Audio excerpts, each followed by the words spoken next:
History of Economic Analysis by Joseph A. Schumpeter. Edited from manuscript by Elizabeth Booty Schumpeter. And with an introduction by Mark Perlman. Introduction by Mark Perlman. 1.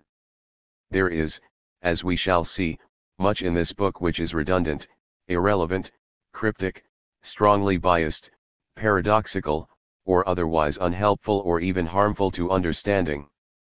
When all this is set aside, there still remains enough to constitute, by a wide margin, the most constructive, the most original, the most learned, and the most brilliant contribution to the history of the analytical phases of our discipline which has ever been made. Viner 1954, pages 894-5.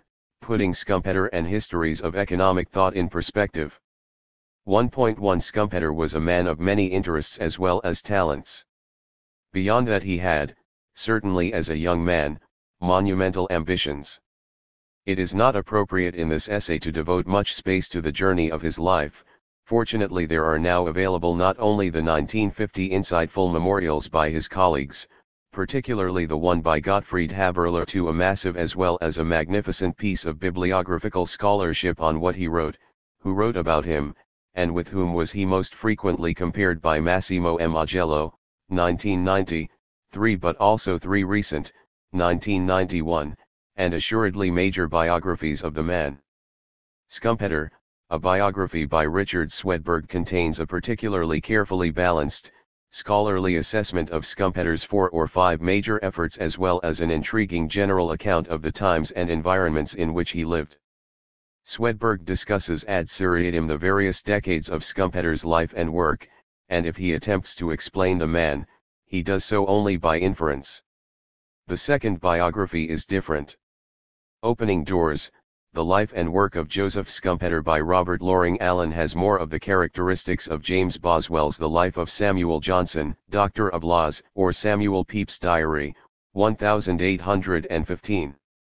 Benefiting greatly from the massive, scholarly, even daunting task of deciphering Schumpeter's personal diaries undertaken by Mrs. Erica Machnik Gershenkron 5, Allen interpreted the often elliptical, if not actually obscure, materials.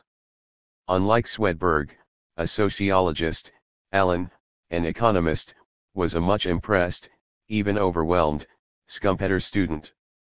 Allen documents much of what Swedberg could do no more than infer. The third biography, Joseph Schumpeter, Scholar, Teacher, and Politician by Edward Mars, a Viennese Marxian historian, eschews not only discussion of Schumpeter, the idiosyncratic individual, but virtually all mention of Schumpeter's historico-cultural epistemological interests. Mars' effort is to fit Schumpeter into the ranks of latter-day Marxians, an interesting effort but one hardly germane to what we are interested in. For that reason, what follows is based in large measure on the memorials and the other 2 studies. 1.2 I believe that Schumpeter's intellectual efforts centered on 5, possibly 4.5, major projects. I would classify the first burst of effort, including 3 books, as at least 2 major projects, one involving the nature of economic theory and economic science and the other concentrating on the nature and sources of economic development. The first surfaced in the 1908 Das Wesen und der Hauptinhalt der Theoretischen Nationalökonomie, The Nature and Essence of Theoretical Economics, and to a lesser degree in the 1914 Der Dogmen und die Methodengeschichte, Economic Method and Doctrine, an historical sketch, 6. The second in the 1911 Theorie der wirtschaftlichen Entwicklung, the theory of economic development. His next, I would term it the third, major effort involved a book on money, partly written but never published by him, although it did appear in 1970 as Das Wesen des Gelds 7, and his 1939 2-volume Business Cycles.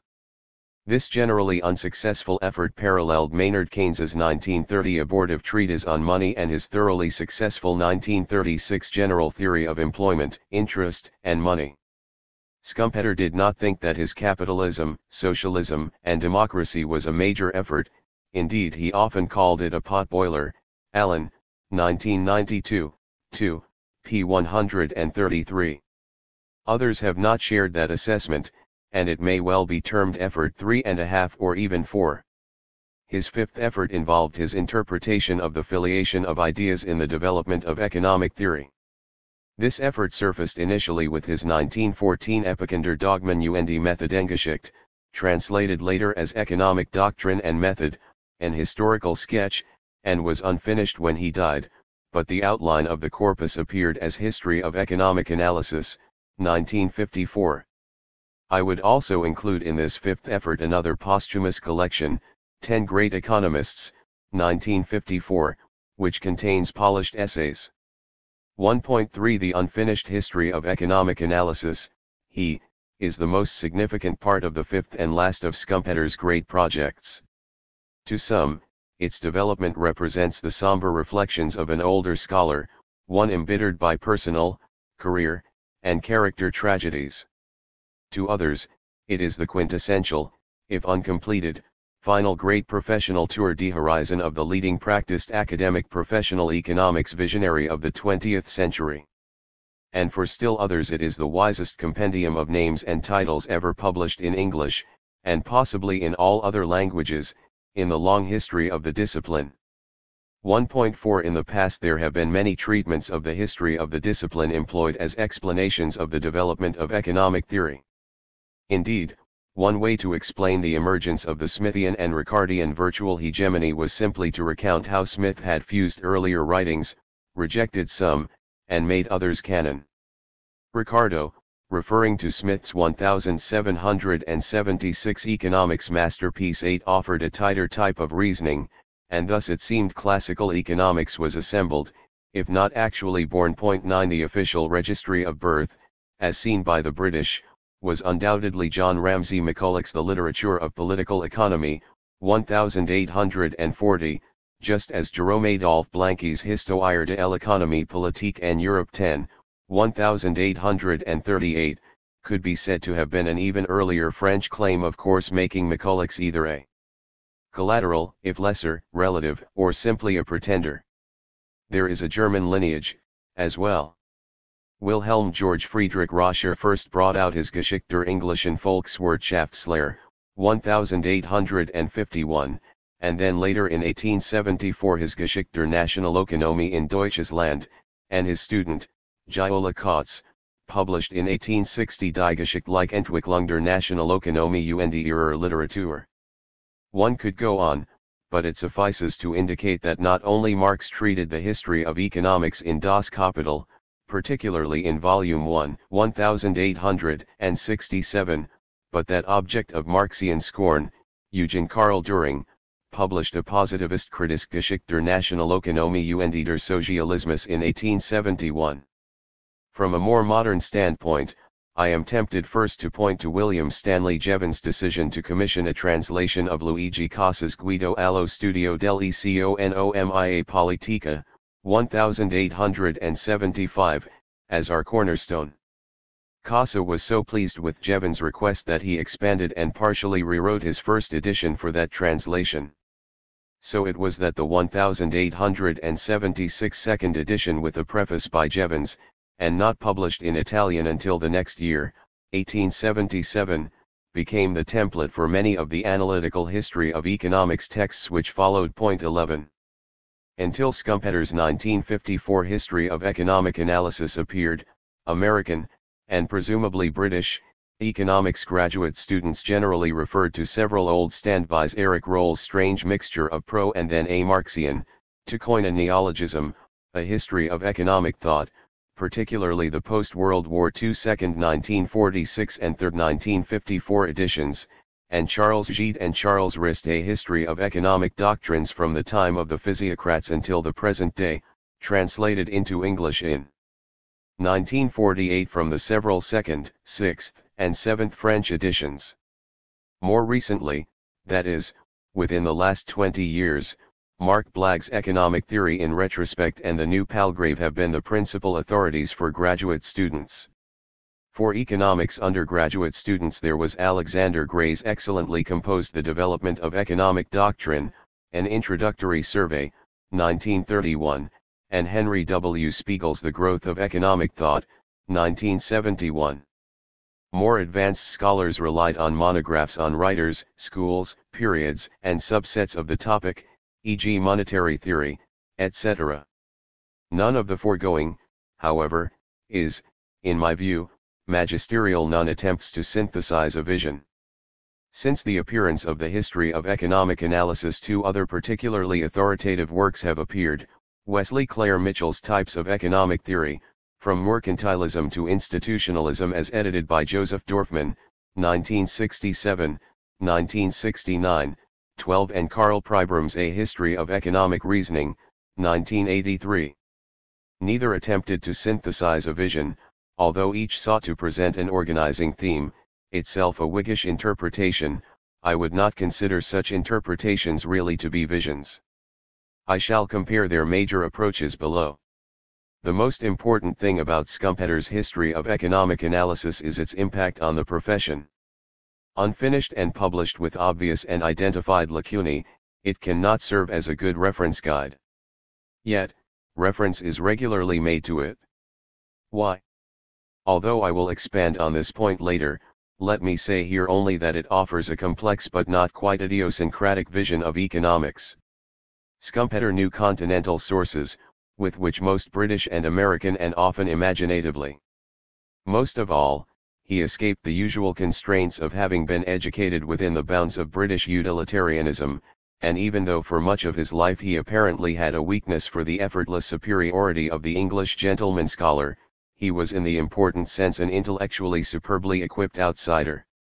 1.5 In sum, then, the importance of the book is that it gives a vision of the development of the economics discipline, a vision created by an unusually well-read outsider, from the standpoint of most British and American trained professional economists, at a time when he shunned most professional company and was driven by a personal ambition work ethic to complete a monumental effort explaining the relationship between what he called the economic science and not only other sciences but also other social studies and philosophical disciplines. Flawed by its incompleteness, due to the author's sudden death, there is, nonetheless, nothing else like it in the English language, and even when one turns to other cultures, nothing has appeared which has its appeal, if not its scope. Most of all, it is the product of an imaginative mind embittered by a world war in which his adopted country, perhaps misled by an ubiquitous Anglo-Saxon cultural penumbra, which he came to despise, was seemingly fighting the wrong enemy. The book stands as a challenge, perhaps if it had been finished it would have been as a rejection, to the way Anglo-American economists were accustomed to looking at themselves and their craft. 2. The book's part in Schumpeter's life. 2.1 Just why Schumpeter undertook to write the 1914 Der Dogmen und die Methodengeschichte seems to me to be less of a mystery than is the slant of its contents. He was at the time a young man, perceived both by the world and by himself as a wunderkind. It was part of his judgment as well, perhaps, of his conceit, that he wanted to lay out a schema for the understanding of the development of the economics discipline, both as a science and as practiced as an art. Assertive in tone, it reflects an intellectual confidence that was as yet essentially untouched by any serious career failures. But, if Schumpeter was unscarred, he certainly was aware that others had been. Of them, according to Swedberg, 1991, pages 91-3, he was greatly concerned about the opinions of Max Weber, whose efforts to combine an overly abstract theoretical science of economics with a comparably over-detailed history of events and policies had resulted in a new discipline, socialeconomy. Opportunity came to please him in the form of a request from Weber, himself, to prepare a history of the subject of economic theory. Weber was undertaking the organization and publication of a deliberately important collective handbook, Grundriss Sozialekonomie. The other selected authors were two eminent older scholars, Karl Bucher and Friedrich von Wieser. Their presence, plus his own desire to ingratiate himself with Weber 13, doubtless affected the rhetoric in the book.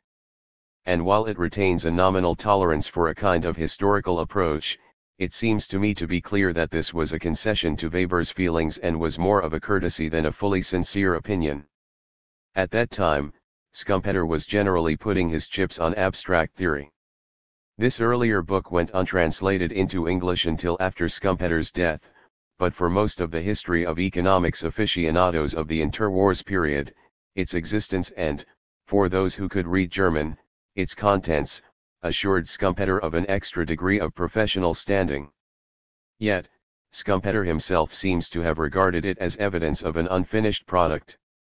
Space limitations do not permit much dwelling on its contents, cf. Perlman, 1982, but at the time he wrote it he was intent upon, 1. Drawing a distinction between scientific economics and political economy, 2. Showing how British classical economics was giving way to schools of economic thought, 3. Indicating that the future of economic analysis lay in the tradition of Walrasian general equilibrium analysis, albeit in a dynamic rather than a static form, and, 4. Insisting that the filiation of ideas as well as economic policy rested best in the minds and hands of a disinterested cultural elite. 2.2 By the 1940s Schumpeter was estranged from many of his Harvard colleagues.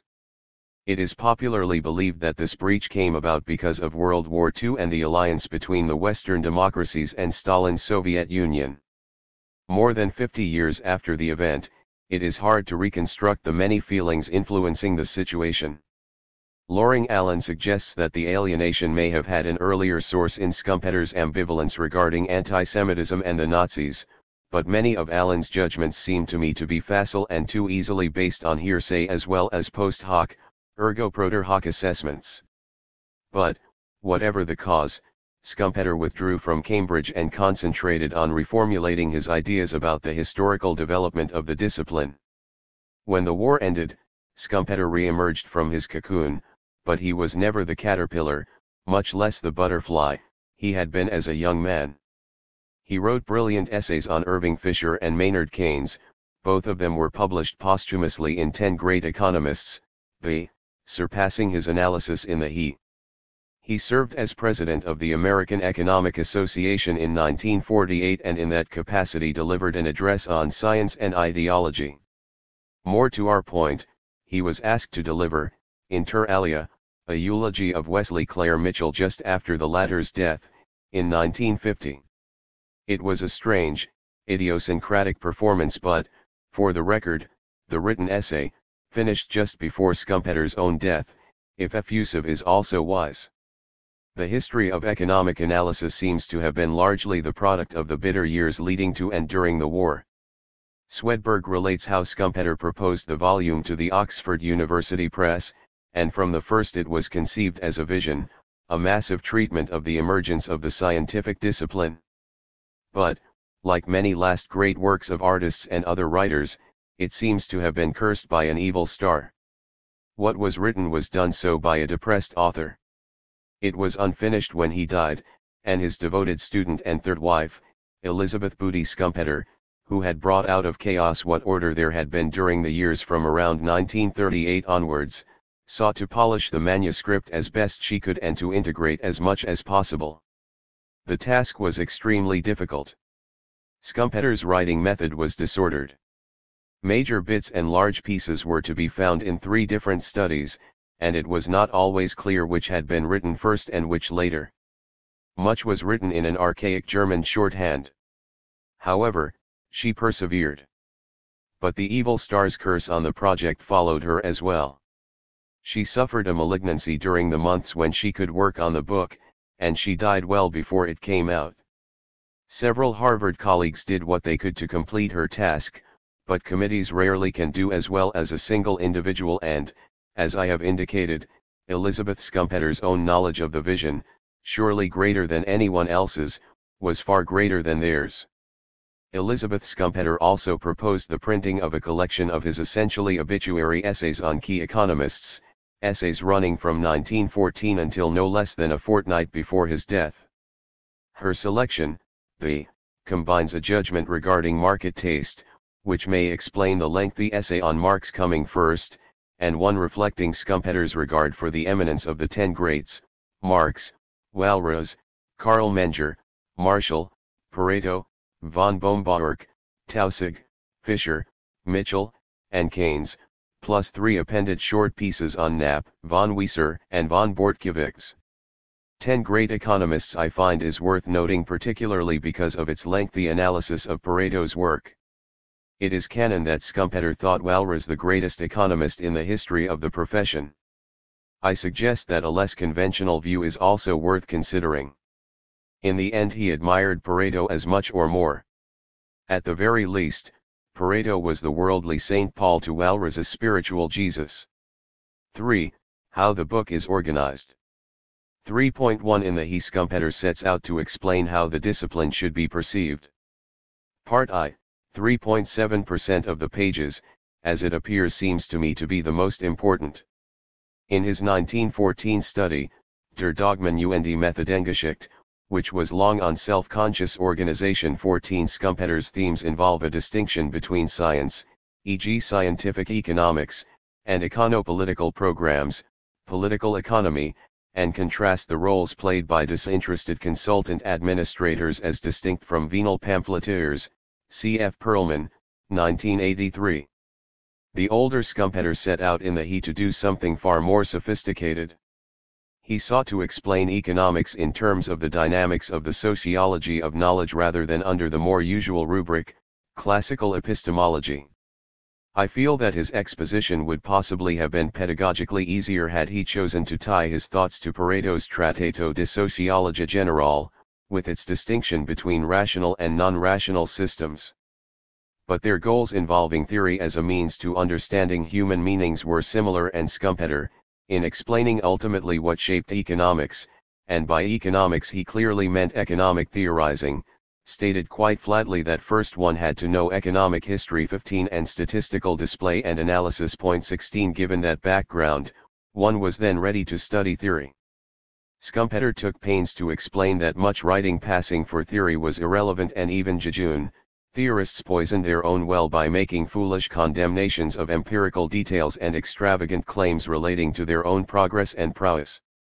Many theorists were intentionally ignorant of the fact that the best theorists, like Newton, were skeptical, with reason, of being classified by theorists as theorists. Nonetheless, Schumpeter's rule of thumb was that abstract rules were to be derived from and then tested against observed data. Although he refers to Marshall as a leader in the practice of scientific economics, 1954, p. 21, it is also even more true that Schumpeter abhorred the tendency of Marshall and the Marshallians to bend their analysis in the name of ideologies such as free trade, utilitarianism, and so forth. In a significant sense, Part I of the history of economic analysis seems to have been laid out as a major contribution. However, as it was unfinished, it suffers seriously from omissions. What Schumpeter had to say about his bugaboo ideology and his golden fleece of scientific economics can be inferred from the written version of his 1948 presidential address. But what he had meant to say about his coming to grips with the meaning of Weber's socialeconomy is not adequately specified, and in his conscious eschewing of Pareto's sociological system, as we will note below, his long essay on Pareto was written during the last months of his life. His views are left for me, at least up in the air. 3.2 Part 2 reflects Schumpeter's greatest relative strengths. It involves about a quarter of the book's pages, and it takes up ad seriatim first the contrasting seminal contributions of Plato and Aristotle and the amazing lack of analytical material associated with Republican and Imperial Rome before turning to a splendid survey of the Christian and natural law writers. The third chapter of this part is a reprise of his 1914 theme of the consultant administrators and the pamphleteers, the former groped for a vision, the latter for reward. His treatment of Smith is insightful but, nonetheless, harsh. Praise, such as he gave it in this chapter to the English, was reserved for Josiah Child. The fourth chapter is more generous in tone.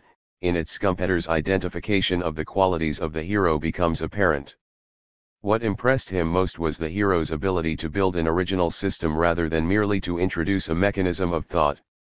Taking up William Petty and his associates, Bois Guilbert, Cantillon, Quesnay and his associates, and Turgot, Schumpeter, the first president of the Econometric 17 Society, eventually added, in pencil, Turgot's name to one chapter's original title, The Econometric Eons.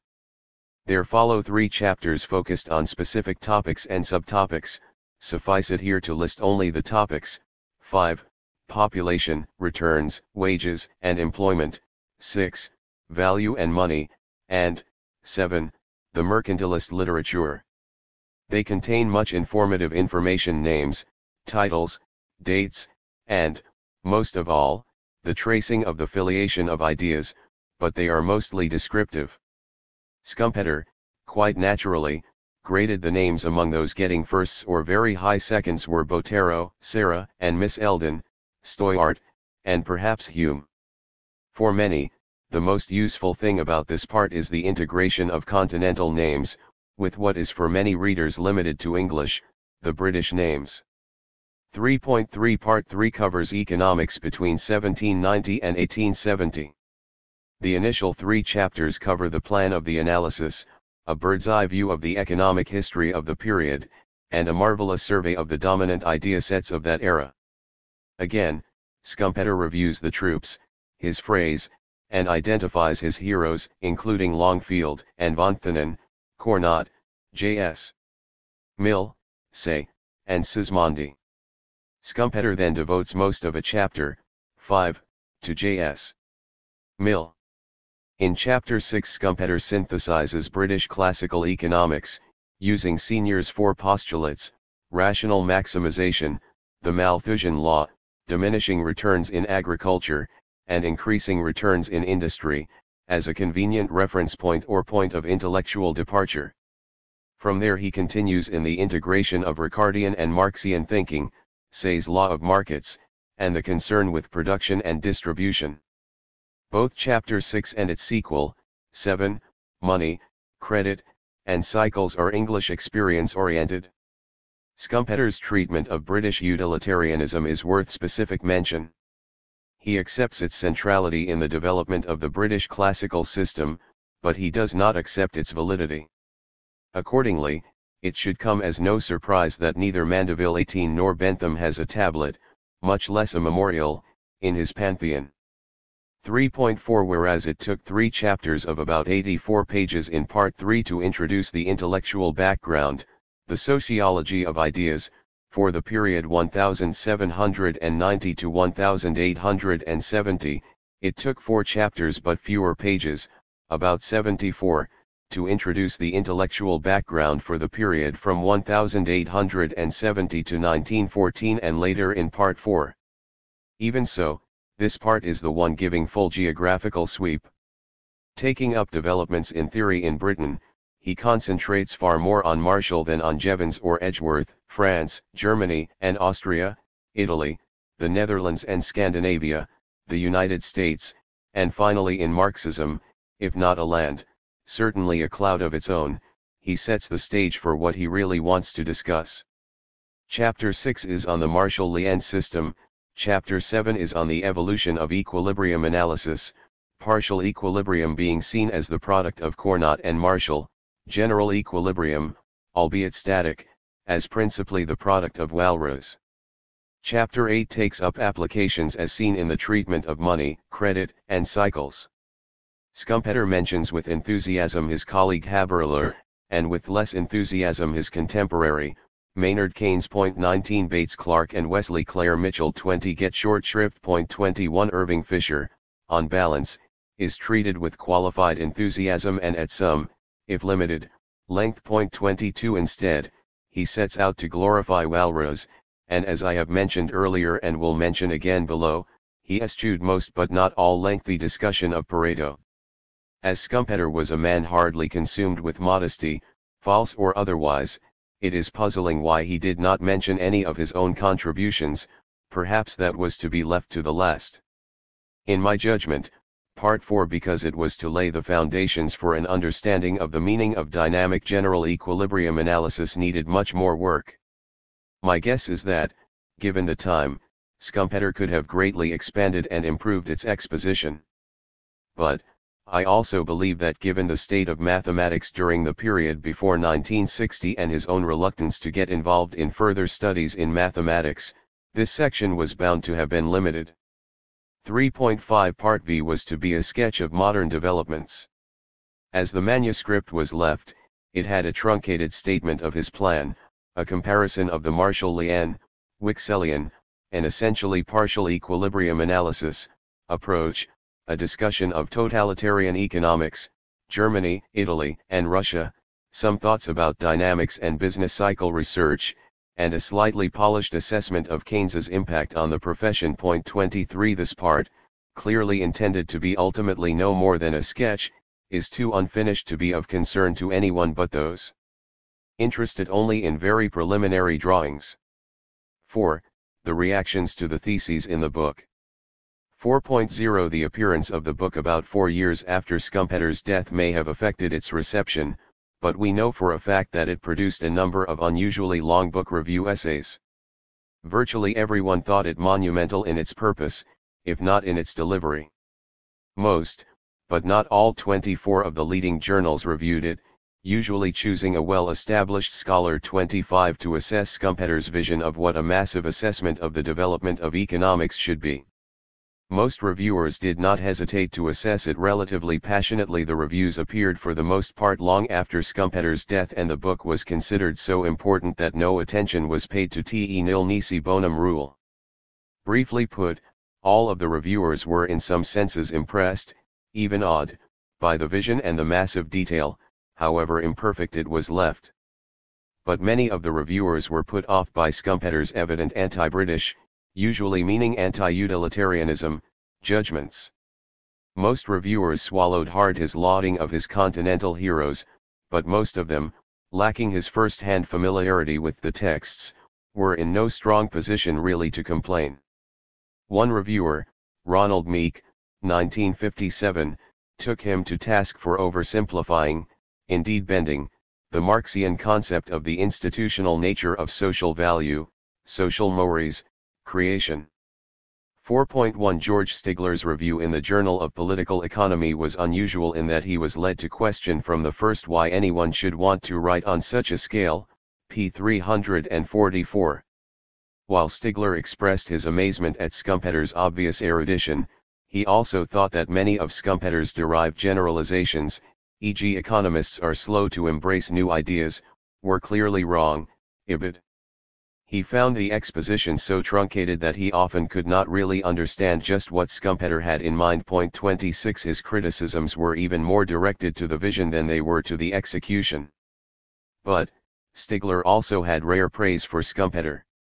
There is splendor in Schumpeter's contempt for those who explain and appraise theories by the venal motives that their authors conceivably nurtured. There is intellectual chivalry in his attempts to divorce the quality of the analyses from the policies to which they were married. There is magnanimity and generosity in the treatment of almost every minor economist, and of course these are the ones who need such treatment. And there is wit. p. 345. 4.2 Another Chicago economist, Frank Knight, himself no mean historian of economic thought, had what seemed to me to be among the most trenchant criticisms of the book. Although he ended his lengthy essay with a sort of "if cats can look at King's apology," his review, appearing in the Southern Economic Journal, was clearly admonitory on several grounds. He took care to notice that if Schumpeter was willing to start with the Babylonians, albeit with only a brief reference, he surely should have been able to make some, even if limited, references to Indian, and presumably other Asian, sources as well. Knight's point was that Schumpeter's book was limited to Western economic thinking, but that even there, Schumpeter failed a real test. Like several others, Knight noted the anti-British feeling in Schumpeter's mindset. Unlike all the others, however, he noted strongly Schumpeter's clear neglect of the Protestant, and explicitly the Old Testament, impact on economic thinking. He explicitly distrusted Schumpeter's sense of hero worship. Schumpeter scored individuals on scales of originality and personal endowment, of course, absent personal moral qualities. Knight chose to soften that criticism by adding the paradox that if he had to trust anyone's judgments, Schumpeter's would have been among the more reliable. Most interesting to me, however, was Knight's observation relating to Schumpeter's limited appreciation of the fact that different societies had different utility functions, to employ an accepted neologism. Individualism emerges late in the historical game. And primitive ideas were, necessarily, oriented to order, not to freedom and progress. But under primitive conditions the activities of the money lender, even the merchant, can be profoundly disturbing, disastrous. And medieval society had powerful additional reasons in a theory of society centered on salvation, to be achieved through an orthodox creed and ritual in the custody of a divinely commissioned absolute authority. p. 267, emphasis in the original. 4.33 English writers sought to target his anti-British judgments and their implications. I turn first to IMD. Little, then to Lionel Robbins, and finally to Mark Blagg, whose assessment of the book is probably the most carefully reasoned. While Little's principal interest seems to lie in criticizing Schumpeter's discomfort with welfare economics, I thought his strongest criticism was reserved for Schumpeter's virtually total neglect of the influence of Thomas Hobbes on whatever came afterwards. Hobbes, Little believes, and I share this view, offered economists along with others the paradigmatical problem. The efforts of most English theorists sought either to deny or to resolve that problem. From Hobbes comes the streams of thought emerging as individualism, empiricism, and eventually utilitarianism. But, as Schumpeter's interpretation does not stress the Hobbes connection, Schumpeter would have little or no reason to employ Hobbes as the hinge between the medieval traditions and what I tend to call the modern. Lionel Robbins first took pains to indicate how beautifully prepared Schumpeter had been by his connections and training in Vienna, then bathed in intellectual sunshine, to undertake the task of writing a massive, too massive, in Robbins' opinion, Robbins, 1955, p. 4, treatise on the whole subject of economics. After the usual bows in the direction of some personal nil nisi bonum rule, Robbins got down to his task. Robbins, like Schumpeter, was a man of great culture, wide reading, and many friendships. Unlike Schumpeter, Robbins harbored virtually no religious sympathies. Instead, he was a common-sense Englishman with faith in the perfectibility of man through study and the uses of reason. In short, he embraced British utilitarianism, something which Schumpeter did not accept either as a workable philosophy or, even less, as a substitute for religious convictions. Thus, much of Schumpeter's erudition, based as it was on a sophisticated continental Catholicism, not only left Robbins cold, but clearly he paid no attention to it. In general, Robbins thought that Schumpeter's bias against classical economics reflected the feelings of someone outside the true utilitarian tradition. Robbins wrote that Schumpeter's perception of the influence of Bentham's and James Mill's utilitarianism was distorted. Most English writers were more balanced in their assumptions of the meaning and consequence of that doctrine. However, it is when Robbins sets out to demolish Schumpeter's scalar system of hero ratings that he scores his truest hits. Robbins's approach is to attack first the textual validity of Schumpeter's assertions, 1. Of Smith's place in the scheme of things, 2. Of Ricardo's influence, 3. Of Cornot's analytical skills, and 4. Of Marshall's writings and influence, and second to demonstrate that Schumpeter's treatment of Walras was biased in the other direction. Schumpeter, according to Robbins, clearly did not apply the same rigor in assessing Walras as he did elsewhere, Robbins 1955, pages 4-5. Clearly what Robbins dismissed was the basic Schumpeterian schema, which separated what went earlier from the economics of the British classical school, giving to the former the split between real philosophers/theologians and mere pamphleteers. The main casualty was Adam Smith's reputation, put against such philosophers/theologians as Plato, Aristotle, and Aquinas. Smith becomes a small potato. Schumpeter's implication, never really stated, that Ricardo had a good bit of the pamphleteer in his writings, tended further to denigrate his opinion of the majesty of the British contribution. But it would be an error to conclude that the thoughtful Robbins was unimpressed with what Schumpeter had to say in 400 pages about the classical British tradition. Robbins lauded Schumpeter's treatment of economics since 1870, but noted rather trenchantly that in contrast to Schumpeter's rule, individual writers, not the schools of thought, are what is to be judged. It is in this sense that Robbins thought that Schumpeter clearly underrated Marshall and treated a supposed neglect by Marshall of Jevons, of von Thunen, and of Cournot and Dupuit with scorn. He thought that Schumpeter's treatment of Walras was designed so as to protect both himself and Walras from criticisms that Edgeworth and Marshall were Walras's betters both with regard to vision and to technical detail. Point 27. While Robbins chose to end his essay with a pastoral reminiscence of his last meeting with Schumpeter, the important thing is the thrust of an Englishman against someone who may have been an Anglophile in his youth, prior to World War I, but who was very different in his maturity and old age. Point 28. Somewhat later on, Mark Blagg was to put this line of criticism in a different way, but with much more precision and clearly more bite.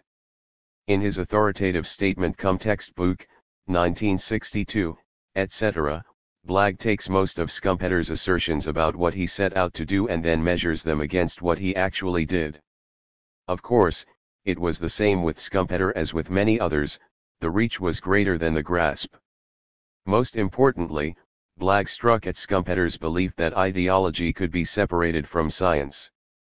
But Blagg's blow, unlike Ronald Meek's, to which we will come shortly, was not aimed with the view that one's directions are shaped by one's environment. Rather, where Schumpeter asserted that in the making of theory, particularly when it dealt with statistical factual observation, one could strip from the science one's ideological commitments, Blagg asserts that the stripping occurs when one sees the results of the true scientific applications only after testing the constructs under differing conditions. Blagg, something of a Popperian, is also something of a logician, and between the two, Blagg fashions his measuring rod. Blagg, like Schumpeter, does not suffer from observable doubt.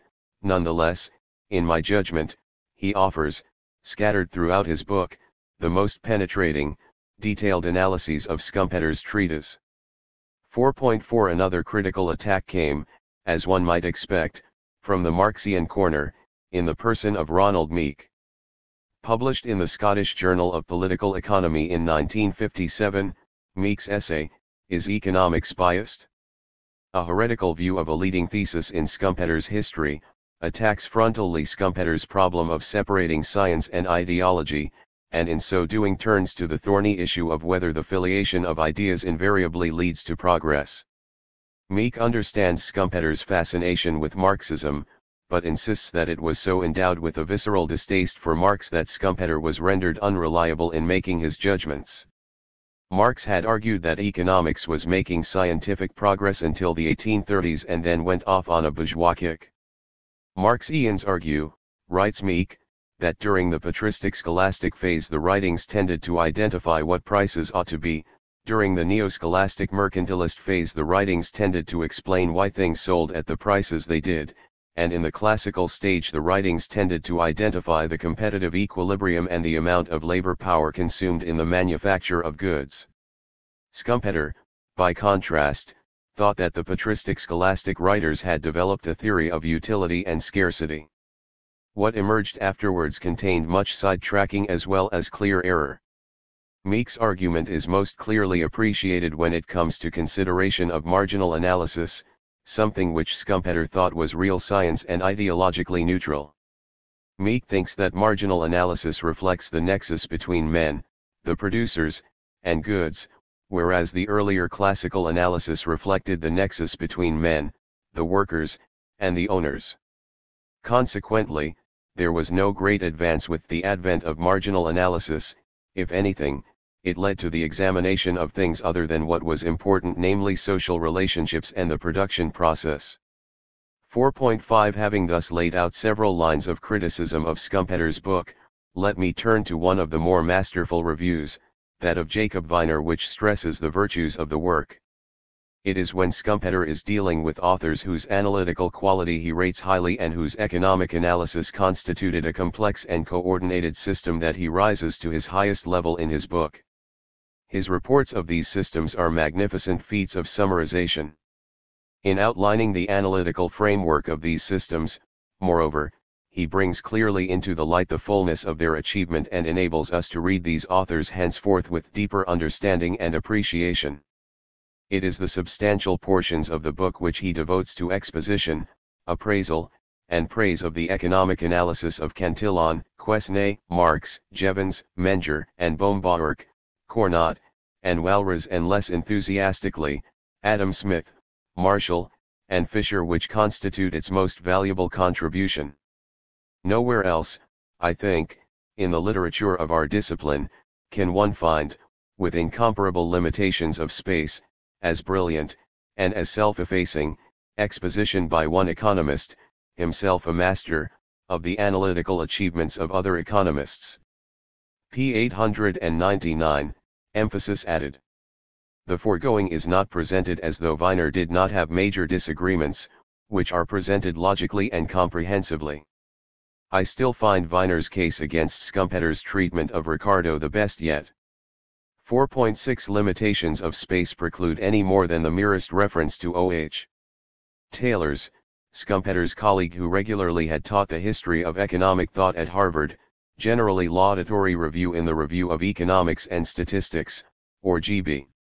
Richardson's critical and laudatory essay in the Oxford Economic Papers, or of a 1956 General Review essay, containing other books as well, by V.W. Bladen in the Canadian Journal of Economics and Political Science. I am left, however, to report just one additional criticism, to be found in Arnold Hirsch's biography of Schumpeter in the New Palgrave. Reading Schumpeter, one realizes that his lasting significance stems from historical description and non-mathematical theoretical analysis. His inability to put his ideas about the development of economic life into a mathematical form may eventually change our assessment of him. But whatever the final evaluation of Schumpeter may be, it cannot be denied that he gave new direction to the development of economic science by posing some entirely new questions. Schumpeter's preoccupation with the dynamics of economic life broke the spell of the static approach to economic problems. Throughout his life Schumpeter was an enfant terrible, who was always ready to take extreme positions for the sake of argument, and often seized the chance to irritate people. But he was also a giant on whose shoulders many later scholars contributing to economic science stood. As an economist he is no longer in the shadow of Keynes, but in the center of the economic scene, both in the theoretical and empirical sense. Hirsch, 1987, at p. 266. V. My assessment of the book. 5.1 What is outstanding in this work in my estimation is first the scope of Schumpeter's vision and secondly the evidence of breadth of execution. I believe that since its publication, 2, perhaps 3, other books offering a vision of comparable, but not necessarily of equal, scope have appeared. They are works by Ben B. Seligman, 1962, Wesley Clare Mitchell, 1967, 1969, and Karl Pribram, 1983. The latter two were also published posthumously, but the material they were based upon was more complete than was the case here. 5.2 The Seligman book studies the history of economics from the standpoint of an increasing emphasis on analytical, meaning generally geometric and algebraic, technique. As a study, I think it reflects a dismay, perhaps even a disillusionment, about the directions that economics has taken, particularly since the dominant influence of Paul A. Samuelson's 1947 The Foundations of Economic Analysis. It is a readable book, but its vision is narrowly reactive, and I think that the mere mention of it suffices for our purposes. 5.3 The Mitchell Study, Types of Economic Theory, From Mercantilism to Institutionalism, on the other hand, is magisterial. In its form it is a well-revised transcript of a student's shorthand transcription of several sets of Mitchell's lecture notes by Joseph Dorfman, the noted historian of American economics. 29 Mitchell's approach, reduced here almost to the point of triviality, is an interpretation of how economic thinking mirrored society's adaptation principally to the phenomena of modern, post-industrial revolution, industrialization and modern industrialized urban life. 30 Economic theory, in Mitchell's mature and considered judgment, was essentially a set of somewhat idiosyncratic explanations by a group of bright economists seeking to explain in terms familiar to themselves empirical phenomena associated with the aforementioned social processes. In common with Schumpeter, Mitchell thought theory was about meanings, usually of observable phenomena.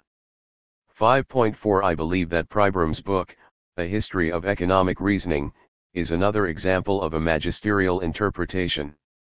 Pribram's approach, also reduced to something approaching triviality, is that from the time of Plato until the present, economics, as a type of thinking, has sought to harmonize two quite opposing methods, a priorism and empiricism. Such was the problem faced by Aristotle in contemplating Plato's essences, such was the problem faced by the Franciscan, Roger Bacon 31 in facing the Dominicans and what later became the Cartesian influence, such was the division between the 19th century Kantians and the Hegelians, the division between the communists and the fascists during the 1930s, and such has been the division between the internationalists, the American post-World War II free traders, and the autarkic nationalists. Meaning the Keynesian-influenced British. 5.5 What Schumpeter offered in the history of economic analysis, again reduced to something almost approaching triviality, is the view that understanding economic phenomena, after abstracting what one understood from ideological preferences, depends in large part on the epistemological methods one employs, but that each of these methods has its own historico-sociological experience. He came, particularly in his later years, to the view that one has to appreciate the way that what one borrows affects whatever one has. As I interpret this point, my example is that in employing the calculus, economists borrowed a method originally designed for physical mechanics, and that the physics discipline's fascination with explaining the equilibrium of forces was translated in economics into a fascination with a static equilibrium, not at all suited for a process which was essentially biological, organic, and ever-mutating. 32 When Schumpeter wrote of dynamic general equilibrium, he had in mind something quite different from a Newtonian golden fleece. Pribram, also educated at the University of Vienna, he was von Wieser's principal assistant. Like Schumpeter, expressed the view that British and American economics was seriously constrained by the influence of Benthamite utilitarianism. 5.6 I come now to my own principal criticism of what Schumpeter offered us, namely his vision. Blagg's careful reading of what Schumpeter promised and what he delivered shows that they were not the same. Query: if one is the more important than the other, is the delivery necessarily the basis for the ultimate assessment? If so, then one does not understand the unique place of visions. But, will any dream do? Not likely. What sets Schumpeter's dream above the others is the multiplicity and complexities of its parts. But, assuming that Schumpeter sought to offer a vision, how can his vision be judged? Hayek, in some senses a product of the same Viennese gymnasium mold which produced Schumpeter, offers the beginnings of an interesting comparison and ultimate criticism. Hayek came to embrace the complex paradigm of individualism utilitarianism. Accordingly, had he written of Schumpeter's vision, he probably would have said, no doubt politely, that Schumpeter had it wrong. But Hayek's enthusiasm for the individualism utilitarianism paradigm, emphasizing in his economics the centrality of Mandeville, Hayek, 1967a, Smith, J.S. Mill and personal liberty, brings to my mind the question of various possible alternative paradigms. I mention but three: the centrality of scarcity, the centrality of uncertainty, and the centrality of essential, i.e. stable, moral imperatives, i.e. values. As we have seen, Schumpeter rejected the paradigm of individualism utilitarianism, and personal liberty. He did not seriously consider the paradigm of uncertainty. But, in the absence of any other specification, it seems to me he was groping for some paradigm of fundamental social morality. He was easily sidetracked, and spent too much effort decrying ideology, although he never decried theology. Ronald Meek noted in his Marxian interpretation that prior to the classical tradition, economics dealt with social, by which I suspect he might have meant stable imperatives, issues 33 like the relationship between workers and their lords. He went on to say that during the classical period that paradigmatic interest shifted away from a historically appropriate discussion about classes, people, and social organization to an historically inappropriate nexus between producers and goods. My suggestion is that the vision that Schumpeter really sought was one involving something akin to a theological paradigm integrating fundamental, non-changing, ethical, and social values and the dynamic workings of an evolutionary economy. By fundamental human and social values, I mean an absolute, true system which was exogenous to time and place. It was for this reason that so much of Schumpeter's interest focused on medieval writers and natural law, but his own remarriage after his divorce alienated him from the religion of his ancestors.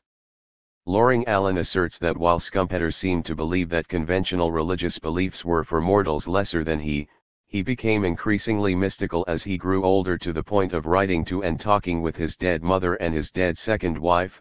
Allen, 1991, pages 223-7, 258-9.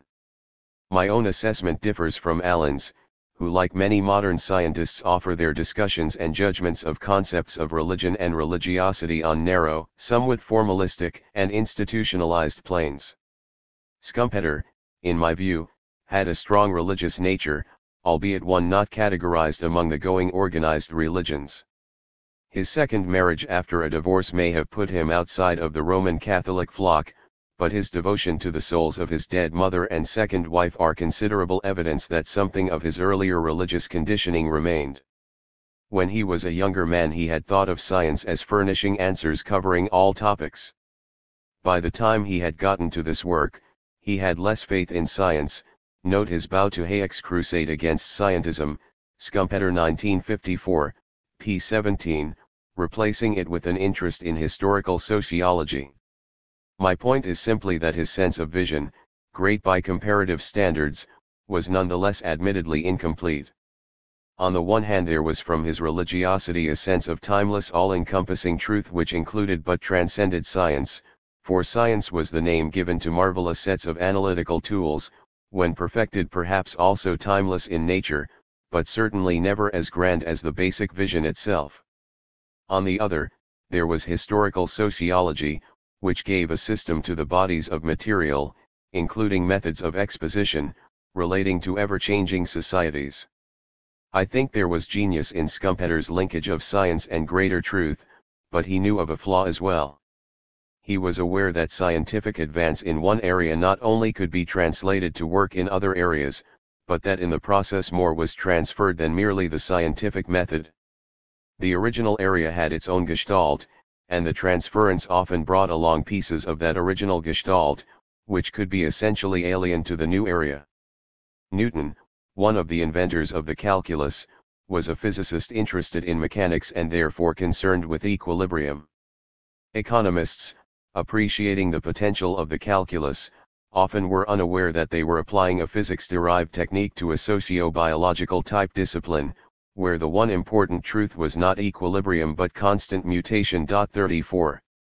Thus, I conclude that Schumpeter wanted a vision which embraced and bound together the permanent and exogenous with the sociological transitory and indigenous, and he failed to find it. Had he chosen to build on the American institutionalist writers like Commons and Mitchell as exemplars of the sociological transitory with their inability to find the timeless truth, he could have shown the dilemma from the non-theoretical side. 35 Unlike many of the theorists of his time, Schumpeter expressed some, if limited, respect for what they were trying to do, but, he did not go on to say what should have been said, a. that they did not see beyond the Hobbes, Locke individualist, utilitarian paradigm, and, b.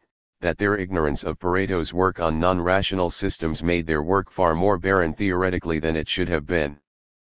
Perhaps had Schumpeter lived longer, he might have tidied up his presentation. But, as it was published, it is that incompleteness of his vision, rather than Blagg's inadequate delivery criticisms, which is the critical one. Like many Old Testament figures, Schumpeter was magnificent, but flawed. Like them, he had a great vision, but only of less than perfect proportions. As with Einstein, Schumpeter failed to find his unified theory, but like Einstein he believed that there must be one somewhere. I once described the Schumpeter, Mitchell, and Pribram treatments thus. It is said of Franz Liszt and Arthur Rubinstein, both concert pianists of the greatest distinction, that they often missed some of the notes. Thus, one can be authoritative without always being accurate. To be magisterial is to be authoritative, and each of the three authors, Schumpeter, Mitchell, and Pribram, achieves magisterial status because of the distinctive and comprehensive originality of perception of intellectual evolution, rather than of chronological scope, accuracy, even polish. Perlman, 1986, p. 9. Schumpeter's was the bravest of those visions, the most comprehensive of those dreams. Why? Because, as Robbins and virtually everyone else wrote, Schumpeter had read more widely, and more imaginatively than had any of the others. In the words of Viner, this is a book written in the polymath manner by perhaps the last of the great polymaths. Schumpeter did possess learning and skills manifestly exceeding in range those displayed by any other economist of his or our time, and that in this book he applied these endowments to the enlightenment of his readers with a brilliance and a virtuosity which excite and dazzle even when they fail wholly to persuade. 1954, p. 894. Editor's Introduction. The history of economic analysis, upon which Joseph A. Schumpeter worked during the last 9 years of his life and which he had not quite finished, was the result of his intention to translate, revise, and bring up to date the little sketch of doctrines and methods, Epikinder Dogmen und Methodengeschichte, written for the first volume of Max Weber's Grundrisse, which was published in 1914.37. This was a long essay, about 60,000 words, of a little more than 100 pages, which was divided into 4 parts or chapters. An examination of the table of contents will show that these 4 parts or chapters cover very briefly the same general topics that are treated in much more detail in parts 2, 3, and 4 of the 1,200-page history of economic analysis. The first 2, which are concerned with 1. The development of economics from the work of the philosophers and the popular discussion, and 2. The discoveries in economics associated with the physiocrats, Turgot and Adam Smith, are discussed in a single part in the present work, Part 2, from the beginnings to 1790. The third and fourth divisions in the 2 works are roughly parallel. The 4 main headings in the Epiken were as follows. I die Entwicklung der Sozialökonomik zur Wissenschaft, the development of economics as a science.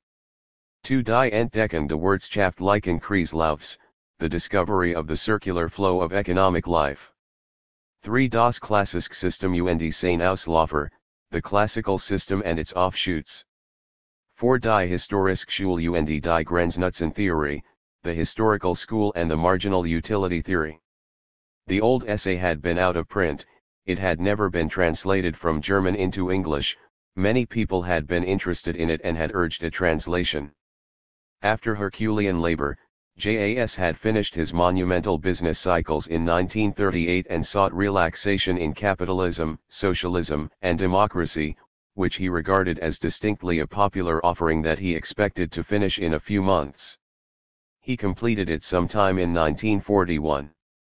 In the meantime he began to give a half-course in the history of economic thought at Harvard.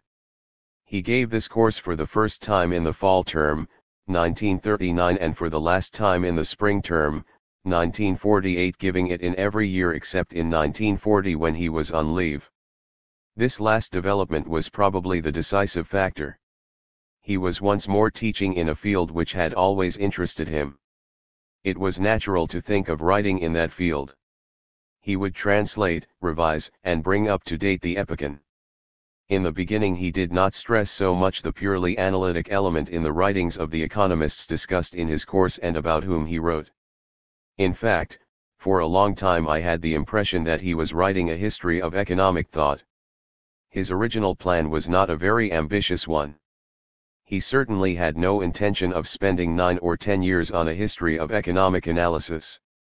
At first he probably thought of giving his spare time for a few months or a year to a little book of 300 or 400 pages. Later he thought of one large volume of 600 or 700 pages. His main interest was his work on theory, and he planned to write his major contribution in this field. He worked constantly at his mathematics because he believed it to be an indispensable tool of modern theory. He envisaged a theory which might someday synthesize dynamic economics in the same way that the Walrasian system summed up static economics. Eventually he modified this program to the extent that he would first write a little introduction to theory which would be for this kind of theory what the general theory of employment, interest, and money was for Keynesian theory. He read the current theoretical literature, largely in periodicals, worked at his mathematics, and assembled voluminous notes. The results of this work are reflected in some of the later parts of the history, especially in those parts which sum up modern developments. It is hard to say just why his work on the history constantly became more and more elaborate and took up more and more of his time. It was partly because his interests were constantly broadening, and he found it increasingly difficult to treat very briefly something which was to him a fascinating development. For example, the scholastics and the philosophers of natural law became an absorbing interest in the early 40s. Here also he could weave together the threads of all his interests: philosophy, sociology, history, theory, and such applied fields in economics as money, cycles, public finance, socialism. I believe also that the war had something to do with it. I remember his telling one or two friends that he found work on the history a rather soothing occupation for wartime. It removed him temporarily from a grim reality which grieved him beyond measure because he was convinced it would destroy the civilization he loved. As always, he wrote out everything in his own hand and kept everything that he wrote. It is possible to see, therefore, how the early treatments became more and more elaborate. He probably began writing the history in 1941. During the years 1942 and 1943 he seems to have had typed a good many chapters and sections, most of which were subsequently revised. The only substantial parts of the history written in the early years which were not later rewritten are the chapter The Mercantilist Literature, which was typed in June 1943, the chapter on Socialpolitik and the Historical Method, part of which was typed in January 1943 and the rest in December 1943, and the section on Senior's four postulates at the beginning of Chapter 6 of Part 3, General Economics, Pure Theory. These, too, would probably have been revised or rewritten had Jas lived to complete the history. Occasionally a few pages of an earlier version were incorporated in later versions. This process is described in some detail in the appendix. As time went on, he began to emphasize that this was a history of economic analysis and not a history of economic thought. He makes this clear in a brief description which he wrote early in 1949 for his English publishers, Allen and Unwin, in which he stated, "This book will describe the development and the fortunes of scientific analysis in the field of economics, from Greco-Roman times to the present, in the appropriate setting of social and political history and with some attention to the developments in other social sciences and also in philosophy. The ideas on economic policy that float in the public mind or may be attributed to legislators and administrators, whether or not embodied in elaborate systems, such as liberalism or solidarism and the like, which are commonly referred to as economic thought, come in only as part of that setting. The subject of the book is the history of the efforts to describe and explain economic facts and to provide the tools for doing so. Since the very possibility of treating the history of economics like the history of any other science is controversial, Part I of the book is devoted entirely to the methodological questions that this approach raises and especially to the question how far the distinction between scientific economic analysis and economic thought is valid in spite of the interaction between the two. Part 2 then tells the story of the growth of historical, statistical, and theoretical knowledge of economic phenomena from its beginnings in ancient Greece to the emergence of economics as a recognized special field and to the consequent appearance in the second half of the 18th century of systematic treatises, of which A. Smith's Wealth of Nations proved to be the most successful one. Part 3 covers the period between 1776 later changed to 1790 and 1870, and Part 4 the period between 1870 and 1914. Part V is to help the reader to relate the present state of economics to the work of the past. Throughout, an effort has been made to make the most important contour lines stand out without sacrificing correctness to simplicity of exposition. I stated at the beginning that JAS had been working on his history of economic analysis during the last 9 years of his life. In a larger sense, he had been working on it all his life. Probably all of his writing and all of his teaching contributed to the final result. The lecture which he gave on leaving Czernowitz in 1911, for example, was entitled Vergangenheit und die Zukunft der Sozialwissenschaften 38. This was a brief outline of what first became the Epicon and finally the history of economic analysis. His presidential address before the American Economic Association in December 1948, Science and Ideology, was concerned with some of these problems of methodology which he takes up in Part I of the history. The course which he gave at Harvard on the history of economic thought covered essentially the period between A. Smith and A. Marshall, with special emphasis on the Ricardian system of economic theory. In the course on Advanced Economic Theory 39 he discussed many of the problems which are written about in Part 4, Chapter 7, Equilibrium Analysis, and in Part B. He also taught at Harvard a course on socialism and sometimes a course on business cycles and the course on money. At the University of Bonn, JAS held the chair of public finance, but also conducted a seminar which was concerned largely with theory, including the theory of money, and with epistemology. While at Yale for a year, he taught the course in international trade.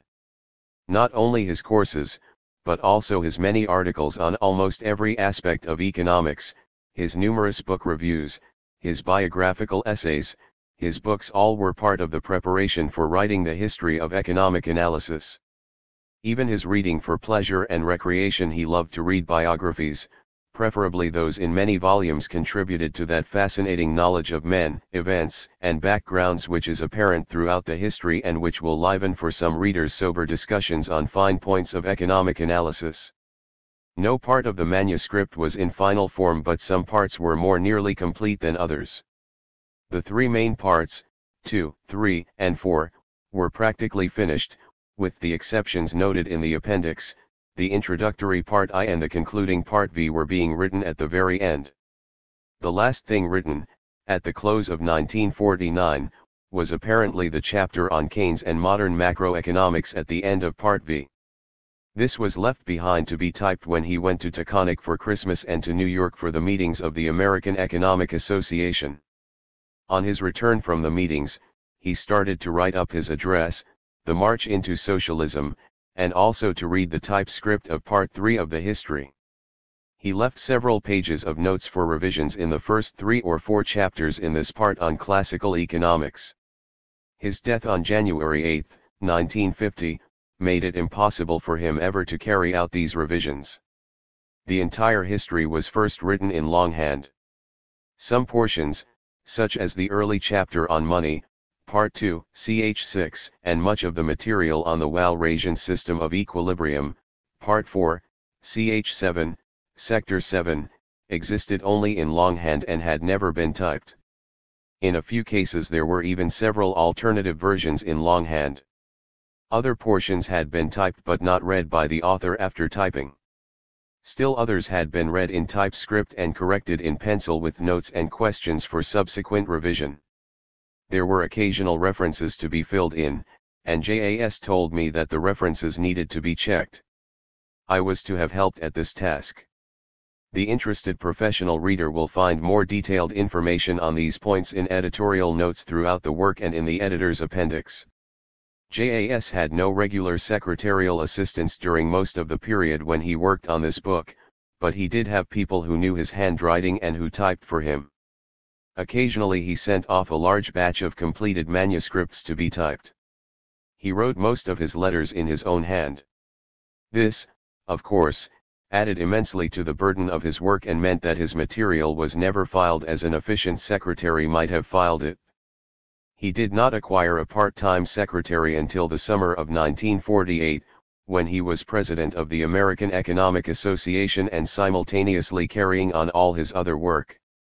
Even then he was reluctant to take the time to instruct her properly because the days and weeks were never long enough to do all the things he planned to do: his teaching, his consultations, his reading, his writing, his correspondence. I conceived my editorial task to be the simple one of presenting as complete and accurate a version of what JAS actually wrote as possible, but not to attempt to complete what he had not written. No outline of the whole work existed, and I had read none of it before his death because JAS wished me to begin with the introduction, upon which he was working, and to read the whole work in its proper order. The material was found in many places, some of it in file boxes, some of it piled on shelves in the Cambridge study on Acacia Street, in the Taconic study, and a little of it in his office at Litauer Center. It took me 2 or 3 months to discover that the history was nearly completed, and sections or subsections kept turning up for some time. The initial fitting together of the pieces was made difficult by the fact that the manuscript pages were often not numbered at all, and that the typescript was not numbered consecutively from the beginning but only in small batches as typed. JAS used only the first typescript for the publisher. He never bothered with a carbon copy for himself. Fortunately, the various people who typed the manuscript kept a carbon copy, and these carbon copies were stacked in a room on the 3rd floor of the Acacia Street house. Some of those done in 1943 and 1944 especially, were dated. I kept looking until I found manuscript and a first typescript to match the carbons. In a number of cases, the carbons represented early treatments subsequently discarded or partially incorporated in later versions. As I read the whole work over and over again, I found that, though no outline or table of contents had been written out, such an outline existed within the text. There was a minor complication due to the fact that the number of chapters originally planned was reduced from 8 to 7 in the case of Part 2 and from 10 to 8 in the case of Part 4. In the end, however, I had almost no difficulty in determining where each section or subsection belonged or in deciding which was the latest of 2 or more versions. These problems are discussed in the appendix. The task was immensely complicated by the length of the book. Even though I am an economist with some editorial experience, it was not easy to put together so long a work dealing with so many economists, writing in so many languages over so long a period.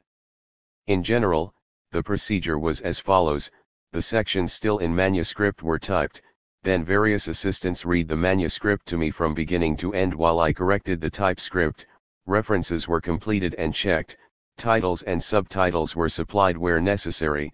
After the Oxford University Press edited the typescript, I went through it once more to pass on the changes made, to supply cross-references to other parts of the work, to check against a card catalogue of authors.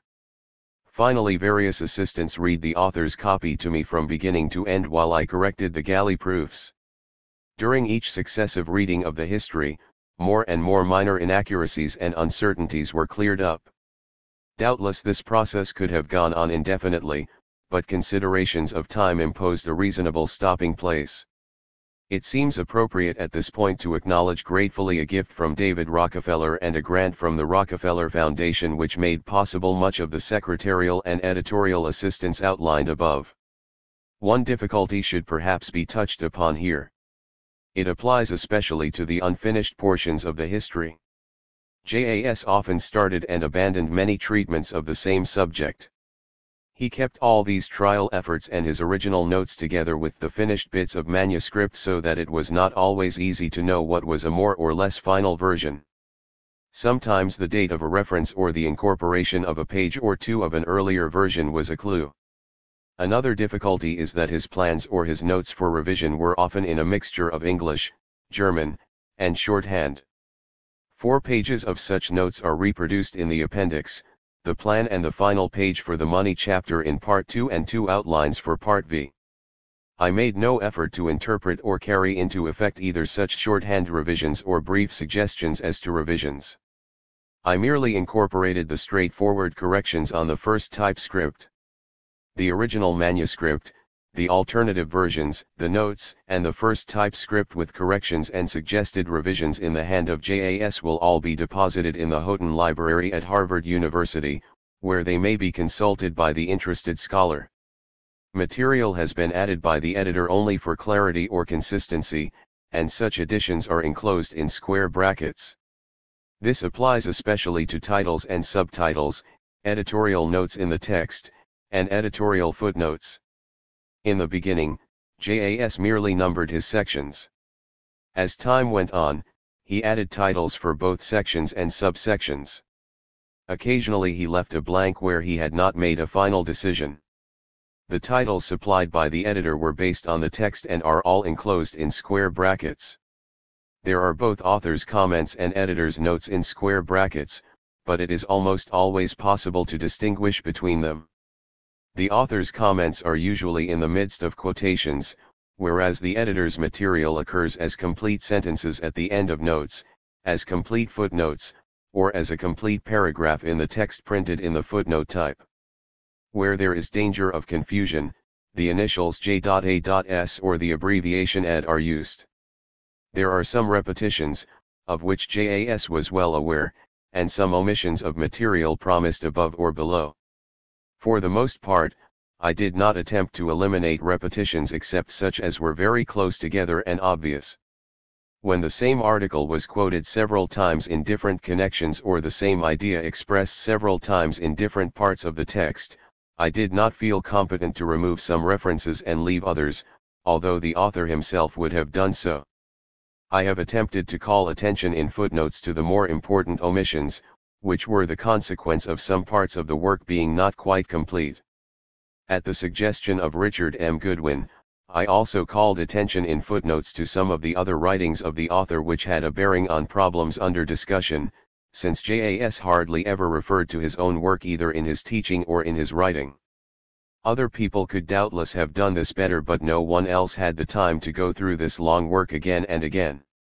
Occasionally it was impossible to read a word, or a word was omitted, or a sentence was incomplete. I dealt with such problems to the best of my ability.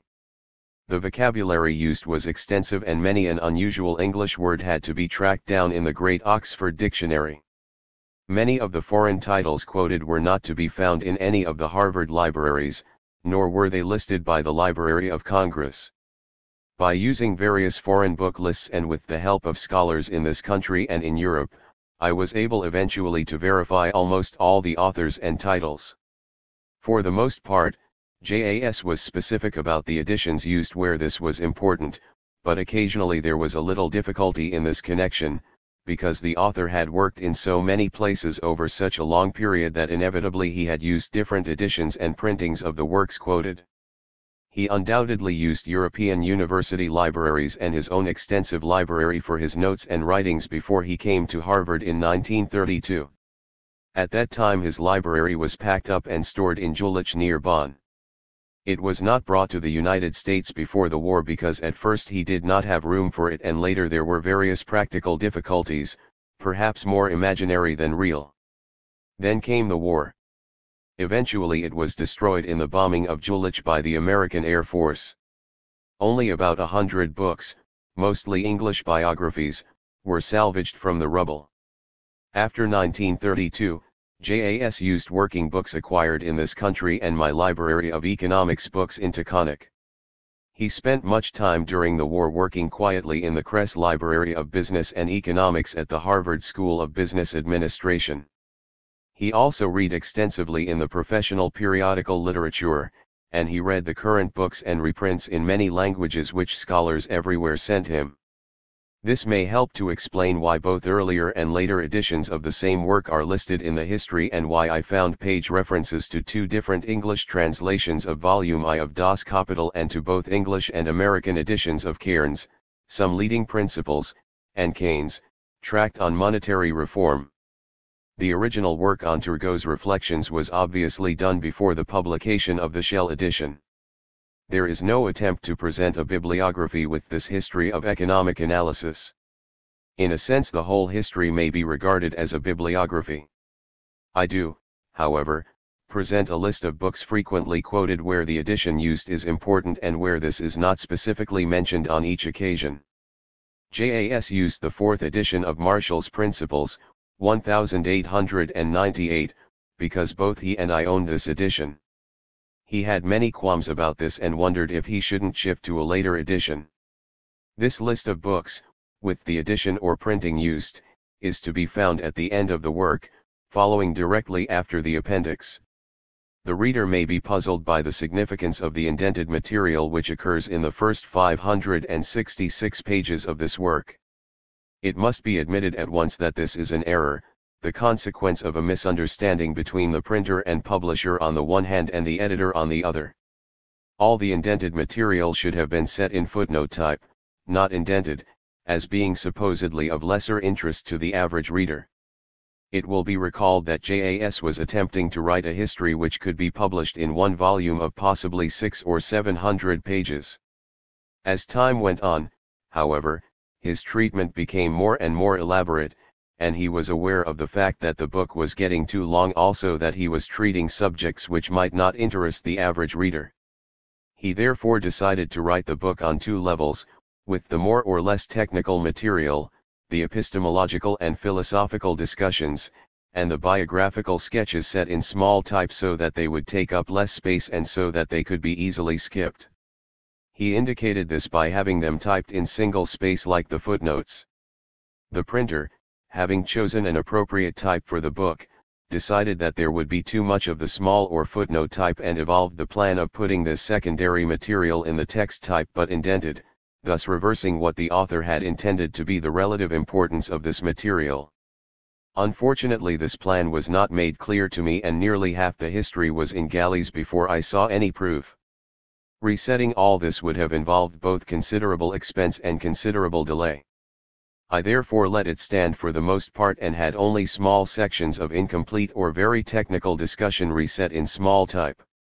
A glance at pages 414 to 18, 449 to 52, and 464 to 9, where Comte, Mill's logic, and Longfield, Fanon, and John Ray are discussed, will illustrate the kind of material which the author intended to have subordinated. I am not sure that he was always right in his emphasis, especially with reference to the biographical sketches, which appeal to most people who have read them. In the rest of the history, the last two chapters of Part 3 and Parts 4 and V, I divided the secondary material between the text type and the footnote type, with only 2 or 3 philosophical discussions indented as had been done earlier. The biographical sketches, some of which were rather long, were almost all printed in the larger rather than in the smaller type, as originally intended. I did this because I was persuaded that it would be difficult to read so much material in the very small footnote type already chosen, although this change was, of course, contrary to my policy of publishing the history as nearly as possible as JAS had written it. The manuscript and first typescript deposited in the Houghton Library will show what the author planned in this respect. It is possible for me to mention here only a very small number of the people without whose advice or assistance I could not have prepared the work for publication. Arthur W. Margate was the first person to read the entire history in typescript, to advise me about the unfinished sections, and to discuss general editorial policy with me. He also put together and edited the chapter on value and money in Part 2. This chapter had never been typed, the manuscript pages had not been numbered, and there was some uncertainty about the order of the pages in a few cases. Gottfried von Haberler also read most of the typescript and helped me check obscure references and any theoretical points which troubled me. Paul M. Sweezy read all of the proof, made many valuable suggestions, and caught several errors which had escaped me. Richard M. Goodwin first put together for me the material in Part 4, Chapter 7, and Part V, which were unfinished and upon which JAS was working at the time of his death. This was the important material upon equilibrium analysis and upon modern developments. Alfred H. Conrad read some of the typescript and much of the proof and checked mathematical formulations. William J. Fellner read some of the typescript, and Alexander Gerschenkron read some of the proof. Frida S. Ullian was both resourceful and indefatigable in tracking down obscure authors. Anna Thorpe has helped at every stage of this book, from typing some of the early manuscript many years ago to helping me read proof and prepare an index. Her familiarity with J.A.'s somewhat difficult handwriting and his methods of work helped solve many a problem. My gratitude goes out to these people and to all the others who helped me in one way or another to edit this history of economic analysis. Elizabeth Booty, Schumpeter. Taconic, Connecticut. July 1952. Note: after Professor Schumpeter's death and up to the last weeks of her prolonged illness, Mrs. Schumpeter devoted most of her time to preparing this book for publication. At her death the author index was nearly finished, but the work on the subject index had been barely started. Dr. Robertkin undertook the difficult and extensive task of preparing the subject index. He also completed the author index and coordinated the two. The publishers are deeply grateful to Professor Vasily Leontiev for his help in making publication possible. Part I. Introduction, Scope and Method. 1. Introduction and Plan. 1. Plan of the book. By history of economic analysis I mean the history of the intellectual efforts that men have made in order to understand economic phenomena, or, which comes to the same thing, the history of the analytic or scientific aspects of economic thought. Part 2 of this book will describe the history of those efforts from the earliest discernible beginnings up to and including the last 2 or 3 decades of the 18th century. Part 3 will go on through the period that may be described, though only very roughly, as the period of the English classics to about the early 1870s. Part 4 will present an account of the fortunes of analytic or scientific economics from, speaking again very roughly, the end of the classic period to the First World War, though the history of some topics will, for the sake of convenience, be carried to the present time. These 3 parts constitute the bulk of the book and embody the bulk of the research that went into it. Part V is merely a sketch of modern developments, relieved of some of its cargo by the anticipations in Part 4 that have been just mentioned, and aims at nothing more ambitious than helping the reader to understand how modern work links up with the work of the past. In facing the huge task that has been attempted rather than performed in this book, we become aware immediately of an ominous fact. Whatever the problems that, to snare the unwary, lurk below the surface of the history of any science, its historian is in other cases at least sure enough of his subject to be able to start right away. This is not so in our case. Here, the very ideas of economic analysis, of intellectual effort, of science, are quenched in smoke, and the very rules or principles that are to guide the historian's pen are open to doubt and, what is worse, to misunderstanding. Therefore, Parts 2 to V will be prefaced by a Part I that is to explain as fully as space permits my views on the nature of my subject and some of the conceptual arrangements I propose to use. It has further seemed to me that a number of topics should be included that pertain to the sociology of science, to the theory of science considered as a social phenomenon. But observe, these things stand here in order to convey some information about the principles I am going to adopt or about the atmosphere of this book. Though reasons will be given for my adopting them, they cannot be fully established here. They are merely to facilitate the understanding of what I have tried to do and to enable the reader to lay the book aside if this atmosphere be not to his taste. 2. Why do we study the history of economics?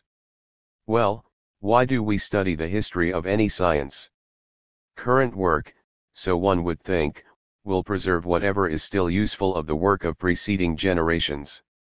Concepts, methods, and results that are not so preserved are presumably not worth bothering about. Why then should we go back to old authors and rehearse outmoded views? Cannot the old stuff be safely left to the care of a few specialists who love it for its own sake? There is much to be said for this attitude.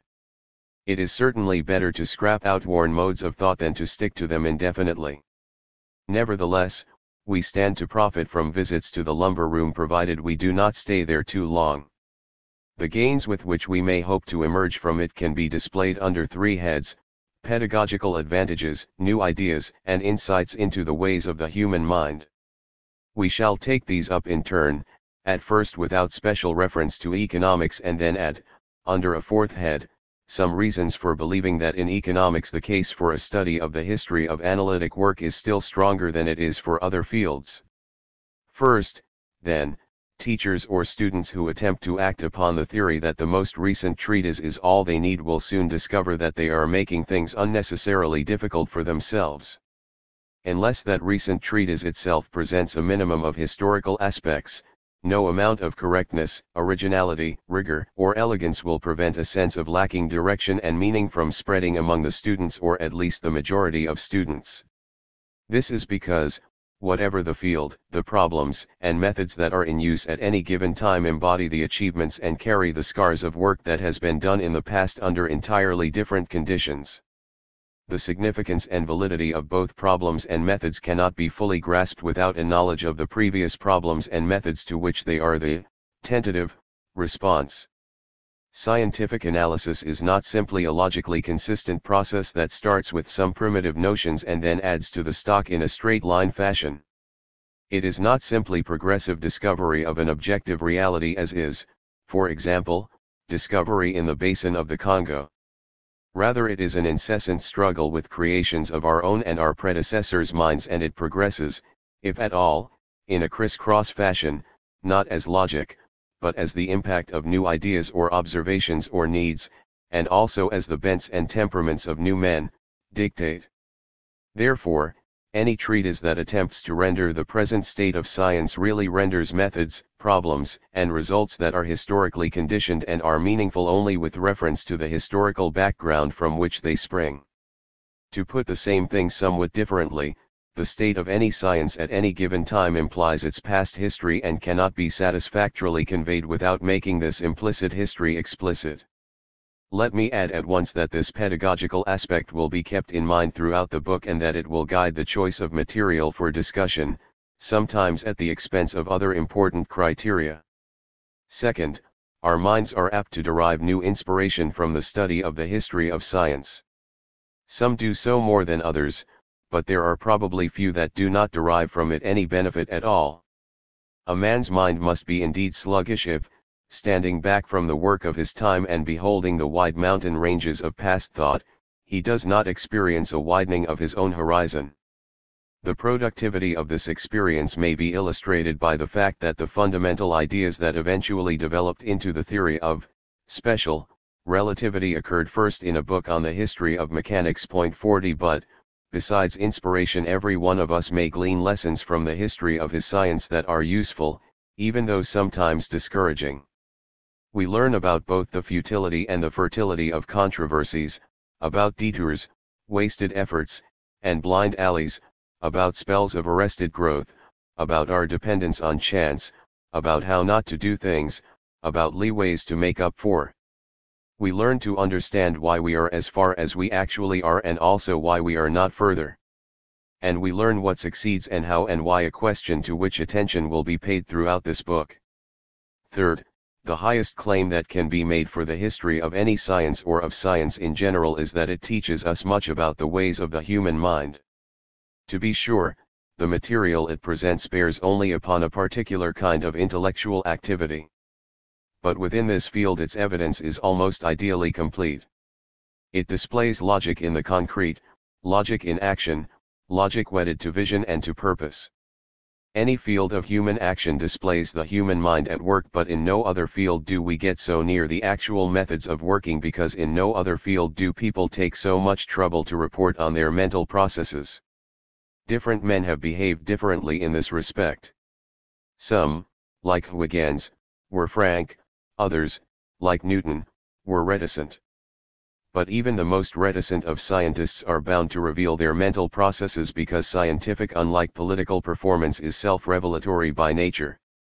It is for this reason mainly that it has been recognized many times from Whewell and J.S. Mill to Wundt and Dewey that the general science of science, the German Wissenschaftslehre, is not only applied logic but also a laboratory for pure logic itself. That is to say, scientific habits or rules of procedure are not merely to be judged by logical standards that exist independently of them, they contribute something to, and react back upon, these logical standards themselves. To convey the point by the useful device of exaggeration, a sort of pragmatic or descriptive logic may be abstracted from observation and formulation of scientific procedures, which of course involve, or merge into, the study of the history of sciences. Fourth, it stands to reason that the preceding arguments, at least the ones that have been presented under the first two headings, apply with added force to the special case of economics. We shall attend presently to the implications of the obvious fact that the subject matter of economics is itself a unique historical process, see Sector 3 below, so that, to a large extent, the economics of different epochs deal with different sets of facts and problems. This fact alone would suffice to lend increased interest to doctrinal history. But let us discard it for the moment in order to avoid repetition and to emphasize another fact. As we shall see, scientific economics does not lack historical continuity.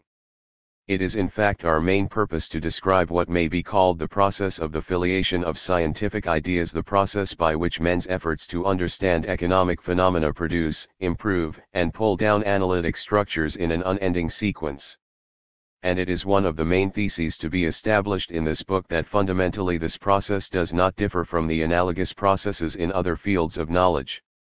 But, for reasons that it is also one of our purposes to make clear, this filiation of ideas has met with more inhibitions in our field than it has in almost all others.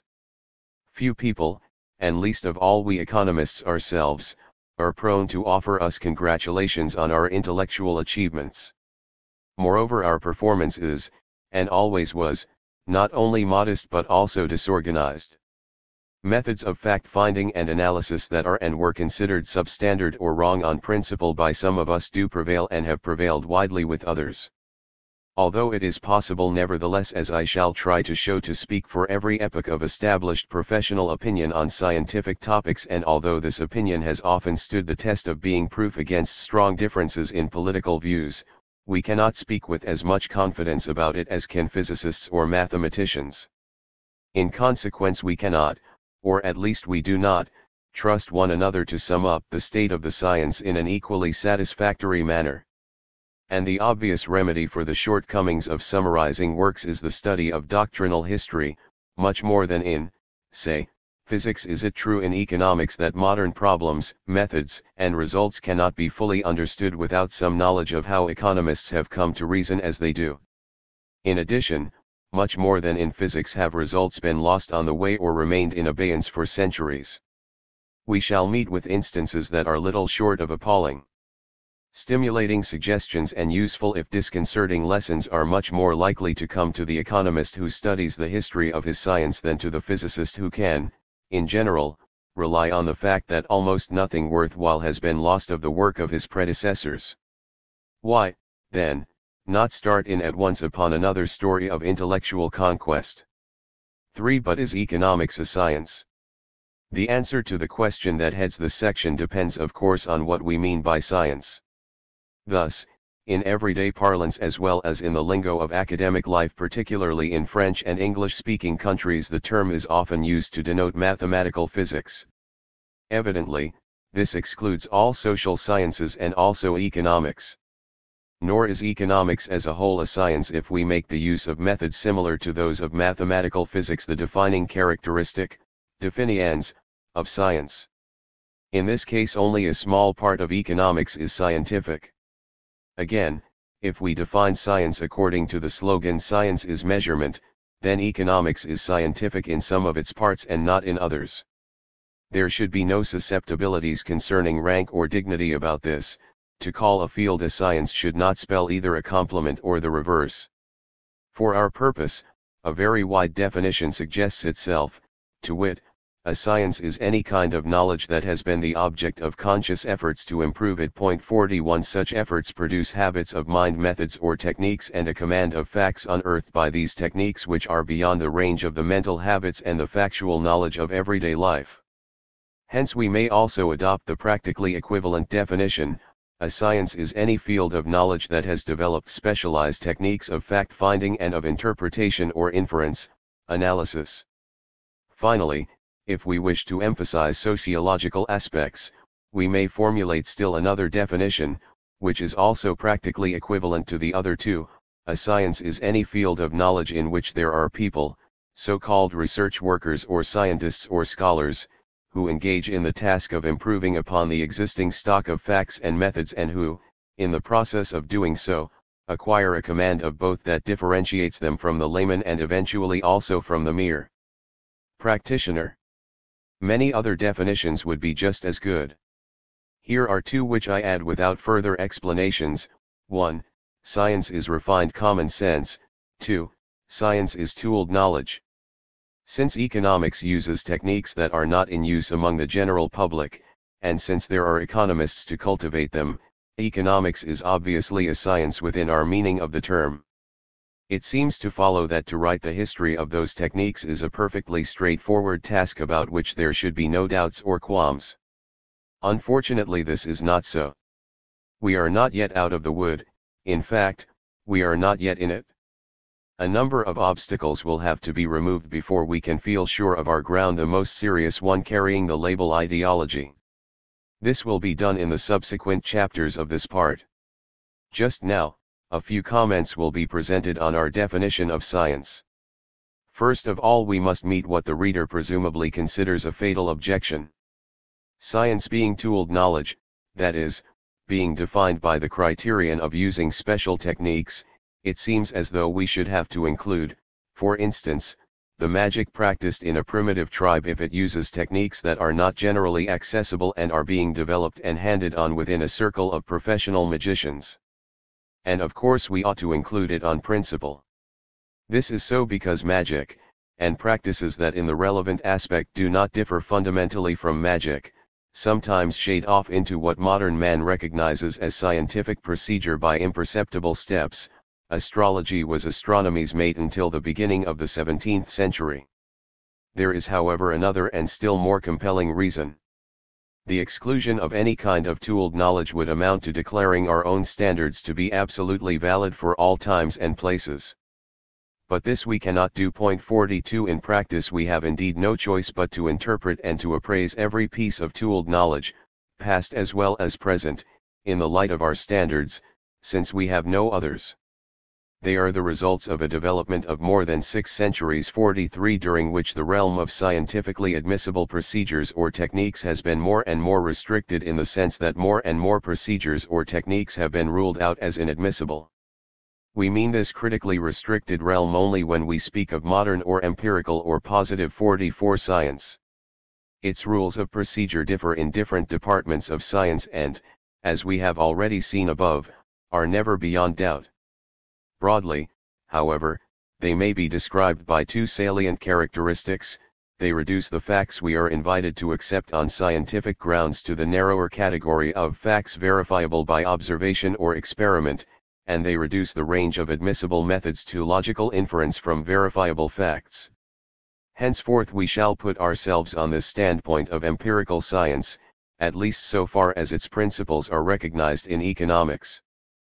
But in doing so we must bear this in mind: although we are going to interpret doctrines from this standpoint, we do not claim any absolute validity for it, and although, reasoning from this standpoint, we may describe any given propositions or methods as invalid, always of course with reference to the historical conditions in which they were formulated, we do not therefore exclude them from the realm of scientific thought in our original, broadest, sense of the word, or, to put it somewhat differently, deny to them scientific character. 45, which must be appraised, if at all, according to the professional standards of every time and place.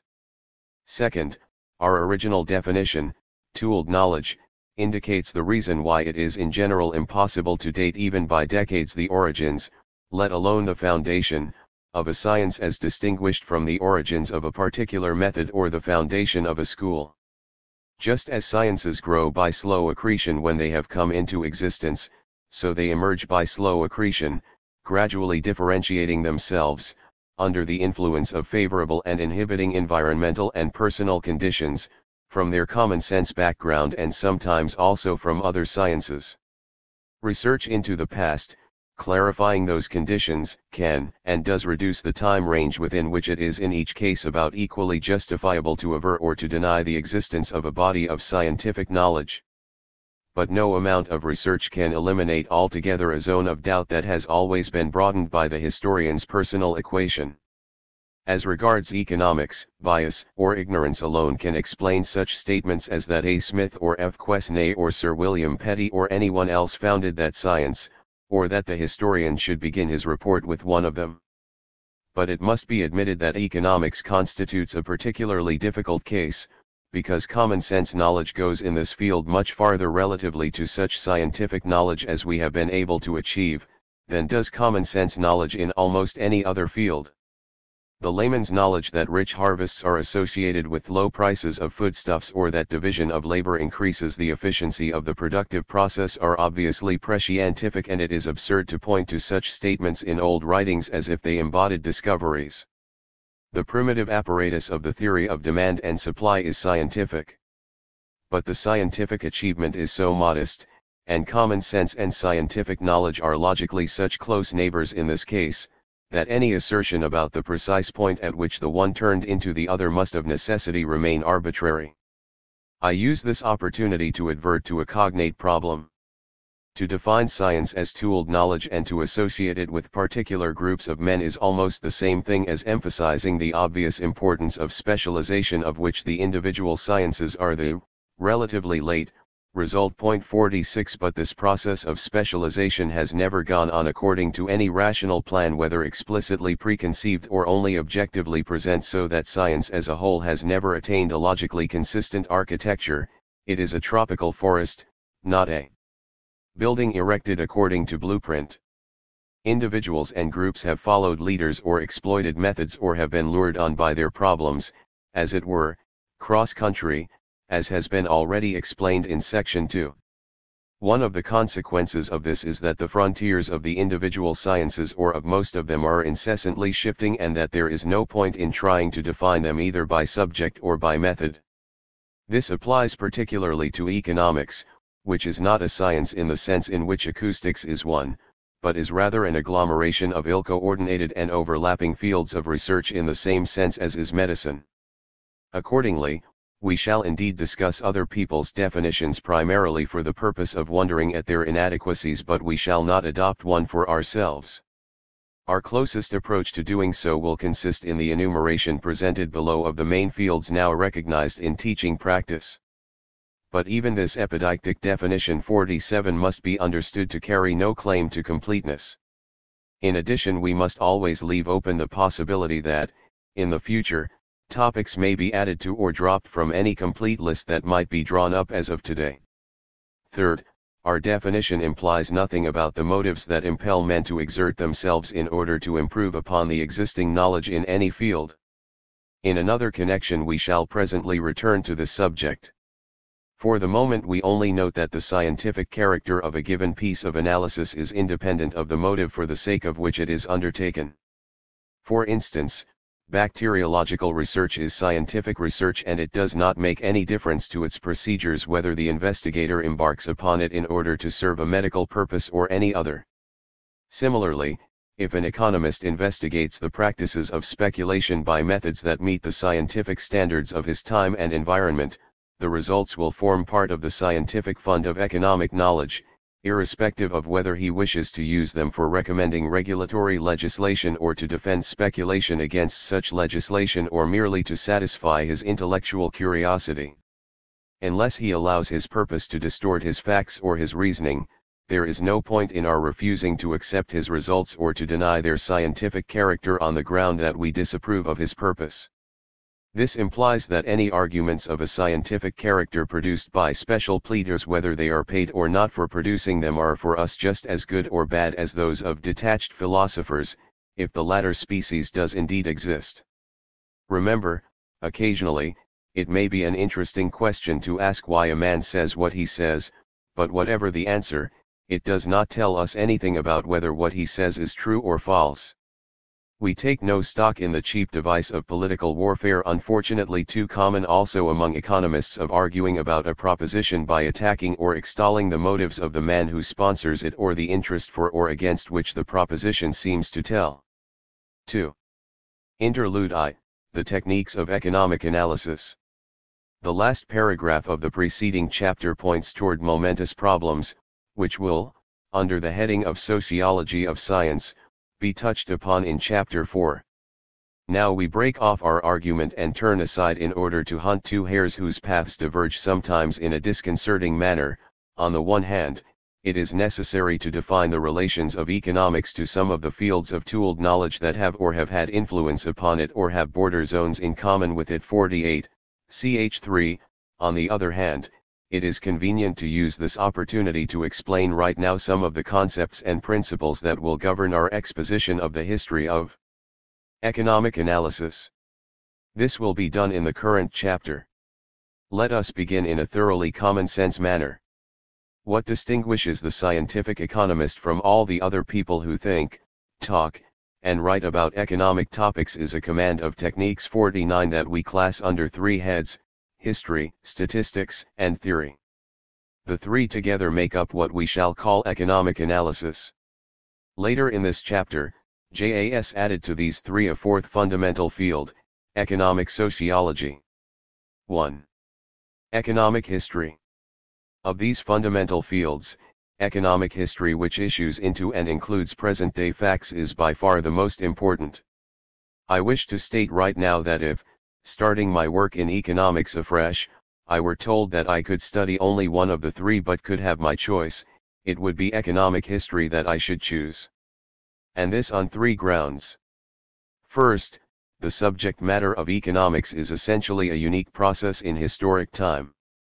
Nobody can hope to understand the economic phenomena of any, including the present, epoch who has not an adequate command of historical facts and an adequate amount of historical sense or of what may be described as historical experience. 52.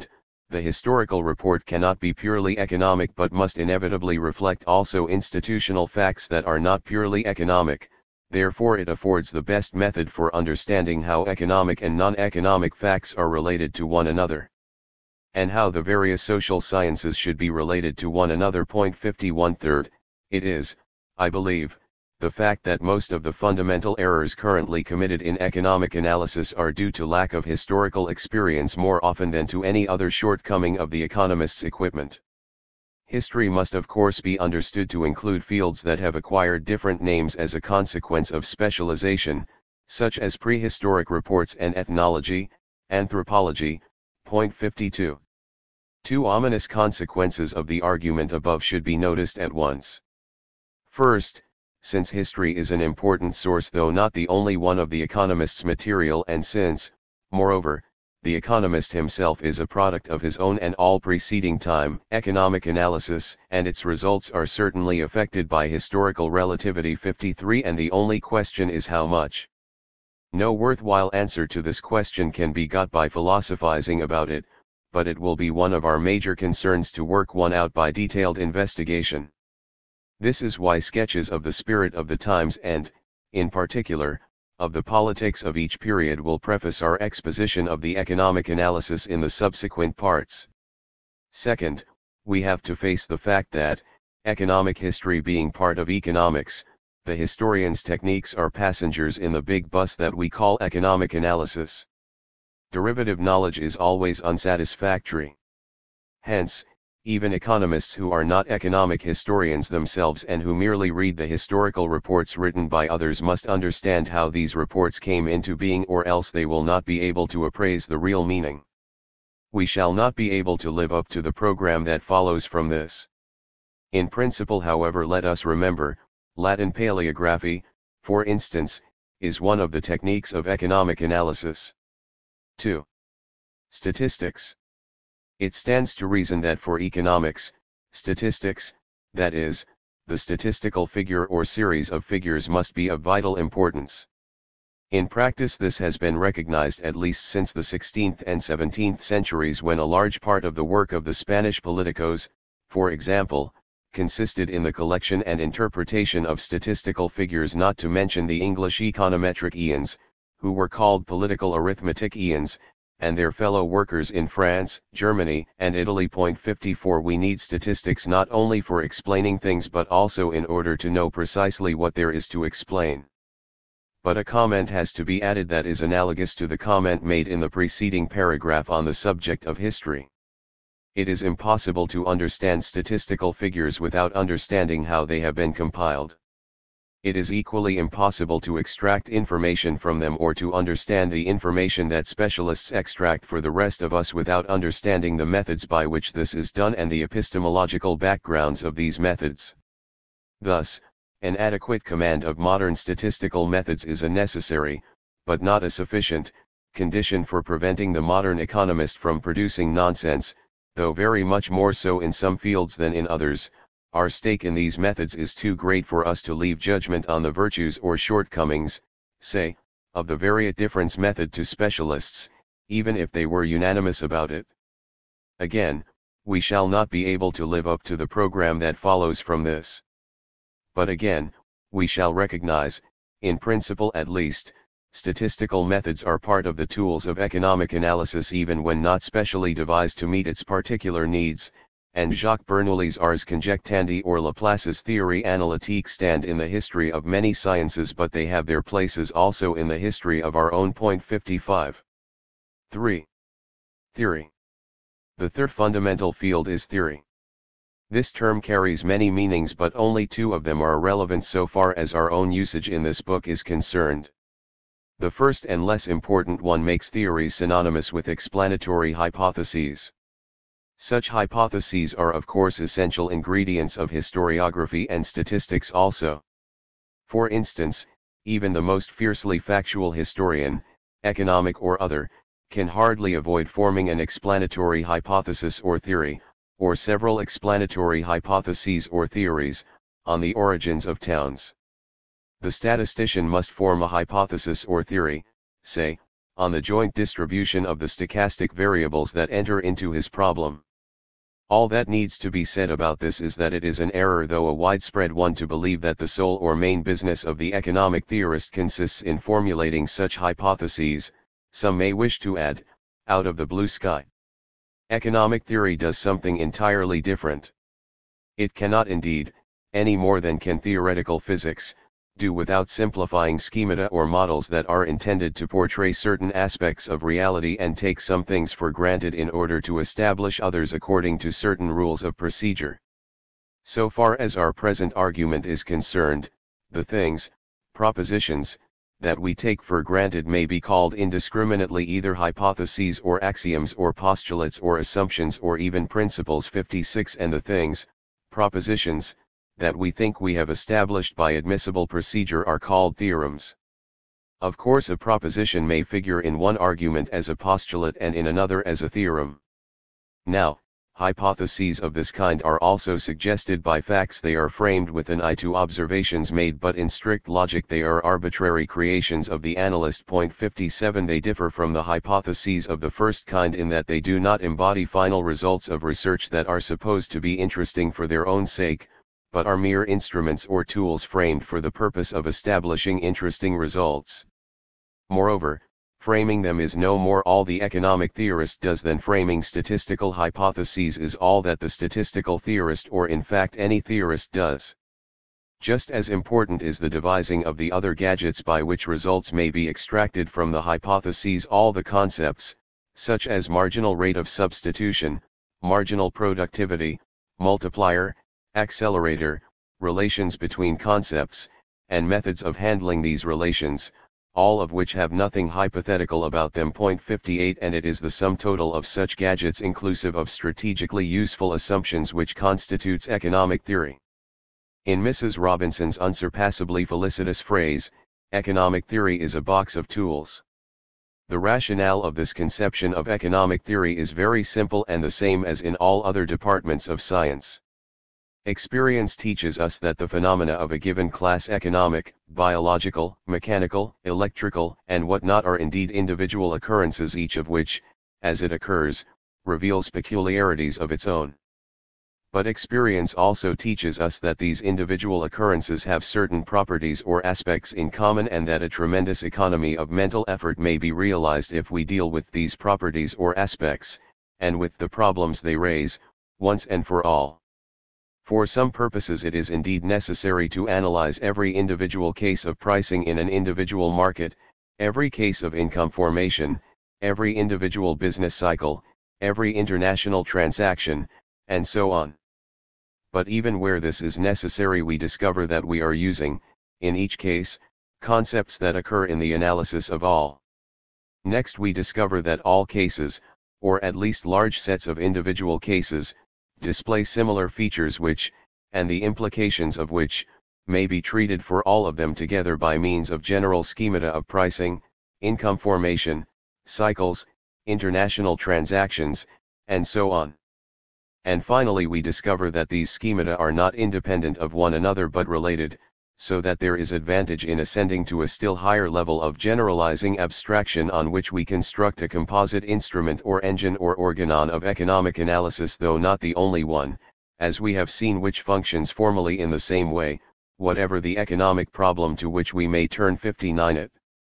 Richard Cantillon's 60 work is the first in which awareness of this last truth is clearly discernible, though economists took over a century to realize all its possibilities. Leon Walras was in fact the first to do so, see below Part 4, ch 6, Sector 5b. Although it is neither possible nor desirable for us to embark upon an epistemology of economics, and although some of the topics pertaining to that field will receive attention both in the subsequent chapters of this part and in all the subsequent parts, it will be helpful to insert here a few additional remarks in the hope that they will do something to scale down possible barriers between myself and my readers. First, then, a qualification should be added to the preceding argument about the nature and functions of economic theory. This argument ran in terms which are applicable, substantially at least, to all sciences that have any all-purpose apparatus of analysis. But there are limits to this parallelism, and the most important of them are represented by the two following facts. Economics lacks the benefits that physics derives from laboratory experiments. When economists talk about experimenting, they mean something quite different from experimenting under laboratory conditions, but enjoys instead a source of information that is denied to physics, namely, man's extensive knowledge of the meanings of economic actions. This source of information is also a source of controversies that will bother us repeatedly on our journey. But its existence can hardly be denied. Now, when we speak, for example, of motives that are supposed to actuate individuals or groups, our source of information may be roughly identified with knowledge of psychic processes, conscious or subconscious, which it would be absurd not to use, although, as I shall never cease to emphasize, this is not the same thing as trespassing upon the field of professional psychology any more than stating the law of decreasing returns from land implies trespassing upon the realm of physics. There is, however, also another way of interpreting our knowledge of meanings which is more akin to logic. If I state, for example, that under a number of conditions instantaneous gains of a firm will be maximized at the output at which marginal cost equals marginal revenue, the latter equaling price in the case of pure competition, I may be said to be formulating the logic of the situation and a result that is true, just as is a rule of general logic, independently of whether or not anyone ever acts in conformity to it. This means that there is a class of economic theorems that are logical, not, of course, ethical or political, ideals or norms. And they evidently differ from another class of economic theorems that are directly based upon observations, for example, on observations as to how far expectations of employment opportunity affect workmen's expenditure on consumers' goods, or how variations in wages affect the marriage rate. It would no doubt be possible to assimilate both types of theory by interpreting the logical norms also as purifying generalizations from observational data, if need be, from observations that are subconsciously stored up by common experience. On the whole, however, it seems better not to do so but to recognize frankly that we have, or think we have, the ability to understand meanings and to represent the implications of these meanings by appropriately constructed schemata. Second, the foregoing explanation may have done something toward exonerating me from the suspicion that I am tainted with scientism.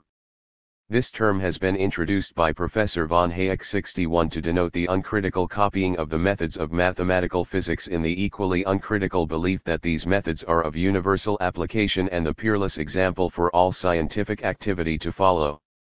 This history as a whole will answer the question whether there actually has been such uncritical copying of methods that have meaning only within the particular patterns of the sciences that developed them, apart of course from programmatic utterances that have been numerous enough ever since the awe-inspiring successes of the physical sciences in the 17th century, but mean next to nothing. As regards the question of principle, there cannot be the slightest doubt that Hayek is right, and so were all who in the 19th century preceded him in uttering protests similar to his in holding that the borrowing by economists of any method on the sole ground that it has been successful somewhere else is inadmissible, and that the rare and unimportant cases in which this has actually been done deserve what they get at his hands. Unfortunately, this is not the real question. We have to ask what constitutes borrowing before we can proceed to ask what constitutes illegitimate borrowing. And here we must beware of an optical illusion similar to the one that makes Marxists so reluctant to use such terms as price or cost or money or value of the services of land or even interest when speaking of a future socialist order. These terms denote concepts of general economic logic and seem to Marxists to be tainted with a capitalist meaning only because they are used also in capitalist society. Similarly, the concepts and procedures of higher mathematics have indeed been first developed in connection with the physicists' problems, but this does not mean that there is anything specifically physicalist about this particular kind of language. 62 But this also holds for some of the general concepts of physics, such as equilibrium potential or oscillator, or statics and dynamics, which turn up of themselves in economic analysis just as do systems of equations, what we borrow when we use. For example, the concept of an oscillator is a word and nothing else. Two circumstances combine, however, to reinforce that optical illusion. On the one hand, physicists and mathematicians, when they hit upon those general concepts that occurred to us only later, not only baptized them but also worked out their logic. So long as this logic does not introduce anything physicalist, it would be waste of effort not to make use of it. On the other hand, students sometimes understand a physical analogy more readily than they do the economics of the case to be presented. Hence such analogies are often used in teaching. It therefore seems as though the things we are accused of borrowing are merely the reflexes of the fact that all of us, physicists or economists, have only one type of brain to work with, and that this brain acts in ways that are to some extent similar whatever the task it tackles, the fact to which the unity of science movement owes its existence. This does not involve any mechanistic, deterministic or otheristic errors, or any neglect of the truth that to explain means something different in the natural and in the social sciences, or finally any denial of the implications of the historical character of our subject matter. Third, if economic theory is such a simple and harmless sort of thing as I have represented it to be, the reader might wonder where the hostility comes from that has followed it ever since it attracted any attention at all, which was roughly since the time of the physiocrats, to this day. I shall simply list the main headings for an answer which our story will amply verify. 1. At all times, including the present, in judging from the standpoint of the requirements of each period, not judging the state of the theory as it was at any time by standards of a later time, the performance of economic theory has been below reasonable expectation and open to valid criticism. 2. Unsatisfactory performance has always been and still is accompanied by unjustified claims, and especially by irresponsible applications to practical problems that were and are beyond the powers of the contemporaneous analytic apparatus. 3. But while the performance of economic theory was never up to the mark, that is, never what it might have been, it was at the same time beyond the grasp of the majority of interested people who failed to understand it and resented any attempt at analytic refinement. Let us distinguish carefully the two different elements that enter into this resentment. On the one hand, there were always many economists who deplored the loss of all those masses of facts that actually are lost in any process that involves abstraction. So far as application is concerned, resentment of this type is very frequently quite justified. On the other hand, however, there are untheoretical minds who are unable to see any use in anything that does not directly bear upon practical problems. Or, to put it less inoffensively, who lack the scientific culture which is required in order to appreciate analytic refinement. It is very important for the reader to bear in mind this curious combination of justified and unjustified criticism of economic theory, which will be emphasized all along in this book. It accounts for the fact that criticism of economic theory practically always proceeded from both people who were above and people who were below the level of the economic theory of their time. 4. the hostility that proceeded from these sources was frequently strengthened by the hostility to the political alliances which the majority of theorists persisted in forming. The classical example for this is the alliance of economic theory with the political liberalism of the 19th century. As we shall see, this alliance had the effect of turning for a time the defeat of political liberalism into a defeat of economic theory. And at that time many people positively hated economic theory because they thought it was just a device for bolstering up a political program of which they disapproved.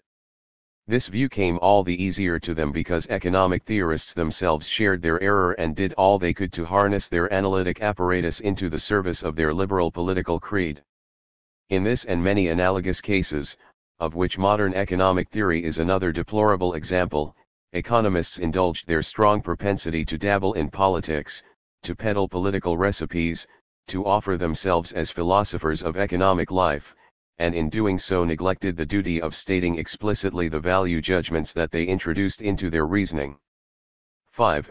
Although really implied under one or more of the preceding headings, we may just as well list as a separate one the view that economic theory consists in framing unfounded, speculative hypotheses in the first of the two meanings that were distinguished above. Hence, the tendency quite frequent among economists or other social scientists to rule out economic theory from the realm of serious science. It is interesting to note that a propensity 63 of this kind is by no means confined to our field. Isaac Newton was a theorist if he was anything. Nevertheless, he displayed a marked hostility toward theory and especially toward framing of causal hypotheses. What he really meant was not theory or hypothesis of our second kind but just inadequately substantiated speculation. Perhaps there was also something else in this hostility, namely the aversion of the truly scientific mind to the use of the word cause that carries a metaphysical flavor. Newton's example may also be appealed to in order to illustrate the truth that dislike of the use of metaphysical concepts in the realm of empirical science does not at all imply any dislike of metaphysics itself. JAS intended to have these 9 paragraphs of indented material set in small type so that it would be easy for the average reader to skip them. 4. Economic sociology. The reader will have observed that our 3 fundamental fields, economic history, statistics, and statistical method, and economic theory, while essentially complementing each other, do not do so perfectly. In writing economic history, there are indeed statements that should not be added at all unless properly substantiated by pieces of reasoning that belong to economic theory. Such a statement is, for instance, the one that links England's great economic development from the 1840s to the end of the 19th century to the repeal of the Corn Laws and of practically every other kind of protection. The schemata of economic theory derive the institutional frameworks within which they are supposed to function from economic history, which alone can tell us what sort of society it was, or is, to which the theoretical schemata are to apply. Yet, it is not only economic history that renders this service to economic theory. It is easy to see that when we introduce the institution of private property or of free contracting or else a greater or smaller amount of government regulation, we are introducing social facts that are not simply economic history but are a sort of generalized or typified or stylized economic history. And this applies still more to the general forms of human behavior which we assume either in general or for certain social situations but not for others. Every economics textbook that does not confine itself to teaching technique in the most restricted sense of the word has such an institutional introduction that belongs to sociology rather than to economic history as such. Borrowing from German practice, we shall find it useful, therefore, to introduce a 4th fundamental field to complement the 3 others, although positive work in this field also leads us beyond mere economic analysis, the field that we shall call economic sociology, Wirtschaft sociology. To use a felicitous phrase, economic analysis deals with the questions how people behave at any time and what the economic effects are they produce by so behaving.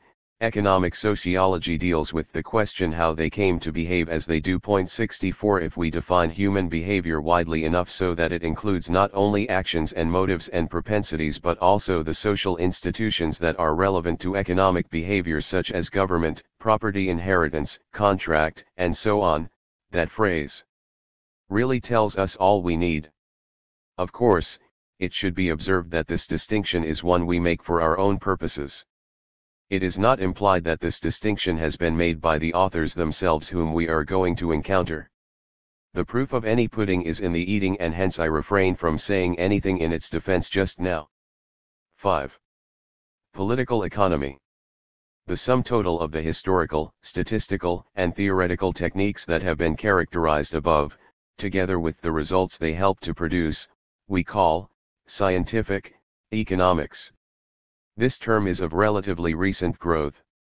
A. Marshall's great treatise was the first to establish its use, from 1890 on, at least in England and the United States. 65 In the 19th century, the term commonly in use was political economy, though in some countries other terms competed with it in the first decades of that century.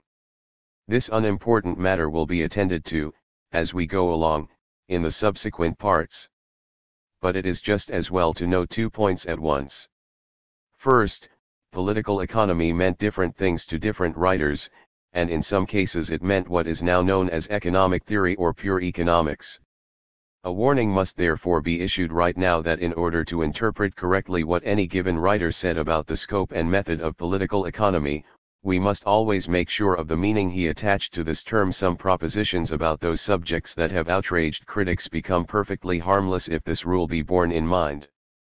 Second, ever since our science or agglomeration of sciences was baptized political economy by a not very significant writer of the 17th century whose work owes an undeserved immortality to this fact, there has been the implicit or explicit suggestion that the exclusive concern of our science was with the economy of the state, though of course not only of the polis, the city-state of Greece, or, what is almost the same thing, with public policies of an economic nature. This suggestion, which was still more emphasized by the German term frequently used as a synonym of political economy, Staatswissenschaft, implied of course an altogether too narrow conception of the scope of economics. Incidentally, it overemphasized the largely meaningless distinction between economics and what is now called business economics. Let us therefore have it understood that we ourselves do not divorce the two, and that all the facts and tools relevant to the analysis of the behavior of individual firms, past or present, come within our meaning of economics just as much as do the facts and tools relevant to the analysis of the behavior of governments, and therefore will have to be added to the contents of any narrower political economies of the past. We have, however, to notice a novel meaning of the term political economy that has asserted itself of late. Some contemporaneous economists are of the opinion that modern economic theory, in our sense, hangs too much in the air and does not take sufficient account of the fact that no sensible application to practical questions or even to the analysis of given situations of an economy can be made of its results without reference to the historico-political framework within which they are to hold. This opinion is sometimes extended so as to imply criticism of any work that concentrates on the improvement of theoretical or statistical tools of analysis, and then it seems to me to mean nothing except a failure to realize the inexorable necessity of specialized work. But all the more justified is this opinion if it be formulated as it has been in the first sentence of this paragraph. In particular, an economics that includes an adequate analysis of government action and of the mechanisms and prevailing philosophies of political life is likely to be much more satisfactory to the beginner than an array of different sciences which he does not know how to coordinate, whereas, to his delight, he finds precisely what he seeks ready-made in Karl Marx. An economics of this type is sometimes presented under the title political economy. In partial recognition of the truth that seems to be contained in this program, we have set up our fourth fundamental field, economic sociology. Political economy in the sense discussed in the preceding paragraph calls up still another meaning of the term, the one that occurs in a discussion of systems of political economy. And this meaning in turn evokes, by association, the term economic thought. But it will be convenient to deal with these two concepts in Chapter 4. There we shall also try to clarify the relation of this history of economic analysis to any history of the systems of political economy and to any history of the thoughts on economic subjects that float in the public mind. 6. Applied fields.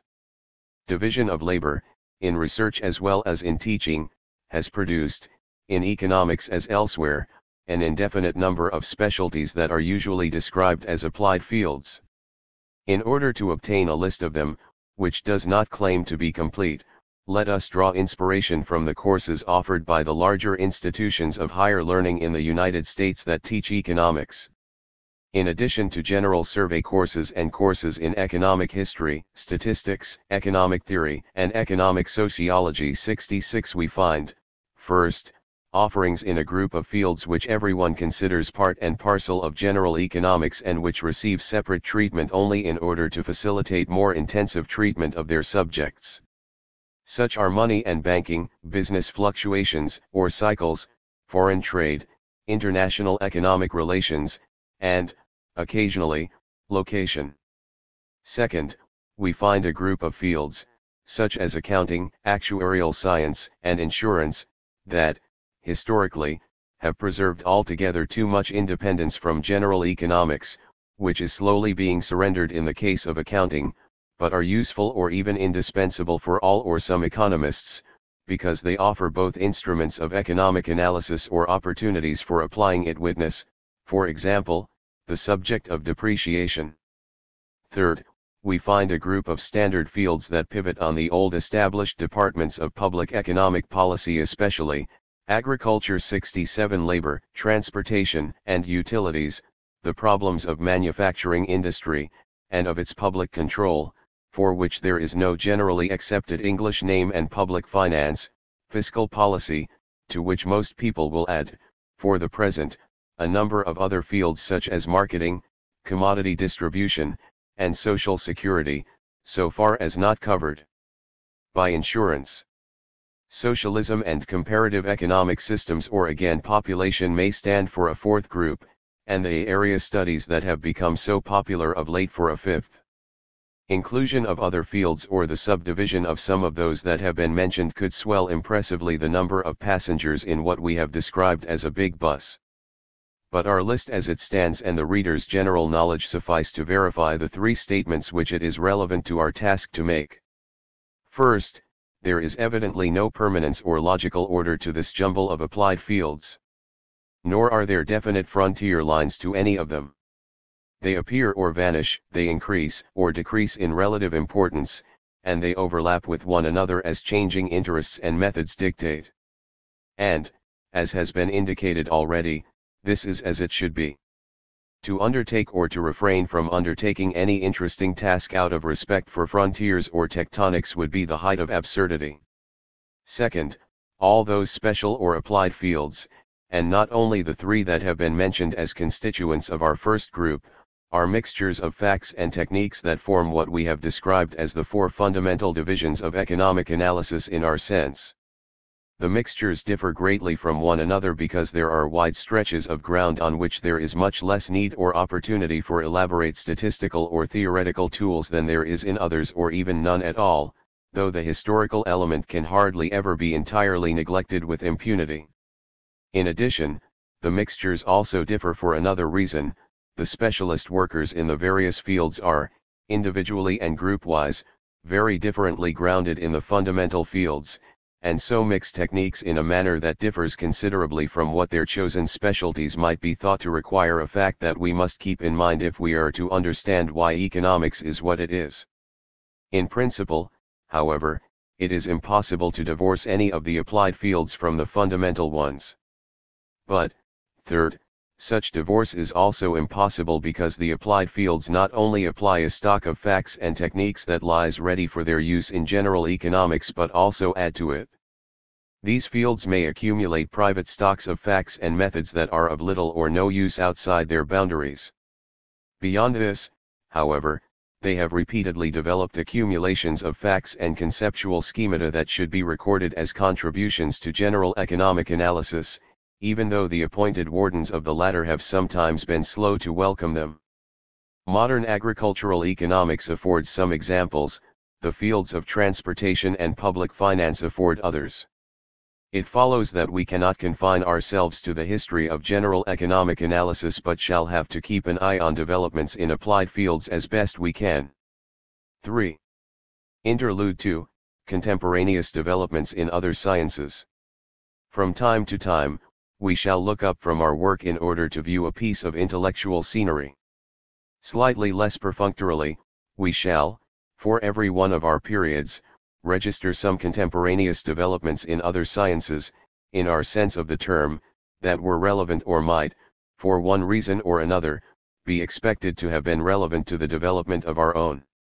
What has to be said now about this aspect of our exposition is so preponderantly concerned with philosophy that I might as well have entitled this chapter, Economics and Philosophy. The rest will be disposed of in the 2 paragraphs that follow. 1. Economics and Sociology. After what has been said in the preceding chapter about the paramount importance for economic analysis of history and all the sciences and branches of sciences that this term stands for 68 and of statistics, it goes without saying that we must try to keep some contact with them. The reason why this will be done in a fragmentary manner is not that a more systematic treatment would not be desirable, but that such treatment is impossible within the space at our disposal and within the limits of my own knowledge, and even if it were possible, it would drown our own story in an unfathomable ocean. Similarly, it goes without saying that we cannot afford, subject to the same restrictions, to neglect the developments of sociology. This term we shall use in the narrow sense in which it denotes a single though far from homogeneous science, namely the general analysis of social phenomena such as society, group, class, group relations, leadership, and the like. And we shall use the term in this sense throughout, that is, for developments that antedate by centuries the introduction of the word. In a wider sense it means the whole of many overlapping and uncoordinated social sciences, which is the term we prefer and which includes, among other things, our own economics, jurisprudence, hierology, political science, ecology, and descriptive ethics and aesthetics, in the sense of sociology of moral behavior patterns and of art. In the footnote below, the kinds of relations that may make developments in these and other fields relevant to a history of economic analysis are illustrated by the example of jurisprudence. Point 69. The closeness of some of these relations has been recognized by our setting up the fundamental field of economic sociology, in which neither economists nor sociologists can get very far without treading on one another's toes. But it does not follow either that the cooperation between the 2 groups has actually been particularly close or fertile, or that either of them would have got along better if there had been more cooperation. As regards the first point, it is the fact that ever since the 18th century both groups have grown steadily apart until by now the modal economist and the modal sociologist know little and care less about what the other does, each preferring to use, respectively, a primitive sociology and a primitive economics of his own to accepting one another's professional results, a state of things that was and is not improved by mutual vituperation. As regards the second point, it is by no means certain that closer cooperation, so often clamored for by laymen who expect great things from cross-fertilization with a certainty untroubled by professional competence, would have been an unmixed blessing. For it could certainly not have brought net gains, because there would have been some loss of that efficiency which is the result of strict or even narrow specialization. This holds even for the division of economics and of sociology, in the wider sense, into departments that have developed into what are, to all intents and purposes, semi-independent sciences. This is precisely why we prefer to speak of social sciences rather than to speak of sociology in the wider sense. As an eminent economist once observed, cross-fertilization might easily result in cross-sterilization. This does not affect what has been said about the necessity of following up, at least in a fragmentary fashion, the developments of all the neighboring fields in this book. It was only to avoid a possible misunderstanding that I thought it necessary to write the last sentences. 2. Logic and psychology. For the rest, we are particularly interested in logic and psychology. The former claims our attention because economists have made a not inconsiderable contribution to it, but especially because of their propensity to dogmatize and to quarrel about method. Economists who enjoy this sport are apt to be influenced by the writings of the logicians of their time, which therefore, though more apparently than really, gain some influence, legitimate or otherwise, upon our work. As regards psychology, there is the view that came first to the fore in the 18th century, and hence has been sponsored intermittently, that economics, like other social sciences, deals with human behavior. Psychology is really the basis from which any social science must start and in terms of which all fundamental explanation must run.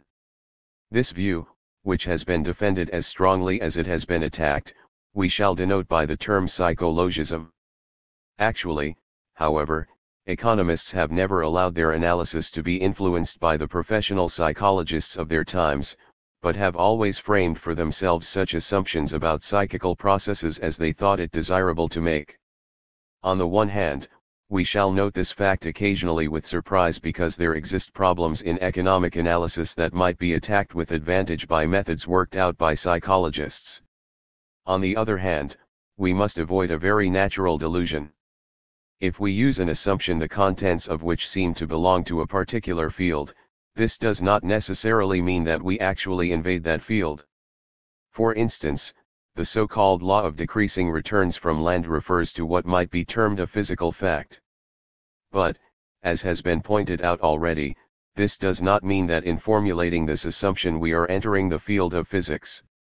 Similarly, when I state the assumption that as I go on eating successive pieces of bread my desire for further such pieces decreases, I may be said to be stating a psychic fact.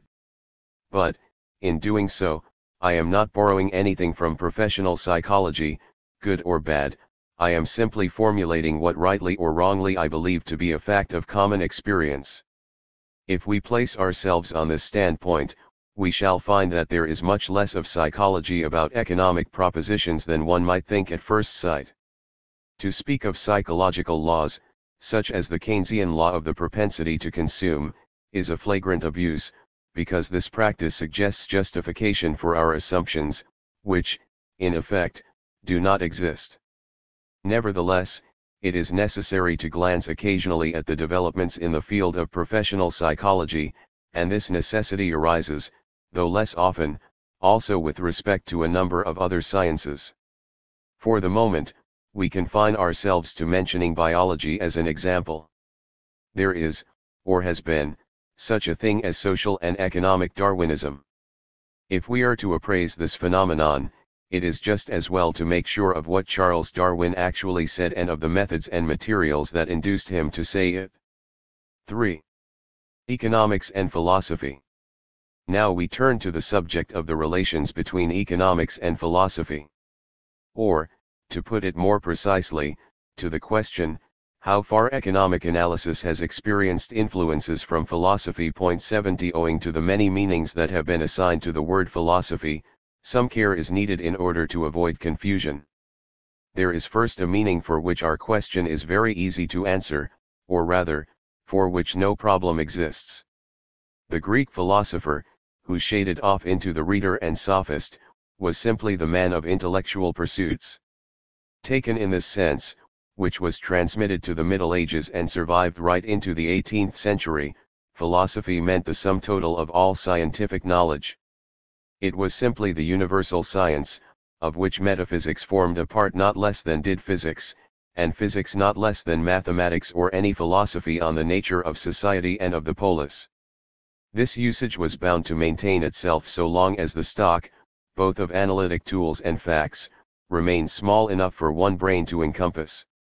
More or less, this was the case until, very roughly, the middle of the 18th century, when the time of the polyhistos was definitely over. 71 As we have seen, St. Thomas Aquinas fell in with this use of the word philosophy, except that he excluded the sacred doctrine, which was a science apart. All the others were philosophical disciplines. It is interesting to note that St. Thomas made no attempt to assign to the former any other prerogative but that of supermundane dignity, and did not give it any authority over the latter. When we look over those comprehensive systems 72 of science, we cannot fail to make a discovery of the utmost importance for the problem in hand. Neither Aristotle nor any of the later polyhistos succeeded in unifying, or even attempted to unify, the various departments of his teaching and, in particular, to assert in each of them his views on the last causes, the ultimate meaning of things, and the like. The physical theories of Aristotle, for instance, are entirely independent of his views on those fundamentals and could, so far as these are concerned, just as well have been different from what they were. And this is as true of his political sociology, for example, his investigations into the constitutions of Greek city-states, as it is of his physics. Similarly, Leibniz's views on foreign trade have nothing whatever to do with his fundamental vision of the physical and the moral world, and he could, so far as these are concerned, just as well have been a free trader. Therefore, we had better speak of a compound of sciences rather than a universal science. This compound broke to pieces as the exigencies of the division of labor asserted themselves. It was then in the 17th and 18th centuries that philosophy was usually divided into natural and moral philosophy, a division that foreshadowed the German one between Natur und Geisteswissenschaften. 73. There is another sense of the word philosophy in which no question arises of its influencing economics. This is the case if philosophy is conceived of as a science, like any other, that asks certain questions, uses certain materials, and produces certain results. Examples of the problems that arise, if we then define philosophy in this sense, would be, what is meant by matter, force, truth, sense perception, and so on. This conception of philosophy, which appeals to many who are not philosophers, makes philosophy completely neutral as regards any particular proposition in any other science. It comes near to making philosophy synonymous with epistemology, the general theory of knowledge. But a problem, and a very important one, does arise if we define philosophy to mean all theological and non-theological systems of beliefs, speculative systems, concerning ultimate truths, realities, causes, ultimate ends, or values, ultimate norms. Ethics and aesthetics enter into such systems, not as sciences of certain sets of phenomena, behavior patterns, which they seek to describe, explain, but as normative codes that carry extra-empirical sanctions. 74. One may well ask whether economics does not also enter in the sense that a writer's philosophy determines, or is one of the factors which determine, his economics. In order to prepare the ground for our answer, I shall first mention a few illustrative cases from the history of other sciences. For any worker whose philosophy includes Christian belief, research is research into the works of God. For him, the dignity of his vocation flows from the conviction that his work is revealing a part, however small, of the divine order of things. Thus, Newton expressed Christian beliefs in a purely scientific work. Leibniz went readily from matters of pure physics and mathematics to matters of theology. He evidently saw no difference of methodological principle between the two, and theological aspects suggested themselves to his mind with the utmost ease. Leonhard Euler, 1707-83, argued for his method for finding curves that enjoy certain extremal properties on the ground that the world is the work of the most perfect creator and hence must be amenable to description in terms of maximum and minimum propositions. James P. Joule, 1818-89, the co-discoverer of the fundamental principle of modern thermodynamics, the principle of the mechanical equivalent of heat, adduced the argument that, in the absence of the equivalence between heat and motion, something, energy, could be lost in the physical universe which it would be contrary to the dignity of God to assume. The last two instances might even be construed as proving direct influence of Euler's and Joule's beliefs upon their analytic work. Nevertheless, nobody doubts that there was no influence of this kind, that is, a. that the scientific work of the four authors mentioned was not deflected from its course by their theological convictions, b. that it is compatible with any philosophical positions, and c. that there would be no point in trying to explain its methods or results by their philosophical positions. They simply coordinated their methods and results with their live Christian belief as they would coordinate with it everything else they did. They put their scientific work in a theological garb. But, so far as the content of this work is concerned, the garb was removable. I hold that the garb of philosophy is removable also in the case of economics. Economic analysis has not been shaped at any time by the philosophical opinions that economists happen to have, though it has frequently been vitiated by their political attitudes. But this thesis, as it stands, is open to so many misinterpretations that we must now spell it out carefully. The best method of doing so is to state explicitly what it does not involve. First, it does not involve scientism, see above ch2, sector 3. That is, I am not arguing that because the philosophical or theological garb is removable from propositions belonging to the physical sciences, it must therefore also be removable from propositions belonging to the social sciences. Our examples have been presented merely in order to illustrate what I mean by saying that the theological or philosophical creeds of a scientific worker need not exert any definite influence upon his analytic work, but not in order to establish my thesis. So far as those examples go, it is still an open question whether or not it also applies to the sciences of human action. Second, my thesis does not imply of course that human action itself and the psychic processes associated with it, motives or methods of reasoning, whether political or economic or of any other type, are uninfluenced by, or uncorrelated with, philosophical or religious or ethical convictions. It so happens that it is part of my own social psychology to hold that this correlation is far from perfect. Robber Baron may have professed quite sincerely a creed of meekness and altruism, but this is an entirely different matter.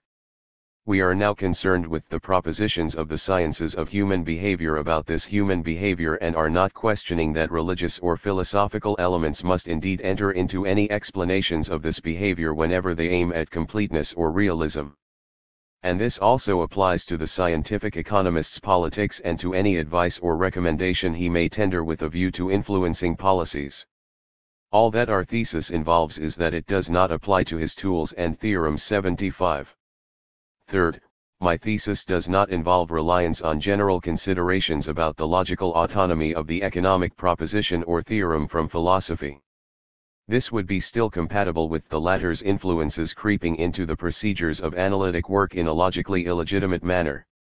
It might indeed be made plausible that such propositions, as that towns frequently developed from meeting places of merchants, do not carry any particular philosophical connotation, or that such propositions, as that ordinary significance tests are useless in the case of correlation between time series, are valid alike for the deist and the atheist, or that propositions, such as that increase in the rate of remuneration of a factor of production may decrease its supply, are compatible with any philosophy and imposed by none. But I am not asking my readers to put their trust in any arguments of this kind, however convincing they may seem to some. At the moment I am not making any attempt to establish my thesis. I am only announcing it and explaining its meaning. The proof will be supplied in the subsequent parts, when it will be shown that even those economists who held very definite philosophical views, such as Locke, Hume, Quesnay, and above all Marx, were as a matter of fact not influenced by them when doing their work of analysis. The reason why so much emphasis has been placed upon the thesis that philosophy in any technical sense of the term is constitutionally unable to influence economic analysis and actually has not influenced it, is that the opposite thesis is one of the most important sources of pseudo-explanations of the evolution of economic analysis. These pseudo-explanations have a strong appeal for many historians of economics who are primarily interested in philosophical aspects and therefore attach an undue weight to the references to such aspects which in fact abound in the literature and are not always easy to recognize for what they are, frills without importance that nevertheless obliterate the filiation of scientific ideas. 4. The sociology of economics. We have already referred to a department of science that we called the science of sciences, Wissenschaftslehre. This science, starting from logic and to some extent also from epistemology, treats of the general rules of procedure in use in the other individual sciences. But there is another science about science which is called the sociology of science, Wissenssociologie, 76, and treats of science as a social phenomenon.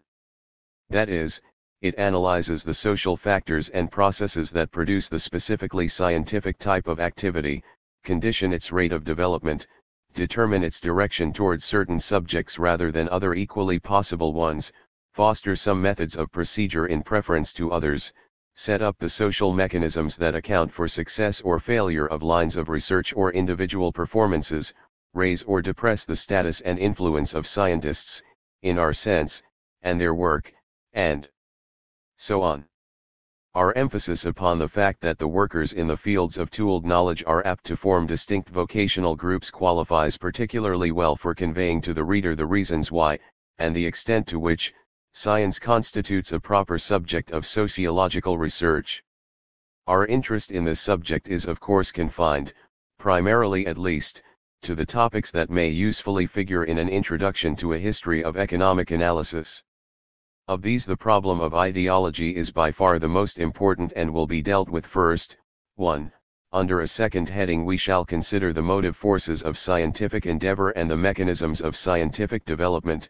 2. And finally we shall discuss some topics concerning the personnel of science in general and economics in particular. 3. 1 is the history of economics, a history of ideologies. A. Special nature of economic laws. The historical or evolutionary nature of the economic process unquestionably limits the scope of general concepts and of general relations between them, economic laws, that economists may be able to formulate. There is indeed no sense in denying, a priori, as has been done sometimes, that any such concepts or relations can be formulated at all. In particular, it is not necessary that the concepts we use in the study of social groups should be familiar to the members of these groups themselves. The fact, if it be a fact, that the concept of income was not familiar to the people of the Middle Ages before the 14th century is no reason for not using it in an analysis of their economy. 77 But it is true that economic laws are much less stable than are the laws of any physical science, that they work out differently in different institutional conditions, and that neglect of this fact has been responsible for many an aberration. It is also true that whenever we attempt to interpret human attitudes, especially attitudes of people far removed from us in time or culture, we risk misunderstanding them not only if we crudely substitute our own attitudes for theirs, but also if we do our best to penetrate into the working of their minds. All this is made much worse than it would be otherwise by the fact that the analyzing observer himself is the product of a given social environment and of his particular location in this environment that conditions him to see certain things rather than others, and to see them in a certain light. And even this is not all. Environmental factors may even endow the observer with a subconscious craving to see things in a certain light. This brings us up to the problem of ideological bias in economic analysis. Modern psychology and psychotherapy have made us familiar with the habit of our minds that we call rationalization. 78 This habit consists in comforting ourselves and impressing others by drawing a picture of ourselves, our motives, our friends, our enemies, our vocation, our church, our country, which may have more to do with what we like them to be than with what they are. The competitor who is more successful than we are ourselves is likely to owe his success to tricks that we despise. As likely as not, the leader of a party not our own is a charlatan. The beloved girl is an angel exempt from human frailties.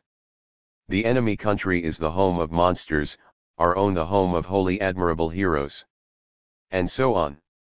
The importance of this habit for the health and happiness of the normal mind is obvious. 79 And so is the importance of a correct diagnosis of its verbal manifestations.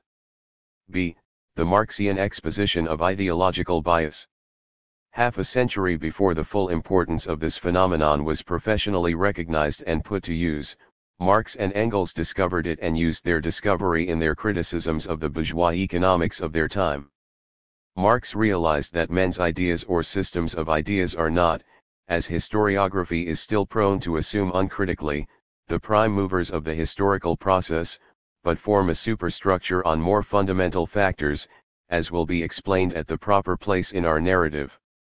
Marx realized further that the ideas or systems of ideas that prevail at any given time in any given social group are, so far as they contain propositions about facts and inferences from facts, likely to be vitiated for exactly the same reasons that also vitiate a man's theories about his own individual behavior.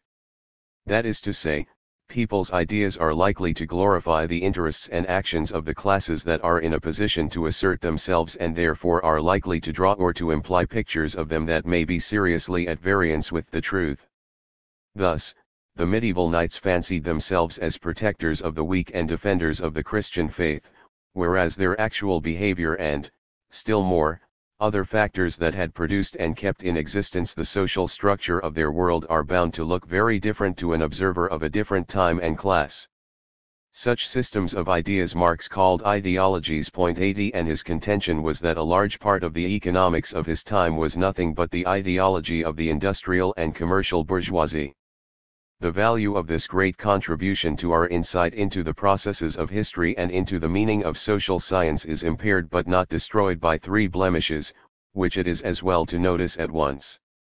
First, while Marx was so much alive to the ideological character of systems of ideas with which he was not in sympathy, he was completely blind to the ideological elements present in his own.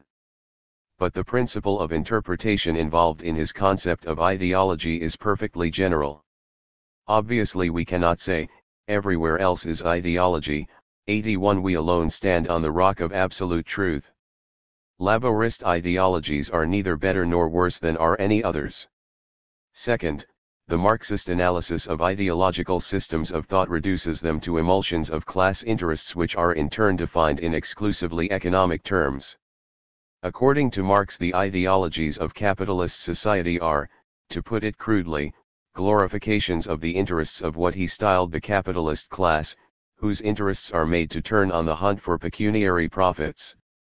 Ideologies that do not glorify the behavior of capitalist man in business but something else, for instance the national character and behavior, must hence always be reducible, however indirectly, to those economic interests of the dominant class. This however is not implied in the principle of ideological interpretation but constitutes an additional and much more doubtful theory.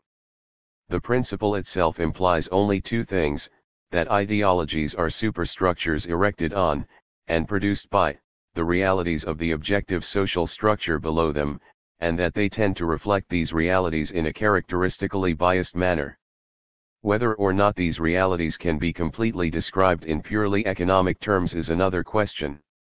Without entering upon it here, we merely record the fact that we are going to attach a much wider meaning to the concept of ideological influence. Social location undoubtedly is a powerful factor in shaping our minds. But this does not amount to saying that our minds are exclusively shaped by the economic elements in our class position, or that, even so far as this is the case, they are exclusively shaped by a well-defined class or group interest. 82. Third, Marx, and especially the majority of his followers, assume too readily that statements which display ideological influence are ipso facto condemned thereby. But it cannot be emphasized too strongly that, like individual rationalizations, ideologies are not lies. It must be added that statements of fact that enter into them are not necessarily erroneous. The temptation is great to avail oneself of the opportunity to dispose at one stroke of a whole body of propositions one does not like, by the simple device of calling it an ideology. This device is no doubt very effective as are attacks upon an opponent's personal motives. But logically it is inadmissible. As pointed out already, explanation, however correct, of the reasons why a man says what he says tells us nothing about whether it is true or false. Similarly, statements that proceed from an ideological background are open to suspicion, but they may still be perfectly valid. Both Galileo and his opponents may have been swayed by ideologies. That does not prevent us from saying that he was right. But what logical warrant have we for saying so? Is there any means of locating, recognizing, and possibly eliminating the ideologically vitiated elements in economic analysis? And does enough remain when we have done so? It will be understood that our answers, though illustrated by examples, will for the moment be provisional, and that the validity or otherwise of the principles I am about to formulate can be judged only by their applications in this book as a whole. But before we embark upon this task we must clarify a preliminary matter. Unfortunately, we have to bar a fire escape by which some of the strongest exponents of the doctrine that economics, and in principle all science, is vitiated by ideological delusions have tried to escape from the apparently inevitable conclusion concerning the possibility of scientific truth. Professor K. Mannheim taught that, though ideological delusion is the common fate of mankind, there are nevertheless detached intelligences, floating freely in space, who enjoy the privilege of being exempt from this fate. Slightly more realistically, everyone is a victim of ideological delusion except the modern radical intellectual who stands indeed upon the rock of truth, the unbiased judge of all things human. Now, if anything can be called obvious in this field, it is the fact that this intellectual is just a bundle of prejudices that are in most cases held with all the force of sincere conviction. But this apart, we cannot follow Mannheim down his fire escape because we have fully accepted the doctrine of the ubiquity of ideological bias and therefore cannot see anything else in the belief of some groups in their freedom from it but a particularly vicious part of their own system of delusions. Point 83. Now we turn to our task. First, ideological bias, as defined above by our amended version of the Marxist definition, is obviously not the only danger that threatens economic analysis. In particular, there are two others that should be mentioned specifically because they are easily confused with ideological bias. One is possible tampering with facts or with rules of procedure by special pleaders. All we have to say about this has been said already. Here I only wish to warn the reader that special pleading is not the same thing as ideologically vitiated analyzing. Another danger proceeds from the inveterate habit of economists to pass value judgments upon the processes they observe.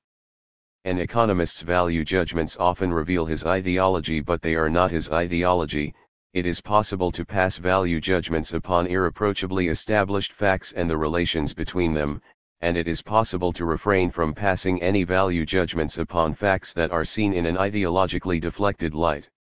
We are not going to discuss the problem of value judgments here. It will be more convenient to do so on other occasions, especially when I shall have to report upon a full-dress debate on the subject in Part 4, Chapter 4.84. C. How does a history of economic analysis differ from a history of systems of political economy, from a history of economic thought? The distinction above between ideologically biased statements and value judgments should not, however, be interpreted as a denial of their affinity. This affinity is even the main reason why I think it important to distinguish this history of economic analysis from either a history of systems of political economy or a history of economic thought. By a system of political economy I mean an exposition of a comprehensive set of economic policies that its author advocates on the strength of certain unifying, normative, principles such as the principles of economic liberalism, of socialism, and so on. Such systems do come within our range so far as they contain genuinely analytic work. For instance, A. Smith's Wealth of Nations was, in fact as in intention, a system of political economy in the sense just defined, and as such it does not interest us. All the more does it interest us by virtue of the fact that A. Smith's political principles and recipes, his guarded advocacy of free trade and the rest are but the cloak of a great analytic achievement. In other words, we are not so much interested in what he argued for as we are in how he argued and what tools of analysis he used in doing so.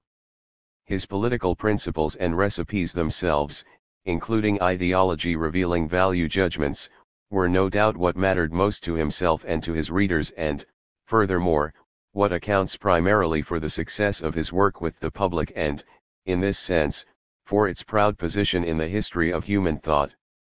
But I am prepared to surrender them all as mere formulations of the ideology of his epoch and country, without validity for any other.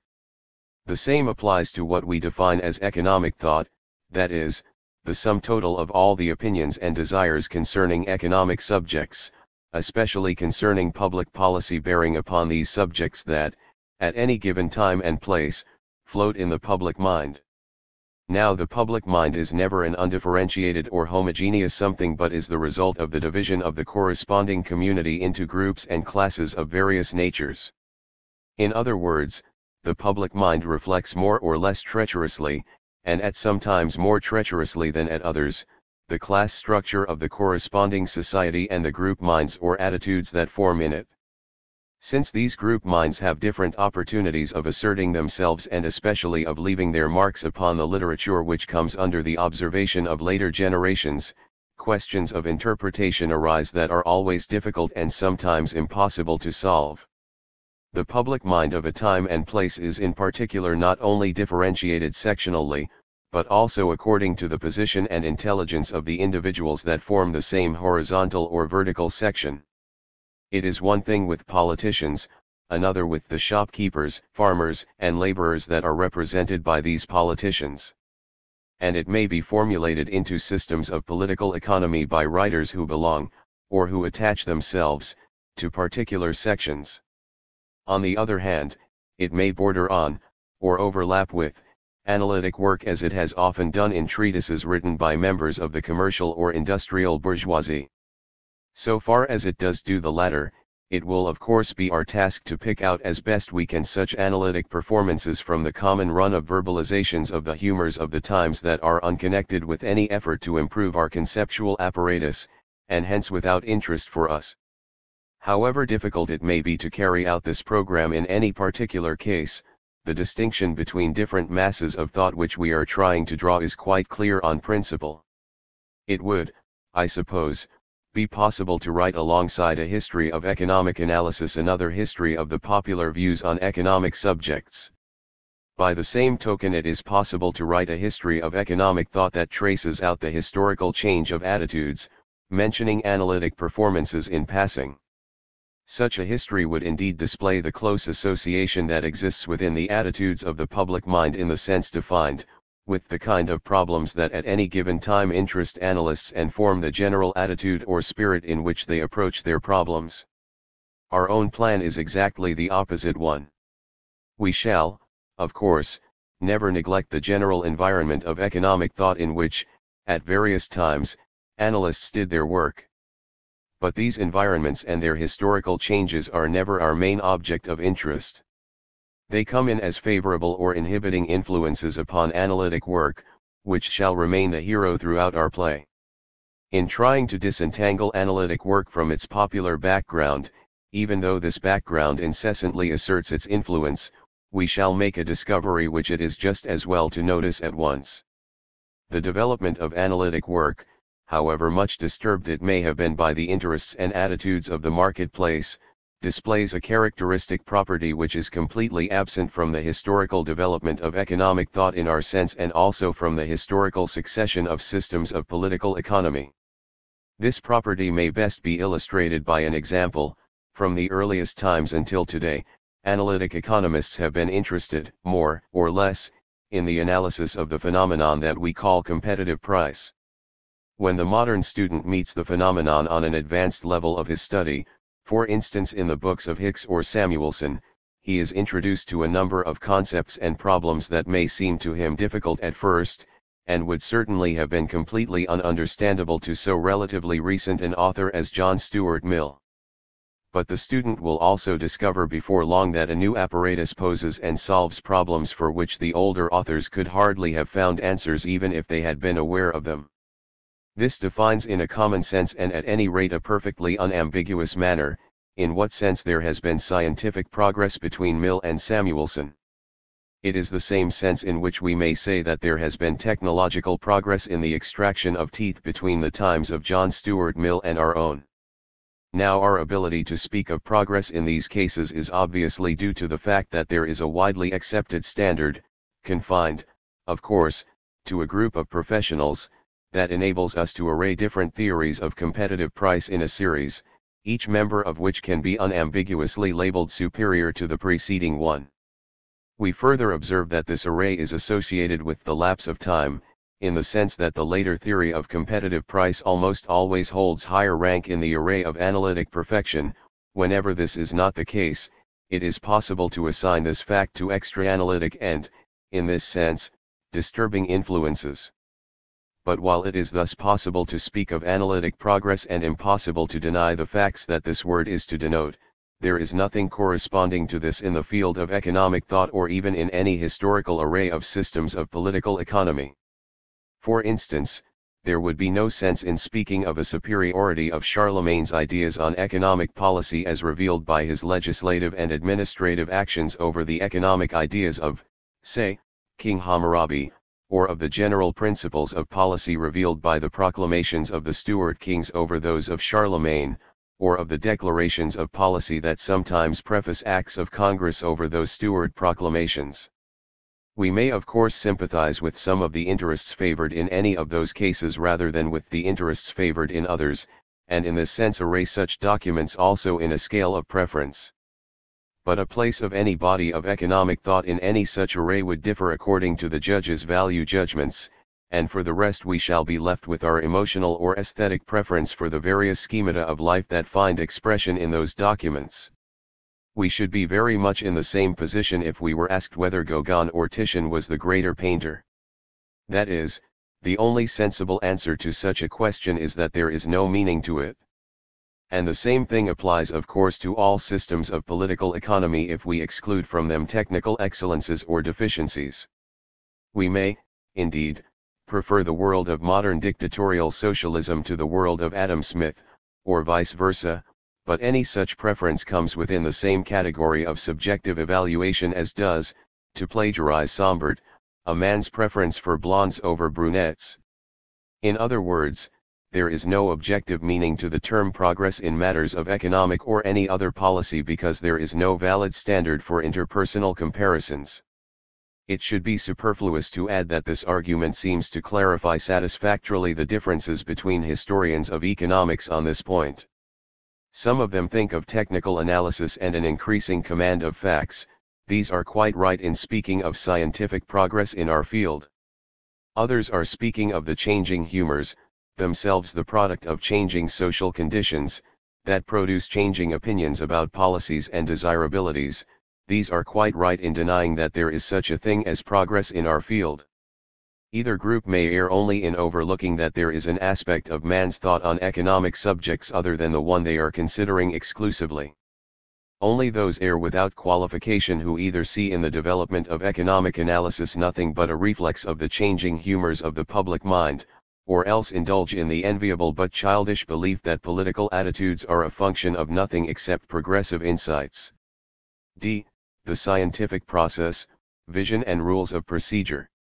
We are now ready to take the second step in our inquiry into the dangers of ideological bias, namely, to ask the question how far it threatens the validity of results in that narrower field that we have described as economic analysis.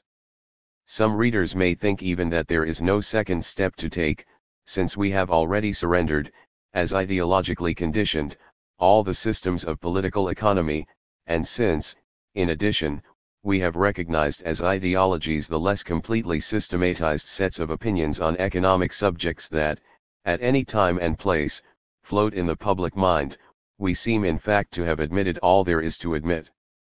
And those readers in particular whose primary interest is in the history of the ideas that shape or, at all events, are closely associated with policies or with people's ideas about what is to be considered as fair or desirable in the management of economic affairs and whose interest in the development of technical economic analysis is secondary only are quite likely to grant perhaps with a shrug of the shoulders that our box of tools may well be as far removed from the influence of ideologies as are the techniques of any other science. Unfortunately, we cannot take this for granted. Let us therefore analyze the scientific process itself in order to see where ideological elements may enter it and what are our means of recognizing and perhaps eliminating them.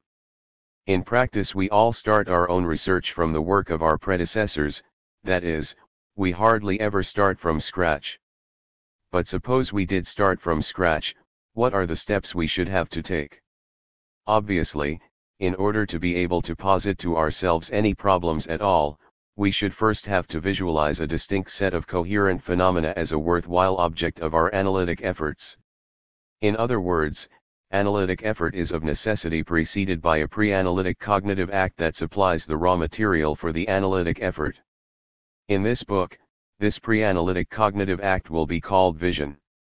It is interesting to note that vision of this kind not only must precede historically the emergence of analytic effort in any field but also may re-enter the history of every established science each time somebody teaches us to see things in a light of which the source is not to be found in the facts, methods, and results of the pre-existing state of the science.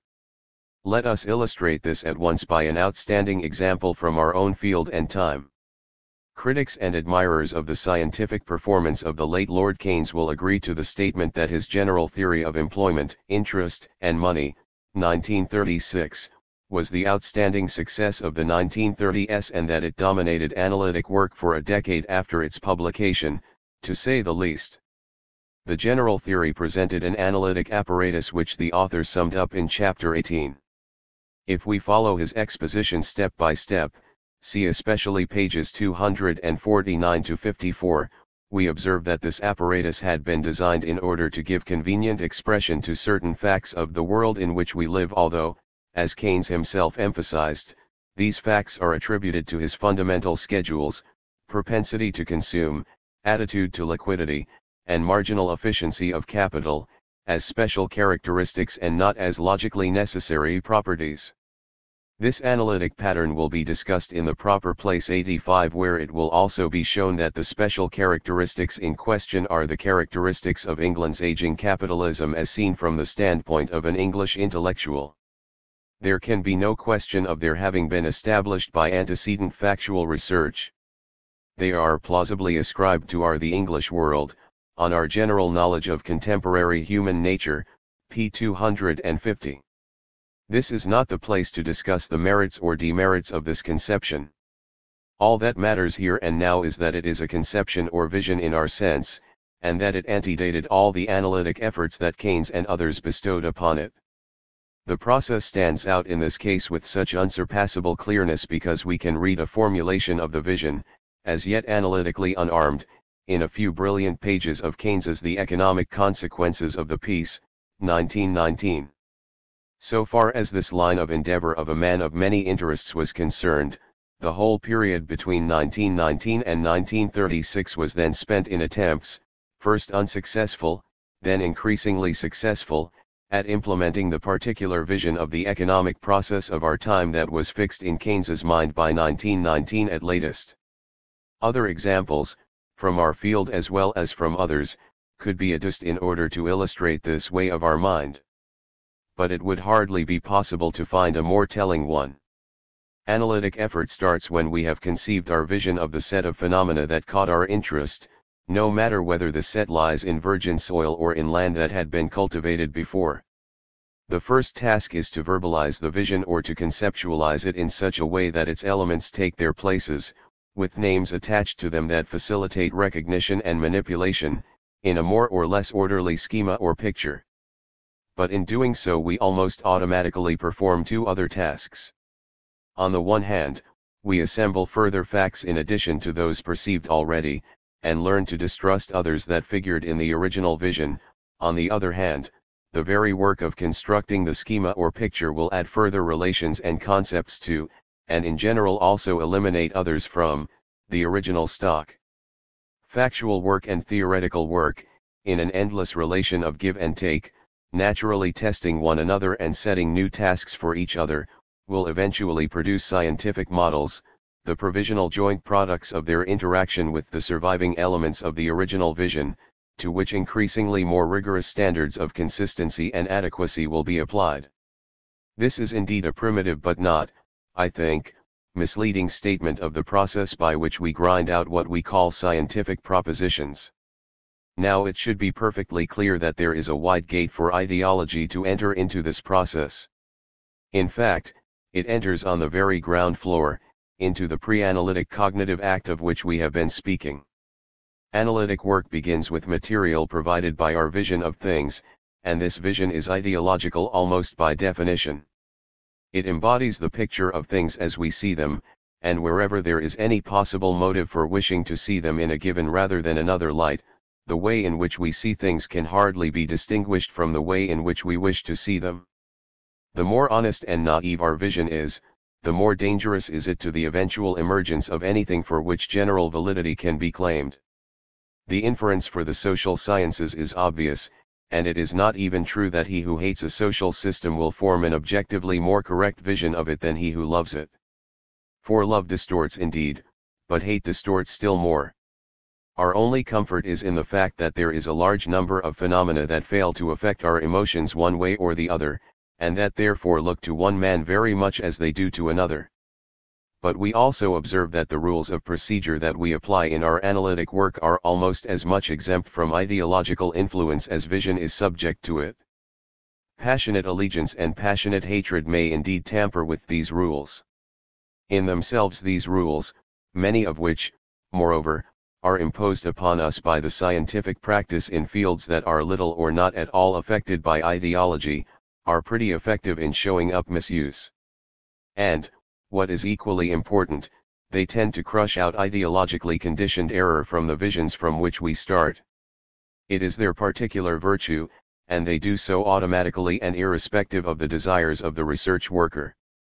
The new facts he is bound to accumulate impose themselves upon his schema. The new concepts and relations, which somebody else will formulate if he does not, must verify his ideologies or else destroy them. And if this process is allowed to work itself out completely, it will indeed not protect us from the emergence of new ideologies, but it will clear in the end the existing ones from error. It is true that in economics, and still more in other social sciences, this sphere of the strictly provable is limited in that there are always fringe ends of things that are matters of personal experience and impression from which it is practically impossible to drive ideology, or for that matter conscious dishonesty 86 completely. The comfort we may take from our argument is therefore never complete. But it does cover most of the ground in the sense of narrowing the sphere of ideologically vitiated propositions considerably, that is, of narrowing it down and of making it always possible to locate the spots in which it may be active. Jas did not complete his introductory part and stopped at this point. The following 3 paragraphs were found untyped among the notes and manuscript of this part. While it is hoped that the foregoing treatment of the ideology problem will help the reader understand the situation within which we have to work, and put him on his guard without imbuing him with a sterile pessimism concerning the objective validity of our methods and results, it must be admitted that our answer to the problem, consisting as it does of a set of rules by which to locate, diagnose, and eliminate ideological delusion, cannot be made as simple and definite as can the usual glib assertion that the history of scientific economics is or is not a history of ideologies. We have had to make large concessions to the former view, concessions that challenge the scientific character of all those comprehensive philosophies of economic life such as the political economy of liberalism, which are, to many of us, the most interesting and most glamorous of the creations of economic thought. Worse than this, we have had to recognize, on the one hand, that although there exists a mechanism that tends to crush out ideologies automatically, this may be a time-consuming process that meets with many resistances and, on the other hand, that we are never safe from the current intrusion of new ideologies to take the place of the vanishing older ones. Under these circumstances, examples that may do something toward teaching the use of our rules may usefully complement the discussion above. We shall arrange our example in 4 groups. First, when we look at the contents of our box of theoretical or statistical tools, we discover many items that are, and are known to be, ideologically neutral. For instance, we find a concept that is called the marginal rate of substitution, which has, since about 1900, been increasingly used in the theory of value instead of the older concept, marginal utility. Those who accepted the former in preference to the latter, have done so for purely technical reasons that are completely irrelevant to any ideology of economic life, and, as a matter of fact, nobody has ever asserted the contrary. Similarly, the question whether or not the ordinary significance tests are applicable to the case of correlation between time series is a very important one for economic analysis. But it would be waste of time to investigate the arguments that have been used in establishing the negative answer for ideological bias, because it is clear from the outset that they are impervious to it by nature. The results that we produce by means of reasoning that makes use of such stainless steel concepts or theories may still be ideologically vitiated. But we can at least be sure that the ideological bias, if there be any, must be sought for among the other elements of our reasoning. Second, there are tools or theories that, though they can be shown to be actually neutral, yet acquire a putative ideological importance because people erroneously believe that they are relevant to their ideologies.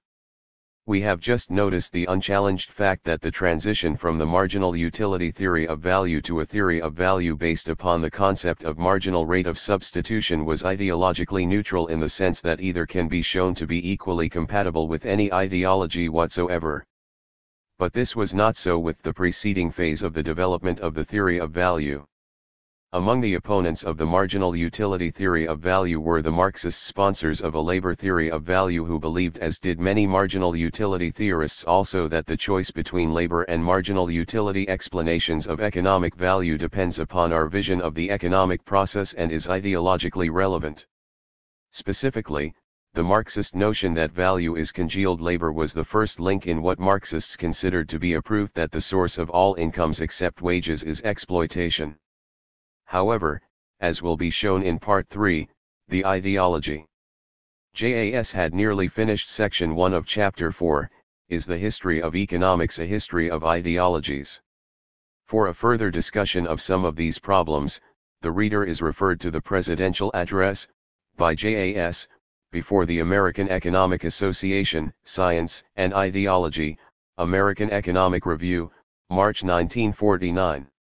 Chapter 4 was apparently to have been the last chapter of the introductory part. There were to have been two more sections, 2.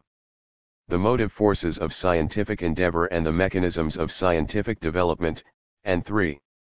The personnel of science in general and of economics in particular.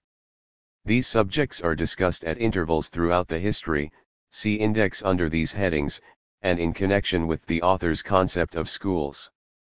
About the Ricardians, for example, he said, moreover, the group was a genuine school in our sense, there was one master, one doctrine, personal coherence, there was a core, there were zones of influence, there were fringe ends. A few preliminary paragraphs, probably dictated, which deal to some extent with the personnel of science, were found among the author's notes and are printed below. The reader will have no difficulty in perceiving the relation which exists between the definition of a science as a technique that develops in a social group professionally devoted to its cultivation and the ideological aspects of the methods and results that emerge from the scientific activities of such a group. Evidently there must be a certain amount of cohesion between its members, at least when the group has attained a sufficiently definite existence, a corporative spirit that produces explicit or subconscious rules according to which the members recognize each other and admit certain individuals and exclude others. In noticing a few of the phenomena to which these facts give rise, we shall complete the little that can be said here on the subject of the sociology of science. If it be possible at all to imagine an individual who, no matter for what reason, embarks for himself and by himself upon the investigation of any of those sets of phenomena that have ever become the objects of scientific efforts, it should also be possible to realize a very simple yet very fundamental truth. Our individual must first recognize the phenomena on which he is going to work, and he must recognize them as being somehow connected with one another and distinct from others. This recognition is a cognitive act. But it forms no part of the analytic work. On the contrary, it supplies the object or material on which analysis works and is therefore a prerequisite of it. The analytic work itself then consists of two different though inseparable activities. The one consists in conceptualizing the contents of the vision. By this we mean the fixing of its elements into precise concepts that receive labels or names in order to retain their identity, and in establishing relations, theorems or propositions, between them.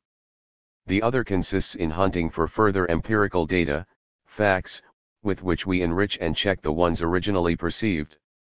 It stands to reason that these two activities are not independent of one another, but that there must be an incessant give and take between them. Attempts at conceptualization invite the hunt for further facts, and the new facts discovered must themselves be inserted and conceptualized. In an endless sequence both activities improve, deepen, and correct the original vision and also each other's results. We do try at any given stage of our scientific endeavors to construct schemata or systems or models by which to describe as best we can the set of phenomena we are interested in, which are then developed deductively or inductively. But they are provisional by nature and are always relative to the stock of facts we command. This is indeed a very imperfect description of scientific procedure, but it brings out a fact that will be emphasized again and again in these pages: there is not and there cannot be any fundamental opposition between theory and fact-finding, let alone between deduction and induction. It will be one of our tasks to show why the appearance of such opposition has emerged nevertheless. In practice, of course, No scientific worker ever goes through all the stages of the work beginning with an independent vision of his own. Intuitive perception of novel aspects is indeed never absent so long as a science is really alive. But vision of the kind that produces novel methods or propositions or else leads to the discovery of novel facts which then enter the science in the form of new hypotheses or restrictions only adds to and perhaps partly displaces existing scientific structures, the bulk of which is handed from generation to generation as a matter of course. And practically always it isn't society as whole or even a random collection of members that hands on the stock of scientific knowledge but a more or less definite group of professionals who teach the rising generations not only their methods and results but also their opinions about the direction and the means of further advance. In a majority of cases competence in doing scientific work cannot be acquired, or can be acquired only by individuals of quite exceptional originality and force, from any source other than the teaching of recognized professionals. Let us briefly glance at some of the consequences of this fact. First of all, it should be observed that this social mechanism is tremendously labor-saving.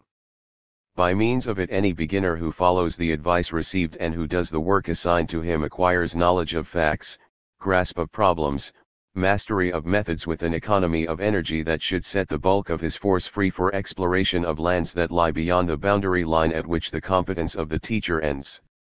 There should be no reasonable doubt about it, therefore, that primarily the social mechanism glanced at is not only favorable to the development of conceptual apparatus and to the accumulation of factual knowledge but even that it supplies the most potent motive power of what is usually referred to as scientific progress. Obviously, however, there is also another side to the medal. Teaching in any established science stereotypes the mind of the tyro and may stunt such originality as he may have. This has another and less obvious consequence.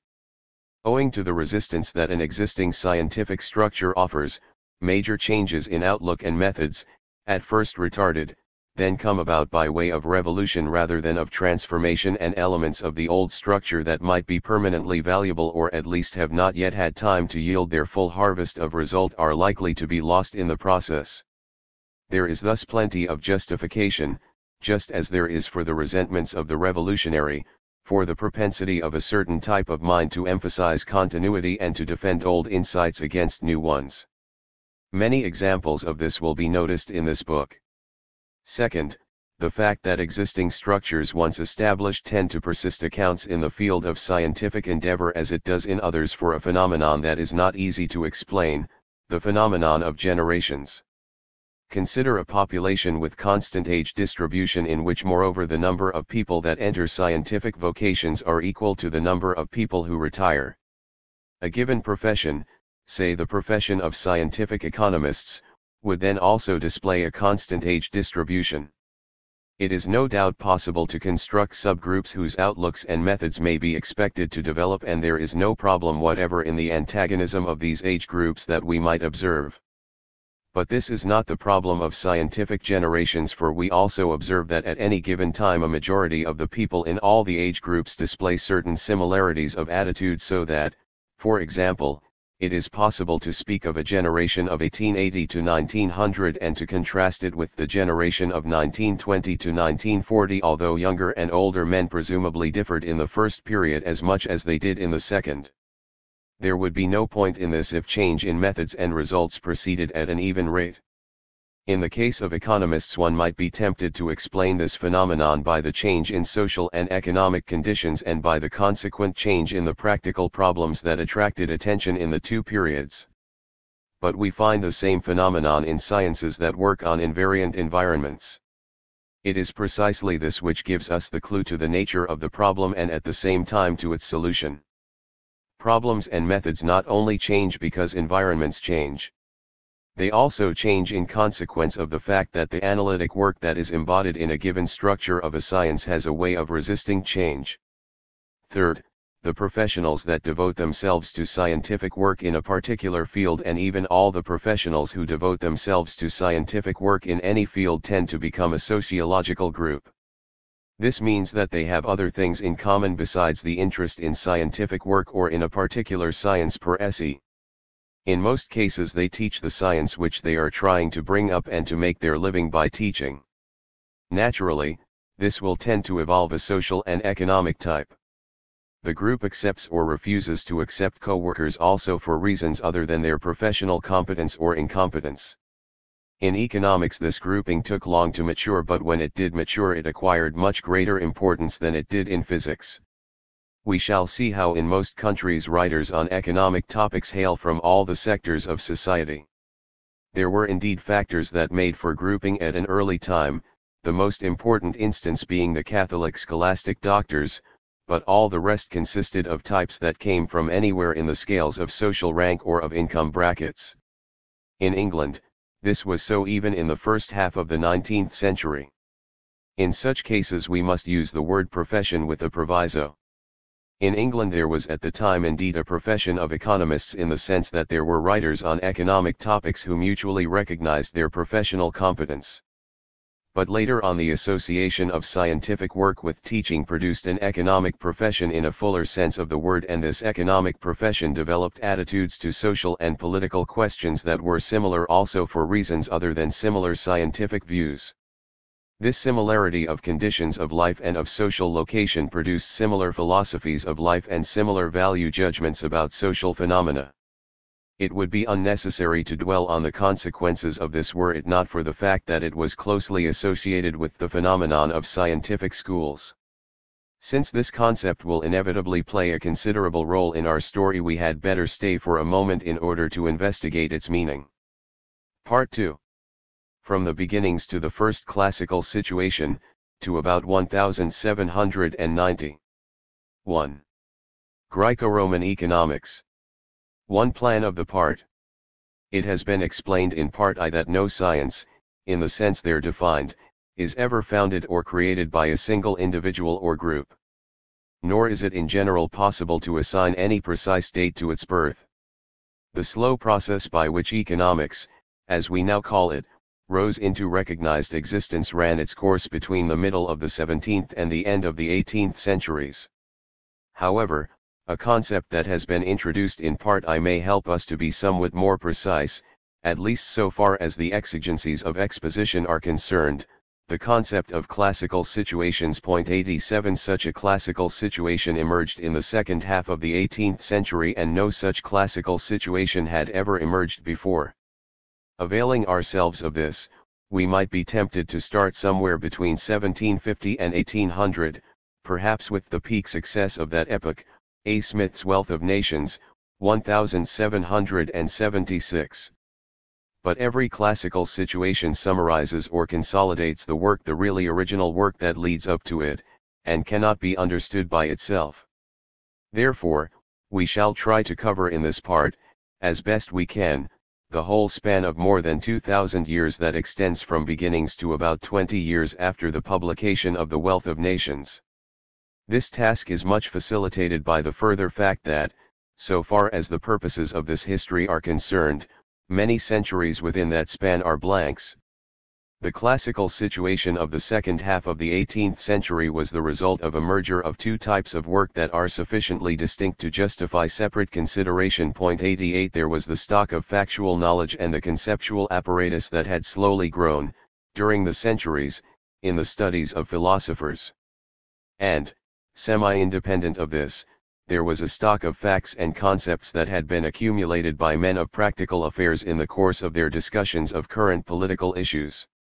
These two sources of nascent economics cannot be separated strictly.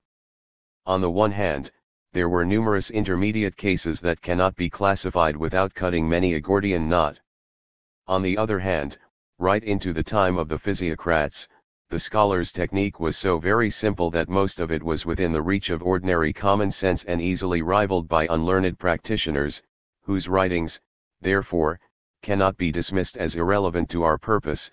On the contrary, they frequently rose to what we call in this book the scientific level. Broadly, however, our distinction is valid all the same. Let us recall our distinction between economic thought, the opinions on economic matters that prevail at any given time in any given society and belong to the province of economic history rather than to the province of the history of economics and economic analysis, which is the result of scientific endeavor in our sense. The history of economic thought starts from the records of the national theocracies of antiquity, whose economies presented phenomena that were not entirely dissimilar to our own, and problems which they managed in a spirit that was, in fundamentals, not so very dissimilar either. But the history of economic analysis begins only with the Greeks. Ancient Egypt had a kind of planned economy that turned upon her irrigation system. The Assyrian and Babylonian theocracies had huge military and bureaucratic establishments and elaborate legal systems, of which the Code of Hammurabi, about 2000 BC, is the earliest legislative monument. They pursued an activist foreign policy. Also they developed monetary institutions to a high degree of perfection, and knew credit and banking. The sacred books of Israel, especially the legislative portions of them, reveal perfect grasp of the practical economic problems of the Hebrew state. But there is no trace of analytic effort. More than anywhere else we might expect to find such traces in ancient China, the home of the oldest literary culture of which we know. We find in fact a highly developed public administration that dealt currently with agrarian, commercial, and financial problems. These problems are frequently touched upon, mainly from an ethical standpoint, in the remains of Chinese classical literature, for instance in the teaching of Kung Fu Tse, 551 to 478 BC, who was himself at two stages of his life a practical administrator and reformer, and of Mengzi, Mencius, 372 to 288 BC, works trans by L. A. Lyell, 1932, from whose works it is possible to compile a comprehensive system of economic policy. Moreover, there were methods of monetary management and of exchange control that seemed to presuppose a certain amount of analysis. The phenomena incident to the recurrent inflations were no doubt observed and discussed by men much superior to us in cultural refinement. But no piece of reasoning on strictly economic topics has come down to us that can be called scientific within our meaning of the term. 89. The obvious inference is of course highly uncertain. There may have been analytic work, the records of which failed to survive. But there is reason to suppose that there was not much of it. We have seen before that common sense knowledge, relative to scientific knowledge, goes much farther in the economic field than it does in almost any other. It is perfectly understandable, therefore, that economic questions, however important, took much longer in eliciting specifically scientific curiosity than did natural phenomena. Nature harbors secrets into which it is exciting to probe. Economic life is the sum total of the most common and most drab experiences. Social problems interest the scholarly mind primarily from a philosophical and political standpoint. Scientifically they do not at first appear very interesting or even to be problems at all. 2. From the beginnings to Plato. So far as we can tell, rudimentary economic analysis is a minor element, a very minor one, in the inheritance that has been left to us by our cultural ancestors, the ancient Greeks. Like their mathematics and geometry, their astronomy, mechanics, optics, their economics is the fountainhead of practically all further work. Unlike their performance in these fields, however, their economics failed to attain independent status or even a distinctive label. Their economicus, omicron chi omicron house, and nuo, law or rule, meant only the practical wisdom of household management. The Aristotelian chrematistics, chi Romu alpha, possession or wealth, which comes nearest to being such a label, refers mainly to the pecuniary aspects of business activity. They merged their pieces of economic reasoning with their general philosophy of state and society and rarely dealt with an economic topic for its own sake. This accounts, perhaps, for the fact that their achievement in this field was so modest, especially if compared with their resplendent achievements in others. Classic scholars as well as economists who rate it more highly think of that general philosophy and not of technical economics. Also they are prone to fall into the error of hailing as a discovery everything that suggests later developments, and of forgetting that, in economics as elsewhere, Most statements of fundamental facts acquire importance only by the superstructures they are made to bear and are commonplace in the absence of such superstructures. Such as they were, the scientific splinters of Greek economic thought 90 that are accessible to us may be gleaned from the works of Plato, 427 to 347 BC, and Aristotle, 384 to 322 BC. Greek thought, even where most abstract, always revolved around the concrete problems of human life. These problems of life in turn always centered in the idea of the Hellenic city-state, the polis, which was to the Greek the only possible form of civilized existence. Thus, by virtue of a unique synthesis of elements that with us dwell in different worlds, the Greek philosopher was essentially a political philosopher. It was from the polis that he looked into the universe, and it was the universe of thought as well as of all other human concerns that he found reflected in the polis. The sophists seem to have been the first to analyze this universe very much as we do now. They are, in fact, the forefathers of our own methods of thought, our logical positivism included. But Plato's aim was not analysis at all but extra-empirical visions of an ideal polis or, if we prefer, the artistic creation of one. The picture he painted of the perfect state in his Politeia, the Republic 91, is no more analysis than a painter's rendering of a Venus is scientific anatomy.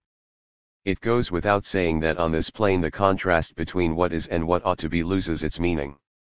The artistic quality of the Politeia and of the whole literature mostly lost, of which the Politeia seems to have been the peak achievement, is well brought out by the German term for it, Staatsroman, literally, state novels.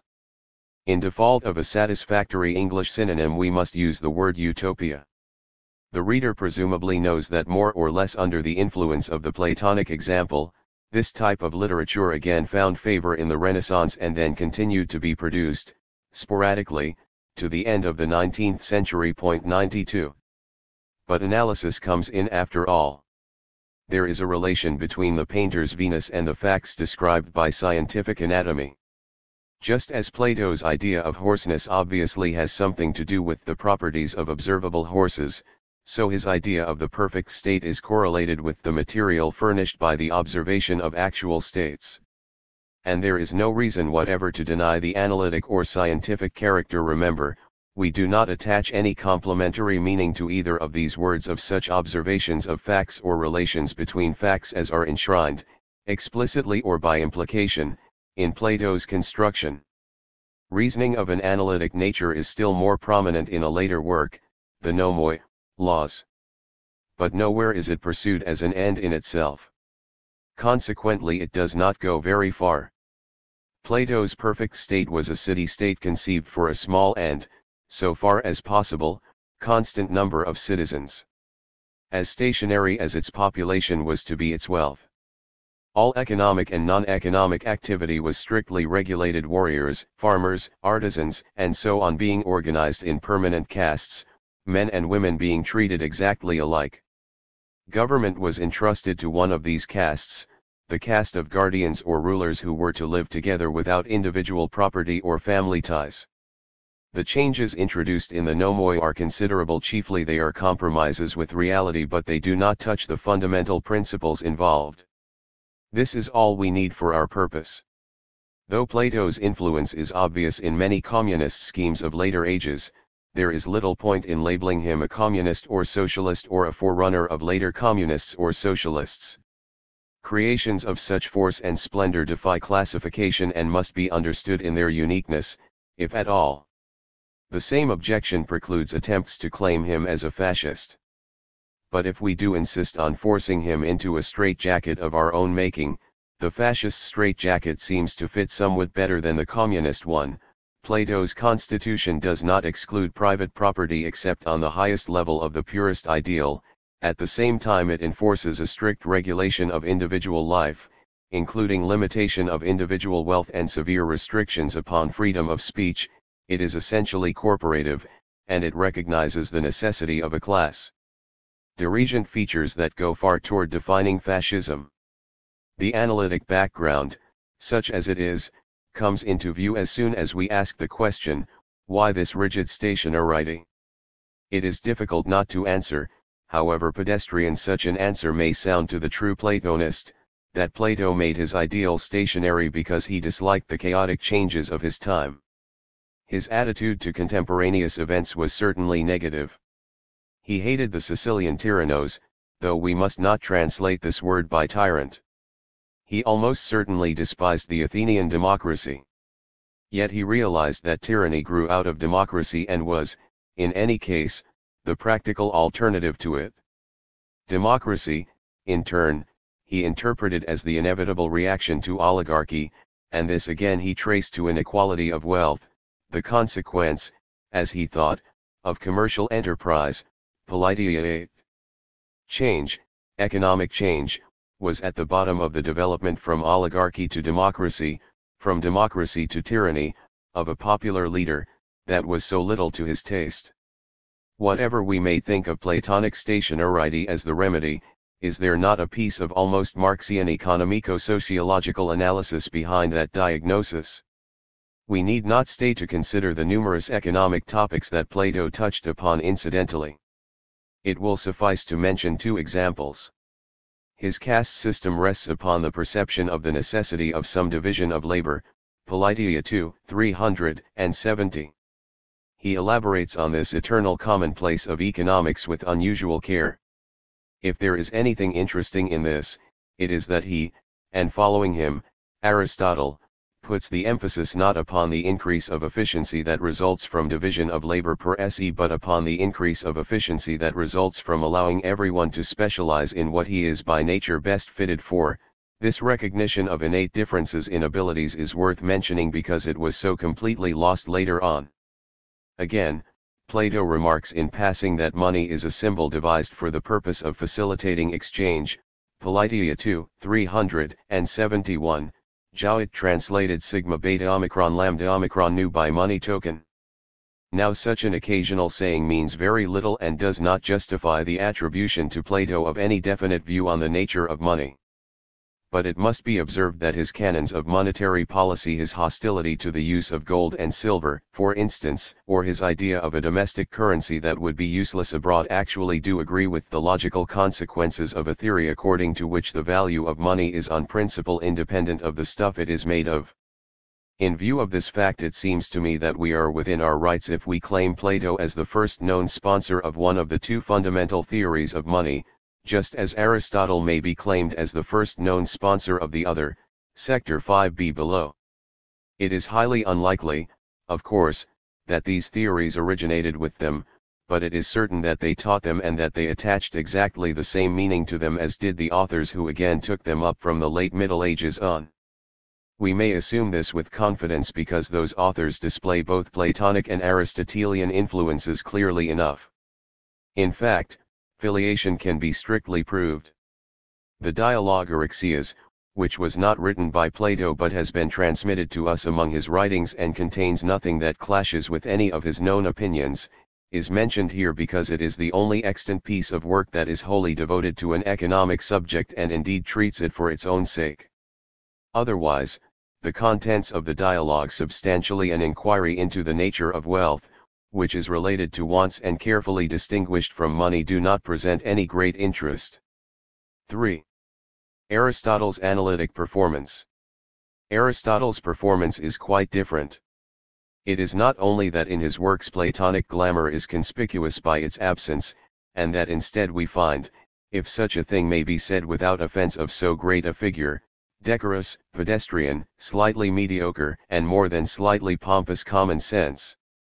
Nor is it only that Aristotle, much more than Plato in any case, much more frankly than Plato, coordinated and discussed pre-existing opinions that prevailed in what must have been a copious literature. The essential difference is that an analytic intention, which may be said, in a sense, to have been absent from Plato's mind, was the prime mover of Aristotle's. This is clear from the logical structure of his arguments. It becomes still clearer when we observe his method of work. For instance, his political concepts and doctrines were drawn from an extensive collection he laboriously made of constitutions of Greek states. Of course, he also looked for the best state 93, which was to realize the good life, the summum bonum, and justice. He also overflowed with value judgments for which he claimed absolute validity, as do we. He also gave normative form to his results, as do we. And finally he also went hortatory on virtue and vice, as we do not. Point 94. But, however important all this may have been to him and, for more than 2,000 years, to all his readers, it does not concern us at all, as I have said already and shall use every opportunity to repeat again and again. All this affects the goals and motives of analysis, but it does not affect its nature. Point 95. But only a small part of his analytic performance is concerned with economic problems. His main work as well as his main interest, so far as social phenomena are concerned, was in the field we have decided to call economic sociology, or rather it was in the field of political sociology, to which he subordinated both economic sociology and technical economics. It is as a treatise or textbook on state and society that his politics must be appraised. And his Nicomachean Ethics, a comprehensive treatise on human behavior presented from the normative angle, also deals so preponderantly with political man, with man in the city-state, that it should be considered as a companion volume to the Politics, making up together with the latter the first known systematic presentation of a unitary social science. The reader presumably knows that up to, say, the times of Hobbes, all that went under the name of political science and political philosophy fed upon the Aristotelian stock. For our purpose, it must suffice to note, 1. That not only was Aristotle, like a good analyst, very careful about his concepts, but that he also coordinated his concepts into a conceptual apparatus, that is, into a system of tools of analysis that were related to one another and were meant to be used together, a priceless boon to later ages. 2. That, as is indeed implied in his inductive approach alluded to above, he investigated processes of change as well as states. 3. That he tried to distinguish between features of social organisms or of behavior that exist by virtue of universal or inherent necessity, phi sigma epsilon, and others that are instituted by legislative decision or custom, nu omega. 4. That he discussed social institutions in terms of purposes and of the advantages and disadvantages they seem to him to present, and that he himself thus gave in, and led followers to give in, to a particular form of the rationalist error, namely, the teleological error. Point 96. Deferring consideration of his concept of natural law, we confine ourselves to 3 characteristic samples of his analysis. 4. On the origin of the state, private property, and slavery. Contrary to a widespread impression, Aristotle did not accept Plato's idea that the state developed from the patriarchal family or gens. Neither did he fully accept the idea of a social contract, which seems to have been current among sophists, but it always hovered around his path. Occasionally, he even talked about an original covenant, so that the idea came easily to any disciple of his. This is interesting for 2 reasons. First, in the 17th and 18th centuries the social contract became the centerpiece of a line of thought whose exponents would have greatly resented being called Aristotelians. Second, Aristotle's handling of this subject is characteristic of his general attitude toward ideas of the sophists. Much in Aristotle is strongly suggestive of sophist influences. Yet he consistently argued against them, or rather against the views that we know to have been held by them. Perhaps it is not difficult to explain such an attitude, it is by no means rare. In any case, however, we must not allow it to obliterate the fact that he absorbed some of their thought, and that it was mainly through his works that some sophist influences reached the Middle Ages. In the second book of the Politics, Aristotle discussed private property, communism, and the family, mainly by way of criticizing Plato, Thales, and Hippodamus. His criticism of Plato, the only one of the 3 whose text we can compare with the criticism, is strikingly unfair and, moreover, misconceives completely the nature and meaning of Plato's creation. But the arguments he adduced for private property and the family and against communism were all the more successful. They read almost exactly like the arguments of middle-class liberals of the 19th century. Aristotle lived in a society and breathed the air of a civilization to which slavery was essential. However, he also lived in a time when this essential institution was under fire from social critics. In other words, slavery had become a problem. This problem Aristotle attempted to solve by positing a principle that was to serve both as an explanation and as a justification. It stated what he thought was an indubitable fact, the natural inequality of men. By virtue of inborn quality, some men are predestined for subjection, others for rule. He saw the difficulty of identifying this proposition with the quite different one that the former class of men actually furnishes the slaves of real life, and that the latter class of men actually furnishes the masters of real life. But he eliminated this difficulty by admitting unnatural and unjust cases of slavery such as would arise from indiscriminate enslavement of Hellenic prisoners of war. Most of us will see in this theory a peerless example of ideological bias coupled with apologetic intention. As we know, the two do not necessarily coincide. All the more important is it to make quite clear precisely what it is that justifies this impression. Our dislike of the proposition that slavery is due to a congenital inferiority of some sort in the enslaved would certainly not justify it. Nor is it sufficient that Aristotle's theory involves several non sequiturs. This would establish faultiness of analysis but not ideological bias. At the same time, if the mistakes committed in an argument all point in the same direction and if this direction agrees with what we may conceive the analyst's ideology to be, we are probably within our rights in suspecting ideological bias. Even so, it is not the suspicion of bias but the proof of the mistakes that should motivate rejection. 5. Aristotle's pure economics. Keeping these principles of interpretation in mind, we now turn to Aristotle's embryonic pure economics, the elements of which are to be found mainly in Politics, I. 8-11, and in Ethics, v. 5. Nothing would be easier than to show that he was primarily concerned with the natural and the just as seen from the standpoint of his ideal of the good and virtuous life, and that the economic facts and relations between economic facts which he considered and evaluated appear in the light of the ideological preconceptions to be expected in a man who lived in, and wrote for, a cultivated leisure class, which held work and business pursuits in contempt and, of course, loved the farmer who fed it and hated the money lender who exploited it. These things are just as interesting but not more so than are the corresponding though different value judgments and ideologies of the modern intellectual. The points that really matter for us are these. Aristotle based his economic analysis squarely upon wants and their satisfactions.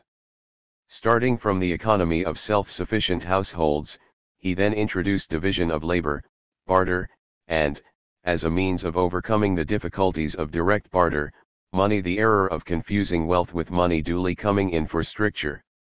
There is no theory of distribution. This presumably the extract from a large literature that has been lost constitutes the Greek bequest, so far as economic theory is concerned. We shall follow its fortunes right to A. Smith's Wealth of Nations, the first 5 chapters of which are but developments of the same line of reasoning. Let us therefore look at the bequest more closely. A. Value. Aristotle not only distinguished value in use and value in exchange as clearly as did any later writer, but he also perceived that the latter phenomenon derives somehow from the former. But in itself this is not only common sense but also commonplace, and further than this he did not advance. His failure to do so was made good by the later scholastics, who are entitled to the credit for having developed the theory of price which he himself cannot be said to have had. It has been held that this was due to his preoccupation with the ethical problem of justice in pricing commutative justice, which diverted his interest from the analytic problem of actual pricing. Nothing could be farther from the truth. Preoccupation with the ethics of pricing, as the example of the later scholastics suffices to show, is precisely one of the strongest motives a man can possibly have for analyzing actual market mechanisms. Several passages show, as a matter of fact, that Aristotle tried to do so and failed. 97 He considered, however, the case of monopoly, politics, I. 11 and ethics, v. 5, which he defined as it has been defined ever since, namely, as the position in a market of a single seller, nu omicron, alone or standing alone, pi omega lambda epsilon nu to sell. 98 He condemned it as unjust. These facts seem to yield the solution of a problem that has exercised some historians of the theory of value. Aristotle no doubt sought for a canon of justice in pricing, and he found it in the equivalence of what a man gives and receives. Since both parties to an act of barter or sale must necessarily gain by it in the sense that they must prefer their economic situations after the act to the economic situations in which they found themselves before the act, or else they would not have any motive to perform it, there can be no equivalence between the subjective or utility values of the goods exchanged or between the good and the money paid or received for it. And since Aristotle did not offer any theory of exchange value or price, those historians concluded that he must have had in mind some mysterious objective or absolute value of things that is intrinsically inherent in them and independent of circumstances or human valuations or actions, a metaphysical entity most welcome to people with philosophical propensities and most distasteful to people of a more positive type of mind. But surely this does not follow. Failure to explain exchange value is not failure to recognize it as a fact. And it is much more reasonable to assume that Aristotle simply thought of the exchange values of the market, as expressed in terms of money, rather than of some mysterious value substance measured by those exchange values. But does not this imply that he accepted the actual commodity prices as the standard of his commutative justice and thereby lost the means of pronouncing upon their justice or injustice? Not at all. We have seen that he condemned monopoly prices. It is not far-fetched to equate, for Aristotle's purpose, monopoly prices with prices that some individual or group of individuals have set to their own advantage. Prices that are given to the individual and with which he cannot tamper, that is to say, the competitive prices that emerge in free market under normal conditions, do not come within the ban. And there is nothing strange in the conjecture that Aristotle may have taken normal competitive prices as standards of commutative justice, or, more precisely, that he was prepared to accept as just any transaction between individuals that was carried out at such prices, which is in fact what the scholastic doctors were to do explicitly. If this interpretation be correct, his concept of the just value of a commodity is indeed objective, but only in the sense that no individual can alter it by his own action. Moreover, his just values were social values expressive, as he almost certainly thought, of the community's evaluation of every commodity 99, but only in the sense that they were the super-individual result of the actions of a mass of reasonable men. In any case, they are nothing more metaphysical or absolute than quantities of commodities multiplied by their normal competitive prices. The reader will have no difficulty in perceiving that, if values are defined in this way, the Aristotelian requirement of commutative justice acquires a sound and perfectly simple meaning. It will be fulfilled by their equality in every act of exchange or sale. If a barters shoes for B's loaves of bread, Aristotelian justice requires that the shoes equal the loaves when both are multiplied by their normal competitive prices. If A sells the shoes to B for money, the same rule will determine the amount of money he ought to get. Since, under the conditions envisaged, A would actually get this amount, we have before us an instructive instance of the relation which, with Aristotle himself and a host of followers, subsists between the logical and the normal ideal and between the natural and the just. We have expended such care on this argument because it disposes once for all of metaphysical speculations about objective or absolute value wheresoever and whensoever they might occur. Dismissing for good what we have seen to be a spurious problem, we shall henceforth understand by objective value of a commodity the magnitude defined and nothing else. Similarly, we shall not bother about any possible metaphysical meaning of the concept of intrinsic value, since it is always possible, and in most cases very easy, to attach to it an entirely unmetaphysical one, as, for instance, in the most important case, where an author speaks of the intrinsic value of a coin. B. Money.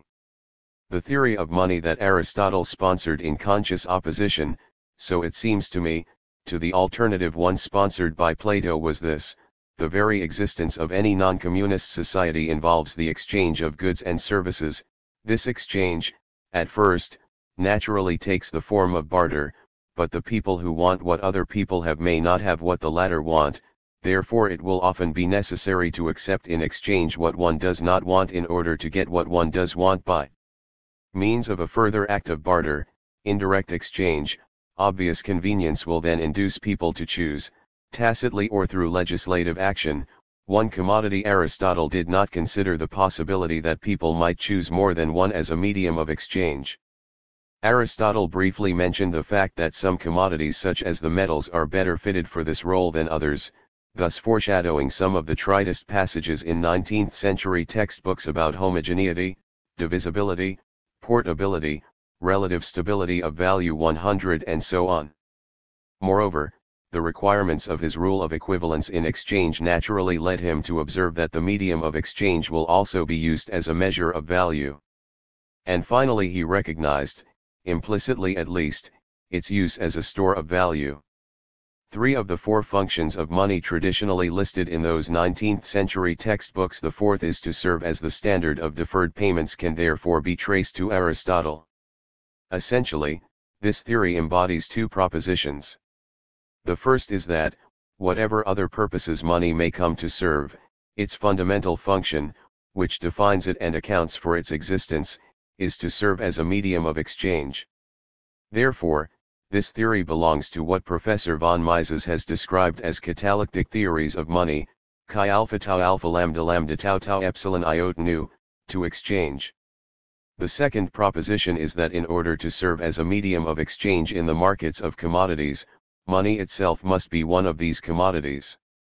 That is to say, it must be a thing that is useful and has exchange value independently of its monetary function. This is all that intrinsic value means in this connection, a value that can be compared with other values. Thus the money commodity goes by weight and quality as do other commodities. For convenience people may decide to put a stamp on it, chi alpha rho alpha chi tau rho, in order to save the trouble of having to weigh it every time, but this stamp only declares and guarantees the quantity and quality of the commodity contained in a coin and is not the cause of its value. This proposition, which, of course, is not either identical with the first or implied by it, will identify what we shall henceforth call metallism or the metal list theory of money, in contrast to the cardinal theory of which Plato's is an example. 101. Whatever may be its shortcomings, this theory, though never unchallenged, prevailed substantially to the end of the 19th century and even beyond. It is the basis of the bulk of all analytic work in the field of money. Therefore, we have every motive to make sure of our interpretation of Aristotle, whose personal influence in this matter is recognizable at least as late as A. Smith. No passage in the Politics will bear any other interpretation unless we attribute to Aristotle certain views that he mentioned but clearly attributed to others. But in the Ethics, playing upon the Greek word for current coin, nu iota sigma alpha, he did state that money exists not by nature but by convention or legislation, nu, which seems to point in another direction.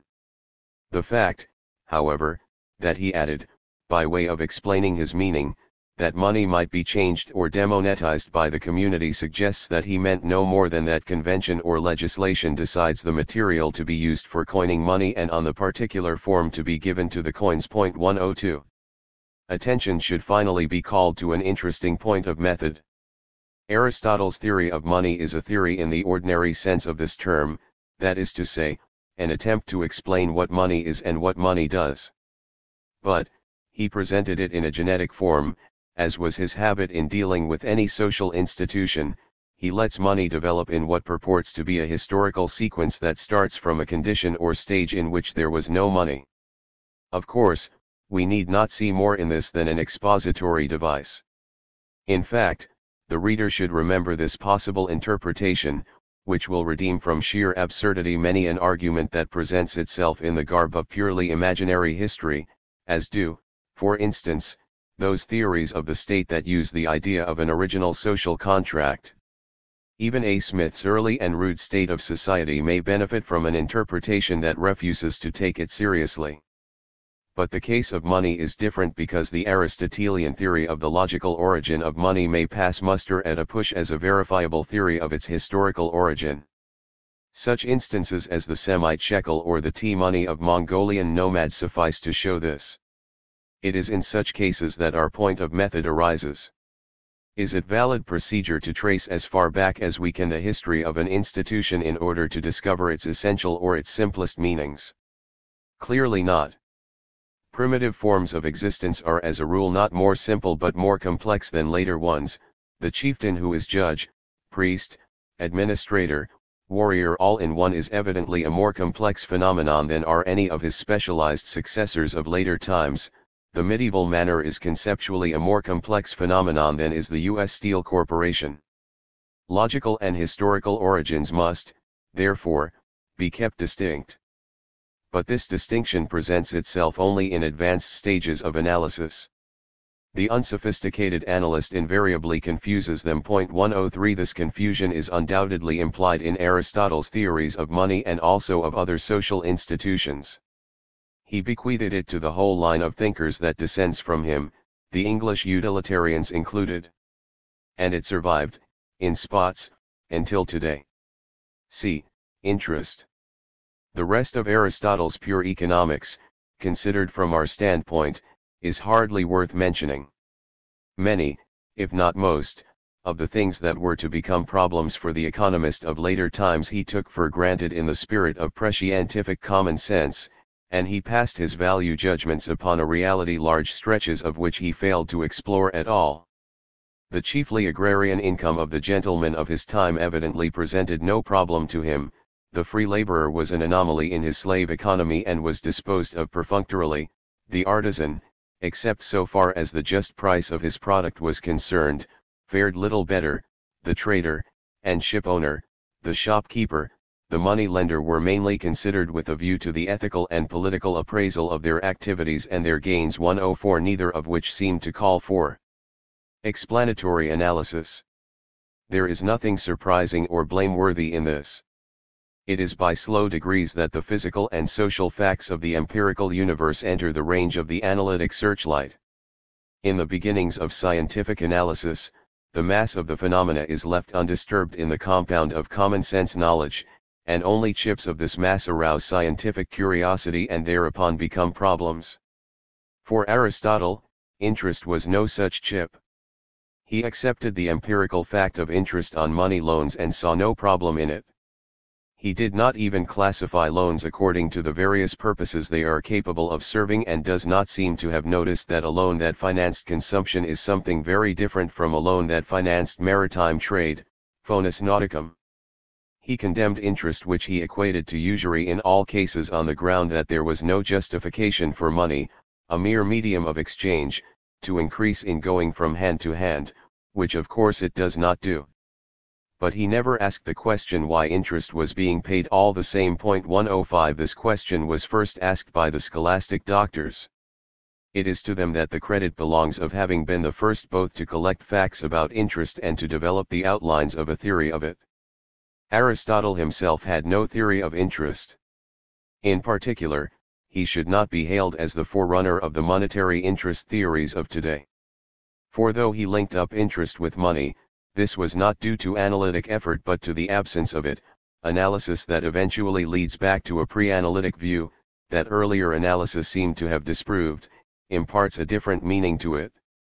6. Greek philosophy. So far as economics in the technical sense is concerned, we do not lose anything by leaving Greek thought at this point. Unfortunately, we lose a lot in another respect. There is hardly an idea in the realm of philosophy that does not descend from Greek sources, and many of these ideas, while not directly relevant to economic analysis itself, are all the more relevant to the general attitude and spirit of the analyst, though, as I have been careful to point out, such background influences should not be overemphasized. The various post-Aristotelian schools in particular, such as the Skeptics, Stoics, Epicureans, and then the Neoplatonists, all not only influenced the Roman eclectics such as Cicero and Seneca but also helped to shape directly medieval as well as more modern thought. It goes without saying, for instance, that the Stoic idea of a rational universe 106 governed by immutable laws reflects an attitude of mind that is not without significance for us. We must be content, however, to cast a glance at the message of Epicurus, about 341 to 270 BC. 107. Epicurean philosophy might serve as a standard example for the truth that what a set of ideas comes to mean in the course of time is but distantly related to what the originators meant to convey. Epicurus lived in the Hellenistic period that witnessed the rapid decay of the polis.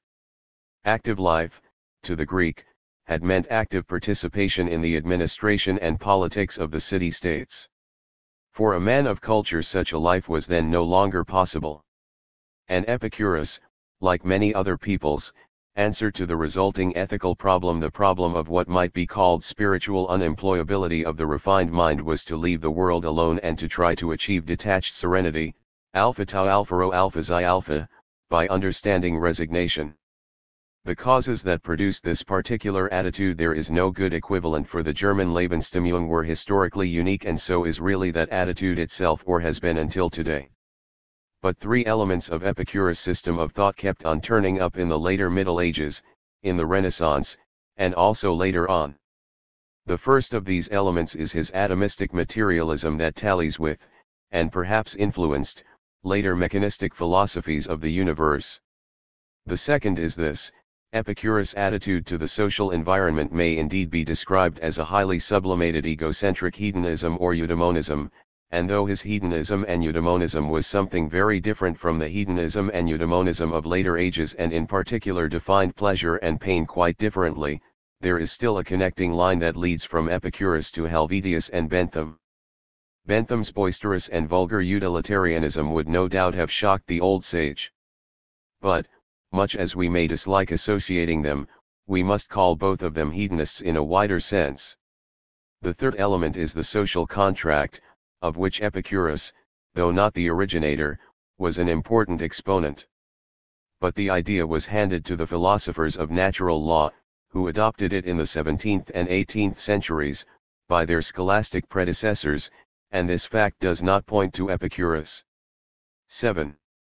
The contribution of the Romans. Let us now consider the still smaller contribution of the Romans.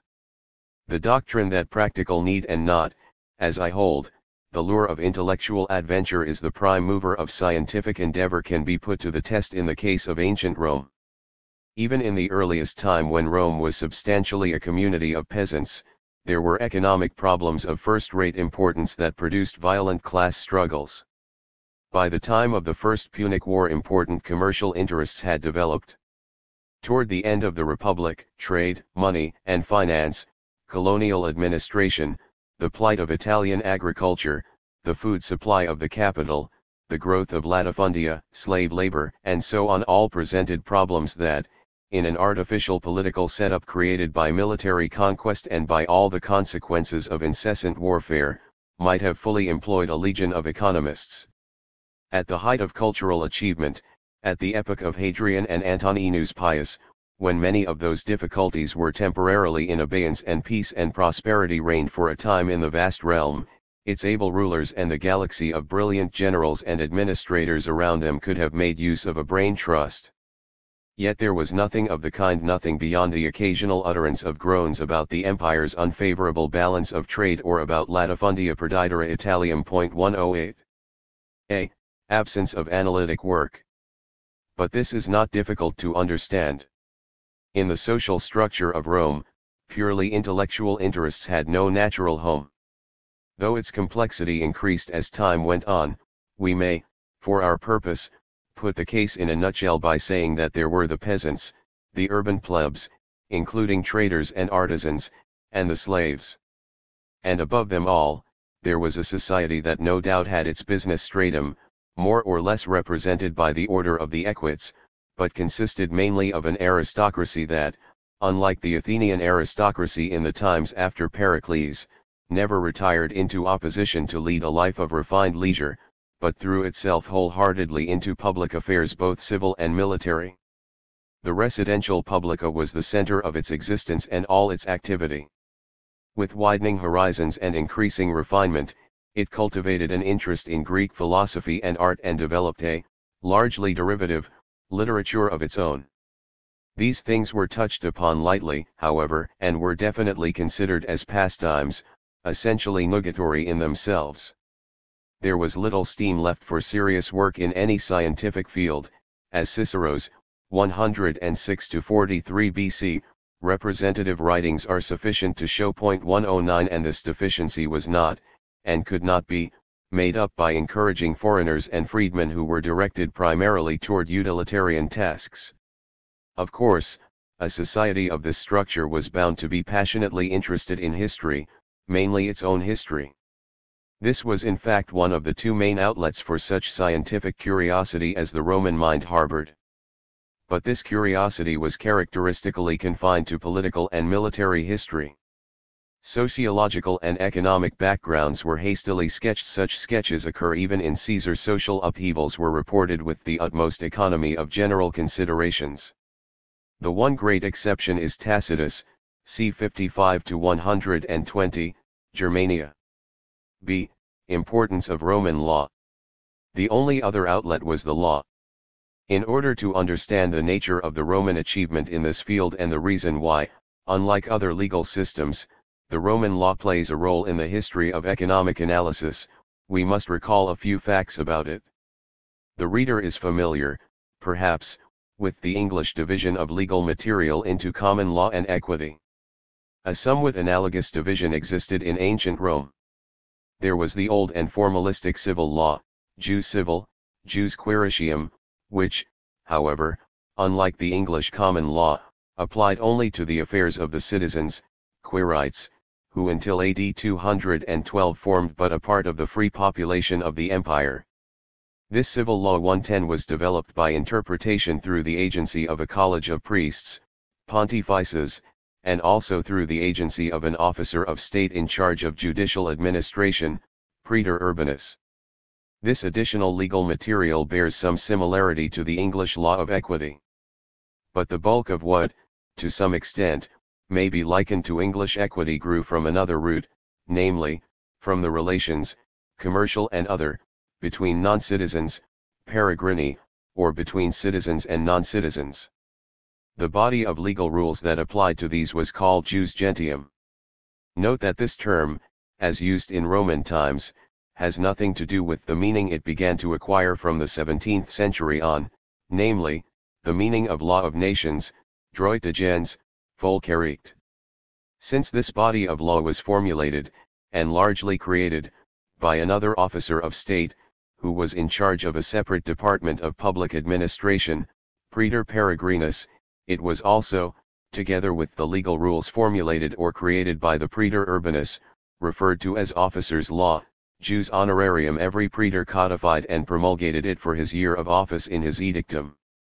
Of course, there was also a steady stream of special enactments of various types. Comprehensive codification or even compilation was not attempted before the 4th century, though those praetorian edicta were fused, and stereotyped in an enactment, in the reign of Hadrian. We have, however, a 2nd century textbook, The Institutions, by a jurist whose given name, praenomen, was Gaius. Anglo-American jurisprudence, that is to say, the sum total of the techniques of legal reasoning and of the general principles to be applied to individual cases, is largely the work of the superior courts, whose decisions together with the motivating arguments, as everyone knows, have an authority that approaches that of an enactment. In Rome, the same practical needs produced a similar achievement but in a different way.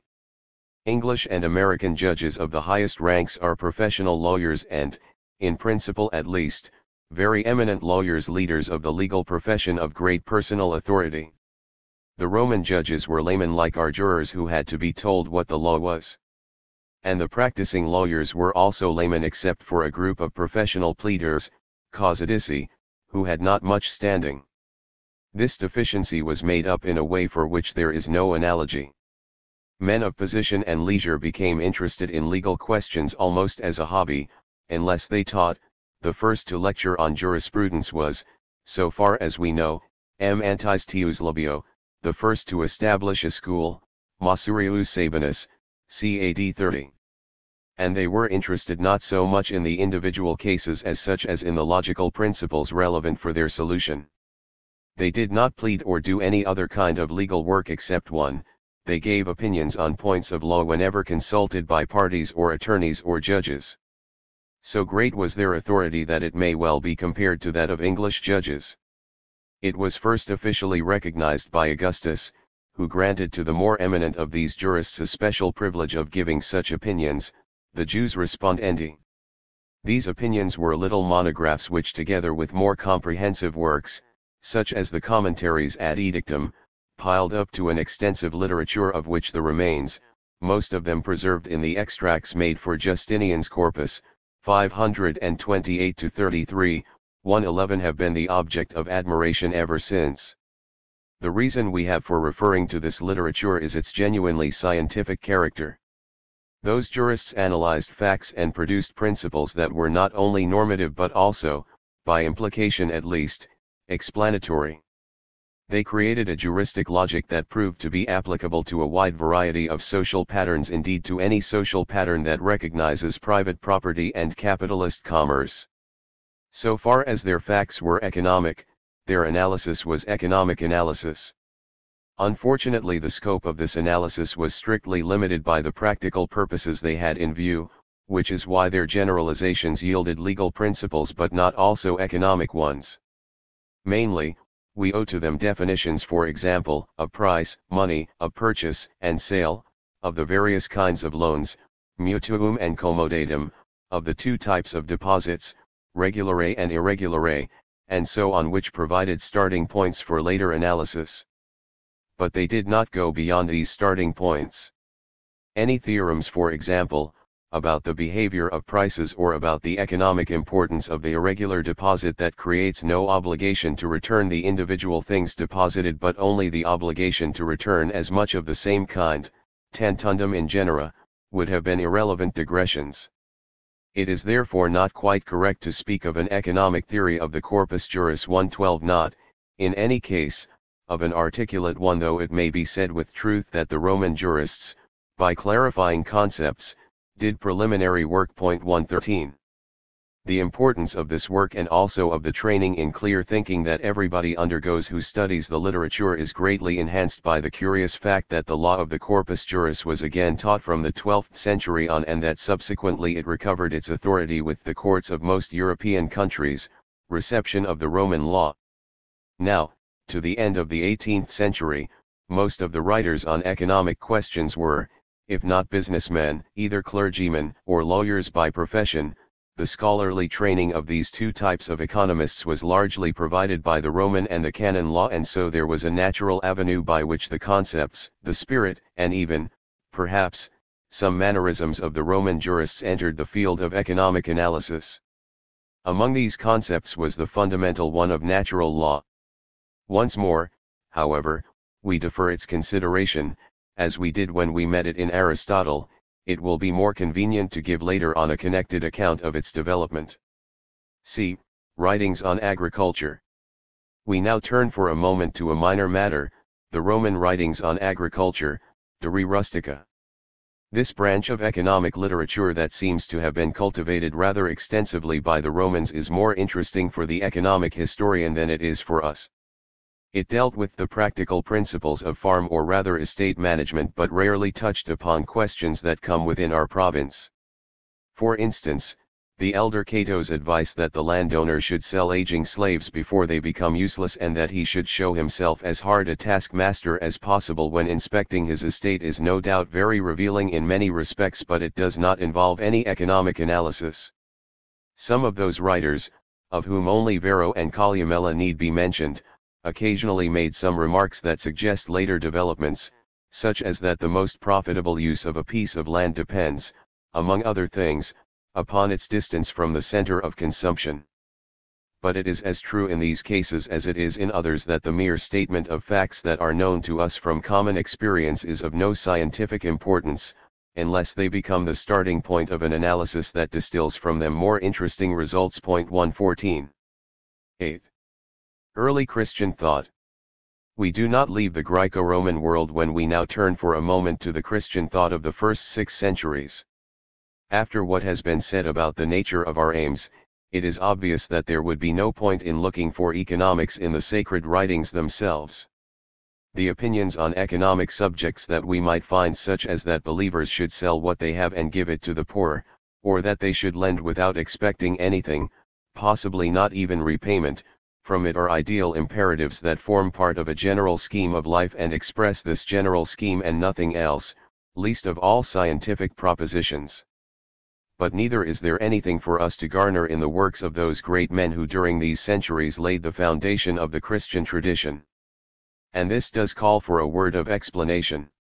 For we might expect that, so far as Christianity aimed at social reform, the movement should have motivated analysis in the way in which, for example, the socialist movement did in our own time.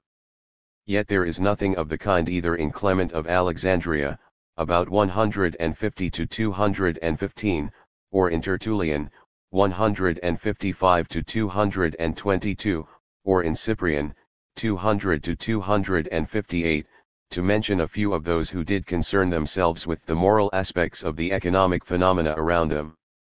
They preached against wanton luxury and irresponsible wealth, they enjoined charity and restraint in the use of worldly goods, but they did not analyze at all.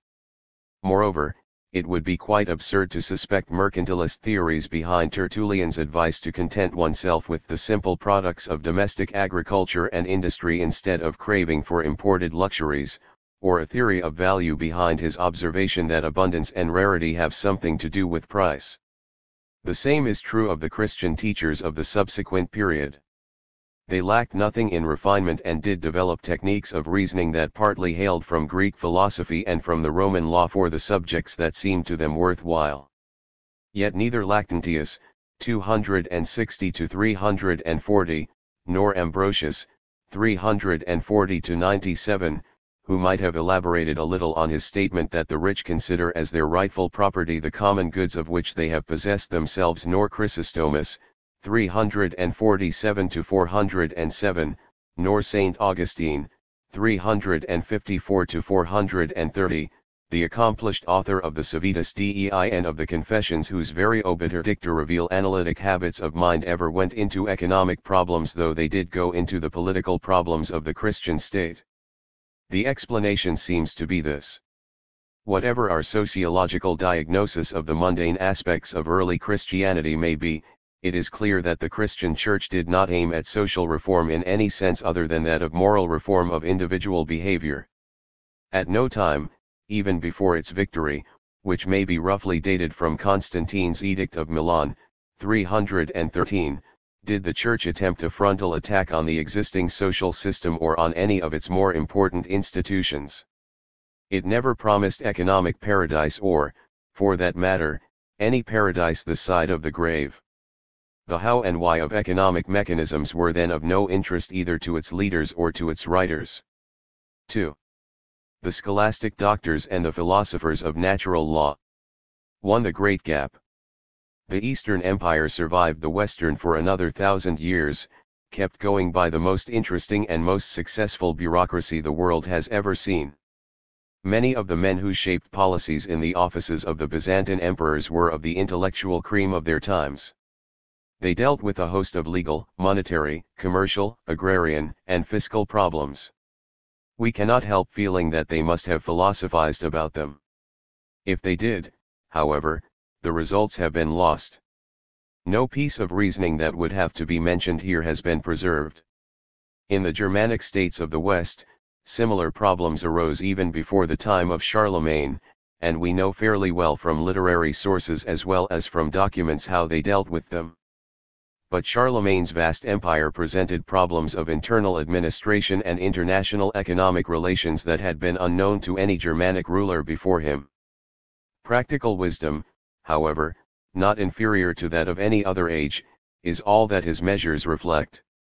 The historians and philosophers who adorned his court touched upon economic questions incidentally, if at all. 115 So far as our subject is concerned, we may safely leap over 500 years to the epoch of St. Thomas Aquinas, 1225 to 74, whose Summa Theologica 116 is in the history of thought what the southwestern spire of the Cathedral of Chartres is in the history of architecture. 2. Feudalism and Scholasticism. St. Thomas's life extended over the crest of feudal civilization. This term suggests the idea of a particular type of warrior society, namely, of a society dominated by a warrior stratum that was organized, on the principle of vassalage, in a hierarchy of fief-endowed lords and knights. From the standpoint of this hierarchy of warriors, the old distinction between men of free status and men of unfree status had lost much of its original significance. What mattered was not whether a man was free or not, but whether he was a knight or not. Even the emperor of the Holy Roman Empire of German nationality, to use the official phrase, who was in theory recognized as the feudal overlord of all Christianity, primarily was, and felt himself to be, a knight, and even the unfree man was a knight as soon as he had got hold of a horse and arms and had learned how to use them, which was at first a very simple matter, though in St. Thomas's age it had become a highly skilled occupation. This warrior class enjoyed unrivaled power and prestige, and hence impressed the stamp of its own cultural pattern upon the civilization of feudal times. The economic base of this social pyramid consisted of the dependent peasants and monoreal craftsmen on whose work the warriors lived. We thus seem to behold what at first sight looks like a structural unit in the sense that the phrase social pyramid is indeed meant to convey. But this picture is quite unrealistic. Societies, with the possible exception of primitive tribes and full-fledged socialism, are never structural units, and half the problems they present arise from the fact that they are not. The society of feudal times cannot be described in terms of knights and peasants any more than the society of capitalist times can be described in terms of capitalists and proletarians. Roman industry, commerce, and finance had not been destroyed everywhere. Even where they had been destroyed or where they had never existed, they and consequently classes of bourgeois character had developed or developed again before St. Thomas's day. In many places these classes had outgrown the framework of the feudal organization and, helped by the fact that a well-fortified town was normally impregnable to the knight's arts of warfare, they had successfully challenged the rule of the feudal lords, the most conspicuous instance being the victorious resistance of the towns of Lombardy. As a historical reality, therefore, feudalism means the symbiosis of two essentially different and largely, though not wholly, antagonistic social systems. But there was another factor of non-feudal origin and character that the warrior class failed to absorb or to conquer, for us the most important of all, the Roman Catholic Church. We cannot enter into a discussion of the extremely intricate relations of the medieval church with the feudal powers. The one essential point to grasp is that the church was not simply an organ of feudal society but an organism distinct from feudal society that always remained a power in its own right. However closely allied with, or dependent upon, feudal kings and lords it may at times have been, however near it may have come to defeat and to being harnessed into the service of the warrior class, it never resigned its own authority and never became the instrument of that or any other class. Since the Church was always able not only to assert itself but also to wage successful war upon the feudal powers, this fact should be too obvious to require explicit statement, were it not that historiography, inspired by a popular version of Marxian sociology, may easily create the impression, to put it in the crudest possible way, that medieval thought was merely the ideology of a land-holding warrior class, verbalized by its chaplains. This impression would be wrong not only from the standpoint of those who refuse to accept the Marxian sociology of ideas, but also from the standpoint of Marx himself. Even if we chose to interpret the Catholic system of thought as an ideology, it would still remain the ideology of the clergy and never merge with that of the warrior class. It is important to keep this in mind because of the practically complete monopoly of learning that the Catholic Church enjoyed until the Renaissance.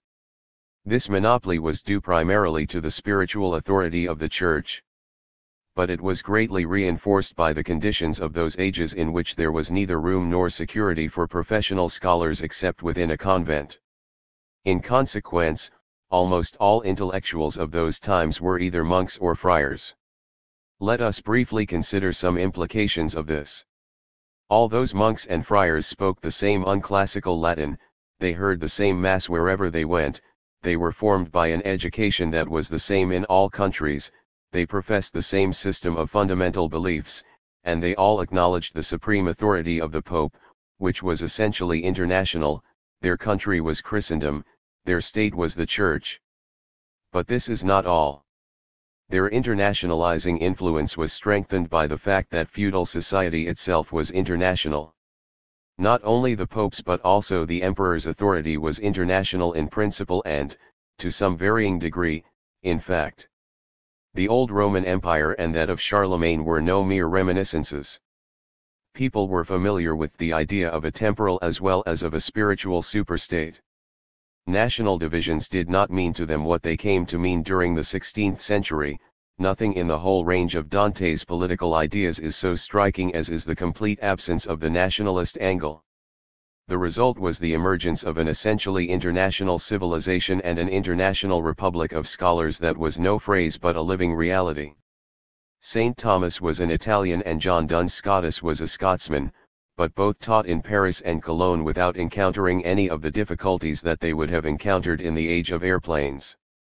In fact, as well as in principle, practically everybody who wished to do so was allowed to enter a monastic order and also to join the ranks of the secular clergy. But advancement within the church was open to everybody in principle only, since the claims of members of warrior class families in fact absorbed the greater part of bishoprics and abbacies. But the man without connection was never entirely excluded from the higher dignities, not even from the highest, and, what is much more important for us, he was not debarred from becoming an idea-shaping and policy-shaping keyman. The regular clergy, the monks, and the friars supplied, as it were, the general staff of the church. And in the monasteries men of all classes met on equal terms. Naturally, the intellectual atmosphere was often charged with social and political radicalism, though this was, of course, much more the case at some times than at others and much more with the friars than with the regular monks. In the literature that we are going to survey we get this radicalism in a highly rarefied form, but we do get it. But how can a radical, hence also critical attitude of mind be imputed to a social group whose members were bound to obey the dictates of a supreme and absolute authority? This apparent paradox is easily resolved. The lives and the faith of the monks and friars were indeed subject to authority that was, in theory at least, absolute, and spoke immutable truth. But beyond the sphere of discipline and fundamental religious belief, beyond the matters that were de fide, that authority did not undertake to direct their thought, nor did it prescribe results. Point 117 in particular, it had not, in general, any motive for doing so in the department of political and economic thought, that is to say, for compelling the clerical intellectuals to expound and defend or to represent as immutable any given temporal order of things. The Church was judge of all things human. Conflict with temporal authority was an ever-present possibility and very often the actual fact. The monastic orders were important instruments of papal authority. These were no reasons for preventing them from looking upon temporal institutions as historically mutable works of man. I am far from wishing to belittle the importance of Christian ideals and precepts per se. But we need not invoke them in order to realize that monastic subordination to authority in matters of faith and discipline was compatible with extensive freedom of opinion in all other matters. We must go even further. Not only did the monk's sociological location outside, as it were, of the class structure make for an attitude of detached criticism of many things, there also was a power behind them that was in a position to protect that freedom. So far as treatment of political and economic problems is concerned, the clerical intellectual of that age was not more but less exposed to interference from political authority and from pressure groups than was the laical intellectual of later ages. The indictment that unquestioning acceptance of ecclesiastic authority invalidated the reasoning of those monastic scholars from a scientific standpoint is thus seen to be without foundation. We have, however, still to consider a particular form of it. The analytic nature of their reasoning has often been denied on the ground that their arguments can have been only arguments from authority. Subject to the authority of the Pope as they were, they had no other method left of establishing or refuting a proposition than to adduce for or against it literary authorities recognized by that supreme authority. But this is not so. The point can be cleared up by a reference to St. Thomas. He taught indeed that authority was of decisive importance in matters involving revelation, namely, the authority of those to whom the revelations had been made, but he also taught that in everything else, and this includes, of course, the whole field of economics, Any argument from authority was extremely weak. 118. With the monopoly of learning went the monopoly of higher teaching. In the schools that were founded from the 7th century on, by temporal and spiritual lords, it was clerics who taught the tatters of Greco-Roman science as well as theology and philosophical doctrines of their own. Great teachers like Abelard attracted students and caused, occasionally, a lot of trouble for the controlling authorities. In some cases from these schools, in others independently, the self-governing universities developed in the 12th and 13th centuries incorporated associations 119 of either teachers, as in Paris, or students, as in Bologna, who before long grouped themselves into theological, philosophical, legal, and medical faculties. At first, princes and bishops had no more to do with them than what was implied in the granting of corporative privileges and in religious supervision. Accordingly, the universities enjoyed a large measure of freedom and independence. They gave more scope to the individual teacher than do the mechanized universities of today. They were a meeting ground of all classes of society, and they were essentially international. But from the 14th century on, government foundations became increasingly frequent. Governments also acquired control of previously independent institutions. Eventually, this changed everything.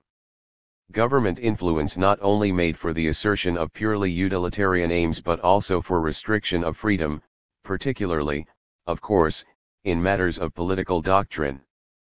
But, precisely because of the power that stood behind the clerical teachers, the universities held their own fairly well until the religious split in the 16th century. The opportunities offered by the universities naturally reinforced the old tendency of scholars to become teachers. And since the public was then as prone as it is now to overemphasize the teaching at the expense of the production of what is being taught, medieval men of science were and are usually referred to as schoolmen or scholastics, doctors scholastici. In order to disabuse himself of prevailing preconceptions, the reader had better see in these scholastic doctors simply college or university professors. St. Thomas, then, was a professor. His Summa Theologica was, as he informs us in the preface, conceived as a textbook for beginners, incipients. 3. Scholasticism and capitalism. The processes that eventually shattered the social world of St. Thomas Aquinas are usually summed up in the phrase rise of capitalism. Though infinitely complex, they yet admit of a description in terms of a few broad generalizations that are not too hopelessly wrong. Also, though there was of course no break anywhere, it is possible to date developments at least by centuries. Capitalist enterprise had not been absent before, but from the 13th century on it slowly began to attack the framework of feudal institutions that had for ages fettered but also sheltered the farmer and the artisan, and to evolve the contours of the economic pattern that still is, or until quite recently was, our own. By the end of the 15th century most of the phenomena that we are in the habit of associating with that vague word capitalism had put in their appearance, including big business, stock and commodity speculation, and high finance, to all of which people reacted much as we do ourselves. 120 Even then these phenomena were not all of them new. Truly unprecedented was only their absolute and relative importance. The growth of capitalist enterprise, however, created not only new economic patterns and problems but also a new attitude toward all problems.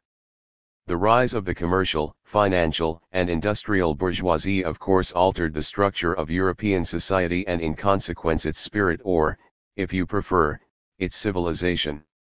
The most obvious point about this is that the bourgeoisie acquired power to assert its interests. Here was a class that saw business facts in a different light and from a different angle, a class, in short, that was in business, and therefore could never look at its problems with the aloofness of the schoolman. But this point is second in importance to another. As we have seen in the first part of this book, it is more essential to realize that quite irrespective of the assertion of his interests, the businessman, as his weight in the social structure increased, imparted to society an increasing dose of his mind, just as the knight had done before him. The particular mental habits generated by the work in the business office, the schema of values that emanates from it, and the attitude to public and private life that is characteristic of it, slowly spread in all classes and over all fields of human thought and action. Results burst forth in the epoch of cultural transformation that has been so curiously misnamed Renaissance. 121. One of the most important of these results was the emergence of the laical intellectual. 122 and hence of laical science. We may distinguish developments of three different kinds.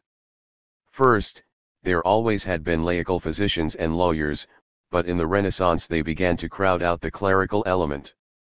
Second, starting from their professional needs and problems, laical artists and craftsmen, there was really no sociological distinction between them, began to develop a fund of tooled knowledge, for example, in anatomy, perspective, mechanics, that was an important source of modern science but grew up outside of scholastic university science. Such a figure as Leonardo da Vinci will illustrate this point, and the figure of Galileo will illustrate another point, namely, how this kind of development produced the laical physicist. It had its analog in economics, the businessman and civil servant, also starting like the artist craftsman from his practical needs and problems, began to develop a fund of economic knowledge which will be surveyed in the next chapter. Third, there were the humanists. Professionally, these were classical scholars. Their scientific work consisted in the critical editing, translation, and interpretation of the Greek and Latin texts that became available in the 15th and 16th centuries. But they loved to believe that a command of Greek and Latin would make a man competent in everything, and this together with their social location also outside of the scholastic universities turned these critics of texts into critics of men, manners, beliefs, and institutions, as well as into all-round litterateurs. They did not, however, contribute to technical economics. For us they are important only so far as they influenced the general intellectual atmosphere of their age. The Catholic Church had little reason to object to the laical physician or lawyer as such, and actually did not object to them. It was the most liberal patron of the artist craftsman, whose art in fact remained primarily religious for a long time to come. It employed humanists in the papal chancery and elsewhere, and the Renaissance popes and cardinals, some of whom were distinguished humanists themselves, invariably encouraged humanistic studies. The conflict that arose nevertheless is therefore a problem. And diagnosis of its nature is not facilitated by painting the picture all in black and white. There is little if anything to the saga of a new light that had flashed upon the world and was bitterly fought by the powers of darkness, or of a new spirit of free inquiry that the henchmen of hidebound authoritarianism vainly tried to smother. Nor is our understanding of the conflict helped by mixing it up with the related but quite different phenomenon of the Reformation. The intellectual revolution and the religious revolution reinforced each other, but their sources are not the same. They do not stand to each other in any simple relation of cause and effect. There was no such thing as a new spirit of capitalism in the sense that people would have had to acquire a new way of thinking in order to be able to transform a feudal economic world into a wholly different capitalist one. So soon as we realize that pure feudalism and pure capitalism are equally unrealistic creations of our own mind, the problem of what it was that turned the one into the other vanishes completely. 123 The society of the feudal ages contained all the germs of the society of the capitalist age. These germs developed by slow degrees, each step teaching its lesson and producing another increment of capitalist methods and of capitalist spirit. Similarly, there was no such thing as a new spirit of free inquiry whose emergence would call for explanation. The scholastic science of the Middle Ages contained all the germs of the laical science of the Renaissance. And these germs developed slowly but steadily within the system of scholastic thought, so that the laics of the 16th and 17th centuries continued rather than destroyed scholastic work. This applies even where it is most persistently denied. Even in the 13th century Albertus Magnus observed, Roger Bacon experimented and invented. He also insisted upon the need for more powerful mathematical methods, while Jordanus the Nemery theorized in an entirely modern spirit. 124 Even the heliocentric system of astronomy was not simply a bomb thrown at the scholastic fortress from outside. It originated in the fortress. Nicolaus Cusanus, 1401–64, was a cardinal. And Copernicus himself was a canon, though he did not actually take orders, a doctor of canon law, lived all his life in church circles, and Clement VII approved of his work and wished to see it published. 125 Nor is this at all surprising because, as we have seen, the authority of the Church was not the absolute bar to free research that it has been made out to be. The prevalent impression to the contrary is due to the fact that until recently the world has been content to accept the testimony of the enemies of the Church, which was inspired by unreasoning hatred and unduly dramatized individual events. During the last 20 years or so a more impartial opinion has been gaining ground. This is fortunate for us because it makes it much easier to appreciate scholastic scientific performance in our field. If, then, we remove a coating of partisan colors, the true picture of the conflict appears without further difficulty. It was primarily political in nature. The laical intellectuals, Catholics no less than Protestants, were often opposed to the Church as a political power, and political opposition against a Church very easily turns into heresy. It was the spirit of political opposition and the incidental danger of heresy that the Church sensed sometimes wrongly, more often rightly in the works of the laical intellectuals, and which made it react even to writings that had nothing to do with either church government or religion and would have passed unnoticed had they been published by a cleric of whose political and religious allegiance the Church was sure. There was, however, another point of limited but, for us, considerable importance. It would seem that the scientific profession does not always absorb novelties with alacrity. Moreover, professors are men who are constitutionally unable to conceive that the other fellow might be right. This holds for all times and places. In Galileo's day, however, the universities were in the hands of monastic orders, except in the countries that had become or were becoming Protestant. These orders welcomed novices and readily opened the scientific career to them. But they did not welcome the scientific work of people who did not want to join them, hence a conflict of interest between two groups of intellectuals that stood in each other's way. And professional resentment against a scientific opponent, of which all ages afford amusing examples, sometimes acquired a connotation that was not amusing under circumstances in which the universities, though they had not always the ear of the Pope, always had the ear of the Inquisition. But this does not mean that those professors themselves did nothing but rehearse Aristotelian texts. For Scholastic Sociology and Economics 126.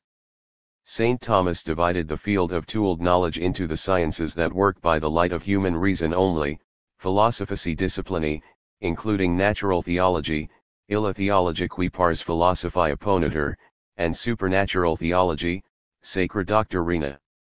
The latter was also a science, but a science sui generis by virtue of the fact that, unlike all other sciences, it makes use not only of human reason but also of revelation. Summa I, quaest. I. 127 In the schema which seems to have been generally accepted, sociology and economics had no separate compartments of their own. At first, they formed parts of moral theology or ethics, which was itself a part of both supernatural and natural theology. Later on, especially in the 16th century, sociological and economic topics were treated within the system of scholastic jurisprudence. Individual questions, mainly about money and interest, were occasionally dealt with separately. So were political questions. But economics as a whole never was. For our purpose, it will be convenient to distinguish three periods in the historical evolution of scholastic thought, according to the degree to which economic problems received attention. A. From the 9th century to the end of the 12th. The earliest of our periods extends from the 9th century, in the course of which scholastic thought first gathered momentum, to the end of the 12th. Apart from purely theological questions, it was mainly problems of the theory or philosophy of knowledge which attracted the thinkers of those times. So far as I am able to make out, no piece of reasoning that could be claimed for the province of economic analysis occurs in any of the works of such leaders as, to mention a few, Erigena, Abelard, Saint Anselm, or John of Salisbury. Our program, therefore, debars us from considering their performance, though this will fatally limit our conception of the general stream of scholastic thought. But two things must be mentioned nevertheless. We shall call them, I. The Platonic streak and 2. The individualist streak. I. In the slow and laborious task of intellectual reconstruction that had to be undertaken after centuries during which Europe had been ravaged by barbarian hordes, the remains of ancient learning naturally acquired paramount importance. Most of these remains were, however, not available before the 12th century, and much of the rest was beyond the scholars of the time or was available only in bad translations. Within the little stock, Platonic and Neoplatonic influences predominated both directly and, through the mediation of St. Augustine's philosophy, indirectly. But Platonic influence will inevitably bring to the fore the problem of Platonic ideas, the problem of the nature of general concepts, universalia. Accordingly, the first and most famous of all scholastic discussions in pure philosophy was about this problem, and until the end of the 15th century it kept on flaring up again and again. We shall not wonder at this or accept it as proof positive of the sterility of scholastic thought. For it should be clear that this problem represents but a particular form of positing the general problem of pure philosophy. To say that the scholastics never ceased to discuss it therefore means no more than that, while interested in a great many other things, they never ceased to be interested in pure philosophy. On the whole, it may be averred that the realistic view, the view according to which only ideas or concepts, as such, have real existence, and which is therefore the exact opposite of what we should call a realistic view, prevailed more or less until the 14th century, when the battle turned in favor of the opposite, the nominalist, viewpoint. 128. But Abelard's, 1079 to 1142, compromise seems to have enjoyed a great, though varying, amount of popularity throughout. The ideas or universals exist independently of any individuals corresponding to them in the mind of God. Universalia are anti-res, in this sense, but they are embodied in individual things. Universalia are therefore also in rebus, and the human mind gets a glimpse of them only by observation and abstraction, in which sense they are post-res. This controversy was purely epistemological in nature and has no bearing whatever upon the practice of economic or any other analysis. But it had to be mentioned because, in our own time, the realism and nominalism of the scholastic doctors have been linked with two other concepts, universalism and individualism, which are held by some writers to be relevant to analytic practice. These writers went so far as to represent universalism and individualism as two fundamentally different views of social processes, the conflict between which runs through the whole history of sociological and economic analysis, and is indeed the essential fact behind all the other clashes of opinion that occurred throughout the ages. 129. Whatever argument it may be possible to adduce for this doctrine from the standpoint of economic thought, or, conceivably, also from the standpoint of a philosophical interpretation of analytic procedures, there is nothing in it that concerns these analytic procedures themselves. The rest of the book will establish this point. Just now we are interested merely in showing that universalism and individualism have nothing to do with scholastic realism and nominalism. Universalism as opposed to individualism means that social collectives, such as society, nation, church, and the like, are conceptually prior to their individual members, that the former are the really relevant entities with which the social sciences have to deal, that the latter are but the products of the former, hence that analysis must work from the collectives and not from individual behavior. If, then, we choose to call these collectives sociological universals, then the doctrine in question may indeed be said to oppose universals to individuals. But scholastic realism opposed universals to individuals in quite a different sense. If I were to adopt scholastic realism, then my idea of, say, society would claim logical precedence over any individual empirical society that I observe, but not over individual men. The idea of these men would be another universal in the scholastic sense, claiming logical precedence over the empirical individuals. Manifestly, this would imply nothing about either the relation between the two scholastic universals or the relation between any empirical society, a universal in the sense of universalist doctrine, and the empirical individuals comprising it. In particular, I could in this case still be as strong an individualist, politically or in any other sense, as I please. The opposite opinion is thus seen to rest on nothing but an error induced by the double meaning attached to universal and individual 130. 2. In surveying the history of civilizations, we sometimes speak of objective and subjective cases. By an objective civilization we mean the civilization of a society in which every individual stands in his appointed niche and is subject, without reference to his tastes, to super-individual rules, a society that recognizes as universally binding a given ethical and religious code, a society in which art is standardized and all creative activity both expresses and serves super-individual ideals. By a subjective civilization we mean a civilization that displays the opposite characteristics, in which society serves the individual and not the other way round, in short, a society that turns upon, and implements, subjective tastes and allows everyone to build his own system of cultural values. We need not enter into the general question of the analytic standing of such schemes. But we are concerned with the sweeping assertion so often met with that, in the sense explained, medieval civilization was objective and modern civilization is, or until recently was, subjective or individualist, because this touches, or may be supposed to touch, upon the spirit in which people conducted or conduct their economic analysis.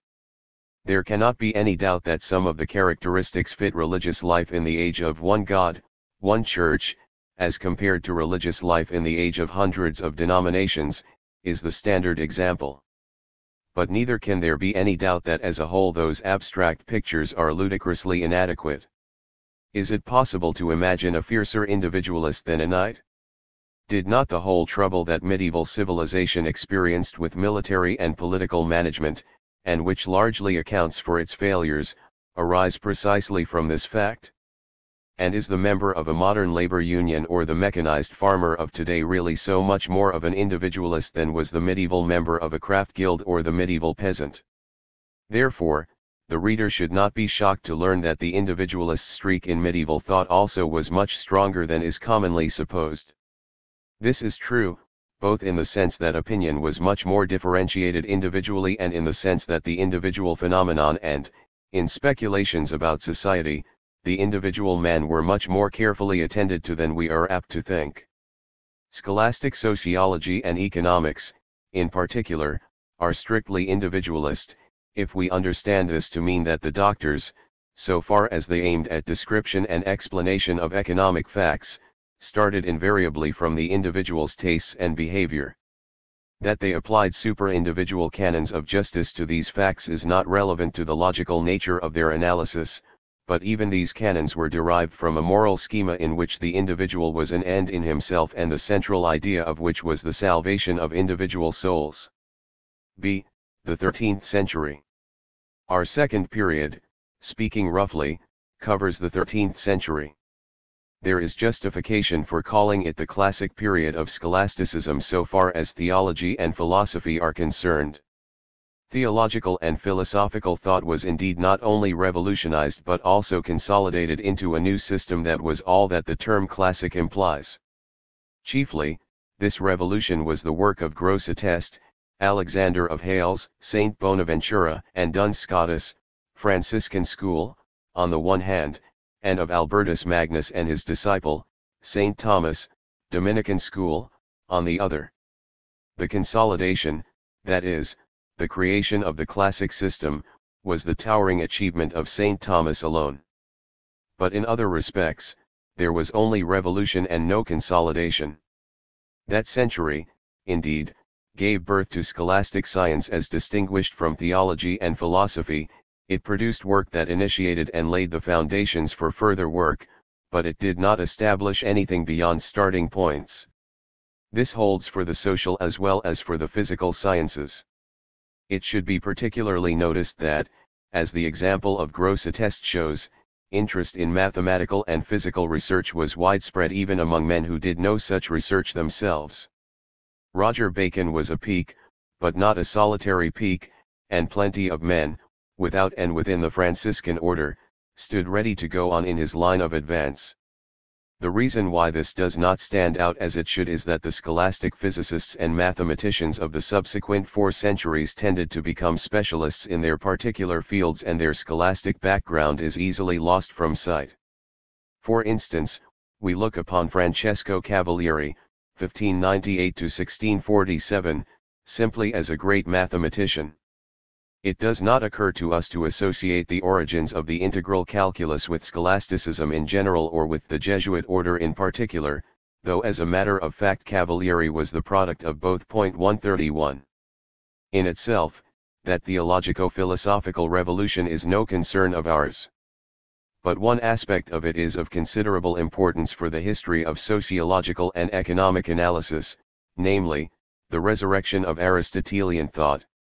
During the 12th century, more complete knowledge of Aristotle's writings filtered slowly into the intellectual world of Western Christianity, partly through Semite mediation, Arab and Jewish. 132 To the scholastic doctors this meant two things.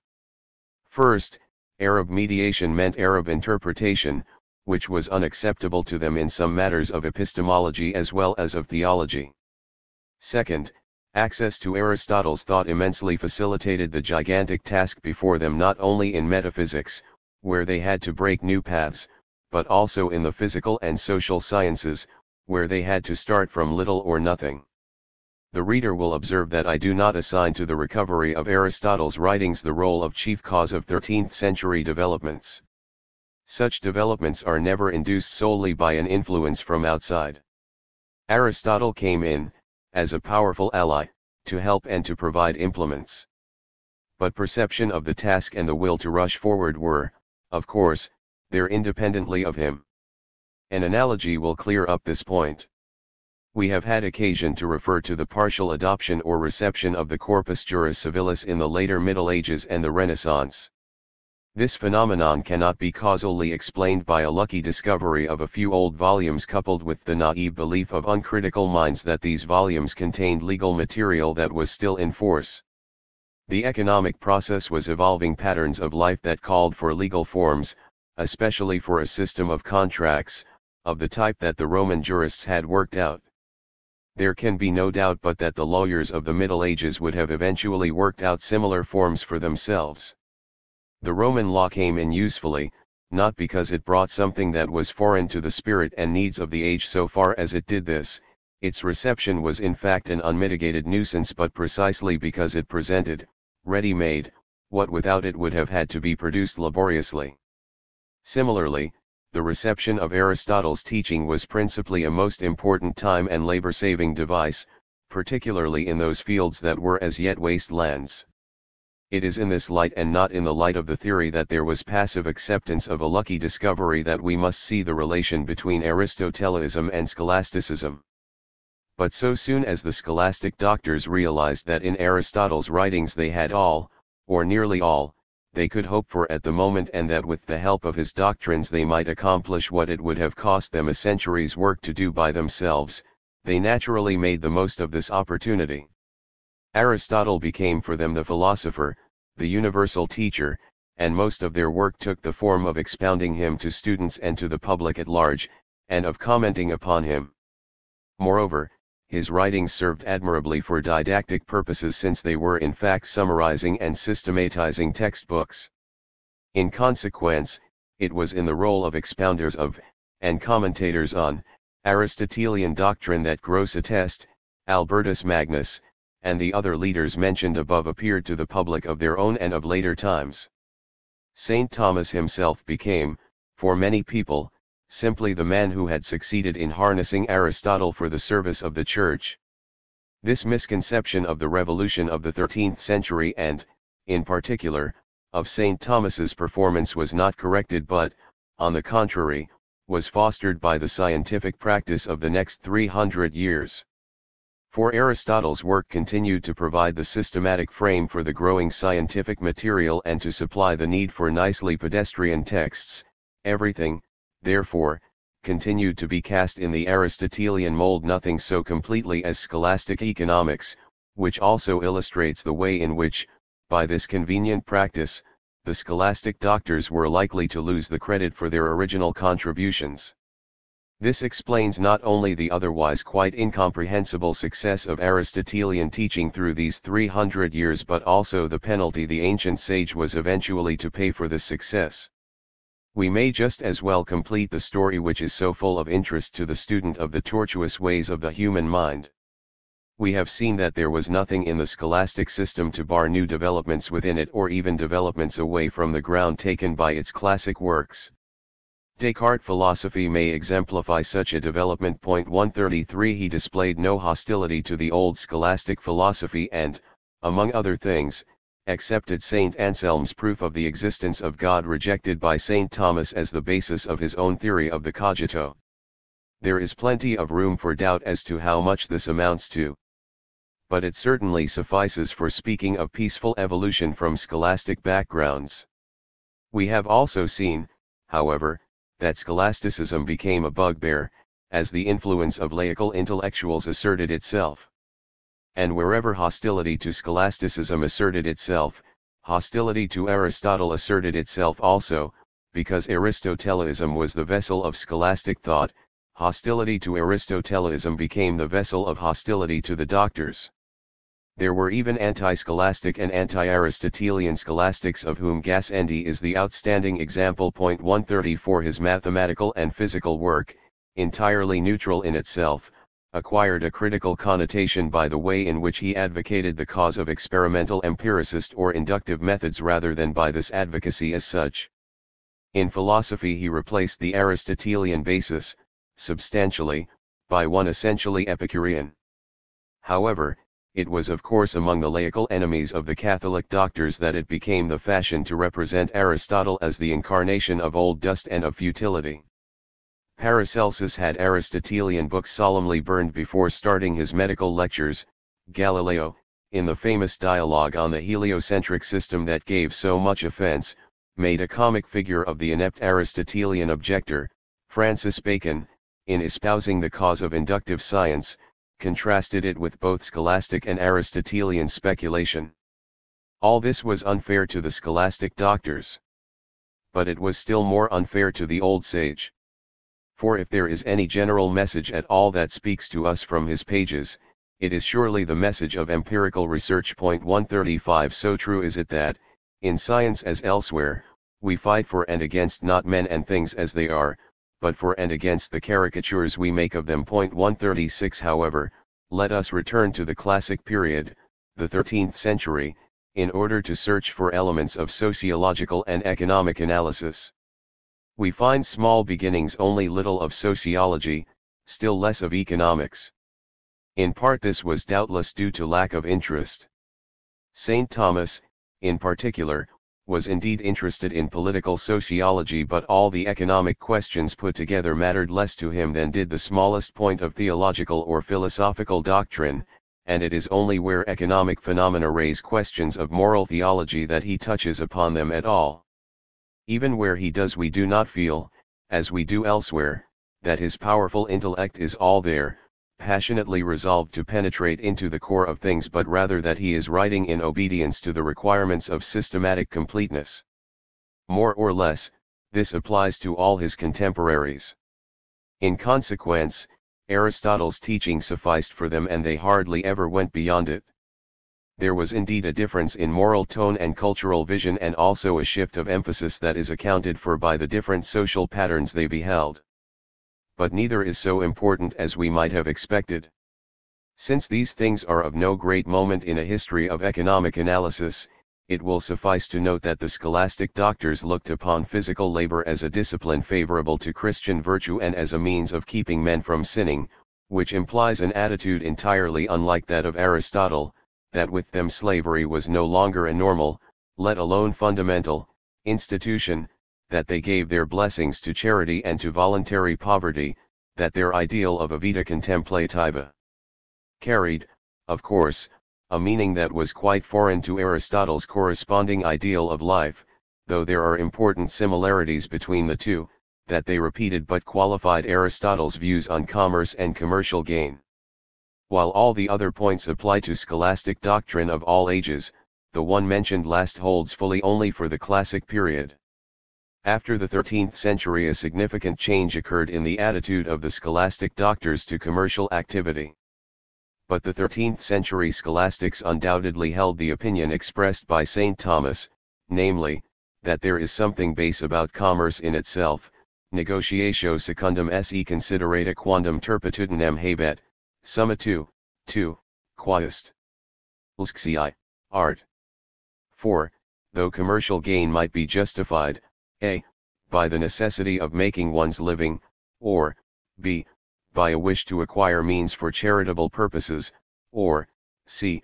by a wish to serve publicam utilitatem, provided that the lucre be moderate and can be considered as a reward of work, stipendium laboris, or, d. by an improvement of the thing traded, or, e. by intertemporal or interlocal differences in its value, or, f. by risk, proter periculum. St. Thomas's wording leaves some room for doubt about the conditions in which he was prepared to admit considerations, d. f.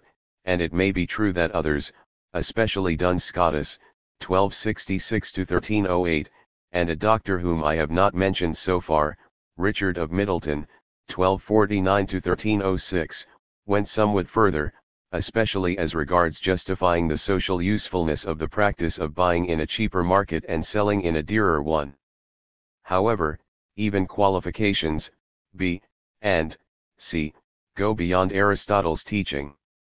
The emphasis all these authors place upon the element of remuneration of some socially useful activity has given rise, on the one hand, to the opinion, which may be correct, that the source of the moral right to the produce of one's labor may be found in the scholastic literature, and, on the other hand, to the error that the scholastic doctors held a analytic labor theory of value, that is, that they explain the phenomenon of value by the fact that most commodities cost labor.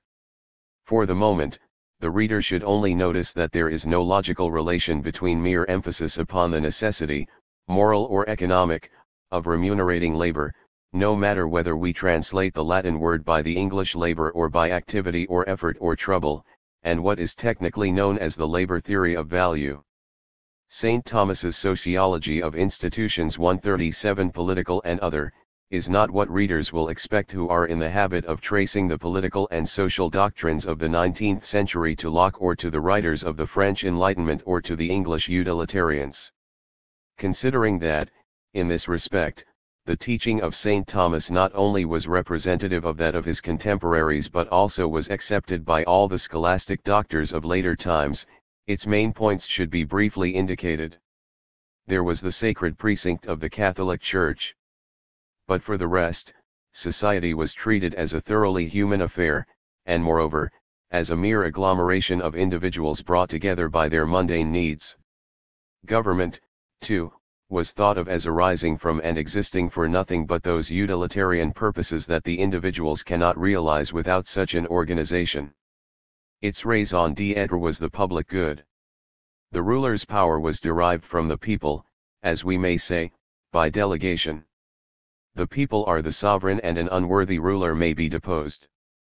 Duns Scotus came still nearer to adopting a social contract theory of the state. 138 This mixture of sociological analysis and normative argument is remarkably individualist, utilitarian, and, in a sense, rationalist, a fact that it is important to remember in view of the attempt we are going to make to link this body of ideas with the laical and anti-Catholic political philosophies of the 18th century. There is nothing metaphysical about this part of scholastic doctrine. Nor did the Catholic doctors countenance political authoritarianism. The divine right of monarchs, in particular, and the concept of the omnipotent state are creations of the Protestant sponsors of the absolutist tendencies that were to assert themselves in the national states. The individualist and utilitarian streak and the emphasis upon a rationally perceived public good run through the whole sociology of St. Thomas.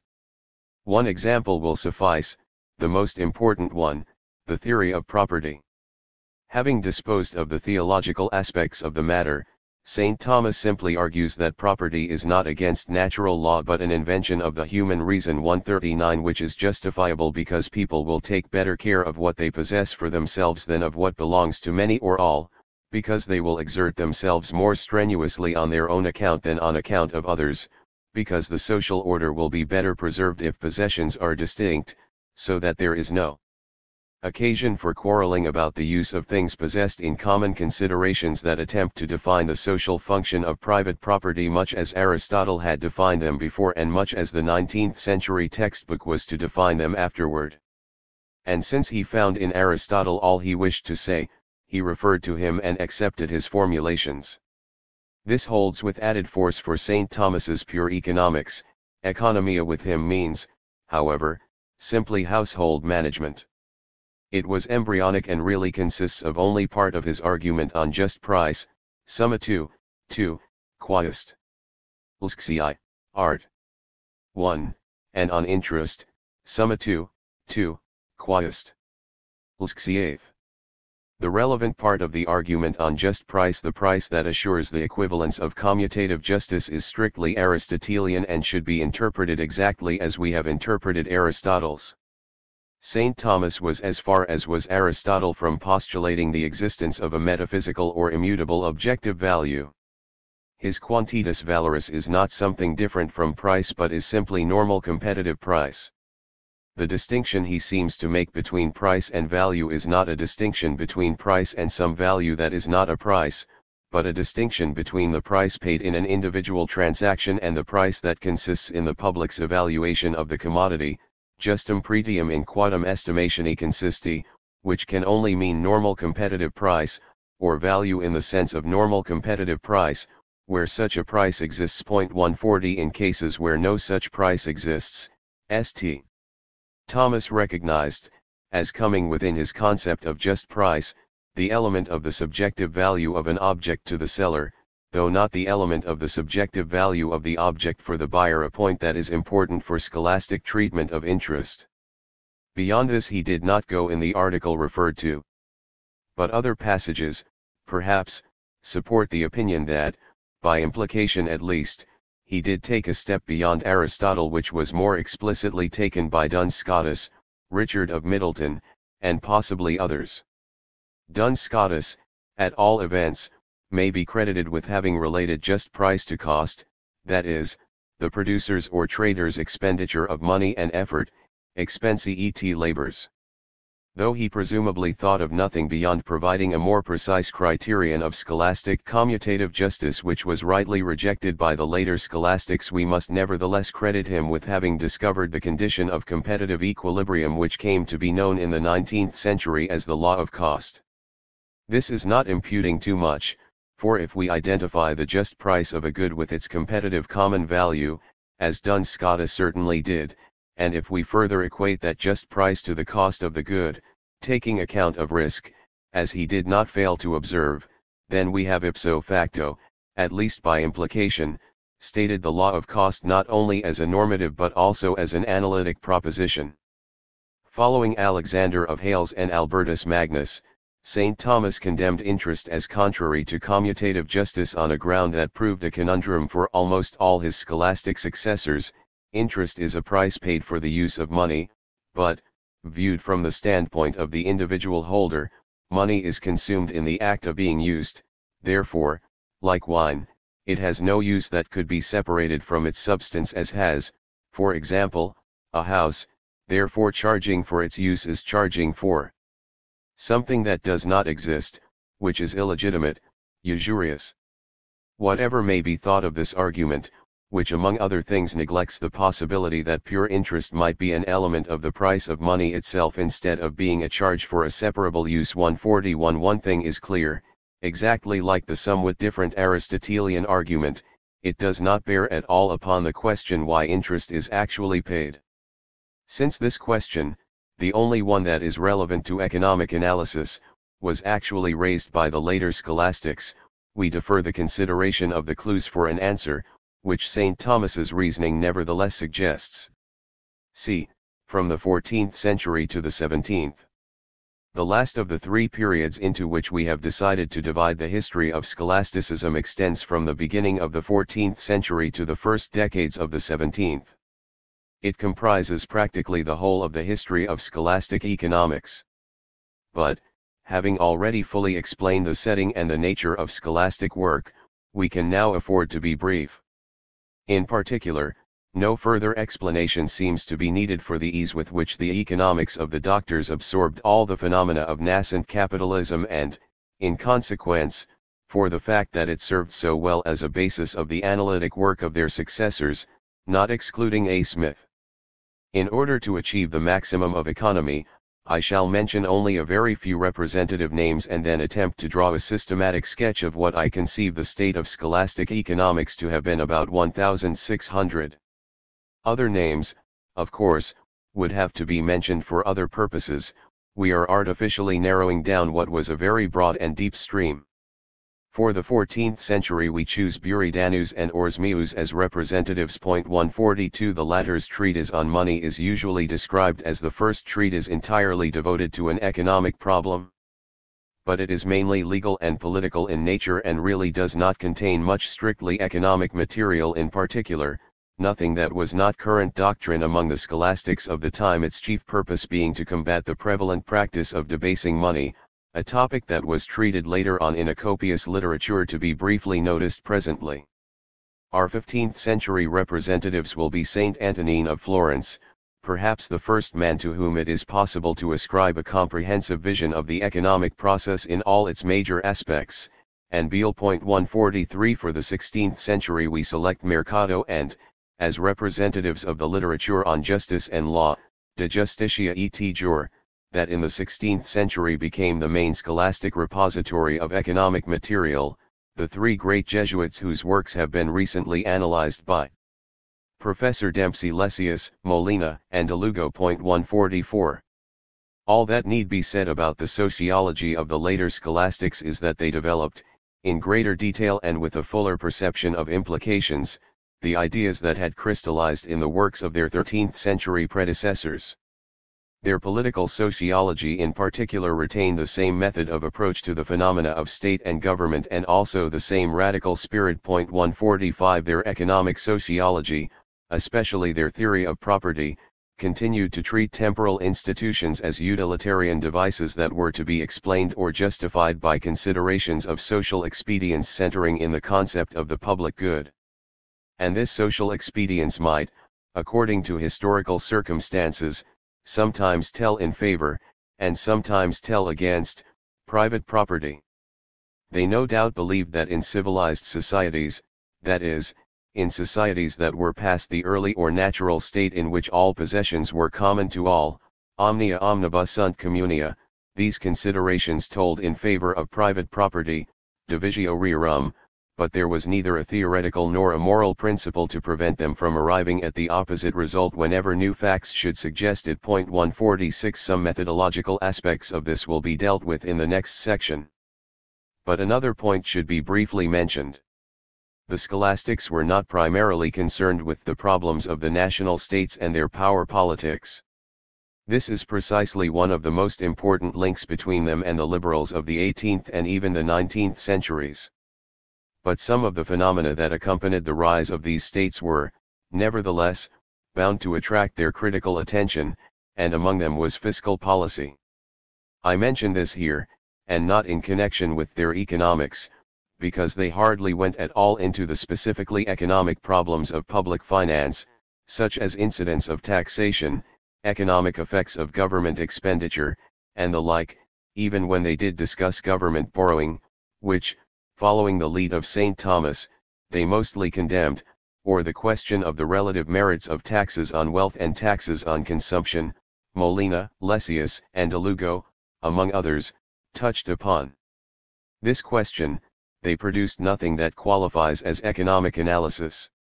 What they were most interested in was the justice of taxation in the widest acceptance of the term, such questions as whether and when taxes might be rightfully imposed, by whom and on whom, for what purposes, and to what extent. And below their normative propositions there was some sociological analysis of the nature of taxation and of the relation between state and citizen. Both these norms and this analysis, along with the rest of their political and economic sociology, went into the work of their laical successors, though the later science of public finance grew mainly from other roots. 147. But while the economic sociology of the scholastic doctors of this period was, in substance, not more than 13th century doctrine worked out more fully. The pure economics which they also handed down to those laical successors was, practically in its entirety, their own creation. It is within their systems of moral theology and law that economics gain definite if not separate existence, and it is they who come nearer than does any other group to having been the founders of scientific economics. And not only that, it will appear, even, that the bases they laid for a serviceable and well-integrated body of analytic tools and propositions were sounder than was much subsequent work, in the sense that a considerable part of the economics of the later 19th century might have been developed from those bases more quickly and with less trouble than it actually cost to develop it, and that some of that subsequent work was therefore in the nature of a time and labor-consuming detour. In what may be described as the applied economics of the scholastic doctors, the pivotal concept was the same public good that also dominated their economic sociology. This public good was conceived, in a distinctly utilitarian spirit, with reference to the satisfaction of the economic wants of individuals as discerned by the observer's reason or ratio recta, see, below, next section, and is therefore, barring technique, exactly the same thing as the welfare concept of modern welfare economics, Professor Pigou's for instance. The most important link between the latter and scholastic welfare economics is the welfare economics of the Italian economists of the 18th century, see below, ch. 3. So far as appraisal of economic policy and business practice is concerned, the scholastics' idea of what is unjust was associated though never identified with their idea of what is contrary to public welfare in that sense. To give at least one example, Molina declared that monopoly was in general, regulariter, unjust and harmful to the public welfare, Tract 2, DISP 345, though he did not identify the two, their juxtaposition is nevertheless significant. The welfare economics of the scholastic doctors linked up with their pure economics through the pivotal concept of the latter, value, which also was based upon wants and their satisfaction. Of course, there was nothing new in the starting point itself.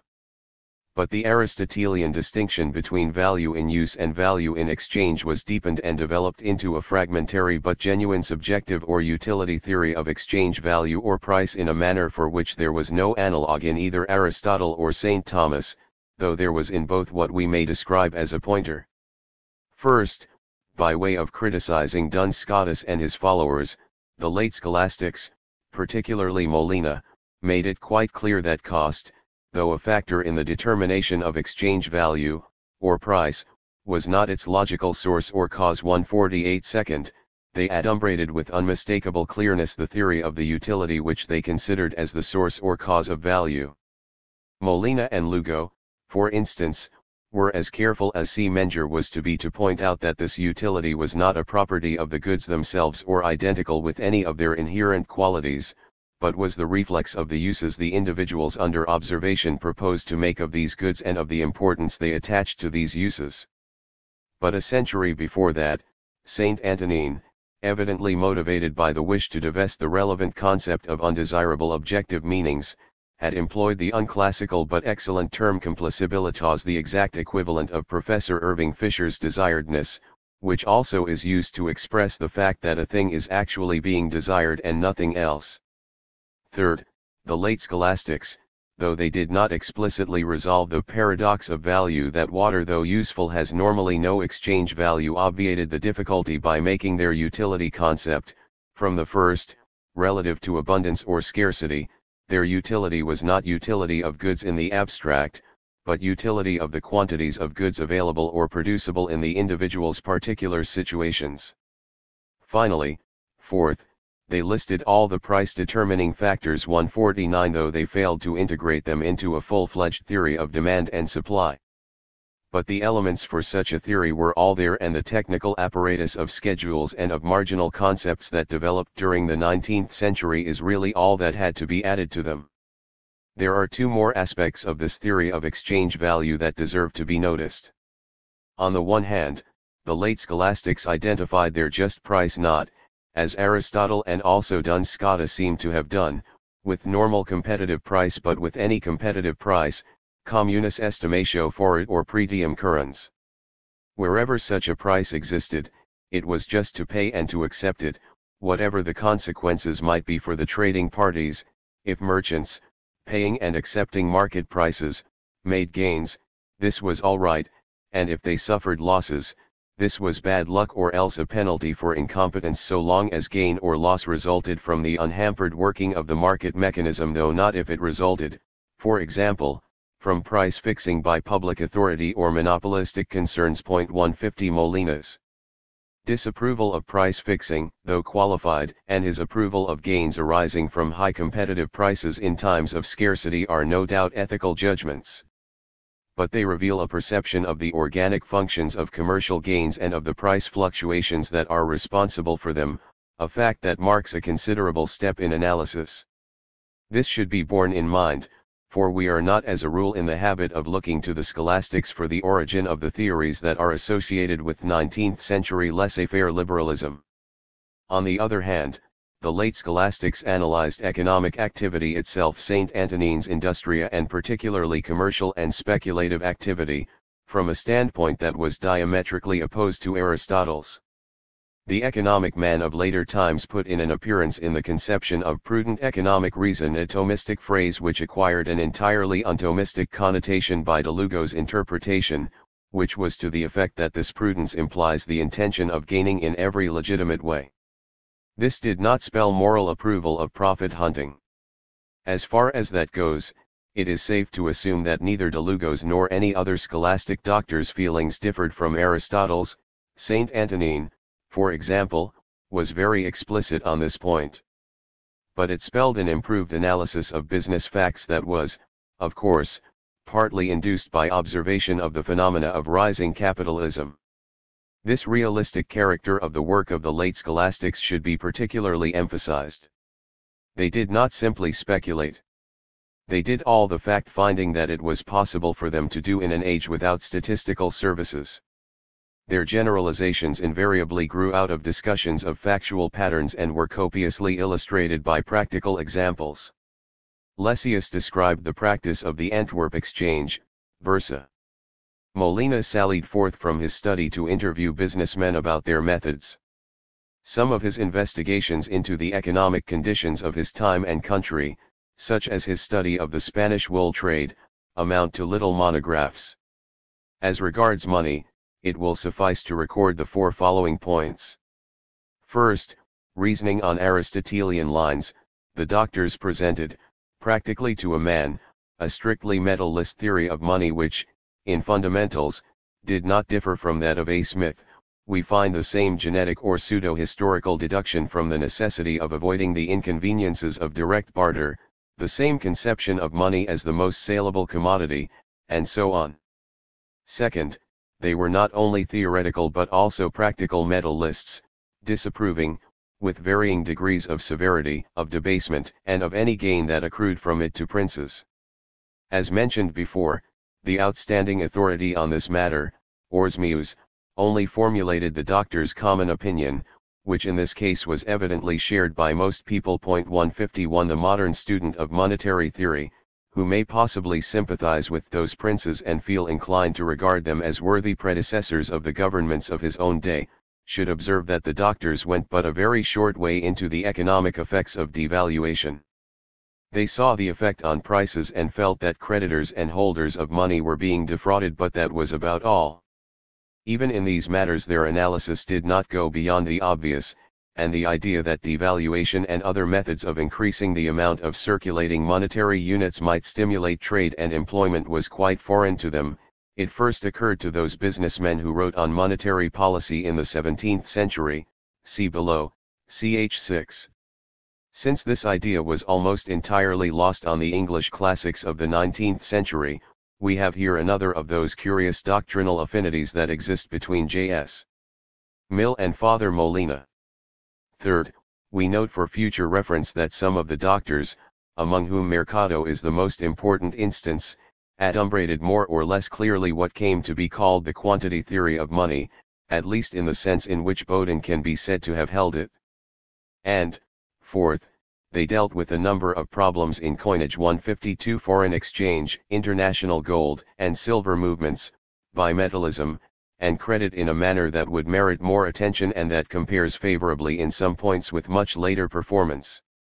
Contrary to an opinion that has some adherents, the scholastic doctors did not work out any theory of the physical aspect of production, real capital, though they did eventually, since Saint Antonin, block out a theory of the role in production and commerce of monetary capital.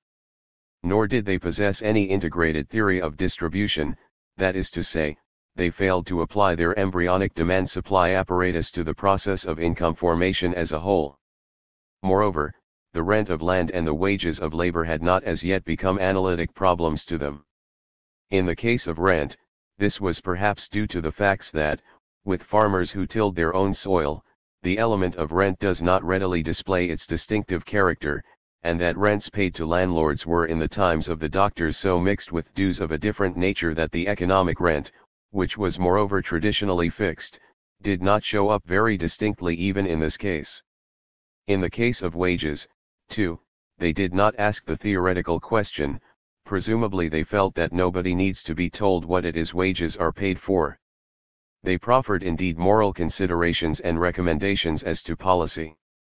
However, even Saint Antonin's recommendations, noteworthy because of the broad social sympathies that inspired them, do not rest on any analytic foundations of the kind we are interested in. The same applies to the considerable literature that developed in the 16th century on relief of the poor, unemployment, mendicancy, and the like, to which the doctors contributed copiously. 153 Much more important were their contributions to the theories of the two types of income that they did feel to be analytic problems, business profits and interest. The risk-effort theory of business profit is undoubtedly due to them. In particular, it may be mentioned that de Lugo, following a suggestion of St. Thomas, described business profits as a kind of wage for a social service. No less certain is it that they launched the theory of interest. So far, our sketch of scholastic economics has been drawn without much attention to its methodological philosophy, which will be discussed in the next section, and also without much attention to the logical processes involved in unwrapping the analytic element in the reasoning of the doctors from the normative considerations in which it was embedded. In order to exhibit these processes and to show precisely how it was that they came to ask the question which they were the first to ask, namely, the question why interest is actually paid, we shall, in the case of interest, be more careful in doing the unwrapping. The motive of scholastic analysis was manifestly not pure scientific curiosity but the desire to understand what they were called upon to judge from a moral standpoint. 154 When the modern economist speaks of value judgments, he refers to moral or cultural appraisal of institutions. As we have seen, the scholastic doctors also passed value judgments of this kind. Primarily, however, and so far as their practical task was concerned, it was not the merits or demerits of institutions that mattered to them, but the merits or demerits of individual behavior within the frame of given institutions and conditions. More than anything else, they were directors of individual consciences, or, rather, teachers of directors of individual consciences. They wrote for many purposes but principally for the instruction of confessors. In the first instance, therefore, they had to expound moral precepts that were immutable on principle. Secondly, they had to teach the application of these precepts to individual cases arising in an almost infinite variety of circumstances. 155 But this was not enough. In order to secure something approaching uniformity of practice among the numerous confessors, it was necessary to work out concrete decisions for the more important types of cases that occur in practice. Moreover, one of the considerations that are most helpful in deciding whether, from the standpoint of a given individual, a given act is a sin, and if so, how serious a sin it is whether or not it is common practice in the individual's environment. For both these reasons it was necessary for the doctors to investigate typical forms of economic behavior and also the actual practices prevailing in the environments under their observation, a task that was often so simple as not to call for special effort, but was exceedingly difficult when it came to the complex phenomenon of interest. Thus the normative motive, so often the enemy of patient analytic work, in this instance both set the task and supplied the method for the scholastic analysts. Once set, the task was strictly scientific and logically independent of the moral theology whose purposes were to be served. And the method was also strictly scientific. In particular, it was eminently realistic, since it involved nothing beyond observation of facts and their interpretation. It was a method of working out general principles from cases somewhat akin to the method of English jurisprudence. Moral theology came in only after the analytic work was done in each case, to subsume the result under one of its rules. It is not surprising, however, that to unsympathetic critics of scholastic work, scholastic research into interest appeared in the light not only of casuistry in a derogatory sense of the term but even of a series of attempts to cover the retreat of the Catholic Church from an untenable position by logical tricks or subterfuges, and to justify ex post each fait accompli. The reader may judge for himself. But it is as well to point out a fact that will seem to support that opinion. On the one hand, moral precept, however immutable, will yield different results if applied to different circumstances, and capitalist evolution did create circumstances in which the cases that came under the prohibition of usury rapidly decreased in importance. On the other hand, such an evolution will be inevitably paralleled by subterfuges of interested parties, who will try to avail themselves of all the possibilities offered by a system of rules and exceptions that grew increasingly complex. Perhaps the most famous of these subterfuges was the abuse of the element of mora presently to be mentioned in the text, but there were many of them. This parallelism cannot fail to impress the superficial observer, particularly if he is not very well versed in either scholastic literature or economic theory. Moreover, we are speaking of scholastic doctrine at its highest. It is of course not denied that the ordinary clerical practitioners, like any bureaucracy, committed a great many mistakes and fostered resort to subterfuges both by unintelligently restrictive interpretation of the rules they were directed to apply and by well-meaning connivance at evasions. Usury, then, was sinful. But what is usury? On the one hand, it does not necessarily involve the exploitation of the needy. This element is morally relevant in other respects but was not a constituent of the scholastic concept of usury. On the other hand, usury is not always present when more than repayment of the sum lent is stipulated. Simple exegesis of St. Thomas's teaching sufficed to justify compensation for the lender's risk or trouble, particularly evident in the purchase below par of notes, or compensation in cases where the lender was deprived of his money against his will, as in cases of forced loans, or of the debtor's failure to repay at the stipulated time, more debitoris.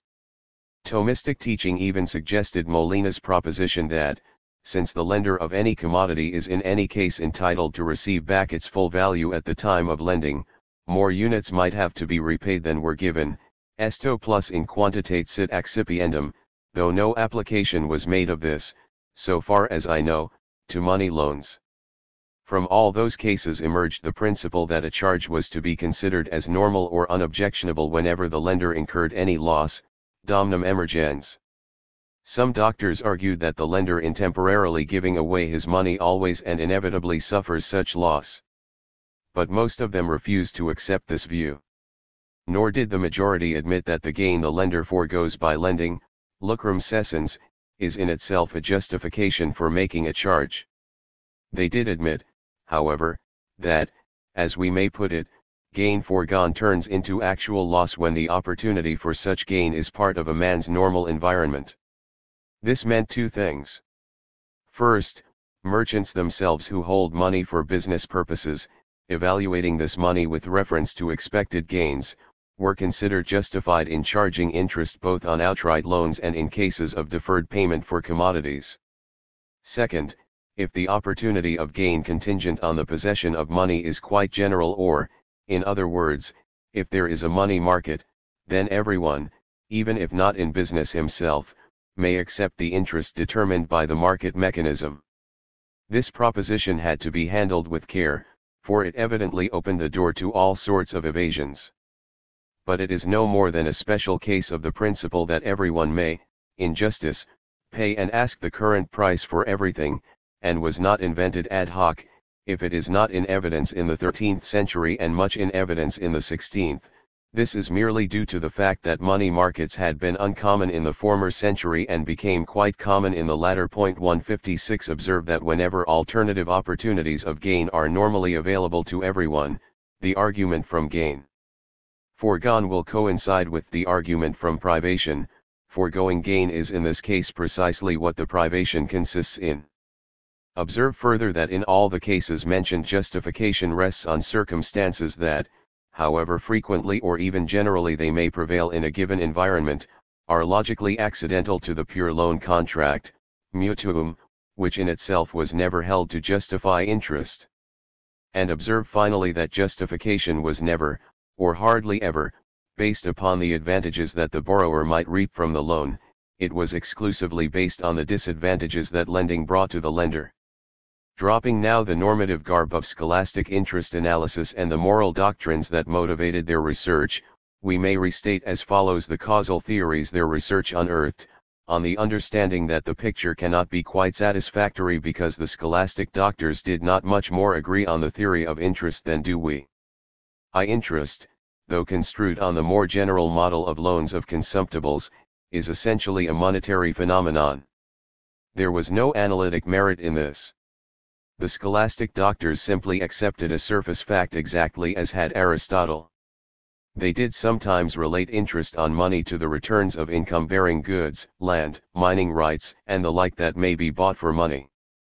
But this point, though used in some interest theories of the 17th and 18th centuries, was without analytical value because the price of income-bearing goods and therefore the net return from them already presupposes the existence of interest. 2. Interest is an element of the price of money. Calling it a price for the use of money does not explain anything and at best restates the problem in an unenlightening way. In itself, it is an empty phrase. Nor is the analogy of interest with interlocal premia or discounts on money more than a restatement of the problem.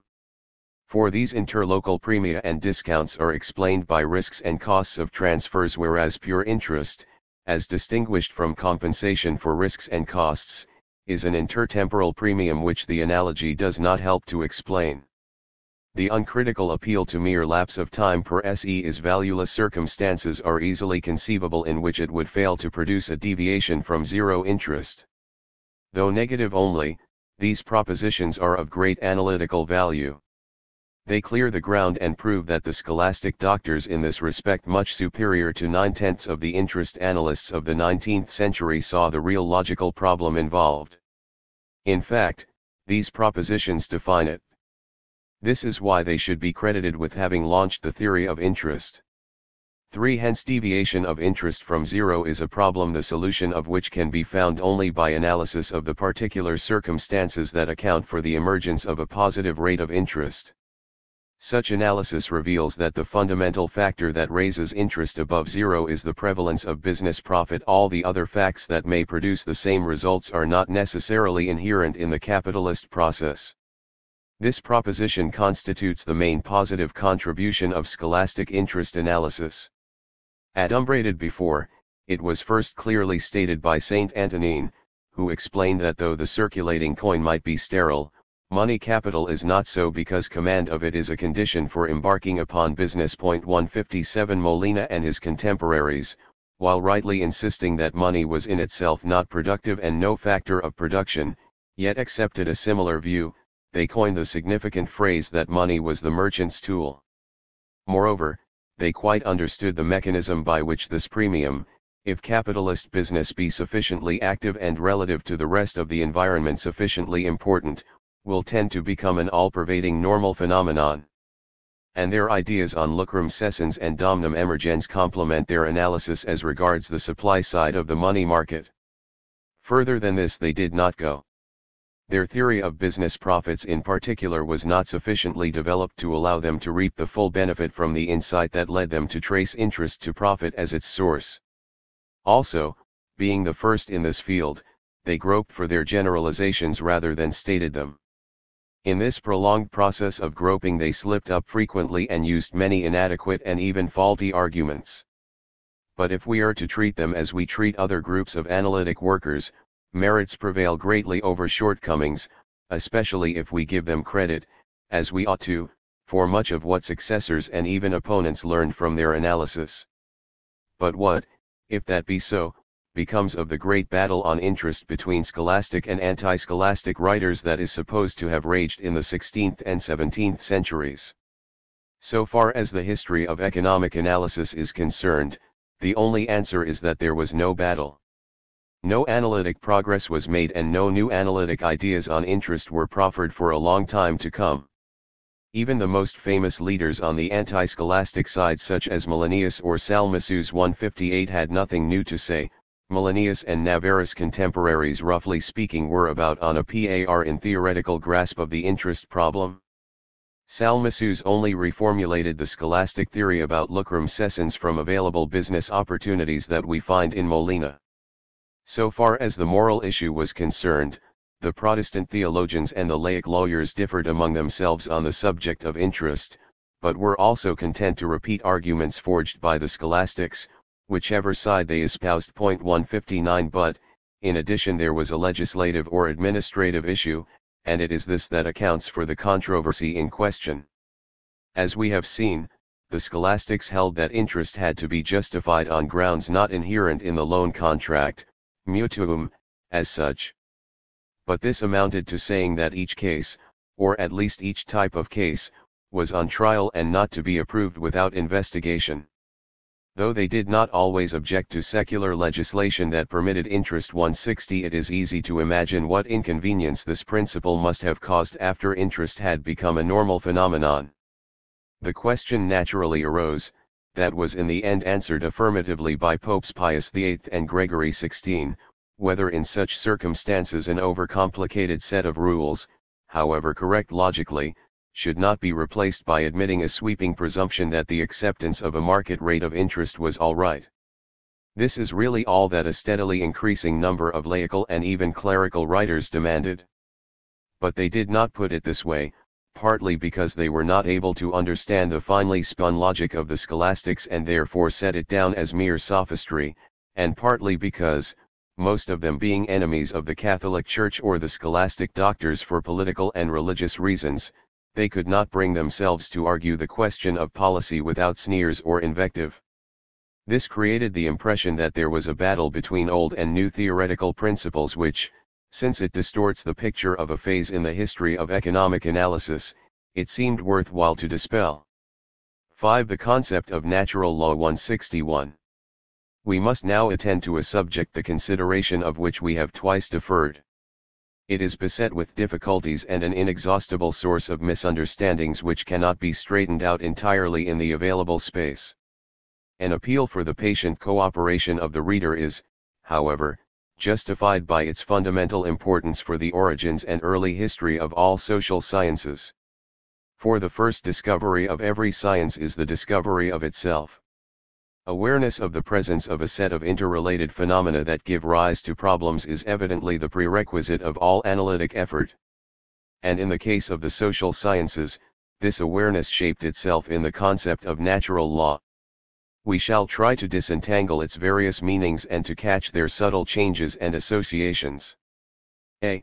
The ethico-legal concept. The scholastic doctors themselves traced their concept of natural law back to Aristotle and the Roman jurists, although, as we shall presently see, they made of it something totally different. Aristotle, speaking of justice, distinguished the naturally just, phi upsilon sigma iota chi nu delta chi alpha iota omicron nu, from the institutionally just, nu omicron mu iota chi nu delta chi alpha iota omicron nu, Ethics v. 7. But in that passage, the term natural must be understood in a very narrow sense. Aristotle there means to refer only to forms of behavior that are enforced by very general necessities of life that man shares with other animals. But elsewhere he used the term natural in a much wider sense, in fact in all the senses it ever acquired without distinguishing, let alone defining, them clearly. And the natural in the wider senses, also, he associated with the just, thus setting an example for ages to come. Even the English classical economists sometimes mixed up the natural and the just, though he was not quite consistent about it. He sometimes approved of what he did not call natural, but he never disapproved of anything to which he affixed this label. The Romans, not much given to philosophizing, simply accepted the Aristotelian definition, Gaius, instead. I, too, said naively that natural law, jus naturale, is what nature has taught all animals, quod natura omnia animalia docuit. Ulpian said the same thing. They simply accepted this natural law as a source of legal rules that was just as good as, and in fact superior to, any of the sources of positive law, statutory and other. But there are two important points to be noticed in addition.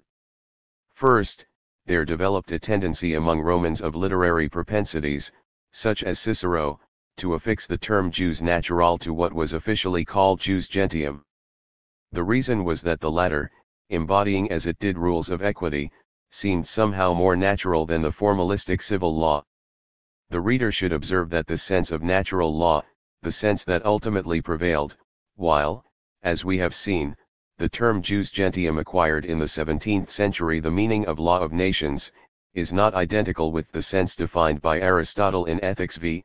7, though it has more to do with the other senses in which Aristotle actually used the word natural. Second, the Roman jurists also associated different meanings with the words nature and natural, of which one is important for us 162 the rei natura or the nature of the case. For instance, when we are confronted by a legal question arising out of a contract, we must first find out what the nature of the business was that the parties to the contract intended to effect. At first sight, this nature of the case seems to have nothing to do with natural law in any sense, as many legal treatises try to explain that are written by jurists who, under the influence of the historical school, have come to hate the very phrase natural law. But we shall presently see that it has a lot to do with it. St. Thomas 163 accepted the Aristotelian definition in the legalist formulation of the Roman jurists but merely as a matter of form. Actually, his attempt to put logical order into Aristotle's various uses of it produced something that was neither Aristotelian nor Roman. 164 In the first place, natural law, or the naturally just, lex naturalis, justum naturale, may be the set of rules that nature imposes upon all animals, and also may be, in the sense of Aristotle's definition, immutable on principle. But since these rules work out differently in different conditions of time and place and with different people, and since it is possible to add to them or to subtract from them, even this natural law became historically variable in practice. See, especially, Summa 2, 1, Quaest. XCIV, Art. 4 and 5.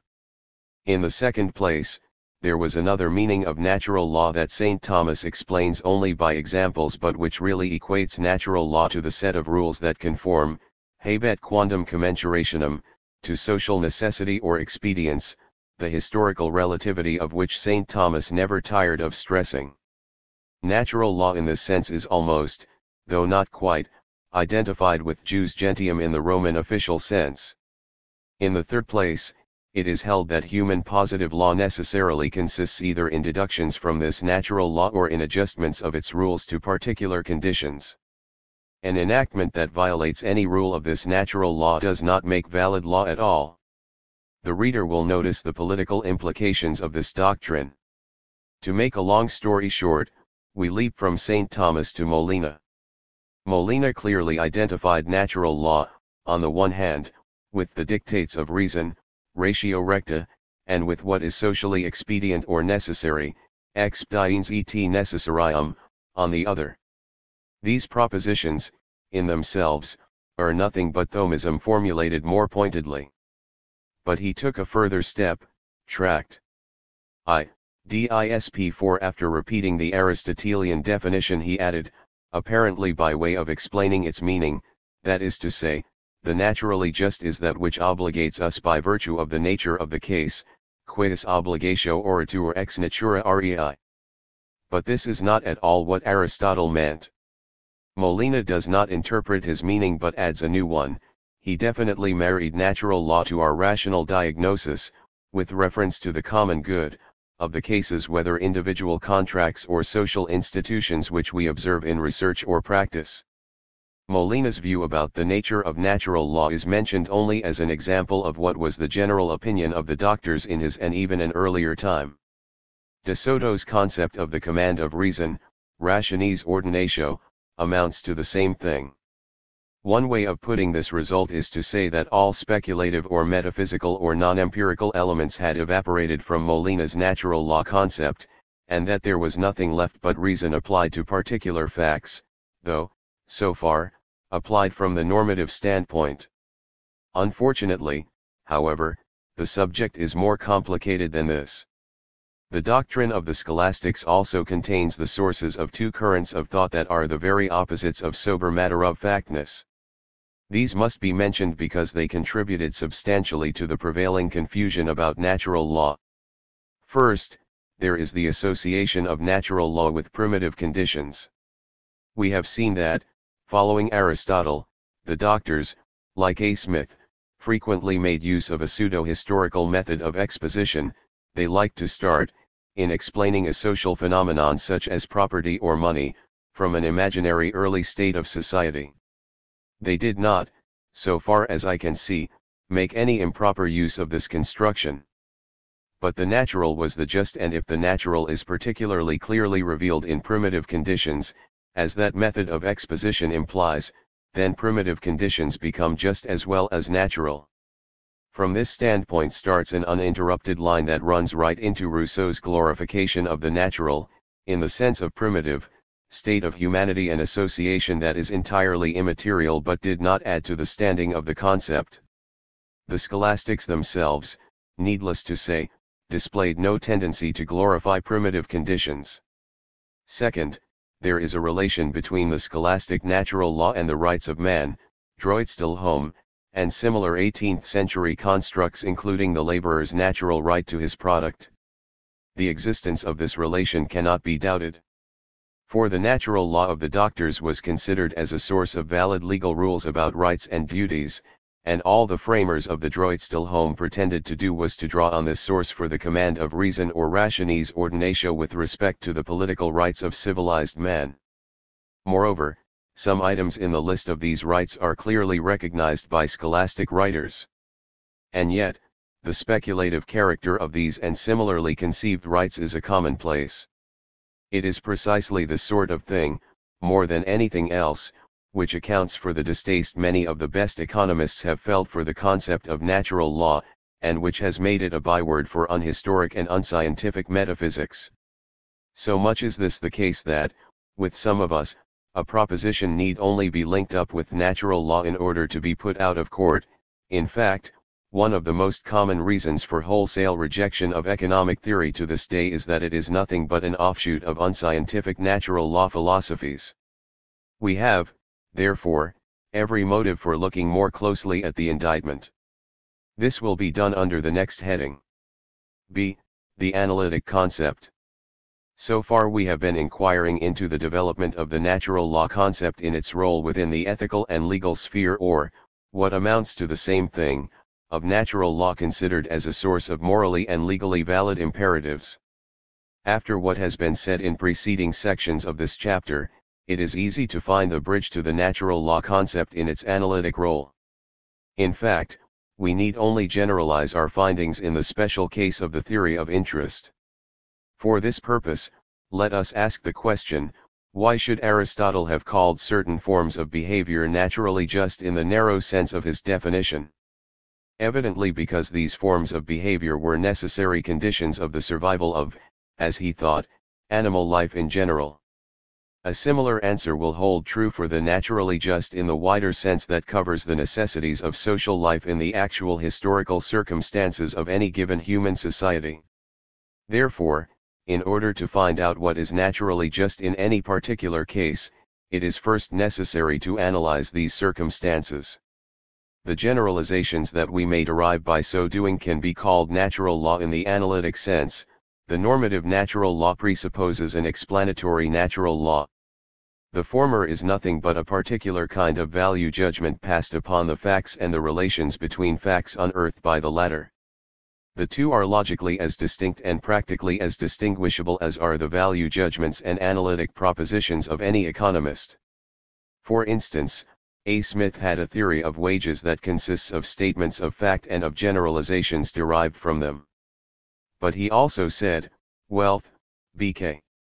ch8, that the produce of labor constitutes the natural recompense or wages of labor. Since by produce of labor he there meant the whole product, and since, on his own showing, the wages do not normally amount to that, we have here clearly a natural law proposition in the philosophical or value judgment sense. But when we are interested in scientific analysis only, we have no difficulty in discarding this sentence. Or, a modern economist may both analyze the phenomenon of price discrimination and pass a value judgment upon it. If he does the latter by calling it unjust, he is adopting a natural law rule that does not differ, in this case, from that of the scholastics. If he approves of the Robinson-Patman Act, which forbids discrimination, he does what the scholastics would have done in their day by saying that this act is valid law because it conforms to an imperative of natural law. We may indeed call this, or any value judgment of any kind, unscientific or extra-scientific. But there is no point in throwing out the analytic baby with the philosophic bath water. And this is precisely what is being done by those who dispose of the economics of the scholastic doctors or their laical successors merely by pointing to its associations with a system of moral and legal imperatives of natural laws in the analytic sense because of its association with a system of natural laws in the normative sense. The main objection raised against natural law jurisprudence and economics by the historical school was, however, not this but a different though related one. Natural law was supposed to be entirely divorced from historic reality. We have seen that this objection is unfounded so far as the scholastic doctors, who always stress the historical relativity of social phenomena, are concerned. It is better founded in the case of some of their successors. But it should be observed that, whether well or ill-founded, this objection touches only the use of the concept and not the concept itself. Any concept can be faultily used. Moreover, any theory may be inadequate or wrong. In particular, it may claim for its propositions an undue amount of generality. The theoretical views associated with the Droitstellhome, for instance, certainly did. But an inadequate or even wrong scientific theory is still a scientific theory. On the other hand, we shall understand that the absolute claims made in the 18th century on behalf of certain legislative programs, without due reference to conditions of time and place, fostered all sorts of misunderstandings of the true character of natural law analysis. I have said that social science discovered itself in the concept of natural law. This will be particularly clear if we visualize it in the form of Molina's definition as distilled from the nature of the case, the rei natura. Taken in this sense, the ideal of natural law embodies the discovery that the data of a social situation determine in the most favorable case, uniquely a certain sequence of events, a logically coherent process or state, or would do so if they were allowed to work themselves out without further disturbance. This is putting it in modern terms. But the reason why we may attribute this idea, in however rudimentary a form, to the scholastic doctors is in their concept of justice. This, Aristotelian, concept of justice St. Thomas explained by relating the word justice to adjustment and the word just to adjusted. Just is what is adjusted, or conforms, to what? The only answer we can give if we take the clue proffered by Molina's rei natura is, to the social pattern involved, as viewed from a utilitarian common good or social expediency. Hence the equations between just and natural, and normal. 165. Hence also the ease with which they passed from normative doctrine to the analytic theorem and vice versa, and with which we can pass, for example, from their just price to the price of, short or long run, competitive equilibrium. Hence, finally, the relation not, of course, amounting to identification that subsists with them between justification and explanation. Therefore, while it is true, as a matter of history, that modern economics stems from the scholastic writers, as its critics hold, it is also true that this fact does not constitute an objection. 166. C. Natural law and sociological rationalism. A comment on philosophical rationalism. In order to exhibit a point that is important for us, we select the following meaning of the Protean word rationalism. We call philosophical rationalism the belief not only that our mind, natural reason, is the source of truths that are antecedent to experience, but also that our mind is able to produce results about supermundane subjects, such as the existence of God. 167 In this sense, St. Thomas was a metaphysical rationalist because, unlike other, mainly scholastics, he believed that the existence of God can be logically proved. He was not a metaphysical rationalist in the sense in which this phrase came to be used in the 17th and 18th centuries, namely, that human reason was the only admissible source of knowledge in matters of theology, for he also admitted revelation. Now, if a man believes that, also by the unaided powers of his own logical apparatus, he can prove that God does not exist, he is indeed, in this particular matter, contradictorily opposed to St. Thomas. But there is a point in which they are nevertheless brothers in the spirit. The rationalist deist and the rationalist atheist are both rationalists in the sense defined and allies against anyone who does not trust his reason to soar as high as that, in particular against any logical positivist of today. Of course, there is nothing surprising in this. It is a most common occurrence that people who hold different views, nevertheless recognize, and appeal to, the same authority. But it was necessary to advert to this fact because it will help us to see continuity in doctrinal development where, without its help, we should see nothing but break and antagonism. 2. Sociological rationalism. Scientific activity is often looked upon as the standard instance of rational activity in the sense that the worker, whatever his ultimate aim, allows himself to be guided by the rules of logical inference.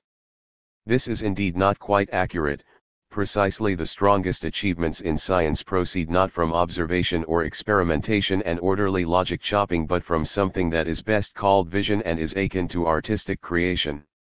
Still, results have to be proved by the logical or rational procedure dictated by professional standards, and this suffices to impress rationality in this sense which has nothing to do with the sense discussed above upon the stock of scientific knowledge that we possess at any time.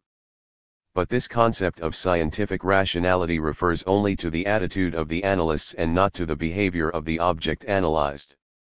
The alienist may rationally investigate the reactions of madmen, the sociologist may rationally investigate war psychologies or the behavior of maddened crowds, without implying that the words and actions observed make sense.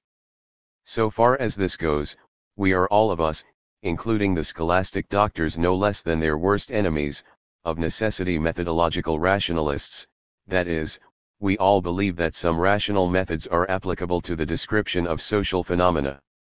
Generalizations resulting from the application of such methods may be called natural laws, and this is the only indispensable relation that exists between the natural law concept and the right reason or ratio recta.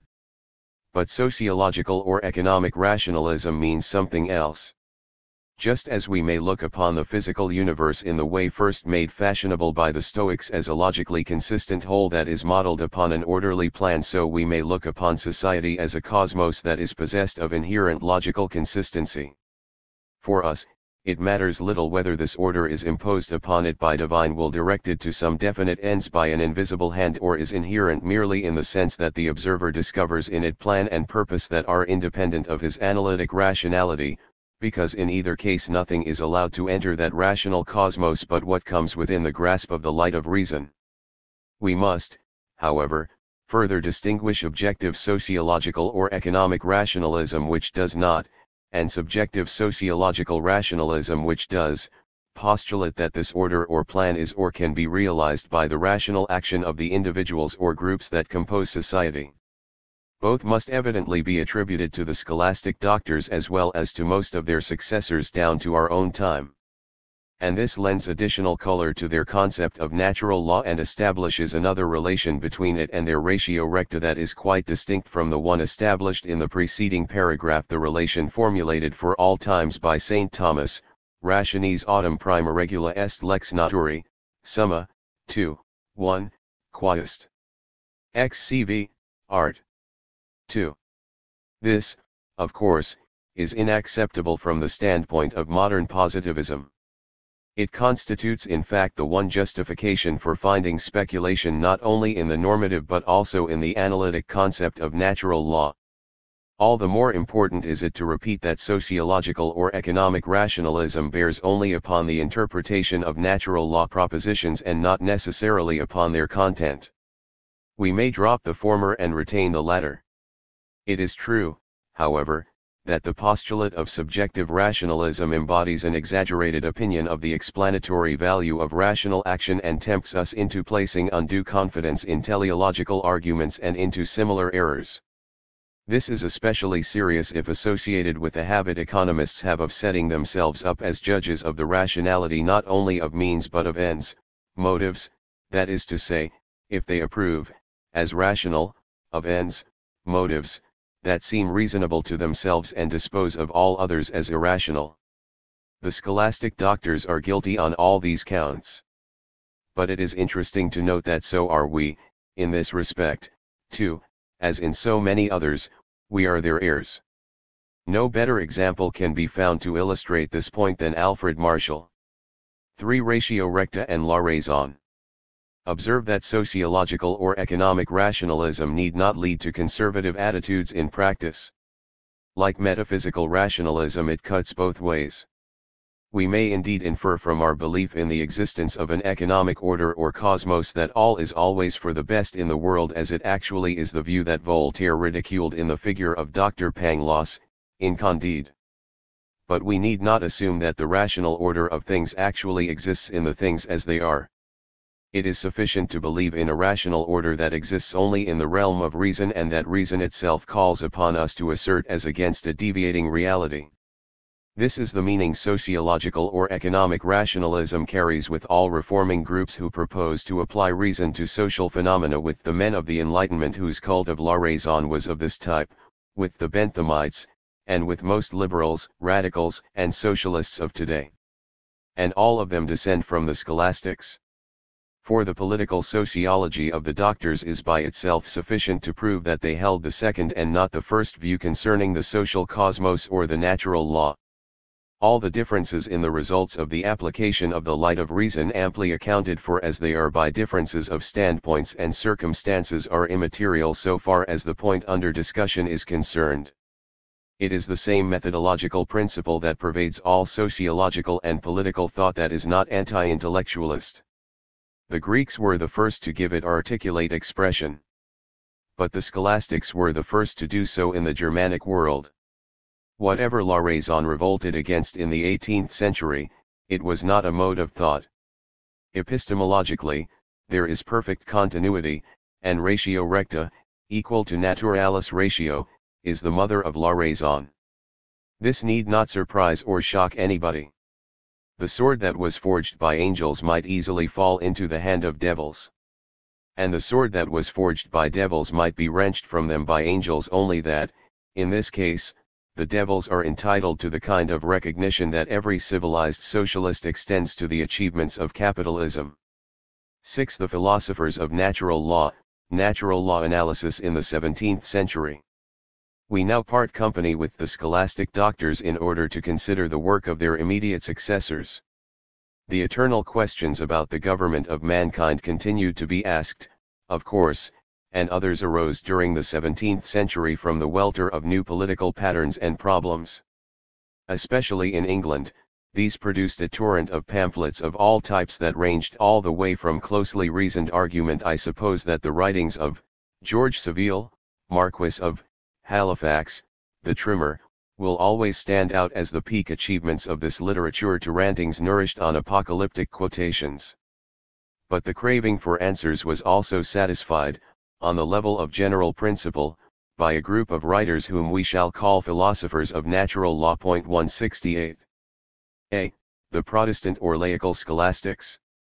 Though separated from the scholastics by the religious split and by the change in the political scene, they were of the same professional type as the scholastics, and they went about the same task, by the same method, in much the same spirit, so much so, in fact, that the best way of characterizing them is to call them Protestant, or laical, scholastics.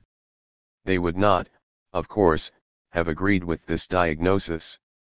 Nor is the characterization likely to appeal to modern students of either Catholic or Protestant or liberal sympathies. They all emphasize the differences in religious and political beliefs or doctrines and, from their standpoints, are quite right in seeing contrast where we see similarity. It cannot be too often repeated that in this book we are concerned only with the methods and results of analysis and that everything else comes in only so far as it sheds light on them. And these methods and results do not differ substantially from those of the late scholastics. This does not mean that the philosophers of natural law copied the scholastics without saying so. Though in many cases scholastic influence is clear beyond reasonable doubt, there presumably was also rediscovery or development from the same sources, the Roman jurists in particular. The current of thought that the philosophers sponsored was much too important to leave any educated person untouched. Moreover, as will become clear presently, they were but a link in a sequence that runs far into the 19th century. For both reasons it is impossible to speak of them as a definitely delimited group.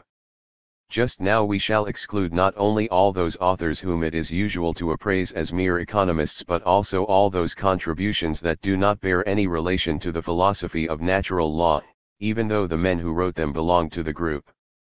On this understanding, it will suffice to mention a very few representative 17th century names: Grotius, Hobbes, Locke, Pufendorf. Hugo Grotius or Huig de Groot, 1583 to 1645, De Jure Belli AC Paces, 1st ed., 1625, 2nd Rev ed., 1631, was first and last a great jurist whose fame rests upon his outstanding performance in international law. He dealt but briefly with economic subjects, such as prices, monopolies, money, interest, and usury in Book 2. Ch. 12 very sensibly no doubt, but without adding anything of note to the teaching of the late scholastics. Thomas Hobbes, 1588 to 1679, besides the Leviathan, 1651, De Civ, 1642, and De Corpore Politico, 1650, should be mentioned. Sir Leslie Stephen's biography may be recommended as one of the best sketches of the cultural backgrounds of that time, was an Oxford man of the private tutor type and, first and last, a political sociologist. He was not more interested in economics than was Grotius, though he also touched upon economic subjects, especially money. His importance for us is due not so much to the powerful originality of his political philosophy, which really fits in better with the subject of the next chapter, but rather to the fact that, more than any other philosopher of natural law, he was open to the incipient mechanistic materialism of his time and that he transmitted its influence, particularly through his ethical and psychological, sensationalist, teaching, to the social sciences. It is relevant to note that though he was not a good, let alone creative, mathematician and physicist, he took a more than dilettantic interest in both these fields, and that all this did not prevent him from making several excursions into speculative theology besides using theological arguments and biblical quotations within his sociological analysis. John Locke, the philosopher, 1632 to 1704, a first and incomplete collection of his works appeared in 1714, a 9-volume one in 1853, There Are Many Lives, was also a product of Oxford. He started his career by tutoring and lecturing and then entered the civil service, in which, under the wings of Whig protectors, whom he furnished with advice and ideologies, he eventually rose to a seat in the Board of Trade. His work is of first-rate importance for us on a number of counts. First, as a philosopher in the narrow sense of the word, he led the empiricist tendency to victory first in England and then on the continent, especially in France, as against Cartesian rationalism. The decisive work was his essay concerning human understanding, Publ 1690. This was indeed a break with the scholastic tradition, Aristotle, and a quite decisive one. The reader should reflect, however, that this does not imply that there was a similar break in political or economic theory. It is essential to keep these things distinct. Second, as an advocate of qualified tolerance, of the liberty of the press, and of extended education, Locke was instrumental in building up the general scheme of later political liberalism, which fact must be mentioned in passing because of its relation to economic liberalism. Third, as a political theorist, see especially his two treatises of government, Publ 1690, Locke may claim a front-rank place among the philosophers of natural law, though he added little to Grotius and Pufendorf. Fourth, as an economist, see below, ch. 6, he made significant contributions which will, however, be dealt with in another connection because they stand in no relation to either his philosophy or his political theory. Finally, we must again note his theological interests, see especially his reasonableness of Christianity, 1695. Samuel von Pufendorf, 1632-94, was a jurist of the academic type and successively professor at the universities of Heidelberg, Lund, Sweden, and Berlin. He was not much more than a follower of Grotius. But he wrote a treatise that became a textbook of international reputation and sums up and represents the whole structure of the social science of the philosophers of natural law much better than do the works of the greater men mentioned before, De Jure Naturae et Gentium, Libri Octo, 1st ed. The one used, 1672, more important than his earlier Elementa Jurisprudentiae Universalis, 1660. It is the work to consult to get a general idea of the range and level of that type of social science. Moreover, Pufendorf went much further into economics than did Grotius, Book V, chs 1-8, though he still does not seem to me to have added much to the stock of knowledge and to the analytic apparatus of the late scholastics. But he presented the material in a systematic form. Characteristically enough, he also wrote a theological tract, De Habitu Christiani Religionis ad Vitam Civilum. Other names might be mentioned, among them some the reader is likely to miss. But the great name of Leibniz and that of his faithful henchman, Christian Wolff, are left out advisedly. They were polyhisters, of course, and greatly interested, among other things, in the economic events and policies of their day, but they made no contribution to our subject.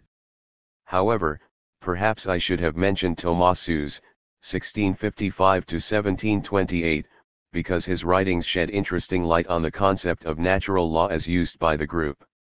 Exactly like the scholastics, the philosophers of natural law aimed at a comprehensive social science, a comprehensive theory of society in all its aspects and activities, in which economics was neither a very important nor an independent element. This social science of the philosophers first appeared in the form of systems of jurisprudence that were similar to the scholastic treatises De Justitia et Jure. Grotius and Pufendorf were primarily lawyers and their treatises are primarily treatises on law. They dealt with legal and political principles for which very general validity was claimed on the ground that they were natural in the sense that they derived from general properties of human nature and not, like positive law, from the particular conditions of individual countries. 169 And all the rest of what has been said in the preceding section about the methodological character and the various meanings of natural law of the late scholastics, particularly on the relation between its normative and its analytic aspect, would now have to be repeated for the natural law of the laical philosophers. But though it is grossly inaccurate either to ascribe to the latter the conception itself and its exploitation for purely analytic purposes, or to style them as innovators who rose against scholastic methods of thought, there are several contributions of theirs to record, some of them more felicitous than others. B. Mathematics and Physics. The philosophers of natural law lived in the heroic age of mathematics and physics. Spectacular discoveries in what for the general public though not for us was the new experimental philosophy were attended by no less spectacular popularity of physics, even with mere men of letters and great ladies. First in Italy, then everywhere else, experimenters and mathematicians gathered in order to discuss results and fight out differences, but their meetings drew the curious who wished to have things explained and were welcomed because of the assistance they were able to render financially and otherwise. 170 Those successes and this fashion were not lost upon the philosophers of natural law. They or some of them looked at their tools and wondered whether they did not after all bear some similarity to those of the victorious physicists. Pufendorf professed to use a methodus mathematica, though actually he did not do so. Hobbes declared that civil philosophy, a term clearly used for the sake of the parallelism to natural philosophy in the sense of physical science, dated from the publication of his own book, De Civ. 1642, and that he was the first to apply to this civil philosophy the methods of Copernicus and Galileo, which he, however, conceived of as deduction from an abstract and universal law of motion. This sort of thing, mere talk though it was, had a most unfortunate consequence. We have seen that later critics, mainly those in sympathy with the historical school, attacked the natural law concept on the ground that it was metaphysical and speculative. Other 19th century writers who took that talk at its face value, as critics are apt to do, condemned it as too naturalist, that is to say, as implying an attempt to copy physical methods of analysis. It even happened that the same critic raised both objections, which, in addition to being unfounded, are mutually exclusive. So the unfortunate concept of natural law eventually met disaster under fire from two opposite quarters. Or rather, the phrase did, for the idea lived on. It cannot even be asserted that the laical philosophers were less theology-minded than the late scholastics, though theirs was, of course, a different theology. They wrote books on theological questions. They quoted scripture in support of their arguments. The fourth part of Hobbes's Leviathan, 1651, is entitled Of the Kingdom of Darkness and contains a chapter on demonology, though the demons are no doubt reduced to a symbolic existence as are angels in the third part. C. Economic and Political Sociology. Into this conception of human nature the philosophers of natural law introduced elements which, though not entirely new, received an emphasis that was. The more important of these are due to Hobbes. The scholastic doctors had implied that private property owes its origin, in part, to the necessity of avoiding a chaotic struggle for goods, and government its origin to the necessity of enforcing peace and order. But they did not go as far as to speak of an original war of all against all, bellum omnium contra omnes, or of every man's being a wolf to every other man, homo homini lupus. This sort of thing did not become general doctrine and can hardly be called an analytic improvement. Similarly, the social contract, more delicately adumbrated by the doctors and by Grotius, came out with brutal naivete in Hobbes's system. In the Leviathan, too, chs 17 and 18, he lets a commonwealth or civitas, that great Leviathan, actually be generated by an agreement or covenant, which everyone enters into with everyone else for the purpose of transferring each one's right to govern himself to a man or an assembly of men. This doctrine, restated in its baldest as well as most influential form by Locke, did command almost general assent. But the omnipotence with which Hobbes invested this government did not. Locke in particular was in no mind to argue that the subjects cannot change the form of government, and that the power of the government cannot be forfeited. In any case, the thesis of governmental omnipotence has no analytic standing. For it is not, like some of the juridical arguments of the doctors and the philosophers, the cloak of an analytic proposition, but just a juridical argument and nothing else. Hobbes simply deduced it from the imaginary covenant by arbitrarily interpreting it in such a way as to imply unconditional surrender of the citizen. Finally, we may note that Locke justified private property from everyone's right to his own person, which includes the right to one's labor, which includes the right to the results of one's labor, again a purely juridical argument and an obviously inadequate one at that. It hardly needs to be added that this argument has nothing whatever to do with a labor theory of value. If this were all, then the contribution of the philosophers to political and economic sociology would be indeed a poor one. But there is something else, namely, a contribution to what we may call metasociology or philosophical anthropology. Some of the philosophers probed into that human nature from which their natural laws were to be derived. 171 Again, Hobbes is the outstanding example. The first part of the Leviathan, entitled Of Man, which leads up to the natural law concept, blocks out a whole philosophy of the human mind and deals with the psychology and social psychology of thought, imagination, speech, religion, and the like. Much of this has Aristotelian and scholastic roots, though Hobbes adopted the all but general practice of indicating antagonism where there was development. But, in a definite direction, he actually went much further than either Aristotle or the scholastics had gone.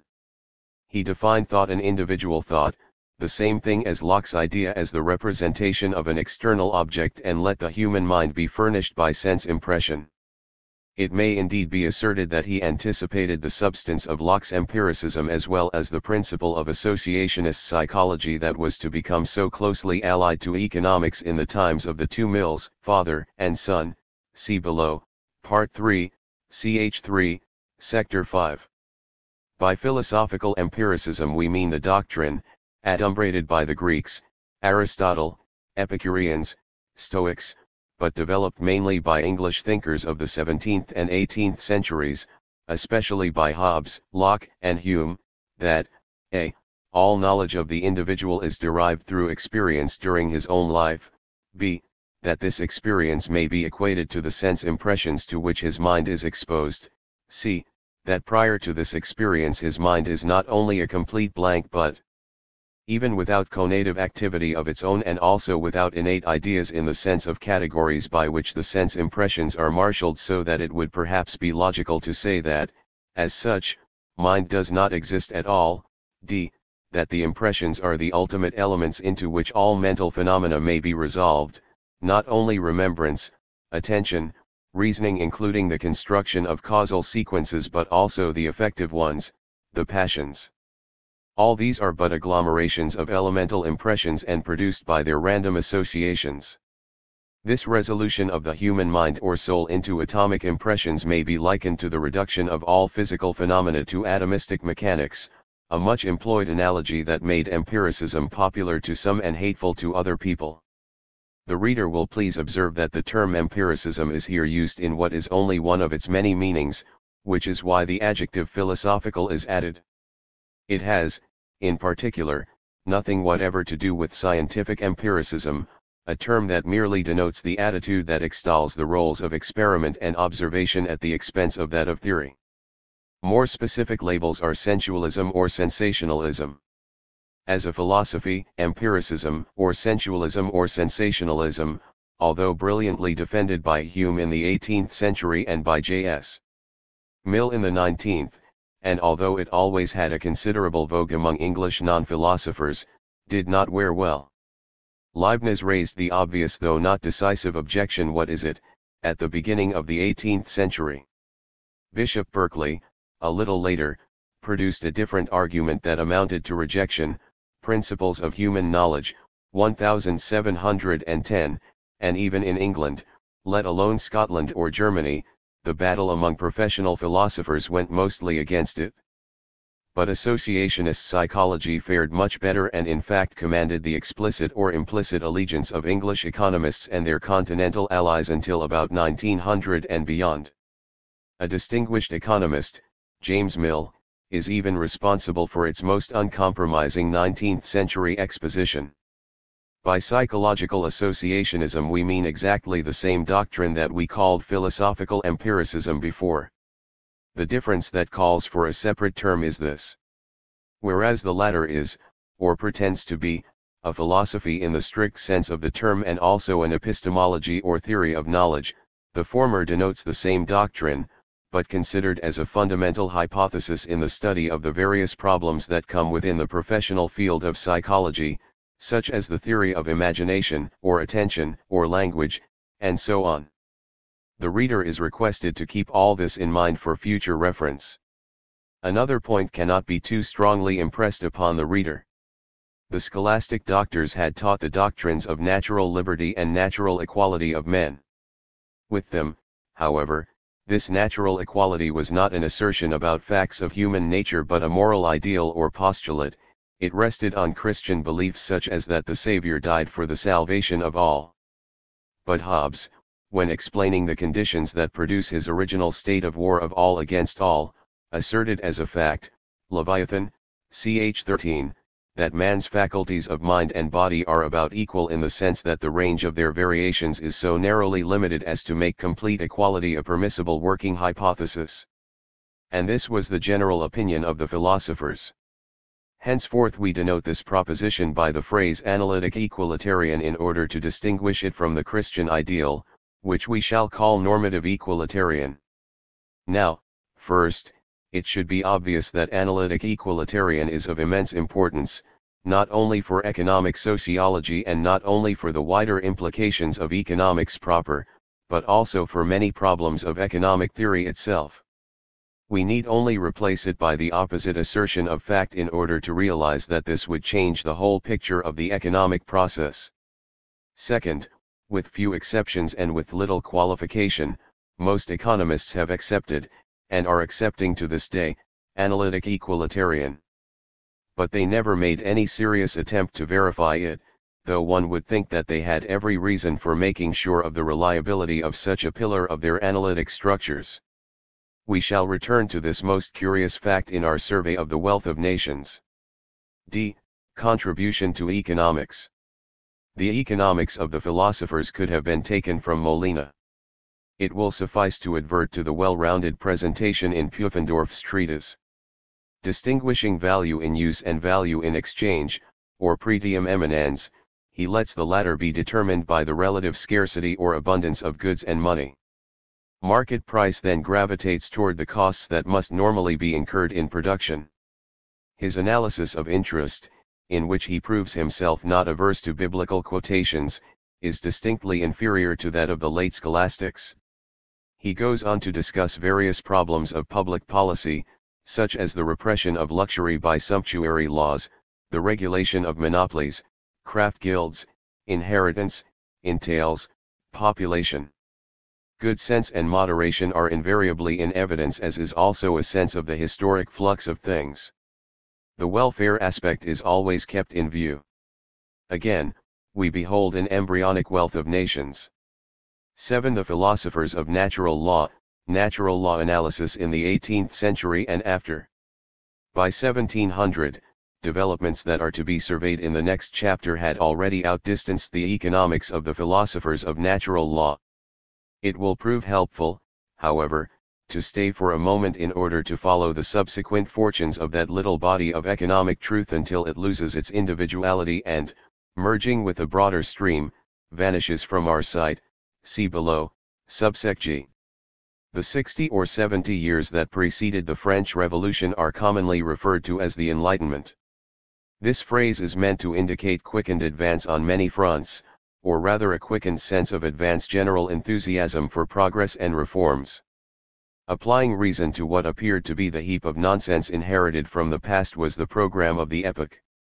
A wave of religious, political, and economic criticism that was pathetically uncritical of its own dogmatic standards swept over the intellectual centers of Europe. French society in particular was rapidly disintegrating, but as yet felt perfectly safe. Like all disintegrating societies that do not want to face their danger, it delighted in protecting its enemies and thus provided a milieu of unique charm for a literature that will attract even those of us who sense a flavor of decay and sometimes, what is worse, also a flavor of mediocrity when they turn to these old volumes that harbor so much complacency. The best antidote to the compliments that the men of that self-styled age of reason were in the habit of paying to themselves is to read them. Fortunately, there are better performances to record than those of Voltaire and Rousseau. It is, however, impossible to convey, in the space available, a picture of either that intellectual situation or its social background. 172 We can only touch upon the irreducible minimum of essential points. A. The science of human nature, psychologism. The only fact that need be noticed in matters of theology is that a natural theology as distinguished from the sacred doctrina, remember that this distinction goes back to the 13th century, definitely established itself as a separate field of laical social science. Its properly theological contents tended to shrink to an insipid deism. 173 But more interesting was the development of a sociology of religion, a theory of the origin and social practice of religious ideas, the first substantial beginnings of which we located with Hobbes. The most important fact about philosophical thought is the victorious progress of English empiricism or sensationalism of Hobbes's and Locke's teaching, which is all the more remarkable because, methodologically, it does not agree as well as does philosophical rationalism with all the claims that were being made, in theology and elsewhere, on behalf of la raison. This, of course, greatly favored the success of associationist psychology. Let us call a halt in order to glance at three figures who are not only of outstanding importance for us but also representative of the spirit of the age at its highest, Condillac, Hume, and Hartley. The first two we shall meet again in the role of simple economists. The third points directly to James Mill's performance of 1829.174. All three did not philosophize simply for the sake of philosophizing but in order to develop the science of man or of human nature that was to be the basis of the science or the sciences of society. More than anything else, they were metasociologists or philosophical anthropologists. No doubt, they were convinced that both in aim and method the experimental method, for which they invoked the authority of Francis Bacon, their work meant a new departure. All the more important is it to realize that this was not the case. In aim as well as in method they had been clearly anticipated by Hobbes. But we know that Hobbes, though original in a number of important individual points, was a philosopher of natural law like Grotius or Pufendorf, and that in fundamental aim and method he did not differ from them. Condillac, Hume, and Hartley were certainly more articulate, with clearer purpose. They developed the science of human nature more fully. The idea of the science itself, however, and the program of deriving from it the basic propositions of the individual social sciences are the idea and the program of the philosophers of natural law and indirectly of the scholastics. The affinity shows in many details. For instance, the germs of associationist psychology are to be found in Aristotle's concepts of similarity and contiguity and in the corresponding concepts of scholastic psychology. Moreover, the methods actually used by the 18th century men were exactly the same as, and in particular not more experimental than, those of their predecessors. Therefore, just as we expressed an important aspect of the work of the philosophers of natural law by calling them laical scholastics, so we may now express an important aspect of the work of the Condillacs, Humes, and Hartleys by calling them 18th century philosophers of natural law. 175 2 points about the science of man are of special interest for us. First, the metasociology of Condillac, Hartley, and Hume was essentially psychological. And their associationist psychology was essentially introspective, that is to say, it admitted the analyst's observation of his own psychic processes as a valid source of information. Both these features are of obvious significance for the history of economic analysis, but we are now particularly interested in the first. Those authors and most of their contemporaries evidently believed that psychological considerations will explain not only the psychological mechanisms of individual and group behavior, and the ways in which social facts are reflected in, and interpreted by, individual or group minds, but also these social facts themselves.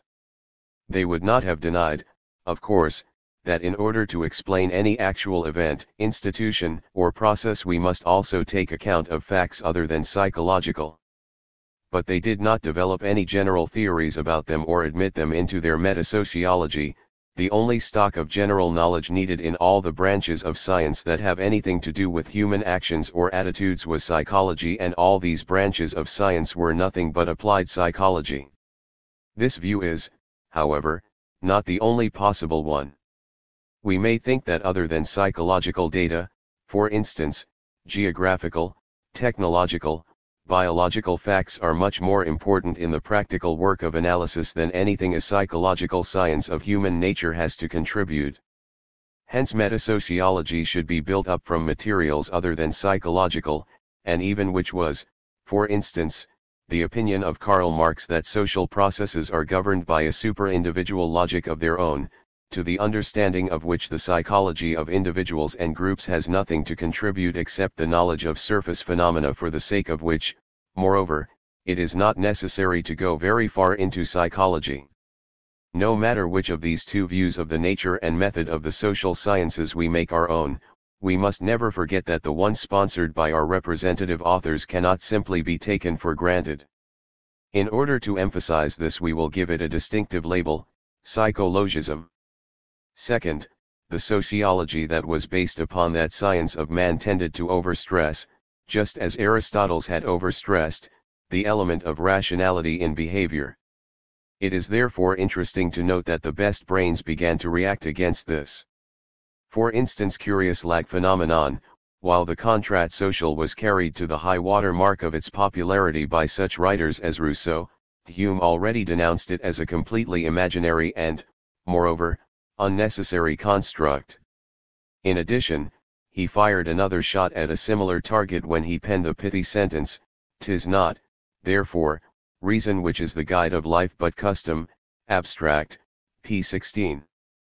b. Analytic Aesthetics and Ethics.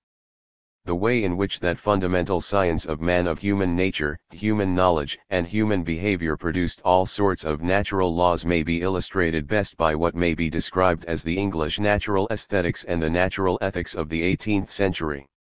Of course, not all speculations on aesthetics and ethics were offshoots of that science, even in England, but we are interested only in those that were, because these present highly revealing analysis by methods that were to serve economic analysis for more than a century to come. Natural aesthetics and ethics were, first, analytic aesthetics and ethics, though the normative purpose was never discarded, it was not allowed to interfere with the primary task of explaining actual behavior. This analytic point of view had been brought to the fore already during the 17th century, for aesthetics, by a number of Italian writers, and, for ethics, by Hobbes and Spinoza. 176 Second, the analytic task was tackled in the spirit of what was defined above as psychologism. Not only was psychology to provide the approach to the aesthetical and ethical phenomena, but it was to explain all there was to explain about them. Third, the psychology actually used, though not always strictly associationist, was always individual psychology, introspective, and of the most primitive kind, rarely if ever involving anything beyond some simple hypothesis about the reactions of the individual psyche from which everything else followed by deduction. Aesthetical and ethical values were thus explained in a manner suggestive of that in which Italian and French economists in the 18th century, and the majority of economists of all countries in the 19th, explained economic values. This procedure was called empirical, and in a sense it was, but only in the sense in which, for example, the Jevons, Menger, Walras theory of marginal utility is. There was nothing experimental or inductive about it, and it was in fact not very realistic, notwithstanding all the programmatic utterances, war cries, and appeals to Francis Bacon. Aesthetics, then, tended to shrink, so far as this school of thought is concerned, to an analysis of the pleasurable sensations evoked by a work of art, the psychology of the creative effort of the artist receiving less attention. 177 In order to exhibit the analogy that interests us, we shall compare the objective fact that a work of art is considered as beautiful in a given social group with the objective fact of market price. The aesthetic theory in question will then be seen to explain the former fact by subjective valuations of the members of the group, much as the analogous economic theory explains the latter fact by subjective valuations of the individuals participating in a market. In both cases, subjective valuation creates the objective value. We know that this had been taught, in the case of commodities, by the scholastic doctors and not the other way round. A thing is beautiful because it pleases, it does not please because it is objectively beautiful.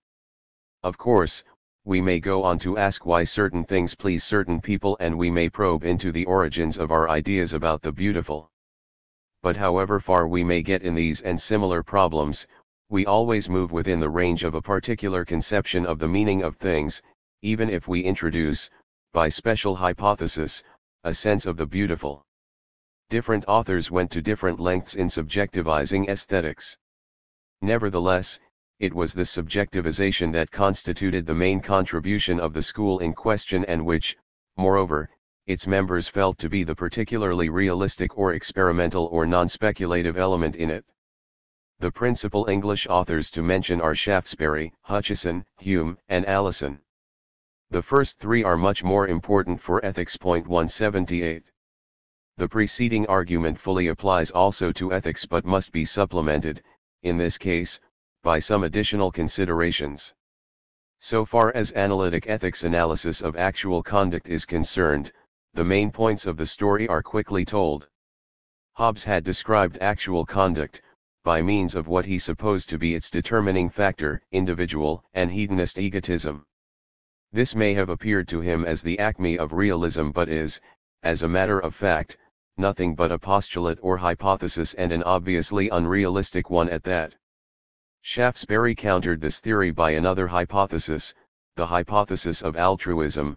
He explained that for man who habitually lives in society it is just as natural to develop fellow feelings and hence to value the good of other people as it is to develop self-interest and to value his own good.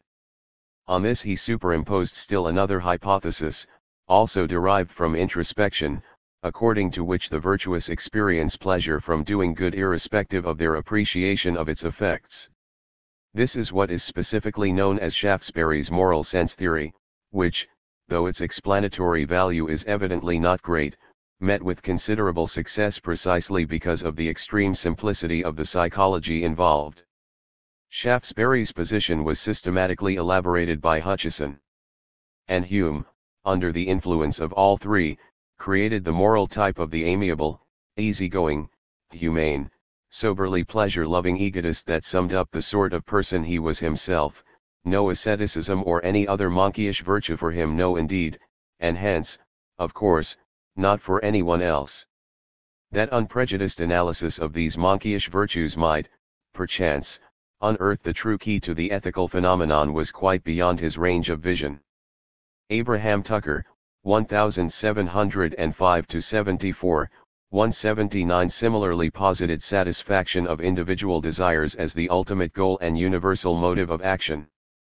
I do not think I am wrong in attributing the Hume-Tucker opinion also to Bentham, who held that the only interests an individual can be relied on to consult are his own, but added a qualifying note by emphasizing reasonable or enlightened self-interest that does take account also of other people's interests, feelings, and reactions. The English moralists of the 18th century were, however, no more prepared to do without a normative standard of conduct and judgment than any other moralists ever have been. Some were content to fall back upon a moral law that men know and accept intuitively, an idea that foreshadowed the moral imperative of Kant. Even Locke appealed to such intuition, though this was a bad lapse from grace for an empiricist. But solutions of this type would never have done for Hume or Bentham. To their way of thinking all that was empty metaphysics. At the same time they were quite ready to turn their humane egotism into an ideal, that is to say, to convert their theory of conduct into a source of norms for conduct. We have seen that Hume modeled the moral world to his own image. 180 It is plain that, with delightful naivete, he thoroughly approved of this image. The schema of his own preferences was the reasonable schema. On the other hand, reason had eliminated all superpersonal values except the good of society. But, in view of that philosophy of human values, what else could this good of society consist in but the sum total of all the satisfactions accruing to all individuals from the realization of their hedonic schemes of preference? If this be so, have we not discovered, at one stroke, the rationale of social values, the relation between them and individual values, and also the only norm of morality that can possibly be meaningful?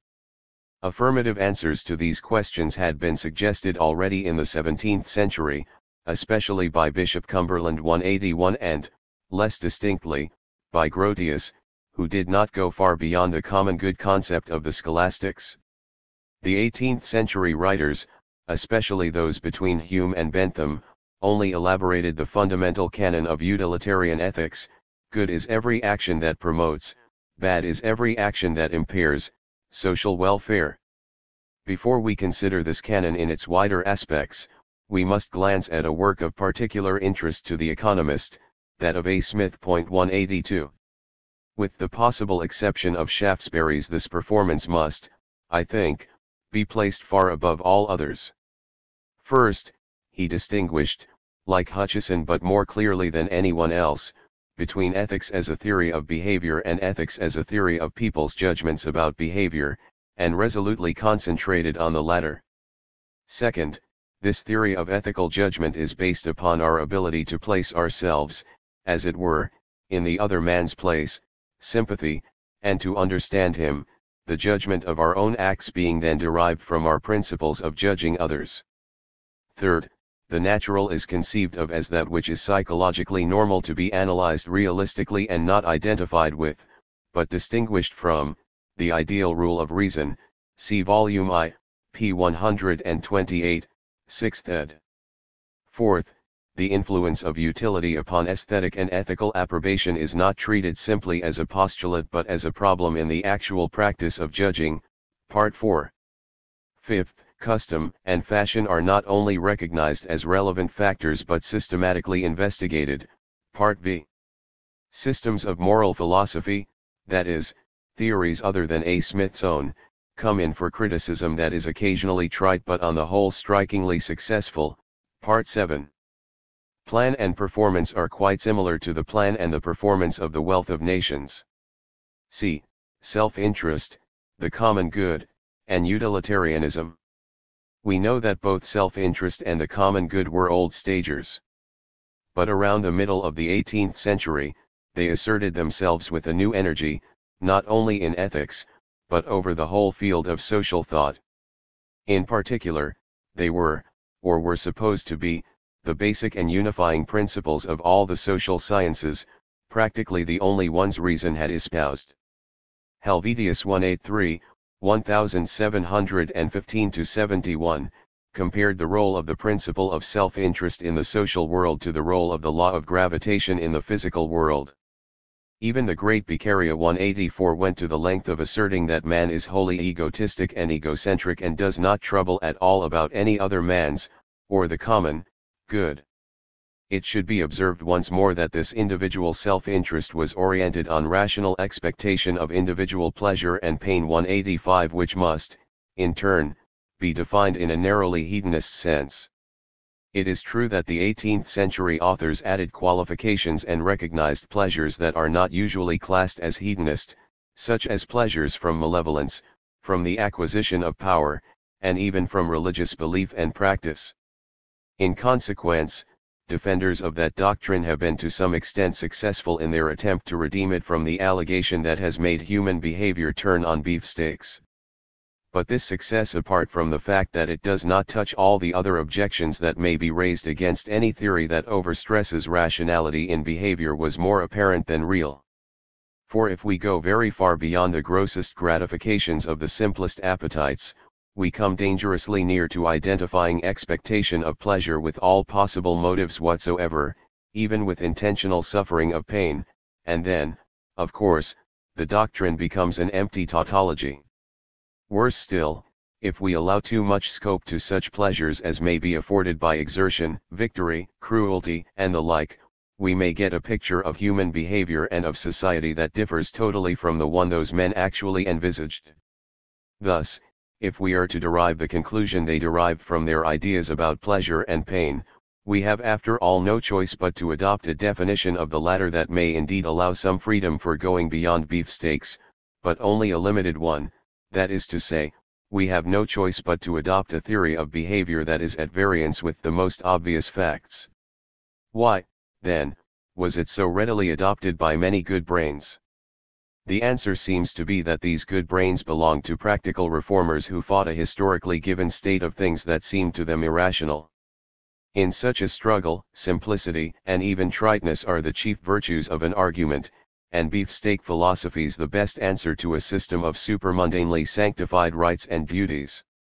Not that these authors were insincere, we all of us quickly convince ourselves of nonsense that we habitually preach. We have seen above how the common good or social expediency of the scholastic doctors was harnessed into a particular shape by the 18th century votaries of reason. Let us repeat and reformulate.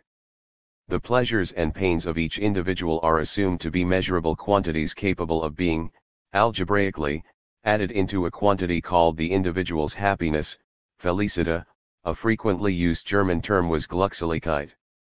These individual happinesses are again summed up into a social total, all of them being weighted equally, everyone to count for one, nobody to count for more than one.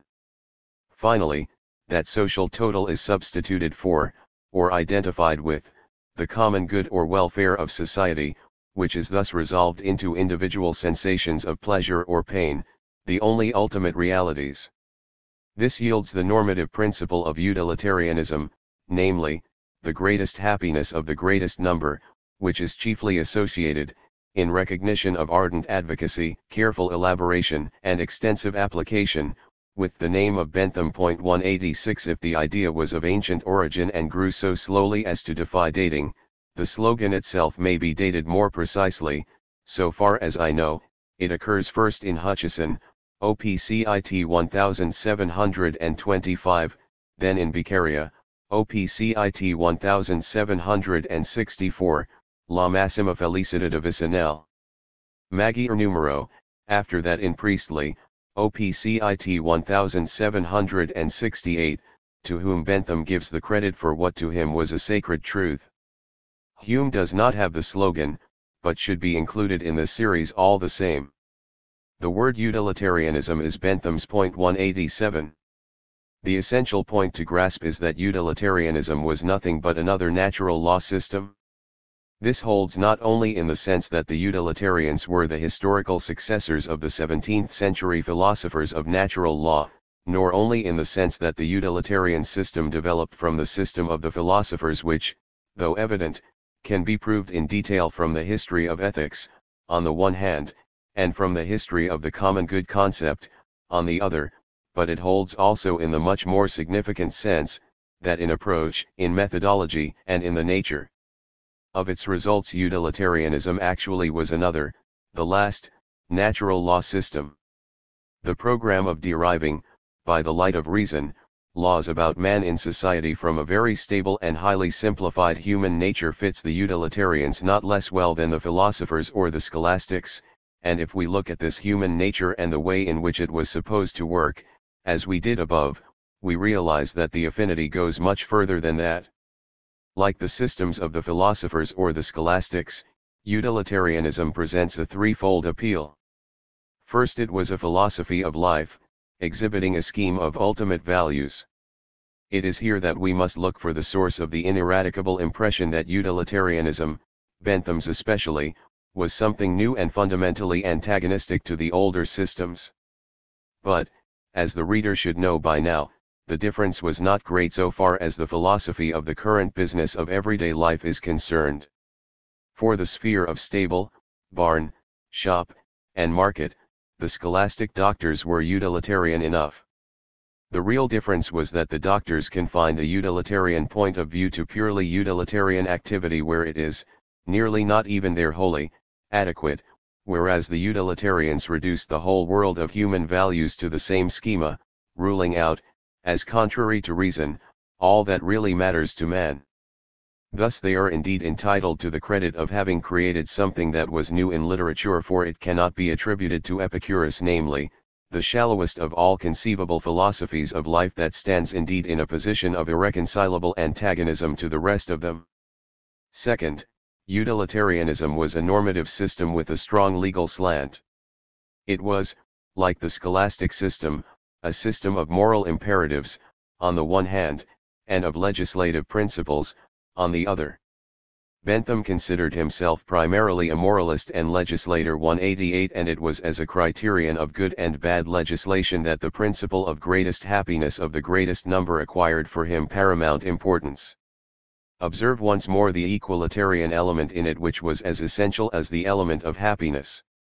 And these two, together with the belief not only that any individual was very much like any other, but also that every individual was nondescript and malleable material with few or no innate characteristics of his own, then produced the fundamental political plank of Benthamism: educate people and let them vote freely, and everything else will take care of itself. 189.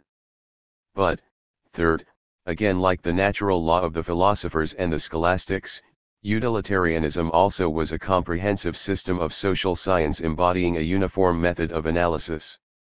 And this aspect of it is separable from the two others in the same sense in which the analytic work of the scholastics and the philosophers is separable from the rest of their thought. In other words, it is logically possible to despise utilitarianism, root and branch, both as a philosophy of life and as a political program, and yet to accept it, as an engine of analysis, in all or some of the departments of the social sciences. But since, on the one hand, utilitarianism may be not much more valuable as an engine of analysis than it is in the other two respects, and since, on the other hand, many economists have not hesitated to declare that it is basic to economic theory, Jevons even defined economic theory as a calculus of pleasure and pain, the extent of its influence upon analytic work should be cleared up at once. It is the common failing of laymen, philosophers, and historians of thought to pay exaggerated respect to whatever presents itself as a fundamental principle. Actually, people do not always make use, in scientific work any more than in the practical concerns of life, of the fundamental principles to which they profess allegiance. Utilitarianism being a set of such fundamental principles, we must therefore inquire in every case what role it was allowed to play. So far as economics is concerned, we may, however, return broad answers for four types of cases. First, utilitarian hypotheses are completely valueless in questions of interpretations of history or in questions touching the moving forces of economic history. Second, utilitarian hypotheses are worse than valueless in all problems involving questions of actual schemes of motivation, for example, in such a problem as the economic effects of inheritance. Third, utilitarian hypotheses are in fact basic to that part of economic theory that is usually referred to as welfare economics, the heir to Italian 18th century theories on felicita publica. We adopt these hypotheses habitually when discussing such problems as the effects of transfers of wealth from the relatively rich to the relatively poor. And this is precisely the reason why the propositions of welfare economics never convince anyone who is not already convinced beforehand and irrespective of any argument. For though there is, of course, an aspect of these problems to which the utilitarian approach is appropriate provided we believe it to be methodologically admissible, this aspect is evidently not the only one. We have proved very little, when we have proved that transferring a rich man's dollar to a poor man increases welfare in the utilitarian sense. Fourth, in the field of economic theory in the narrowest sense of the term, utilitarian hypotheses are unnecessary but harmless. For instance, we can state and discuss the properties of economic equilibrium without introducing them. But if we do introduce them, results are not materially affected, hence not impaired. This makes it possible for us to salvage much of economic analysis that at first sight seems hopelessly vitiated by utilitarian preconceptions. D. Historical sociology. The writers of the 18th century have often been blamed for lack of historical sense, a disability that went in fact so far with some of them as to make them blind to the values of bygone civilizations. All the more necessary is it to point out that the antidote developed along with the disease. If we find, in some instances, the most foolish contempt for Greek art, Voltaire being put above Homer, for instance, we also find the origins of its modern cult. If we sometimes find a perfectly stupendous absence of interest in history, we also find a rich crop of serious historical work that laid the foundations of 19th century developments. We cannot do more than list 5 essential points. A good beginning was made with systematic collection of materials, new methods of interpretation and criticism of documents were worked out. 190 Economic and cultural history began to divert some of the attention previously all but monopolized by political and military history. The, relatively speaking, detached report that renders documentary evidence began to prevail over epics or preachings. Hume, William Robertson, Gibbon, 191. And the awakening of interest of the public is attested by the success of popular universal and national histories. Of course, there is such a thing as unhistorical history, that is to say, a man may do historical work without ever getting the specifically historical angle. But Hume's History of England, 8 volumes, 1763, was not of this kind. Though hopelessly out of date by now, It will always be a landmark of historiography which shows that he, at least, was not a slave to his utilitarianism. Still more noteworthy from our standpoint is the emergence of historical sociology, sometimes called philosophy of history 192, that is to say, of sociological theories that, on the one hand, used historical material in order to arrive at generalizations and were, on the other hand, intended to explain individual historical states and processes. The greater part of this kind of work was dilettantic and of a nature to disgust serious historians. Some of it was, moreover, unhistorical in the sense just defined. Historical fact was often twisted to fit the preconceptions of la raison. Nevertheless, there were also considerable and even path-breaking performances.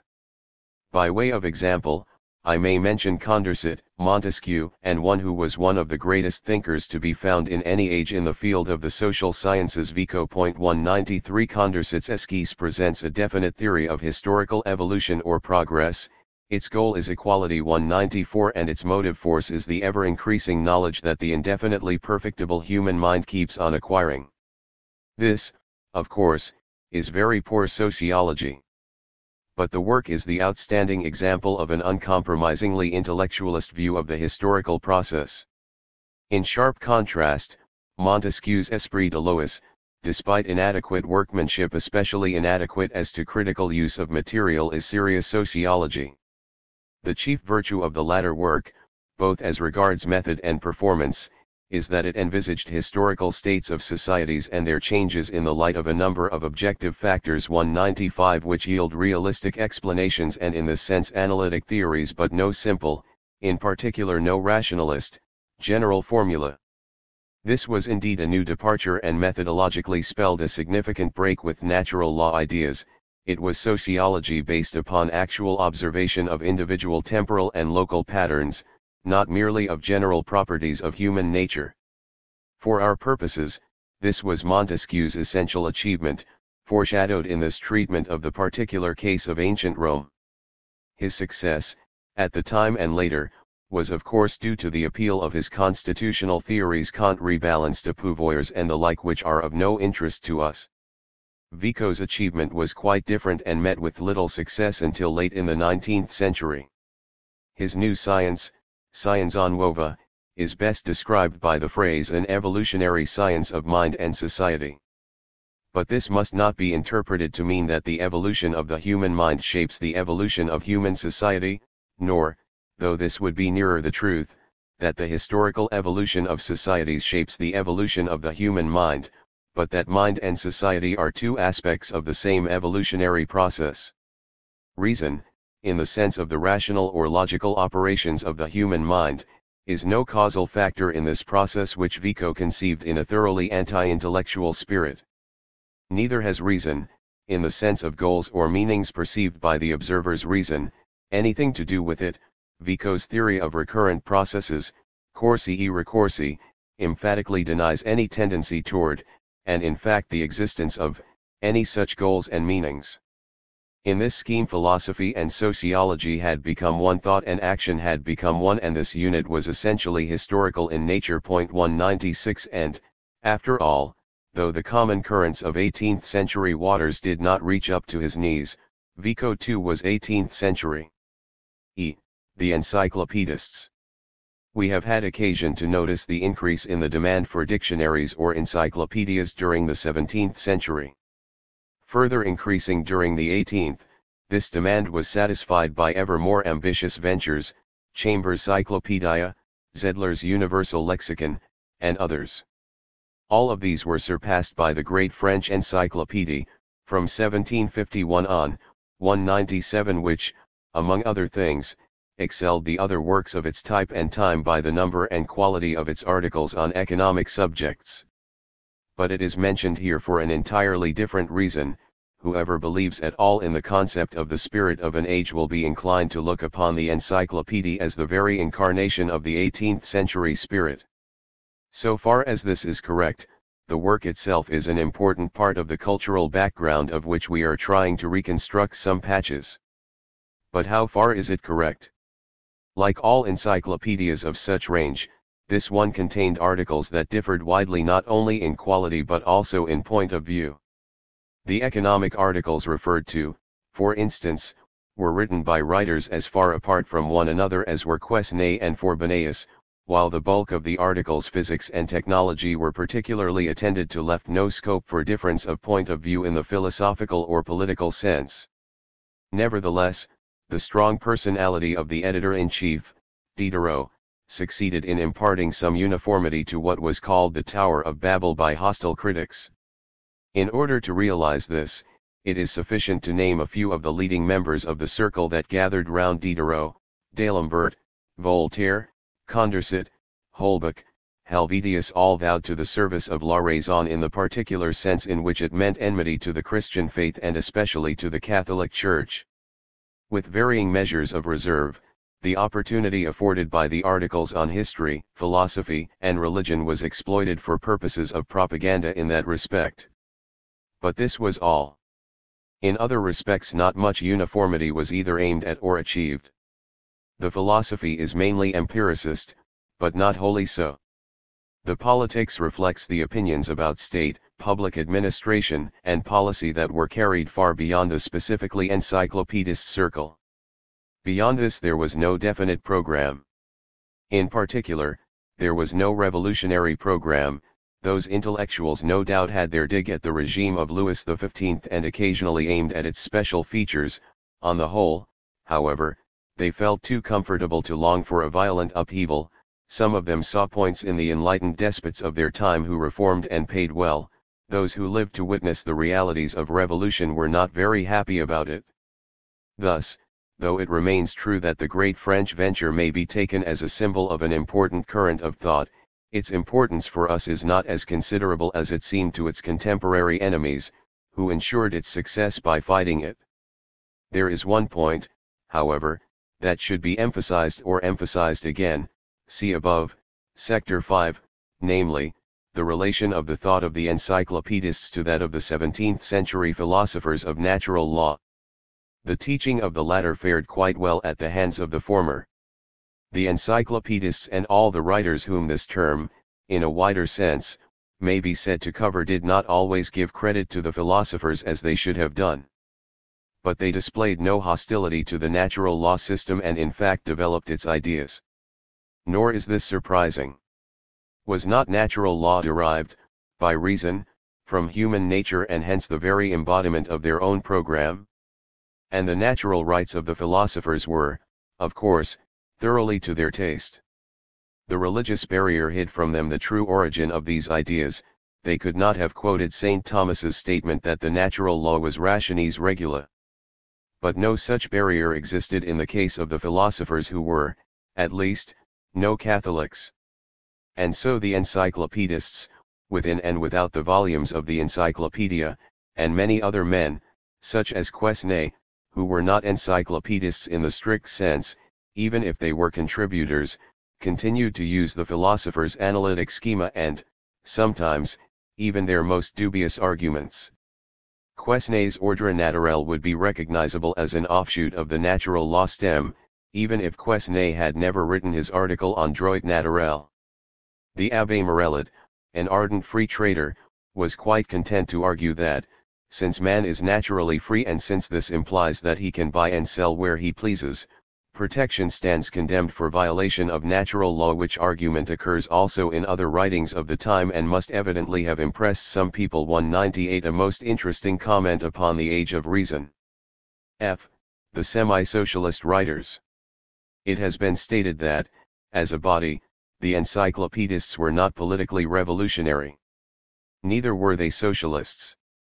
The equalitarian of the time, both normative and analytic, suggested the criticisms of inequalities, especially great inequalities, of wealth that we find in Helvetius and many other writers. And the obvious weaknesses of natural law philosophies about the natural right to property that were expounded either on the lines of Locke or in the special form adopted by the physiocrats, see below, ch. 4, invited criticism that sometimes went from attack upon particular arguments in defense of property to attack upon property itself. But though the historian of socialist ideas is no doubt able to compile a lengthy list of socialist or communist or near-communist publications that were not without influence on 19th-century socialism, the historian of economic analysis has little of interest to record.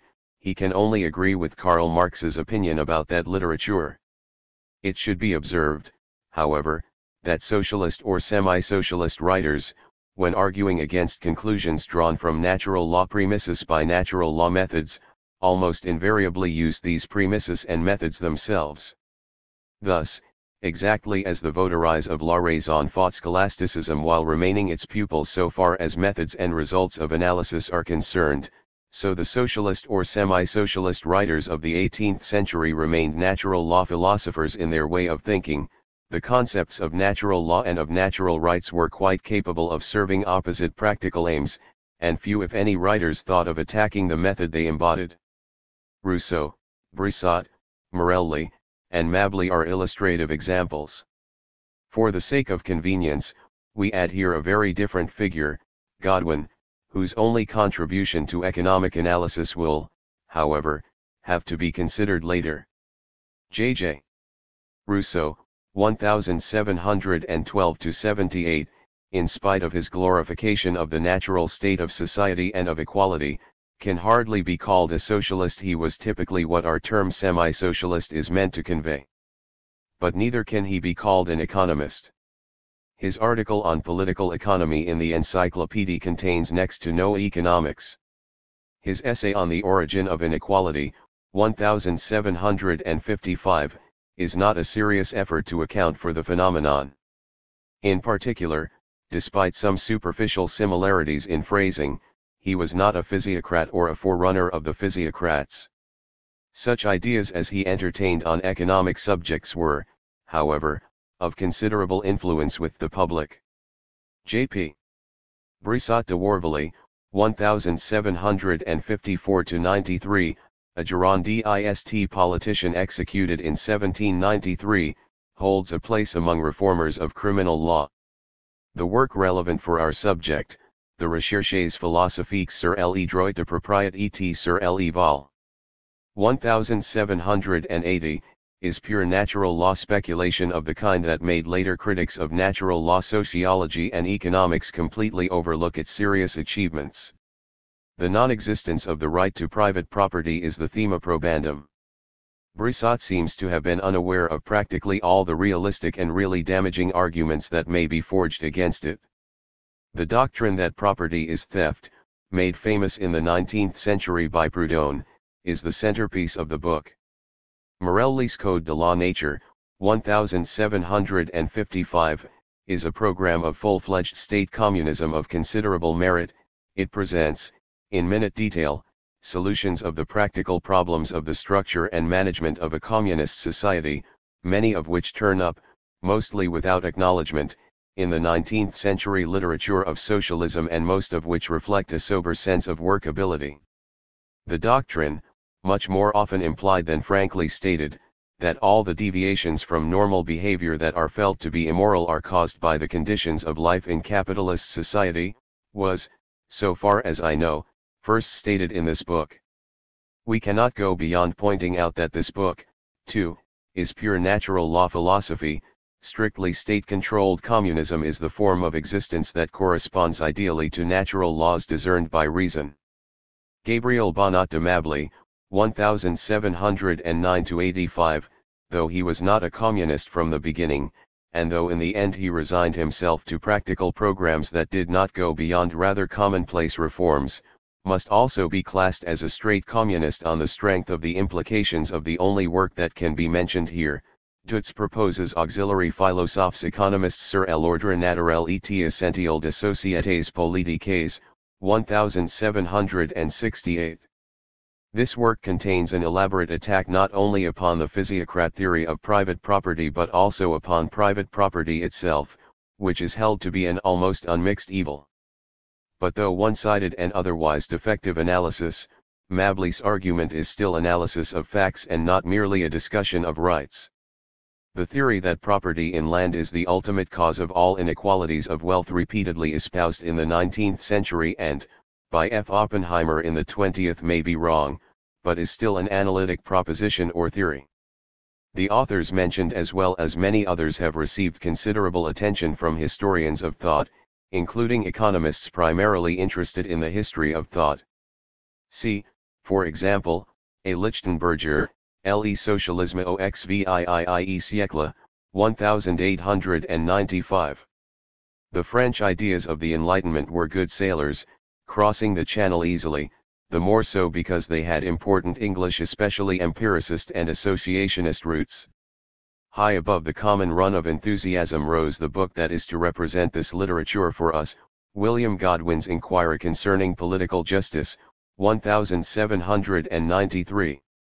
It is only semi-socialist, and even this only by virtue of its dogma that property in the product of other people's labor is unjust.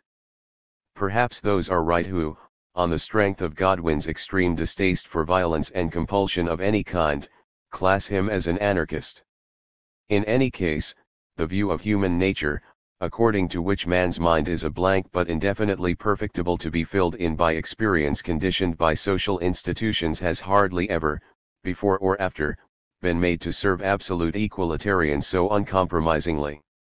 Godwin was indeed goaded into doing a piece of analytic work by the attack of Malthus. But his work itself is essentially non-analytic and therefore beyond the range of scientific criticism. It expounds a creed that is impervious to argument and at the present time counts more adherents than it ever did. G. Moral philosophy.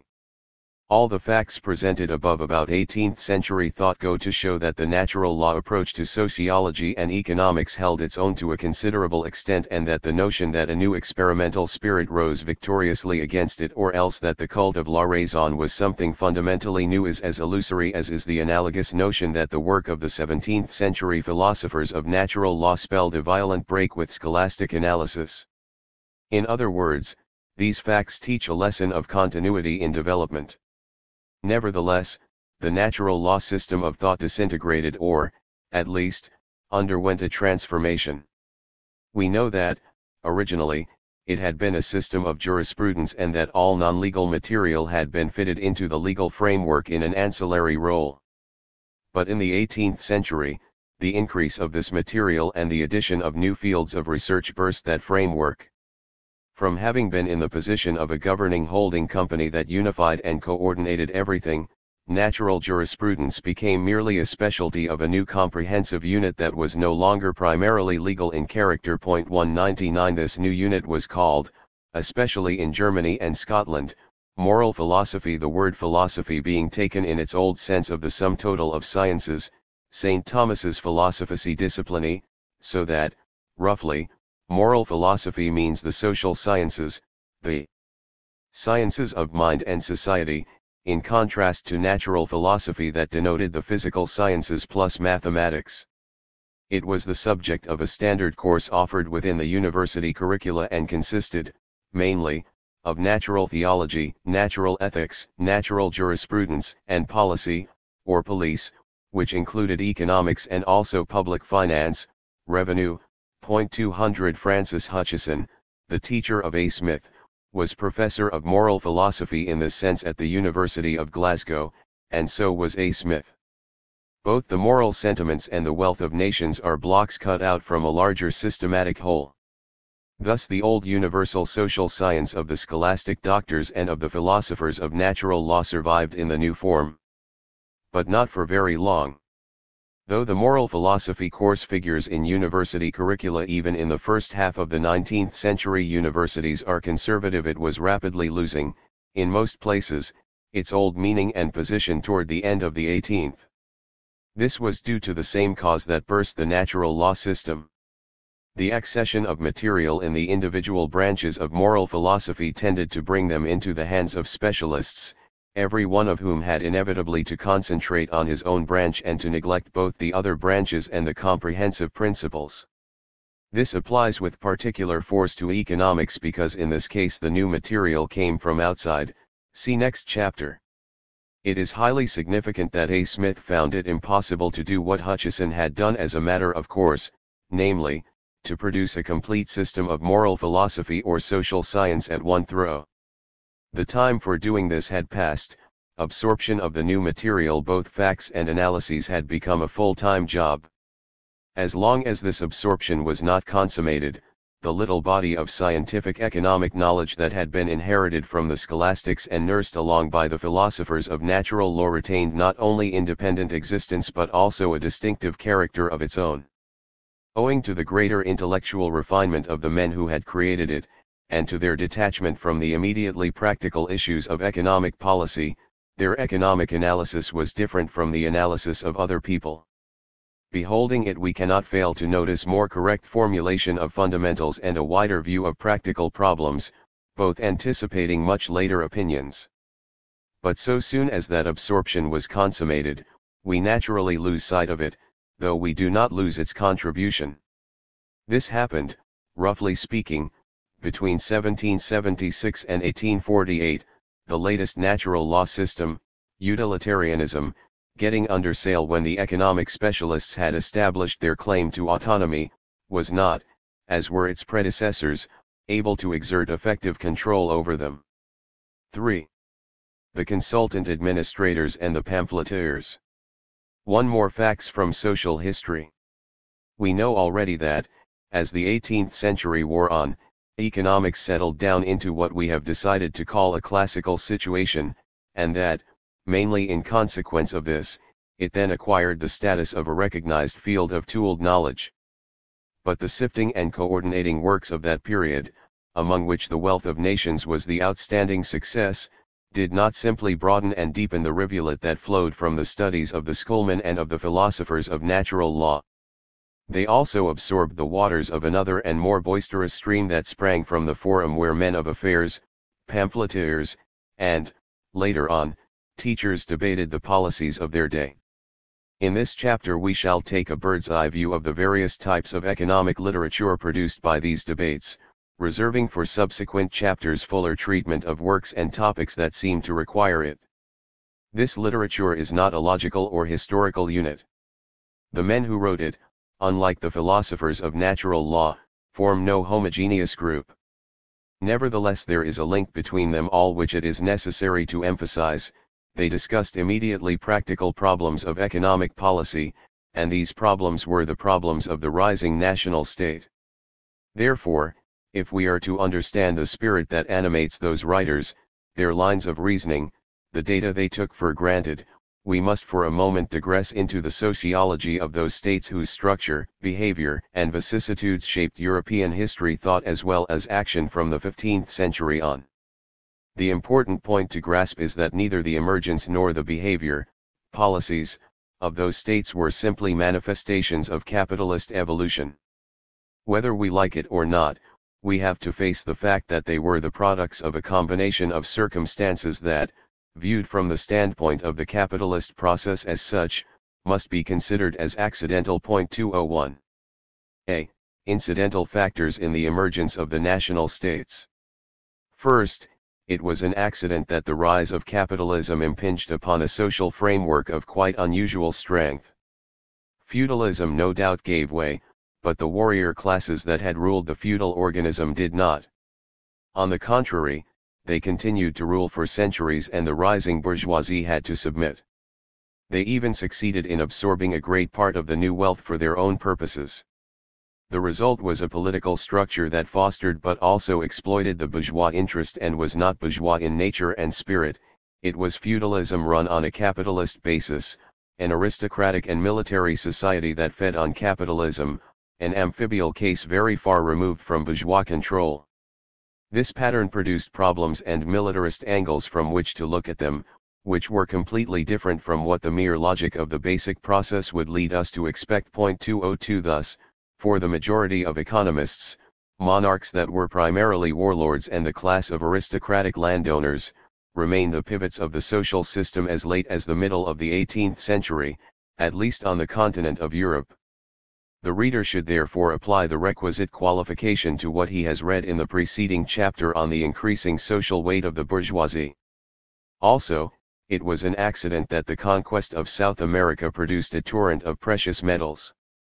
The growth of capitalist enterprise might presumably have been expected to produce inflationary situations in any case, but this torrent made a lot of difference to the course of events.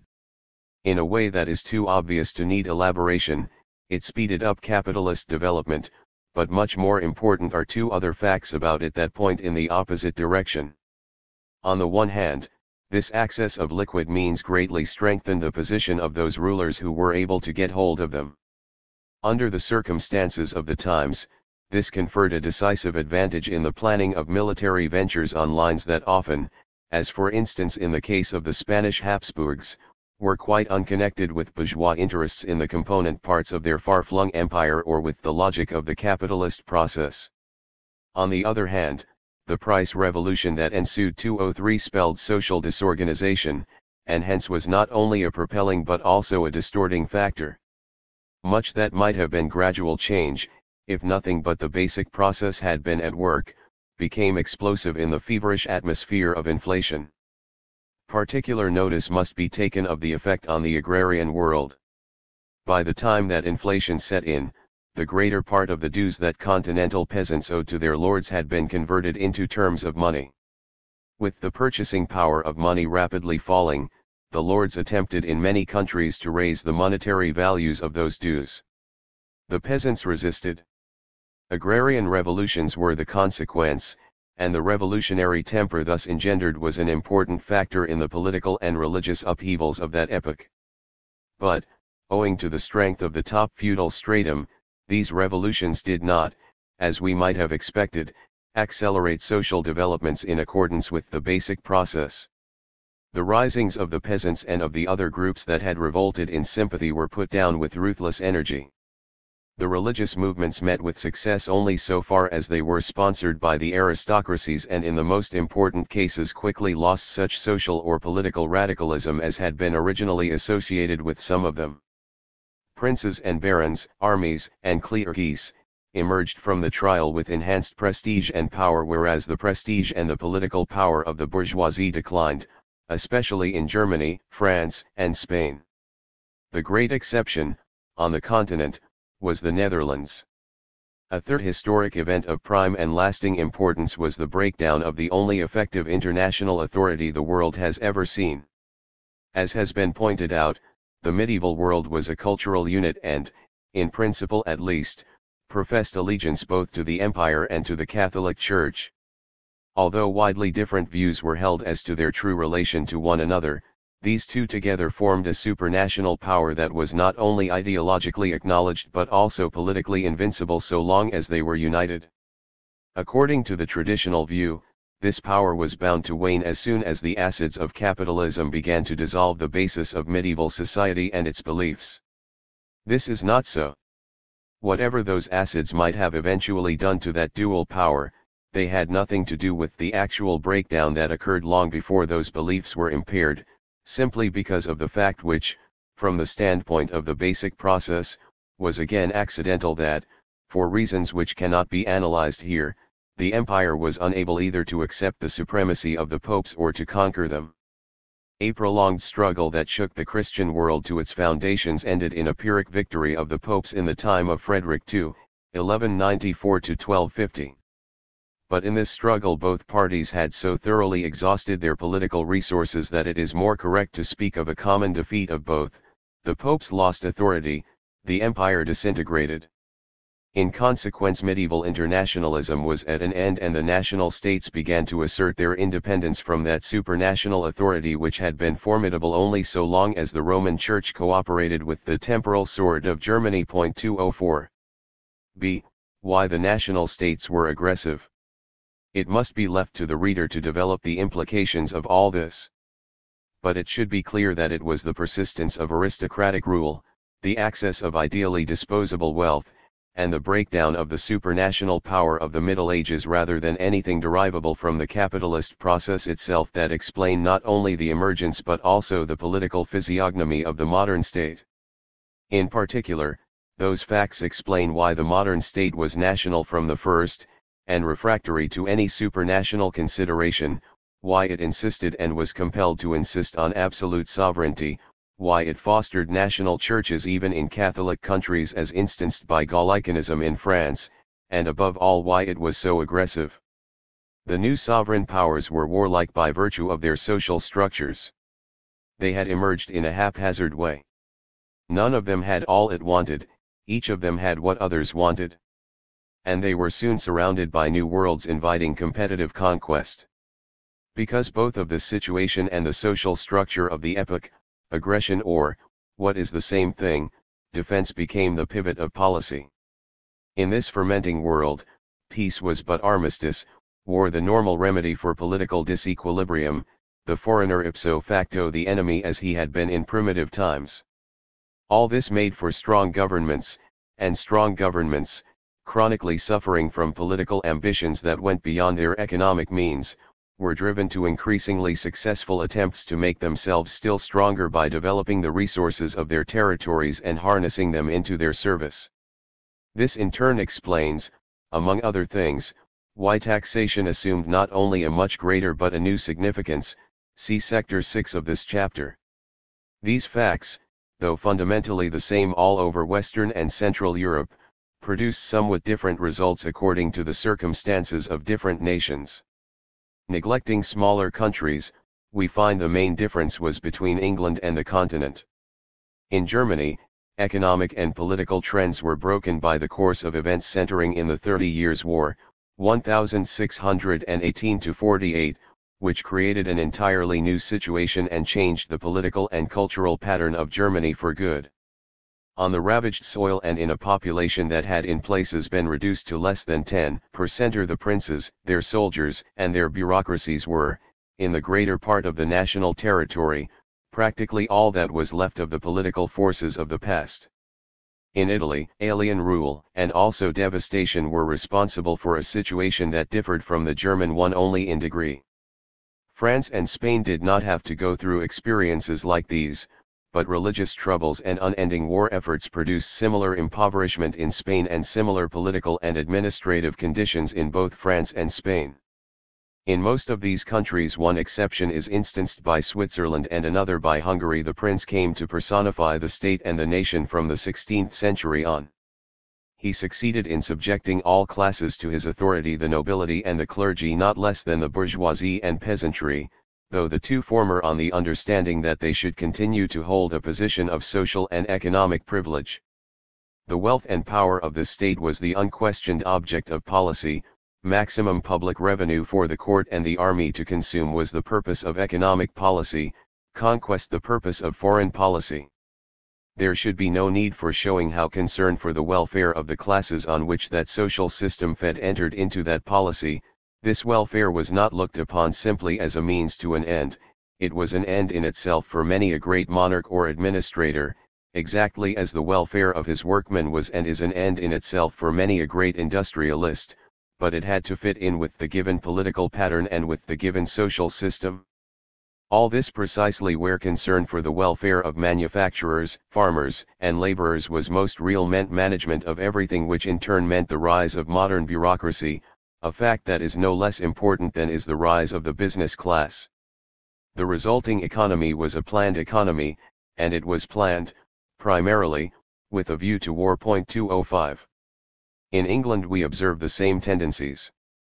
But there they were weaker and resistance to them was stronger because she was saved from the experiences that elsewhere broke the backbone of aristocracies and bourgeoisies alike.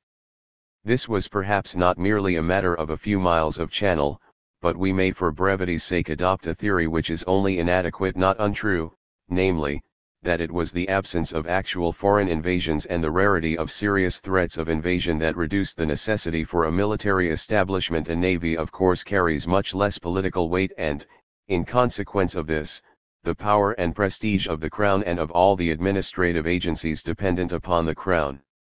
The most obvious symptom of the difference this made, the survival in England alone of the old semi-feudal constitution, is not in itself important for us. But all the more so is the fact that, throughout, the English state did not succeed in taking hold of national life as did the states elsewhere, and that in particular the economic sector of national life, colonial venture included, remained relatively autonomous. Planning, if not absent, was more limited in scope, concerned principally with the relations of the English economy to Ireland and the colonies, and with foreign trade and, what is still more to the point, was less strictly enforced than it was in most continental countries. But for the writers on economic topics this made less difference than we might expect. Some of them nevertheless reveled in visions of planning. And while some voiced the businessman's views, others voiced those of the bureaucrat. Also, we must never forget, if we wish to understand them, that practically all of these writers, in spite of what has just been said, consistently wrote with war and conquest in their minds. After all, notwithstanding her own relatively sheltered position, England was then going through the buccaneering stage of her imperialism. See, influence of special circumstances on the contemporary literature. Unfortunately, the literature to be surveyed cannot be understood from the facts referred to alone. Much of it is conditioned by individual situations in individual countries that writers took for granted, and by individual issues that arose from these situations. Even books and pamphlets that do not deal with questions raised by an individual bill or practice can hardly be appreciated without full knowledge of the particular national patterns as seen by their authors. A lengthy list of mistakes in interpretation and appraisal that were committed, especially by 19th-century liberal critics of that literature but also by later ones, could be compiled to illustrate this truth. But there is nothing we can do about it here 206 beyond offering the following generalities. A few other facts will be added where necessary as we go along. All the economics of those times with the possible exception of the Dutch branch of it was written in and for countries that were poor. This holds without exception if poor is equated with undeveloped. All European countries stood at the beginning of their industrial and even of their agricultural careers and everybody realized this. With us, economic expansion is primarily linked with new wants and methods. That age, however, had practically inexhaustible possibilities before it with existing wants and technologies, in addition to what it was coming to expect from technological progress and from conquest. But our proposition applies in a different sense and with added force to the great continental countries that in the second half of the 17th century were faced also with an immense reconstruction problem. They were poor even relatively to what they had been in the 16th century. It should be clear that in such conditions policies and reasonings may have had meaning that seemed mere nonsense to observers who viewed them from the standpoint of 19th century conditions. Throughout, all countries even England were predominantly agrarian. Their economic problems were primarily agrarian problems, the masses of their people were agrarian masses peasants, farmers, agrarian laborers. In the 16th, 17th, and 18th centuries, this agrarian world underwent changes that revolutionized it completely. Economic historians rightly speak of an agrarian revolution, or rather of several agrarian revolutions. This phrase indicates two distinct, though of course related, types of change that reinforced each other and would have broken down the framework of medieval society even if nothing had happened in the industrial sector. On the one hand, there was a long series of changes in the technologies of all branches of agrarian production. This process gained momentum in the 18th century but started at the beginning of the 16th. On the other hand, there was, in sympathy with the technological revolutions, a process of organizational change that turned medieval manners into grain, wool, and meat factories and destroyed the old relations between lords and peasants or farmers. It must suffice to mention the chief English form of this type of change, enclosures. Governments and, accordingly, writers took two characteristically different attitudes to this change. On the continent, and especially in Germany, governments made a determined and largely successful effort to save the peasants and to turn them eventually into a class of small landowners. In England, the landowning and land-tilling yeomanry was allowed to disappear and, deserted village emotionality notwithstanding, the large estate prevailed, not however as a producing unit but as a unit of administration that left production to the workman capitalist, the farmer. 3. But it is by no means surprising that manufacturing and international trade, comparatively insignificant though they were, attracted more literary attention than did agriculture. They were the young children and, moreover, the children on whom the future of the family was mainly felt to depend. Also, they had more motive and opportunity than had the landowners and farmers to spill ink on their own behalf. For economics, this simply meant that there were more industrial and commercial than agricultural economists. But the existence of these two groups of writers was primarily a phenomenon of division of labor as it is now. Their very natural antagonisms should not be sublimated into antagonisms between philosophies either of life or of economics, except in cases the only important one is that of the physiocrats, see below, ch 4, where there is some provable warrant for it. Large-scale enterprise, large relatively to environmental standards, emerged, to a significant extent, in the 14th century in Italy, in the 15th in Germany, in the 16th, under Elizabeth, in England, first in the financial and commercial sphere and then in the sphere of production. But, substantially, the manufacturing industry that economists beheld and reasoned about was all along the manufacturing industry of the artisan, still organized in craft guilds, of the master of domestic industry, and of the owner-manager of factories that were few and mostly quite small. In Western Europe, especially in England, this changed, significantly but not fundamentally, in the Industrial Revolution of the last decades of the 18th century, but the full consequences did not reveal themselves before the first decades of the 19th. Many authors, occasionally even A. Smith, class the manufacturer with the workman. No author, not even A. Smith, had any very clear idea of what the processes really meant that led to what economic historians have dubbed the Industrial Revolution. A. Smith felt that the corporate form of industry was an anomaly except in such cases as canals and the like. To him and his contemporaries, big business still meant commercial and financial big business, colonial enterprise particularly. And they looked upon it much as modern economists look upon any kind of largest-scale business, namely, with feelings of resentful distrust. For this industrial and commercial evolution was characterized, almost until the end of the period under discussion, by monopolistic policies and business practices that were one of the chief topics of the economic literature of that period and have been visited with sweeping condemnation by economists and economic historians from A. Smith to this day. By monopolistic public policy and private business practice, we mean measures and forms of behavior intended to secure profitable vent for the products or services of an individual or group by 1. Keeping the foreigner out of national and international markets which, so long as national territories had not become economic units, often included keeping out the producers and traders of the neighboring town or district. 2.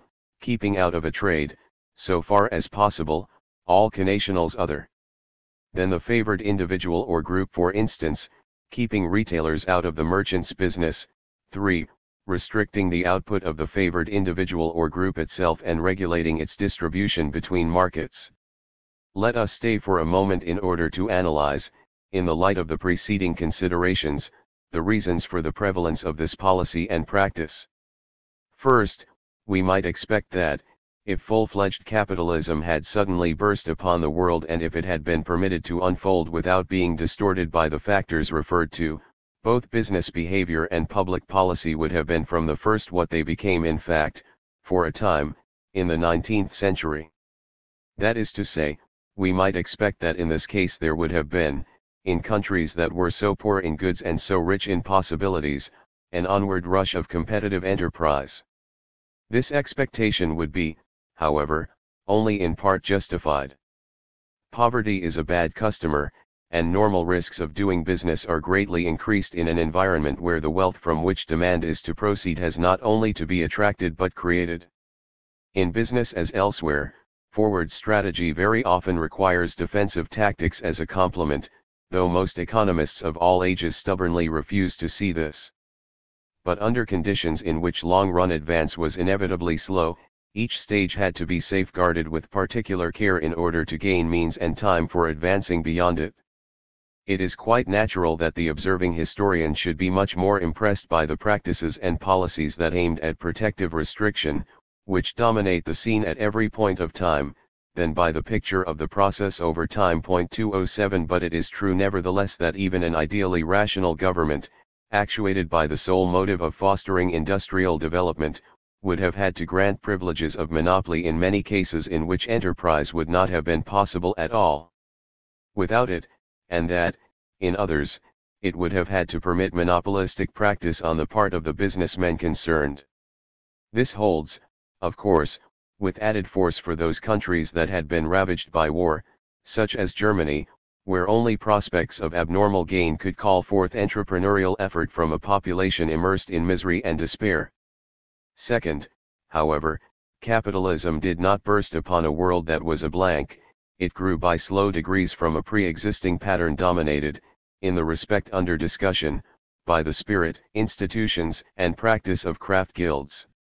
New products, new methods of production, and new forms of enterprise are resisted by any environment, but in these centuries there was in existence a legal machinery of resistance that worked automatically. This bears upon our topic in two ways. On the one hand, legislation and administration in all countries, under pressure from craft guilds and in their interest, subjected the newer free enterprise to various regulations that spelled restriction of output. On the other hand, though these regulations have no roots in the capitalist system, but spell distortion of it, the merchants, masters, and so on who were affected by them naturally made the best of a bad business and organized themselves in a similar way. There were several reasons besides the gains to be expected from restrictive regulation why this came easily to them. The merchants and masters were themselves the products of a world in which organization and corporate action was the recognized thing, and they had no objection to accepting ethical and religious codes, enjoining standardized behavior, prayer meetings included. They lacked standing and political weight so long as they acted as individuals, whereas each worshipful company was a political power, and, in the most important case of overseas trade, the need of providing for physical protection and aggression, there were such things as joint stock companies formed for no other business than piracy was a motive that was bound to throw traders together and to invite corporate action in other respects also. The chartered company, not a trading company itself but rather the organizational shell for the trade of its members, was, partly in opposition to, and partly in alliance with, the medieval staple system, jus emporii, the obvious answer to all these needs and the natural instrument for making the most of the opportunities afforded by the protectionism of the age. 208. Third, the governments of the national states had particular motives of their own for creating or favoring more or less monopolistic organizations or positions. One of these motives has been mentioned already, the Reconstruction motive. Another was the prospect of personal gain for the rulers. Queen Elizabeth participated personally in the gains, and losses, of monopolistic ventures, even in the proceeds of downright robbery. The same great monarch offers outstanding examples of the method of providing for favorites by granting them letters patent of monopoly. Also, monopolist organizations were sponges, which it was much easier to squeeze than it would have been to squeeze a large number of independent entrepreneurs. And, finally, given strong governments, such organizations are not only easier to exploit but also easier to manage. Their own administrative organs are so many ready-made handles for governments to seize. This aspect will appear in its full importance if we remember the nature of the policy of those governments for whom measures concerning trade were just one of the instruments of aggressive power politics. To force trade in one direction, to stop it entirely in another, was in some cases almost as effective as was a campaign. Moreover, colonial companies of different nations might wage war upon each other while the respective national governments were officially at peace. 209. Very naturally, the public at large resented being exploited in any of those ways and for any of those purposes without troubling to distinguish between them and without asking the question whether or not there were any compensating advantages to those practices in some cases, for instance, in cases where certain articles could not have been provided at all without them. The copious literature on the subject, the reader knows most of it if he knows the corresponding popular literature of today, simply reflected this resentment and rarely 210 went beyond denouncing favored individuals and groups, the East India Company and the merchant adventurers being, in England, the most popular targets. Even the businessmen joined the fray against restriction and privilege in almost every case that was not the writer's own. Everyone was the sworn enemy of everyone else's privilege. Thus, Most searching analysis was produced principally by special pleaders who defended individual cases. 211 Let us recall, however, from Part I that the motives of the analyst are not relevant to the question whether his facts or arguments are or are not true, valuable or not valuable, and that the presence of interested motive, however effective its revelation may be in popular discussion, no more invalidates the reasoning that proceeds from it than its absence avails to validate a man's reasoning. For us, the special pleader's facts and argument are just as good or bad as those of the detached philosopher, even if he exist. Explanations too obvious to detain us may be offered for the fact that the public's reaction to restrictive practice was much stronger in England than it was on the continent, to mention a symptom, free trade, which in the 17th century meant, among other things, abolition of the staple system or abolition of the chartered companies or at least every trader's right to become a member of the latter, found support in Parliament and a fairly sweeping bill against restrictions of trading not. Of course, for free trade in the later sense of the term was introduced, though not carried, as early as 1604.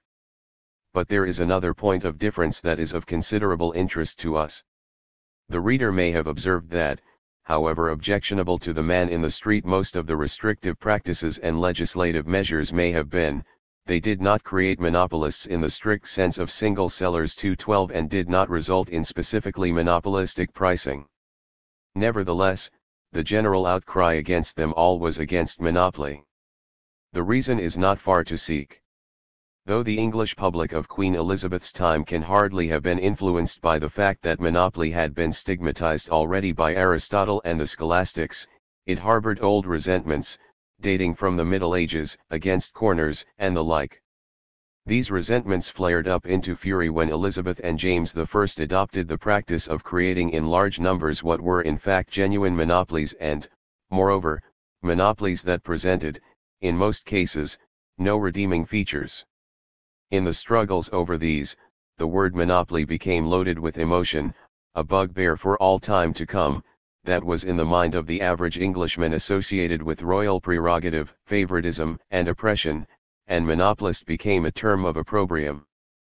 But once a word has acquired an emotional value, positive or negative, that guarantees automatic reaction from almost anyone who hears or reads it. Speakers and writers will try to exploit this psychic mechanism by applying the word as extensively as possible. And so monopoly came to denote almost anything that a man disliked about capitalist practice.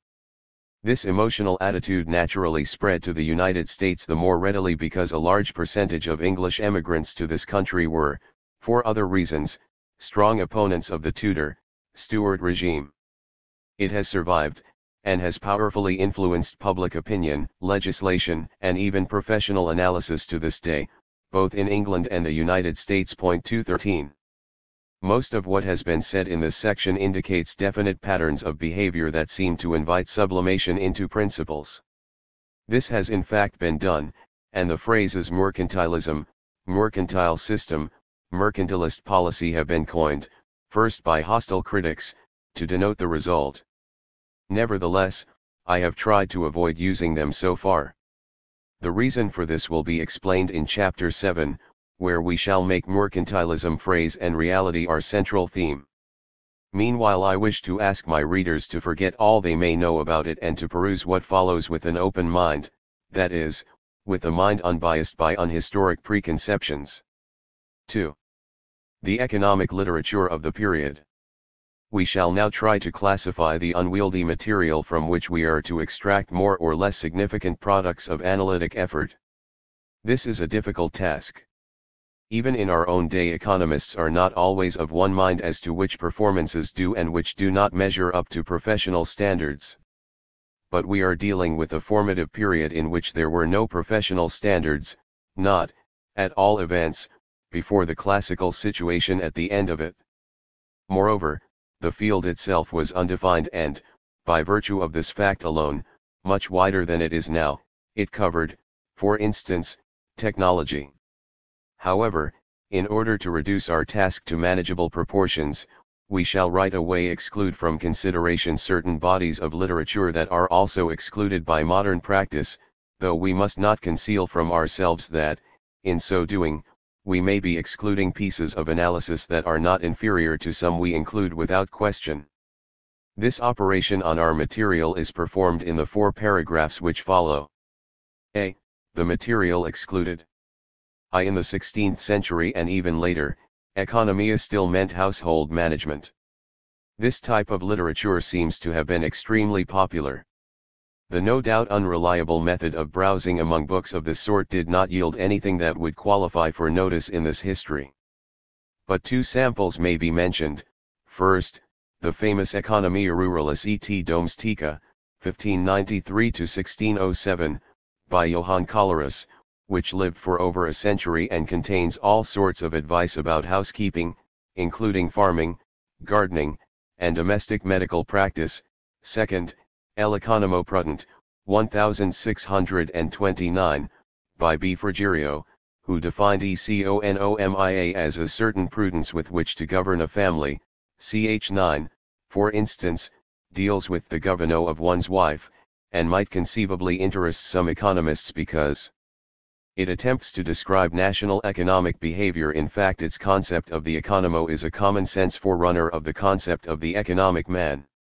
Similarly, B. Keckerman, Systema Disciplini Politici, 1606, defined economia as disciplina de domo et familia rect dirigenda.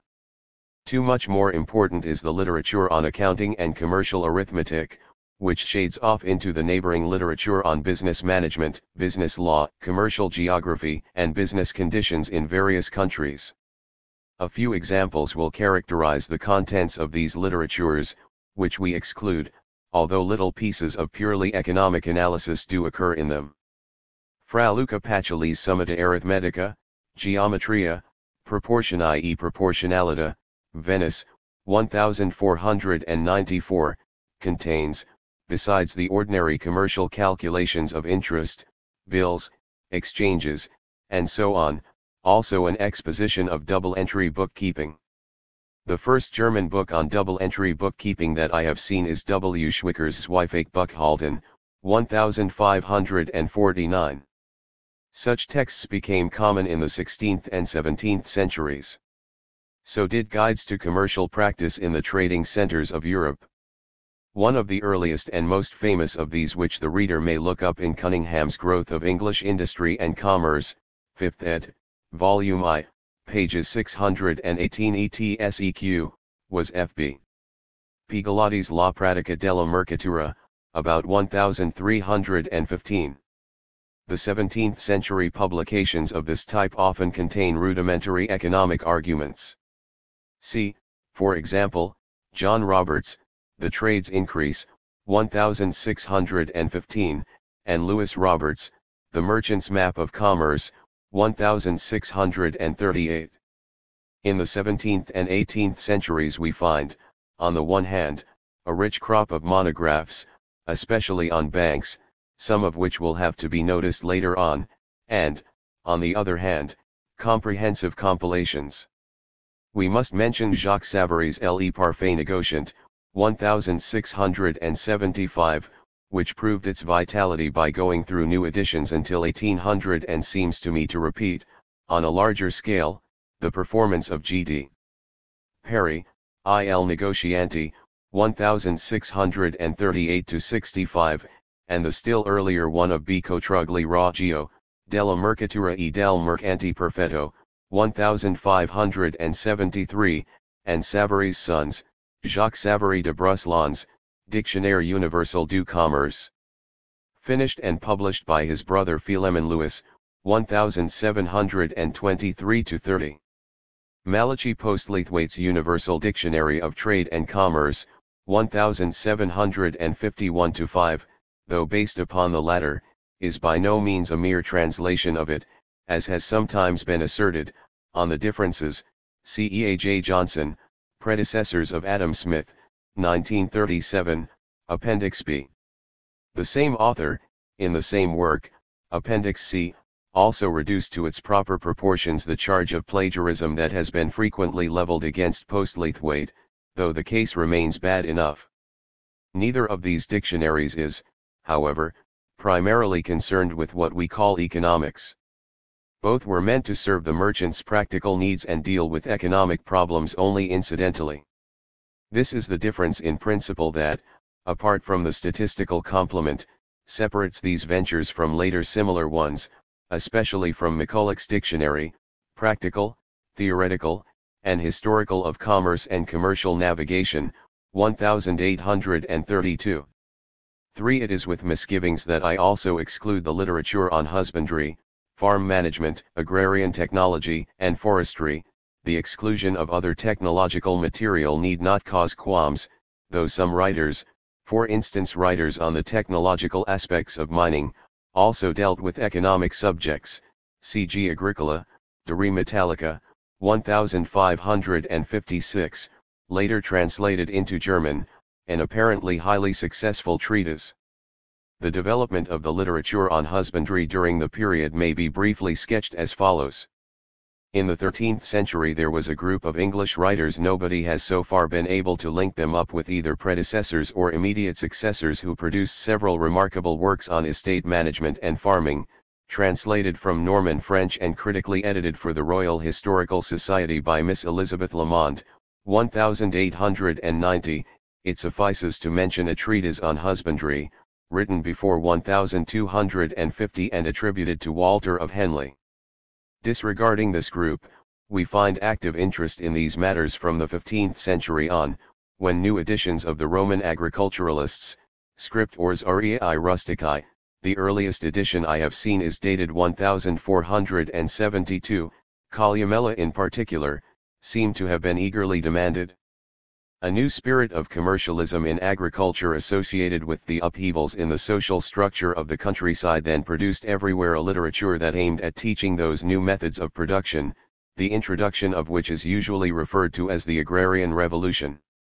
In England, there is a continuous development from Fitzherbert's Book of Husbandry, 1523, to Weston's Discourse of Husbandry used in Brabant and Flanders, 1650, to Werlige Systema Agriculturae, 1669, Mortimer's Whole Art of Husbandry, 1707, and Jethro Tull's Horse-Hoffing Husbandry, 1731, which stands at the fountainhead of an outburst of literary activity that lasted throughout the 18th century and, in a sense, culminated in Arthur Young's copious writings, see, example his Rural Economy, 1770, and his periodical, The Annals of Agriculture. This literature dealt with a wide range of topics from enclosures to drainage, drilling, crop rotation, turnips and clover, and cattle breeding. On the continent, the Dutch led in agricultural practice, but the Italians in the literature of the subject. Let us notice as a forerunner, as yet substantially under the influence of the ancients, P. de Crescentensi, Opus Ruralium Commodorum, I only know the edition of 1471, and then A. Gallo, Die Esai Giornate della Vera Agricoltura, 1566, G. B. della Porta, 1583, and especially the strikingly original Camillo Terrello, Ricordo di Agricoltura, 1567, but I only know an edition of 1772, who in important points anticipated the development of almost 2 centuries. Of German contributions, we shall notice Harrisbach's Auriei Rusticae Libri Quaetu or, 1570, first translated into English, 1577, and the work of Collerus, see above. Developments were then interrupted, but were resumed by the end of the 17th century to run on steadily to the writings on rural economy of J.C. Schubart, 1734-87, whom Emperor Joseph II ennobled with the significant title of Cloverfield. The Spaniard, G. A. de Herrera, Libro de Agricultura Nu ed 1563, and the Frenchman, Charles Essain, L'agriculture et maison rustique, 1570, Italian trans 1581, I do not know the original, and Oliver de Serres, Theatre d'Agriculture, 1600, should also be mentioned. This attempt to locate the early landmarks must suffice, although this literature contributed considerably to the formation of some of the habits of thought that are most characteristic of modern economics. The same is true of the literature on forestry, into which I have not been able to go at all. It is worth noting, however, that forestry remained a recognized division of German treatises on general economics right into the 19th century. For description by travelers of the economic conditions they observed in foreign and even in their own countries forms an important part of the economic literature in the period under discussion, owing to the absence of regular reporting by permanent agencies. This method of reporting on facts and interpreting them was done on very different levels that range from stray observations to careful analyses, occasionally involving considerable bits of theory. Neglect of this literature is apt to distort seriously our picture of the economics of those centuries and in particular to hide the full extent of the fact-finding work that was actually done. Nevertheless, we have no choice but to exclude this literature. It must suffice to mention two famous English samples which will repay perusal: Sir William Temple's Observations upon the United Provinces, 1672, Third Augmented ed. 1676, which presents conditions in the Netherlands from the standpoint of a definite philosophy of wealth, that centers on frugality and industry, and Arthur Young's reports on his various tours and travels, most important in this connection, travels with a view to ascertaining the cultivation, wealth resource, and national prosperity of the Kingdom of France, 1792, which contain a lot of what might be termed theory in action. JAS intended to have this discussion of the excluded material set up in small type as being of interest only to the specialist. Many of the books mentioned he examined in the Kress Library, Harvard School of Business Administration, which seemed both to him and to the editor to be a kind of scholar's paradise. To Professor Alexander Gerschenkron I owe the information that George Agricola's De Re Metallica, mentioned above, 3, was translated into English by Herbert Clark Hoover and Lou Henry Hoover, 1912, New ed. 1950. B. The Consultant Administrators. The authors of the remaining material we shall divide into two clearly, if only broadly, distinct groups.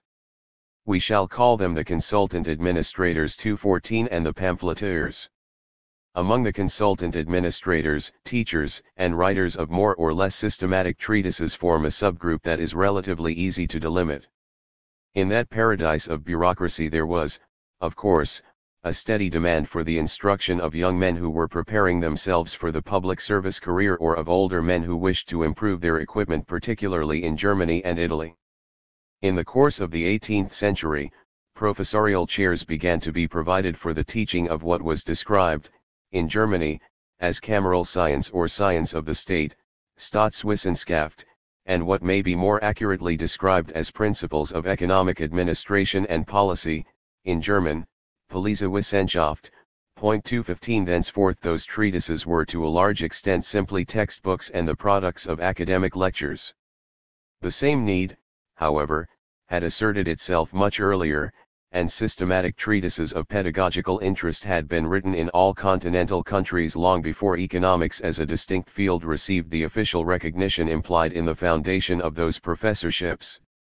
But from the 15th century on, first in Italy then elsewhere, public administrators of all ranks and types, great noblemen as well as humble drudges, began to put on paper their ideas about how the government and the economy of their countries should be run, and especially how their finances should be managed. These administrators were practitioners, familiar with the business of governing, and most of them were laics. Their books, reports, and memoranda thus differ characteristically from the works of the schoolmen and the philosophers of natural law. It is true that they also differ from those of the teachers. The practitioners lacked the systematic habit and the erudition of the academic professional, though they made up for these shortcomings by their command of facts and the freshness of their outlook. Nevertheless, we shall include them with the teachers in our group of consultant administrators. After all, they were mostly public servants writing for other public servants. We must, however, go still further. We must also include a number of men who were not public servants but who made, In the same spirit as did these, the public cares their own or, doing still better, wrote in the genuine spirit of scientific analysis businessmen, professors of sciences other than economics, private individuals of the most varied backgrounds and stations. Thus we get, alongside of the professional subgroup, another one that forms a unit not in any sociological sense but by virtue of the nature of its performance. From it proceeded much of the most important, especially the most original work of the period. And this work, though rarely systematic in form, was very often systematic in substance. In England, such publications became so numerous in the 17th century that they constitute an easily recognizable standard type. There was also a standard title for them, Discourse of Trade. But they were not confined to England, though elsewhere there was no standard title except, perhaps, in the case of the French Elements du Commerce of the 18th century. We shall call these books quasi-systems. It was in them that general economics first took independent shape. C. The pamphleteers. The pamphleteers were a mixed crowd, projectors of banks, canals, industrial and colonial ventures, special pleaders for or against some individual interest, such as the Company of Merchant Adventurers or the East India Company, advocates or foes of a particular measure or policy, planners, often cranks with pet ideas, and men who do not come within any of these categories but simply wish to clear up some issue or to present a piece of analysis. All of them flourished in all countries owing to the rapid increase of the opportunities for printing and publishing. Newspapers also, rare ventures in the 16th century, became plentiful in the 17th and, for the 18th, 170 papers and periodicals that published economic material have been listed for Germany alone. 216 But England was the classical home of the pamphlet, as we should expect. For nowhere else was there so strong an incentive for anyone with an axe to grind to try to influence public opinion. It is with these pamphleteers that the difficulty pointed out at the beginning of this section becomes most serious. So far as their writings simply reflect the conditions, humors, struggles, and idiosyncrasies of their day, they are of course very interesting for the economic historian and the historian of economic thought, but of no interest for us. In a report on the present state of economics, nobody would think of including the popular or what Marx termed the vulgar economics of our own time. But up to, say, 1750 no such distinction is possible. All the scientific economics there was consisted in the small nucleus contained in the systems of the philosophers of natural law, and with this any intelligent businessman who knew his facts was able to compete successfully without having to acquire any particular technique. Moreover, the pamphleteers slowly evolved the primitive technique they needed. Some of them produced tracts of strictly scientific character. And the economics of the first classical situation owes a considerable debt to them. So we cannot afford to neglect them. But every one of us must, within his individual command of the material 217, rely upon his own fallible judgment of quality. 3 16th century systems. Again we take the wealth of nations as our point of orientation. In the preceding chapter we looked upon A. Smith as a philosopher of natural law. In this one we shall look upon him as a consultant administrator. On our way toward him I shall try to avoid confusing and empty enumerations and introduce as few names as possible. But a small number of major or particularly representative performances will, either in this or in the subsequent chapters, be discussed in sufficient detail to give an idea of their nature and significance. Taking the period as a whole, I think that first honors should go to Italy. If there could be any point in such a statement, we might say that economics was primarily an Italian science until the last quarter of the 18th century. Spain, France, and England divide second honors, though in very different proportions at different times. The rest of this chapter is devoted chiefly to the first, or professorial, of the two subgroups into which we have divided the consultant administrators, though it will be necessary to cast some glances also at authors of quasi-systems. The reason for this arrangement is not that the works of the former type are of commanding interest or importance. On the contrary, no other group produced, among more inspiring ones, books of such unspeakable tedium. Rather we deal with them first in order to get them out of our way. A. The work of Carafa. In the late Middle Ages, economic history already affords ample evidence of what, in view of our own performances, we are bound to call a high level of insight into the practical problems of economic policy. An often quoted English instance 218 will suffice to show this. What we should call hearings on the outflow of money from England and other currency problems were held in 1382. The reader can easily satisfy himself that what the experts examined had to say makes perfectly good sense and does not differ substantially from what we should expect to hear from similar experts under similar conditions, though it would no doubt be couched in more sophisticated phraseology. If documents such as these reveal the presence of a certain amount of analytic power, there are also indications of the presence of interest in the collection of facts. Etienne Boileau's Livre de Métiers, about 1268, 219, a compilation of the regulations concerning the trades of Paris, is a landmark of this type of research which gathered momentum from the 16th century on.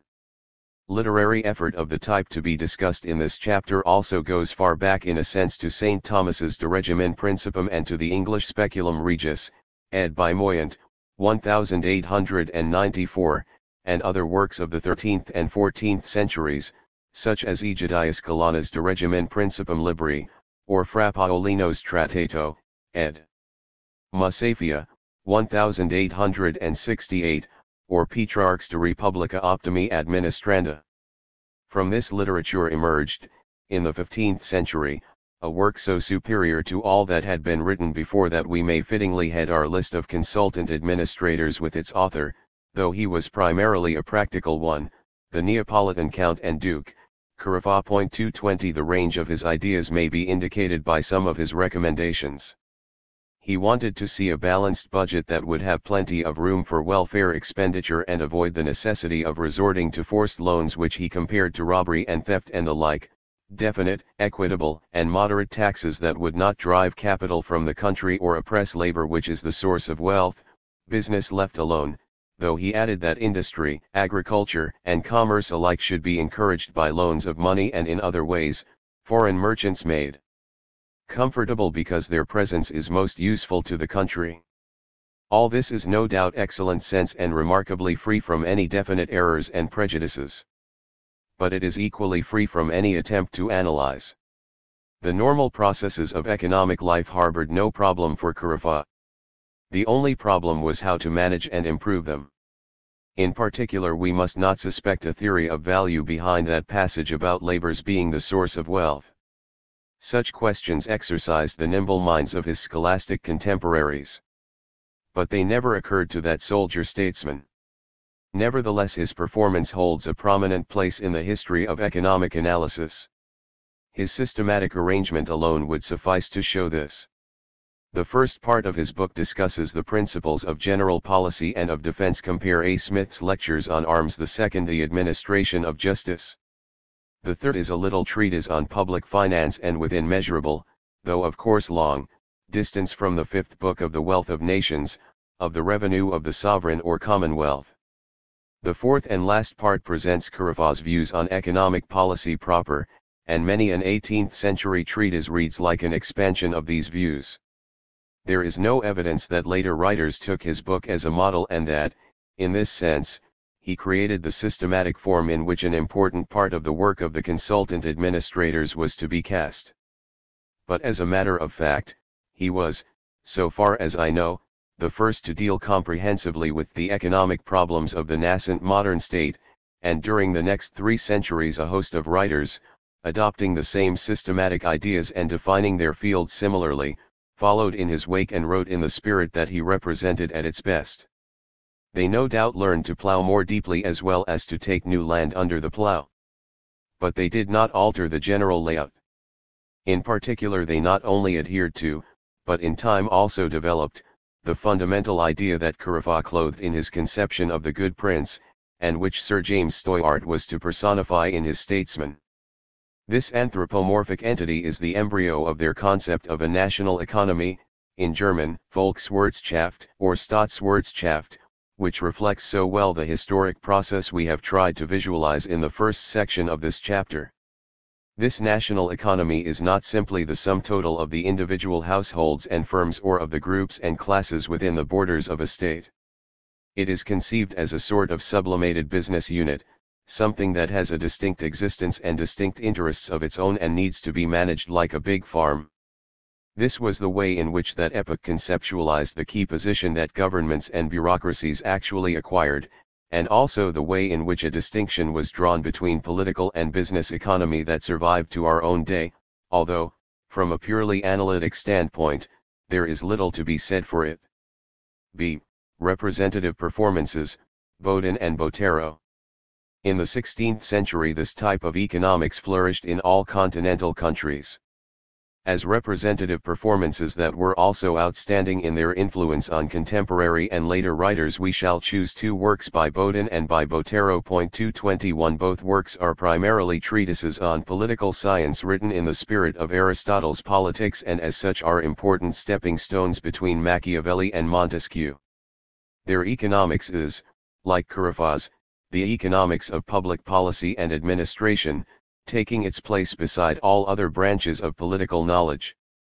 The economic analysis in the sixth book of Bodin's Republic is, however, hardly above the ideas that were current in its time and indeed does not go far beyond Carafa's, though his principles of taxation do mark further progress toward the fifth book of the Wealth of Nations. 222 Botero, who in some other respects may be classed as a follower of Bodin, made a much more important contribution to economic analysis that will be noticed in a subsequent chapter on population.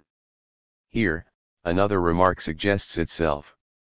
Botero's treatise, especially if considered in connection with his other works, displays remarkable fact-mindedness.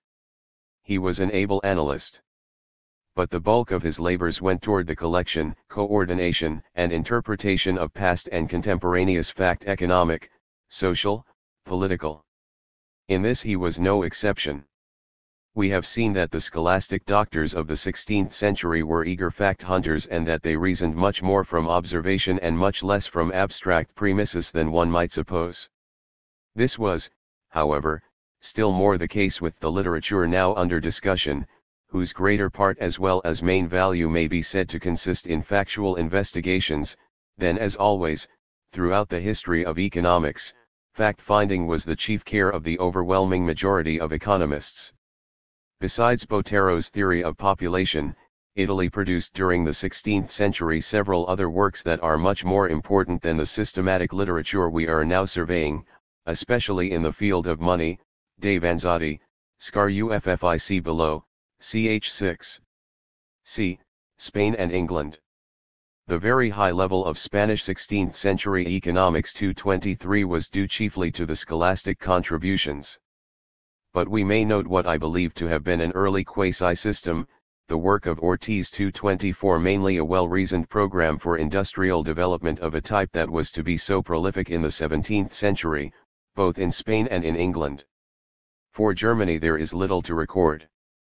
Two quasi-systems that seem to have met with success are, however, mentioned in the footnote below. 225 At first sight one might conceive the impression that in 16th century England there was little to correspond to the type of work surveyed so far. But this is not so. Corresponding work there was, only it took other forms owing to the different political structure of the people to which it was addressed.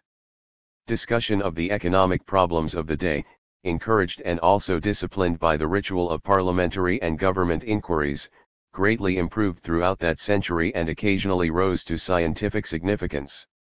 From evidence given before royal commissions such as the Royal Commission on Exchange, 1564 speeches, petitions, pamphlets on enclosures, guilds, companies, the staple system, monopolies, taxation, currency, customs, poor relief, wages, regulation of industry, and so on, a manual of economic analysis and policy might be compiled that would compare favorably with contemporaneous systematic efforts on the continent. 226 Instead of attempting to do this we shall, however, follow a much easier course that is fortunately open to us.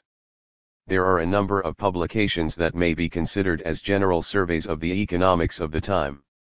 In part, at least, they supply what we need. We shall confine ourselves to the most widely known of these treatises. Point 227. The Discourse of the Common Will contains 3 dialogues that deal with a wide variety of topics. The author regrets that young students be always over hasty in uttering their judgments, and the schisme in matter of religion, recommends better training all round, going so far as to consider superiority in learning as one of the reasons for Julius Caesar's victory over Pompey, condemns enclosures in so far as they turn arable land into pasture, criticizes the rising business corporations and their monopolistic practices, disapproves of debased currency and of inflation that hurts people whose incomes do not react promptly, such as the laborers. 228 Landlords and even the King's Highness, recommends the fostering of young industries as well as the accumulation of a monetary fund for emergencies, sudden events, money being as it were a storehouse of any commodity and nervus bellorum, does not favor the export of raw materials, especially of wool, frowns upon these strangers who sell nothing but frivolous stuff that costs them little though the English pay dearly for it, and buy in return good honest English goods, if indeed they do buy anything, and do not take money current outright, which they prefer to do of late, feels that foreign commodities should be taxed so that domestic producers might be able to compete, wants to see the nation's money kept in the country and to recover that which has already left it, and so on. From these indications, the reader should be able to draw a picture of our author's economics. Of course, it was popular pre-analytic economics. But most of it was sound common sense. The doctor of the dialogues was evidently a thoroughly reasonable man and never said anything that would seem absurd to the intelligent layman or politician of today. In one respect, however, he was especially reasonable for his time. He distrusted regulation less than did the liberals of the 19th century, but more than we do ourselves. He did not like compulsion. He wished to work with and not against the profit motive, which he considered quite essential. Moreover, he sometimes saw below the surface of things. For instance, he saw quite correctly that the encroachment of sheep runs upon the arable land had much to do with the policy that aimed at keeping wheat cheap by means of price fixing and export prohibitions, and thus defeated its purpose by altering the relative profitability of wheat and wool production in favor of the latter.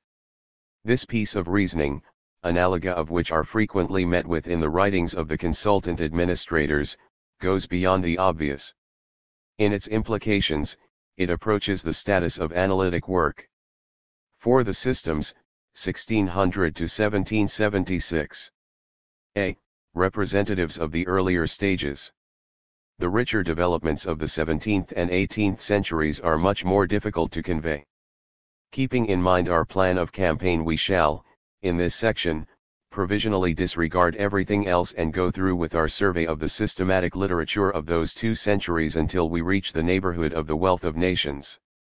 The earlier stages of this type of work will be represented by Montrechen for France, by Bornitz and Besold for Germany, and by Fernandez Navarrete for Spain. Antoine Montrechen, Sieur de Watteville, c. 1575 to 1621, Traité de l'économie politique, 1615, seems to have been the first to publish a book under the title of Political Economy. This was, however, his only merit. The book is a mediocre performance and completely lacking in originality. Though there is a rough common sense about its recommendations, it abounds in elementary slips of reasoning that indicate a level of competence rather below than above its own time. For a thoroughly different appraisal, C.T. Funk Brentano's introduction to his edition of the work, 1889, and also P. Lavallee's study, L'œuvre économique d'Antoine de Montrechen, 1903.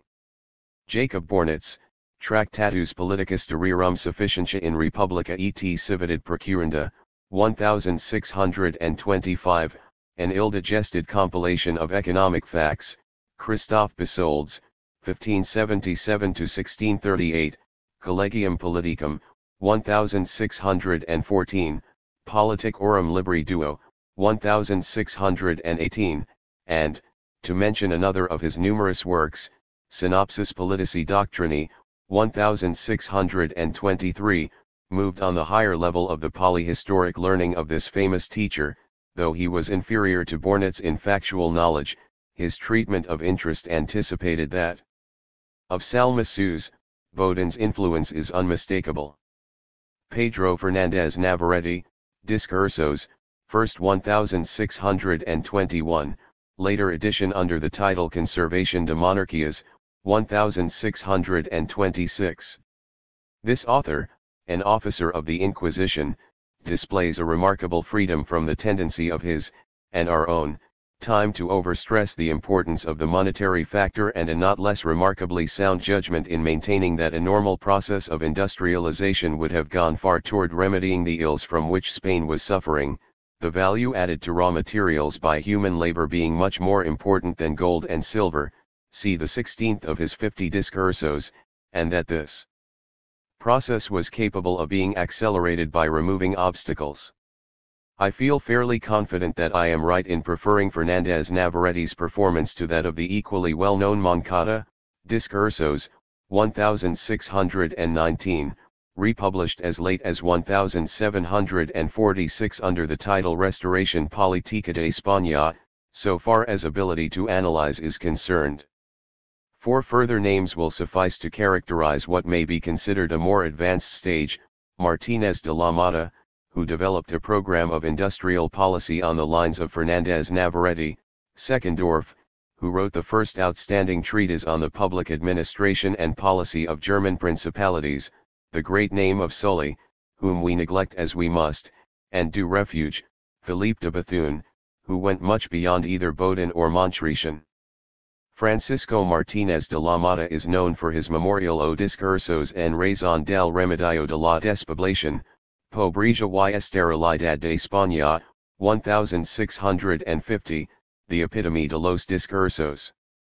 1701, is all I know, Semper y Guarinos, OPCIT Volume 3 contains extracts. This work of the self-styled servant of the afflicted poor, Siervo de los pobres afligidos, must have been a great success. The fundamental soundness of its main thesis, the same as Navarrete's, is, in fact, beyond doubt, and was to be repeated by a chorus of later economists. Veit Ludwig von Seckendorf, 1626-92, himself a distinguished administrator, published in 1656 the Teucher Fürstenstaat, the classic work of its genus. Behind the descriptive and pedagogic program there is a definite social vision and a definite policy. The given end being a numerous and well-employed population, protection and internal freedom of industry and trade, which will of itself eliminate obsolete craft guilds, compulsory elementary education, and a system of taxation based upon the excise which, by bearing lightly on the higher incomes, will increase employment, are the principal means envisaged.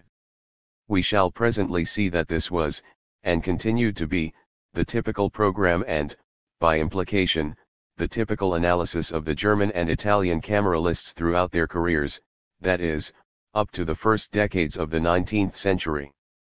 The man who first formulated it definitely and correctly, and in doing so anticipated, in some points, the developments of more than a century to come, was no second-rater. On the contrary, he towers high, as a man and as an intellect, above many a writer who figures much more prominently in these pages. But explicit analysis, that is, conscious efforts to state relations of causation or interdependence, is hard to find in his work. And what there is of it, is not up to much. Maximilien de Bethune, 1560–1641, created Duc de Sully by Henry IV, the latter's Minister of Finance, was a much greater and especially stronger man than was the most famous of his successors, Colbert. He reformed the fiscal system of France most successfully and saw much beyond the range of what he actually accomplished. Moreover, he knew, which is the criterion of greatness in a fiscal administrator, how to make fiscal policy an element and tool of general economic policy. His Economies Royales, first Publ 1638, a selection, which is all I know, has been republished in Guillaumin's Petite Bibliothèque Économique, are substantially memoirs of his administration and make, in their quaint form, charming and most instructive reading. But there is no point in calling him a forerunner of the physiocrats, on the strength of his preoccupation with the welfare of the agrarian population and of his saying that husbandry and pasture were the two mammals of France. Nothing can be more obvious than that this man was entirely innocent of any theory whatever. Justice du Refuge S. 229 work, Le Conciliar d'Estat au Recueil Général de la Politique Moderne, 1645, descends from that of Bodin. The first 40 chapters deal with the various forms of government, tolerance, the duties of magistrates, conscription, and so on. Chapters 41 to 44 are to all intents and purposes a treatise on economics and economic policy in outline. The rest includes, among other things, public finance, especially taxation, and marks another step toward A. Smith's fifth book. Du Refuge's economics is remarkable in several respects. In particular, he was the first author I know of to distinguish and at the same time to coordinate the effects of parsimony, ch. 44, which conserves wealth, and of l'espargne, hoarding, ch. 49, which interferes with commerce. In this and in other points he made a creditable effort to analyze. Throughout the rest of the 17th and practically the whole of the 18th century the same type of work was turned out by an increasing number of writers, among whom academic teachers rapidly gained the majority. In some countries, especially in Germany, it was the main domestic source of economic teaching even in the first decades of the 19th century. Much of it was, however, so distressingly unoriginal and so obviously written in response to demand rather than to creative impulse that there would be no point in following its history in any detail. For our purposes, that is to say, in order to get an idea of its general character and to see how far it had advanced at the threshold of the Smithian age, it will suffice to introduce two 18th-century authors of international reputation, Oosterhuis and Justy, and to take up for discussion one of the works of the latter. Geronimo Oosterhuis, 1670–1732, wrote a treatise entitled Theorica y Practica de Comercio y de Marina, 1st ed. 1724, two other editions improved by the author himself, which may be said to be related to Martinez de la Matas as the latter's treatise is to Fernandez Navarrete's. It was translated into English and French and widely read and admired. The title is misleading in two respects. First, it suggests limitation to topics of international trade, whereas it deals comprehensively with practically all the problems of taxation, monopoly, population, and so on that come within the range of applied economics. Second, the title also suggests theoretical analysis, though none is to be found in the treatise. What he, like so many later economists, means by theory is criticism and recommendation as distinguished from the presentation of facts. The care and space bestowed on the latter, he reprinted or extracted so many documents as to make his treatise serve the purposes of a source book, is what strikes the reader first. The recommendations acquire for us additional historical interest when we remember that Oosterhuis held public office of the policy-making kind at the time when Cardinal Alberani was at the head of affairs. The latter followed not without considerable success exactly the policy of armament and industrialization that Oosterhuis recommended in the treatise which appeared 5 years after the cardinal's fall. Whatever this fact may mean, the reader's guess is as good as mine. Our author must certainly be commended, considering the then situation of his country and the standpoint from which he viewed it, for the correctness of such analysis as may have been behind his recommendation. B. Justy, The Welfare State. Johann Heinrich Gottlob von Justy, 1717–71, was a professor for part of his life and an administrator of public enterprises for another part.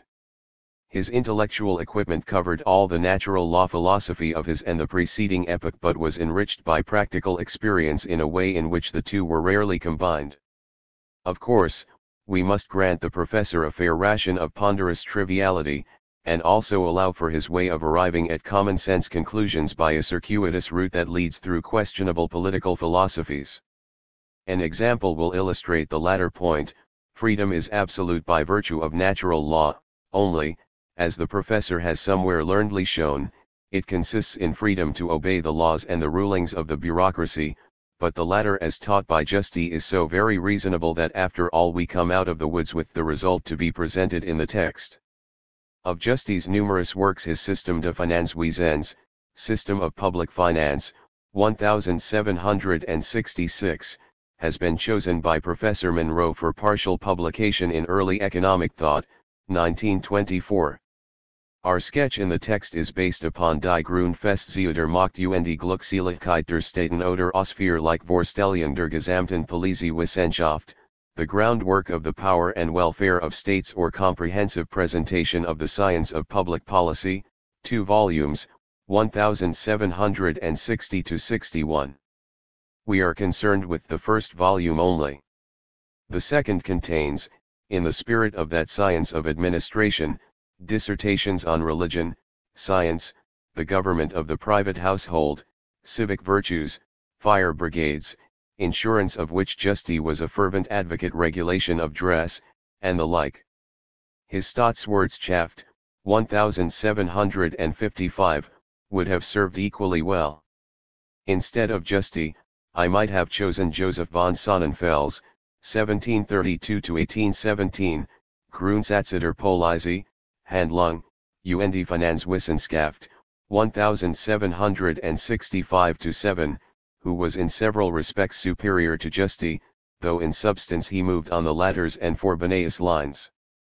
The son of a Berlin rabbi, he became, after emigrating to Vienna, one of the lights of that age of reason, and took part, both as an academic teacher, being the first professor of policy and cameral science in Vienna, and as a civil servant in many of the legislative reforms of his time. He was a member of what may be described as Joseph II's Brain Trust. His book remained the official textbook within the Austro-Hungarian monarchy until 1848. The subject of his inaugural lecture, 1763, deserves to be noticed. It was on the inadequacy of mere experience in economics. The subject of Justi's inquiry is what German historians call the welfare state, Wohlfahrtsstate, in its historic individuality and in all its aspects. That is to say, he dealt with economic problems from the standpoint of a government that accepts responsibility for the moral and economic conditions of life, just as modern governments do, in particular for everyone's employment and livelihood, for the improvement of the methods and organization of production, for a sufficient supply of raw materials and foodstuffs, and so on through a long list of topics that include beautification of cities, fire insurance, education, sanitation, and whatnot. Agriculture, manufactures, commerce, money, banking all come in for discussion from this point of view, technological and organizational aspects receiving much attention. But having thus pinned his faith to a principle of comprehensive public planning, he, like Seckendorf and most of the writers between these two, did not arrive at the practical conclusions this principle might lead us to expect. On the contrary, he was by no means blind to the inherent logic of economic phenomena, and did not wish to replace it by government fiat. Price fixing, for instance, was a measure to which the government had the right and duty to resort for particular purposes in particular circumstances, but it was to be avoided as much as possible. He took Mirabeau to task for teaching, among other false, nonsensical, and monstrous doctrines, that the lowering of interest depends upon the will of government, whereas actually nothing is so little subject to it. Nor was he blind to the potentialities of free enterprise, on which he looked with detachment but without hostility. In fact, notwithstanding his approval of government regulation, which goes so far as to make him admit the expediency of enforcing the production of certain things by government decree, he stated as a general principle that all industry and commerce really needed was freedom and security. Though he would not advise the liquidation of artisans' guilds because they were there and might just as well be used for filling some administrative functions he considered useful, he nevertheless looked upon them as a nuisance and advised governments not to be hard on outsiders. And, though he taught that high protective duties and even import prohibitions and compulsion to buy domestic products might sometimes be in the public interest, he nevertheless declared it to be his opinion that in general there should be no impediment to imports beyond an ad valorem duty of 10%, a condition which none of us would be able to distinguish from unrestricted free trade. Many other instances could be adduced for what to 19th century liberals simply spelled discreditable inconsistency, which they were inclined to attribute to the fact that Justy lived in a transitional age. While still a victim of exploded error, he could not quite shut his eyes to the new light. But if we look more closely at the particular cases to which he applied his principle of planning, a very different explanation suggests itself. He saw the practical argument for laissez-faire not less clearly than did A. Smith, and his bureaucracy, while guiding and helping where necessary, was always ready to efface itself when no guidance or help seemed needed. 230 Only he saw much more clearly than did the latter all the obstacles that stood in the way of its working according to design. Also, he was much more concerned than A. Smith with the practical problems of government action in the short-run vicissitudes of his time and country, and with particular difficulties in which private initiative fails or would have failed under the conditions of the German industry of his time. His laissez-faire was a laissez-faire plus watchfulness, his private enterprise economy a machine that was logically automatic but exposed to breakdowns and hitches which his government was to stand ready to mend.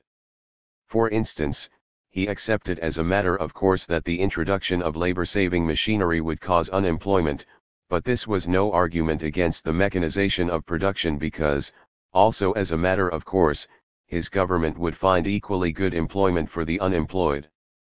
This, however, is not inconsistency but sense.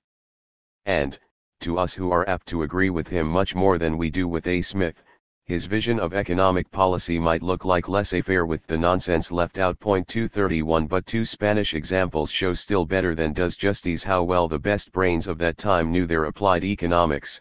I am referring to Campomanes and Jovellanos 232 who rose to prominence in the reform era of Charles III.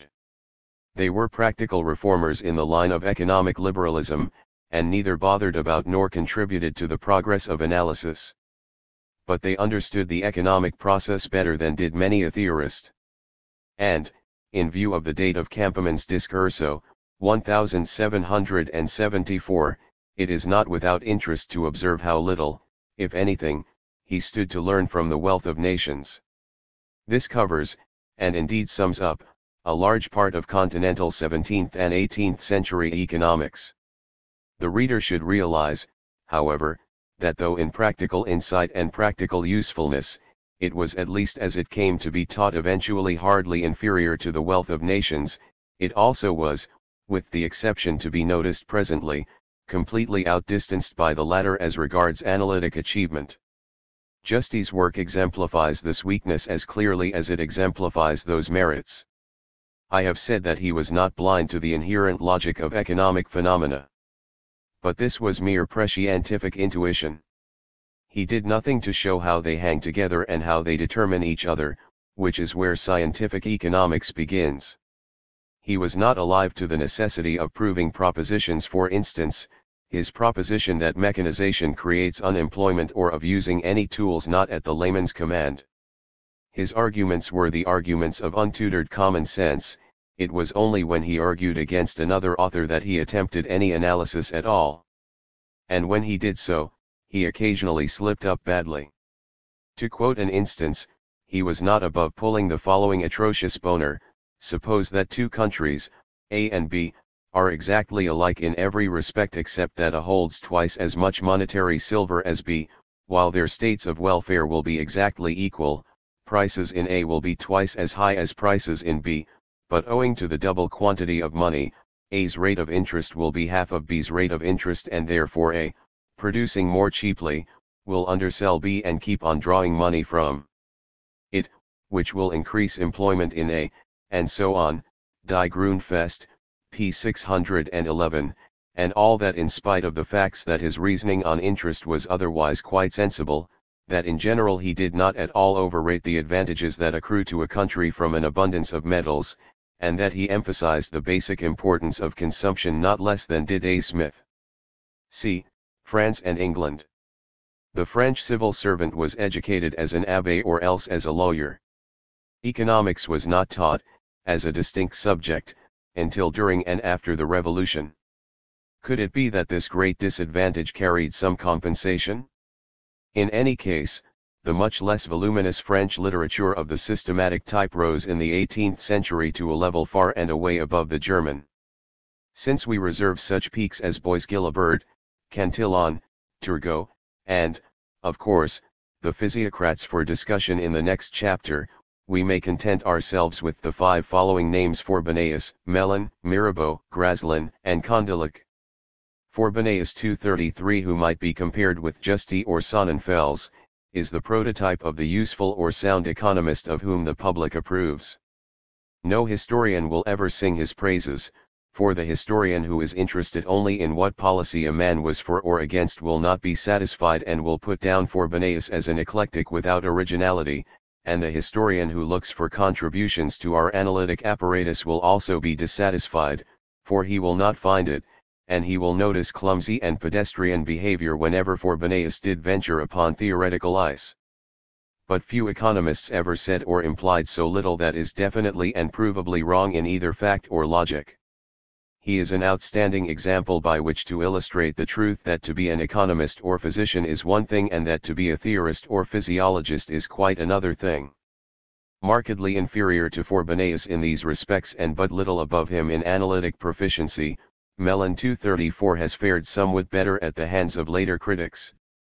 But his performance, which, so far as principles are concerned, partly anticipated Frobenius, is of much the same nature. His contribution to monetary theory will be noticed in a subsequent chapter. The elder Mirabeau 235 is primarily known as the head, in succession to Quesnay, of the physiocrat group, but he had independently established himself before that by a work that may be called a systematic treatise on all the problems of applied economics, written from a very personal standpoint, systematic unity being achieved by making those problems pivot on population and agriculture. Its analytic merit is negligible, but all the greater was its success.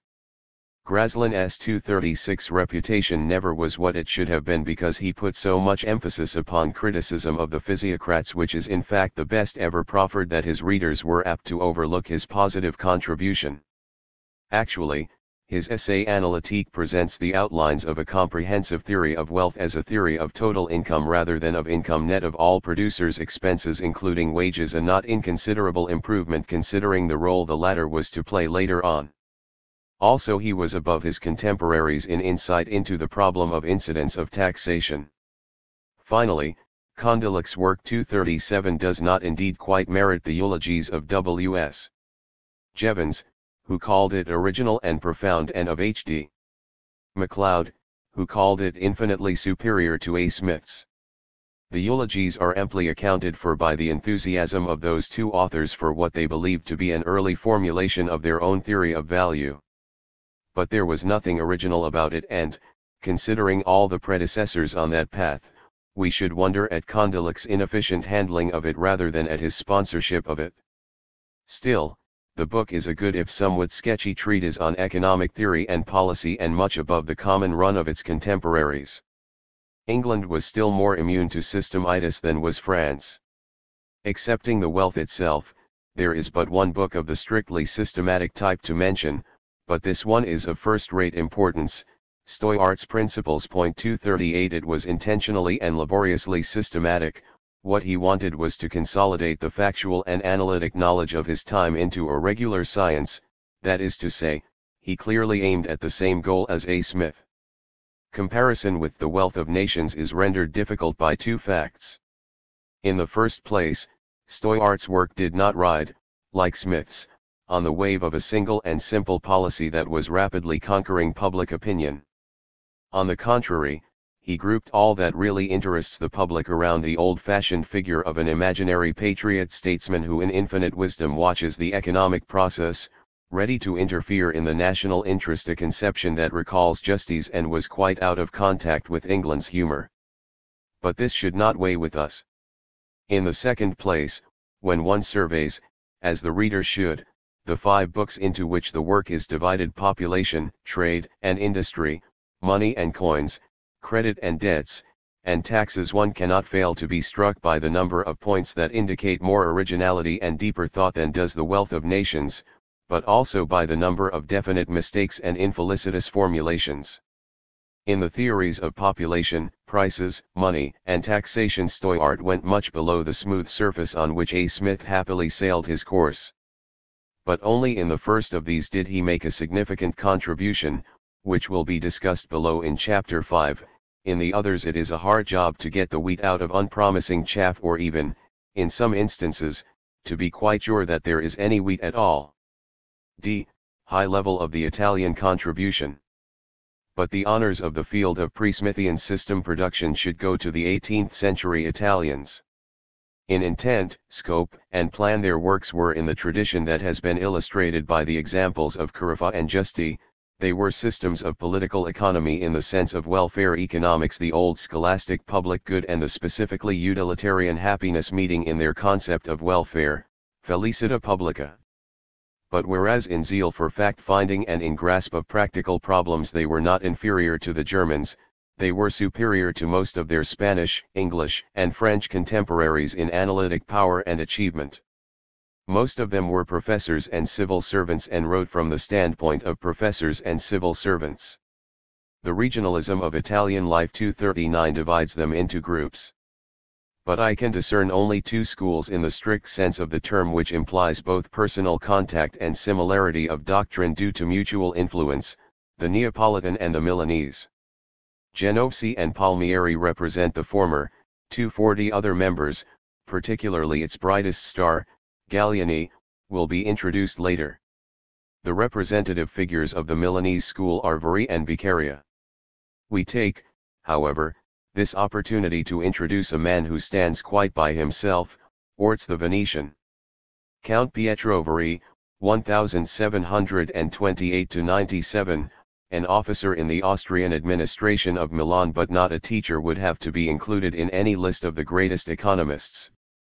But though it would be easy to survey his various recommendations as to policy which for him were the important things, in the preface to his main work, he exclaimed, Pozzi io dire qualche cosa di utile, pozzi io far la, how I wish to say something useful, nay, to do it. It is less easy to convey an idea of his purely scientific achievement, some aspects of it will be mentioned later. Here we need to mention only two of his many publications, the Elementi del Commercio, 1760, which established him, and the Meditazioni sull'economia politica, 1771, Republi in the Custodi collection. There are French and German translations, into which the former was expanded. Besides presenting a powerful synthesis, these works contain a number of original contributions, among them his constant outlay demand curve. Among other things, he had a clear if undeveloped conception of economic equilibrium based, in the last instance, upon the calculus of pleasure and pain. He anticipated Jevons' phrase, and was, as far as this goes, rather above than below A. Smith. It is important to emphasize his fact-mindedness. Not only did he do historical research of importance, memory storage, posthumously published, but he was a true econometrician. For example, he was one of the first economists to figure out a balance of payments, that is to say, he knew how to weave fact-finding and theory into a coherent tissue. The methodological problem that agitated later generations of economists he had successfully solved for himself. On the man and his career, C.E. Bavì, L.E. Conte Pietro Verri, 1889, and M.R. Manfra, Pietro Verri. 1932. The best exposition and appraisal of Verri's work is, however, to be found in Professor Enaudi's masterly introduction to his new edition of Verri's Bilanci del Commercio dello Stato di Milano, 1932.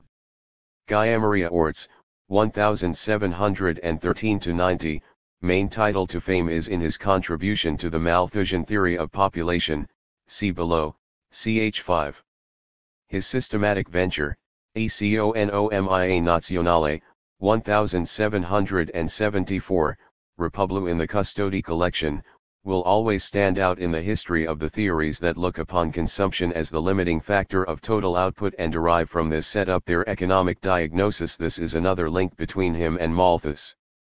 In this as in some other respects his performance is certainly original in the sense that it does not lie on the main road of advance. but little else can be said for it. Critics and historians have been, on the one hand, puzzled by it and, on the other hand, reconciled by his attack on the mercantilist confusion, see below, ch 6, of money and wealth and his free trade views. Thus, a tradition has developed of dealing with him in an attitude of diffident admiration. It is worthwhile adding that he seems to have learned much from Sir James Steuart. From the Orts literature it will suffice to mention A4, Gaia Maria Orts. 1916, The Old Book by F. Lampertico, G. Orts.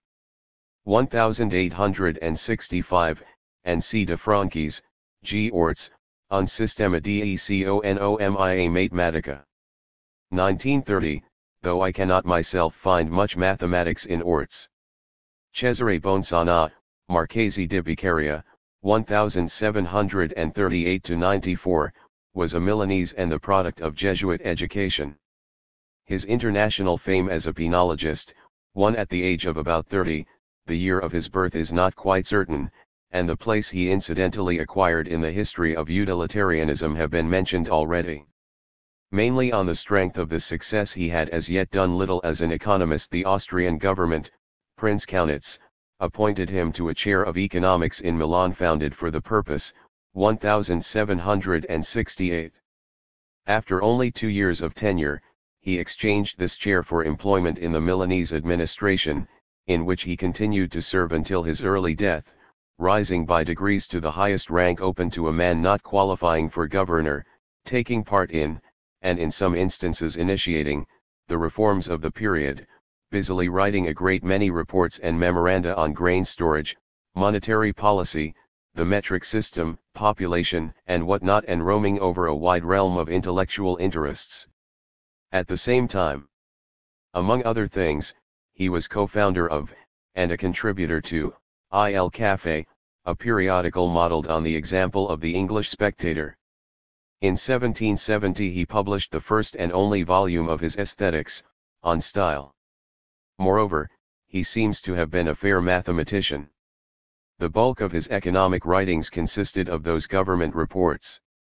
The only piece of economic reasoning that he published himself, in Il Café, 1764, was an essay on smuggling, which presents two features of interest: first, the algebraic treatment of the problem, and, second, the analytic device embodied in the question he made basic to his pure theory of smuggling. Given the proportion of the goods smuggled that will on the average be seized by the authorities, what is the total quantity that smugglers must move in order to be left without either gain or loss? This spells the discovery of the idea that underlies modern indifference variety analysis.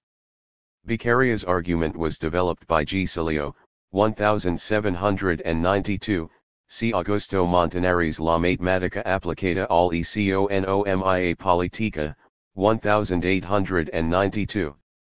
Here, we are concerned with Beccaria's lectures, written 1769-70. These he did not publish himself, he left them in his files for nearly a quarter of a century.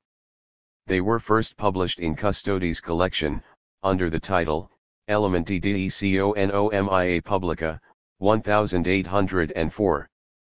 The sweeping success of his Dei deliti del Pene, an essay on crimes and punishments, first ed. 1764, English trans. 1767, has in a way obliterated the greatness of the man, ever since he has been considered primarily as a penologist. The Beccaria literature deals with little else and is therefore only peripherically interesting for us. Reference should be made, however, to P. Custodi's life, Cesare Beccaria, 1811, and to P. Villari's edition of his works, Opere, 1854. For the moment, we concentrate upon Beccaria, the Italian A. Smith. The similarity between the two men and their performances is indeed striking.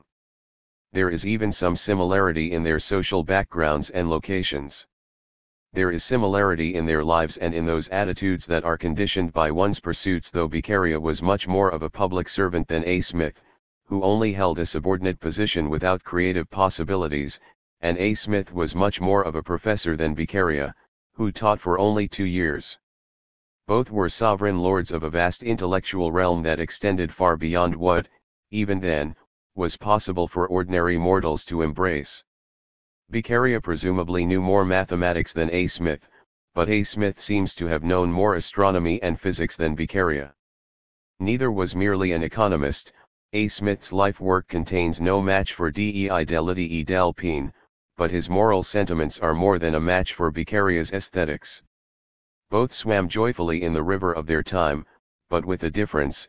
Whereas Beccaria not only accepted all utilitarianism stands for but also was a leading force in shaping it, A. Smith quite clearly showed some critical coolness toward it, and whereas A. Smith not only accepted, almost, all that free trade and laissez-faire stand for but also was a leading force in their victory, so far as economic literature is concerned, Beccaria clearly showed some critical coolness toward them.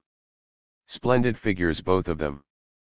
But, at least after 1770, Beccaria, almost certainly more richly endowed by nature, gave to the public service of the Milanese state what A. Smith reserved for mankind. Beccaria's Elementi, after defining the subject of economics in the same normative way as did A. Smith in the introduction to the fourth book of The Wealth of Nations, starts with considerations about the evolution of technology, division of labor, and population, the increase of which he made a function of the increase in the means of subsistence. As the principle of economic action, we know already, he embraced without qualification the utilitarian doctrine of hedonist egotism, which he himself had done much to develop, and which later on proved so embarrassing an ally to economics. The second and third parts of the lectures deal with agriculture and manufactures, and the fourth, on commerce, is made the repository of the theory of value and price, barter, money, competition, interest, foreign exchanges, banks, credit, and public credit follow each other in a sequence that is as suggestive of 19th century textbook practice as is the framework as a whole. In detail, Beccaria's argument particularly as to the theories of cost and of capital is not always faultless or logically rigorous. But all the essential problems are seen, and seen in coordination. Some points will be mentioned in subsequent chapters. There are several contributions, however, such as the indeterminateness of isolated barter, the transition from this case to that of a determinate competitive market and thence to the case of indirect exchange which we are in the habit of associating with much later, especially with post-Smithian, times. Physiocrat influence is in evidence but does not go very deep. Was the Scottish Beccaria the greater economist of the two? If we judge by their works as they lie before us, he certainly was. But to do so would not be fair to the men. It is not only that we must take into account priority and also that the years between 1770 and 1776 were very significant ones in the march of economic ideas. Much more important is it that the Wealth of Nations was the mature result of a life's work, whereas the Elementi are lecture notes and, moreover, lecture notes which the author refused to publish. So far as subjective performance is concerned, they should not be matched with the Wealth of Nations but rather with the economic part of A. Smith's Glasgow lectures, where Beccaria would win hands down, or else the Wealth of Nations should be compared with what we might conceive Beccaria would have done with his lectures if he had emigrated to Kirkcaldy and spent another 6 years on them instead of immersing himself in the problems of the Milanese state. That the main cause of the difference we perceive consists in the amounts of labor invested is, in any case, an important clue to the secret of A. Smith's success. Adam Smith and the Wealth of Nations 241. So often have we mentioned Adam Smith, so often shall we have to mention him again, that the reader might well wonder whether there is need for a comprehensive survey of his performance in any one place. For our purpose, the references to it that are scattered all over this history are in fact more important than what will be said in this section. Nevertheless, it seems proper to stay for a moment in order to look at the figure of the most famous of all economists to form an idea of what stuff he was made, and at the most successful not only of all books on economics but, with the possible exception of Darwin's Origin of Species, of all scientific books that have appeared to this day. Moreover, it will again be useful to present a brief reader's guide. Few facts and no details are needed about the man and his sheltered and uneventful life. 1723 to 90. Point 242. It will suffice to note, first, that he was a Scotsman to the core, pure and unadulterated; second, that his immediate family background was the Scottish civil service. In order to understand his outlook on social life and economic activity, very different from what has been often imputed to him, it is important never to forget the gentility, the intellectuality, the critical attitude to business activity, the modest yet adequate means that characterized the environment which produced him; third, that he was a professor born and bred, not only while he lectured at Edinburgh, 1748 to 51, and Glasgow, 1751 to 63, but always and by virtue of character indelibilis. Fourth, a fact which I cannot help considering relevant, not for his pure economics of course, but all the more for his understanding of human nature, that no woman, excepting his mother, ever played a role in his existence. In this as in other respects the glamours and passions of life were just literature to him. In 1764 to 6 he travelled in France, acting as tutor to the young Duke of Buccleuch, to whom economics owes the subsequent leisure and independence that produced the wealth of nations. His appointment to a quasi-sinecure, 1778, added ample comfort for the rest of his life. He was conscientious, painstaking to a degree, methodical, well-poised, honorable. He acknowledged obligation where honor required it, but not generously. He never uncovered the footprints of predecessors with Darwinian frankness. In criticism he was narrow and ungenerous. He had the courage and energy that exactly fit the scholar's task and go well with a good deal of circumspection. The day of polyhistoric knowledge was not yet over. A man could then roam over the whole of science and art and even do work in widely distant fields without meeting disaster. Not less than Beccaria or Turgot, A. Smith held sway over a wide domain of which economics was only a part. We have already had the opportunity to notice his theory of moral sentiments, 1759, to which was appended, 3rd ed. 1767, a dissertation on the origin of languages, his first great success, which matured, from beginnings in the material of the Edinburgh lectures, during the first half of his tenure of the Glasgow chair, and should be recalled to make the reader immune to the silly criticism that A. Smith gave inadequate attention to the importance of ethical forces. Moreover, Smith's philosophy of riches and of economic activity is there and not in the wealth of nations. To this and to his work in natural law, natural theology, and Bell's Lettre must, however, be added 6 essays, 243, some of which are the crystallized fragments of the grandiose plan of a history of the liberal sciences and elegant arts, which he abandoned as far too extensive. The pearl of the collection is the first essay on the principles which lead and direct philosophical inquiries, illustrated by the history of astronomy. Nobody, I venture to say, can have an adequate idea of Smith's intellectual stature who does not know these essays. I also venture to say that, were it not for the undeniable fact, nobody would credit the author of The Wealth of Nations with the power to write them. We know already that the skeleton of Smith's analysis hails from the scholastics and the natural law philosophers.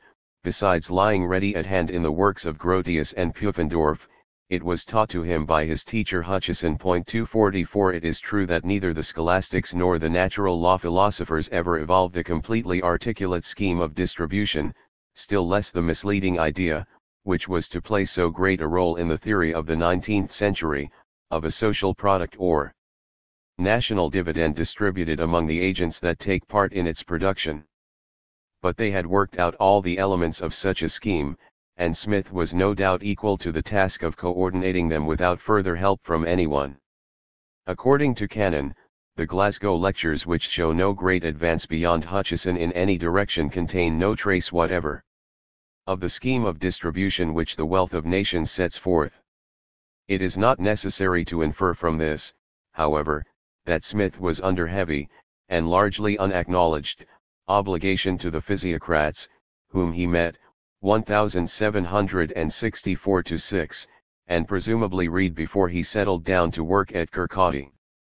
The draft discovered by Professor Scott proves that this may go too far. The draft clearly foreshadows the scheme of the wealth. On the other hand, however, it must not be forgotten that the heritage of the natural law philosophers and the achievements of A. Smith's French contemporaries were not all he had to work with. There was the other of the two streams that meet in the wealth of nations, represented by the consultant administrators and the pamphleteers. Smith knew Petty and Locke. He presumably made acquaintance with Cantillon, at least through Postlethwaite's dictionary. At an early stage of his work, he laid Harris and Dekker under contribution. His friend Hume's writings and Massey's must have been familiar to him, and in the long list of writers whom he affected to despise because of their mercantilist errors, there are some who might have taught him a lot, for example, Child, Davenant, Pollexfen, not to insist on such anti-mercantilists as Barbon and North. 245. But no matter what he actually learned or failed to learn from predecessors, the fact is that the wealth of nations does not contain a single analytic idea, principle, or method that was entirely new in 1776.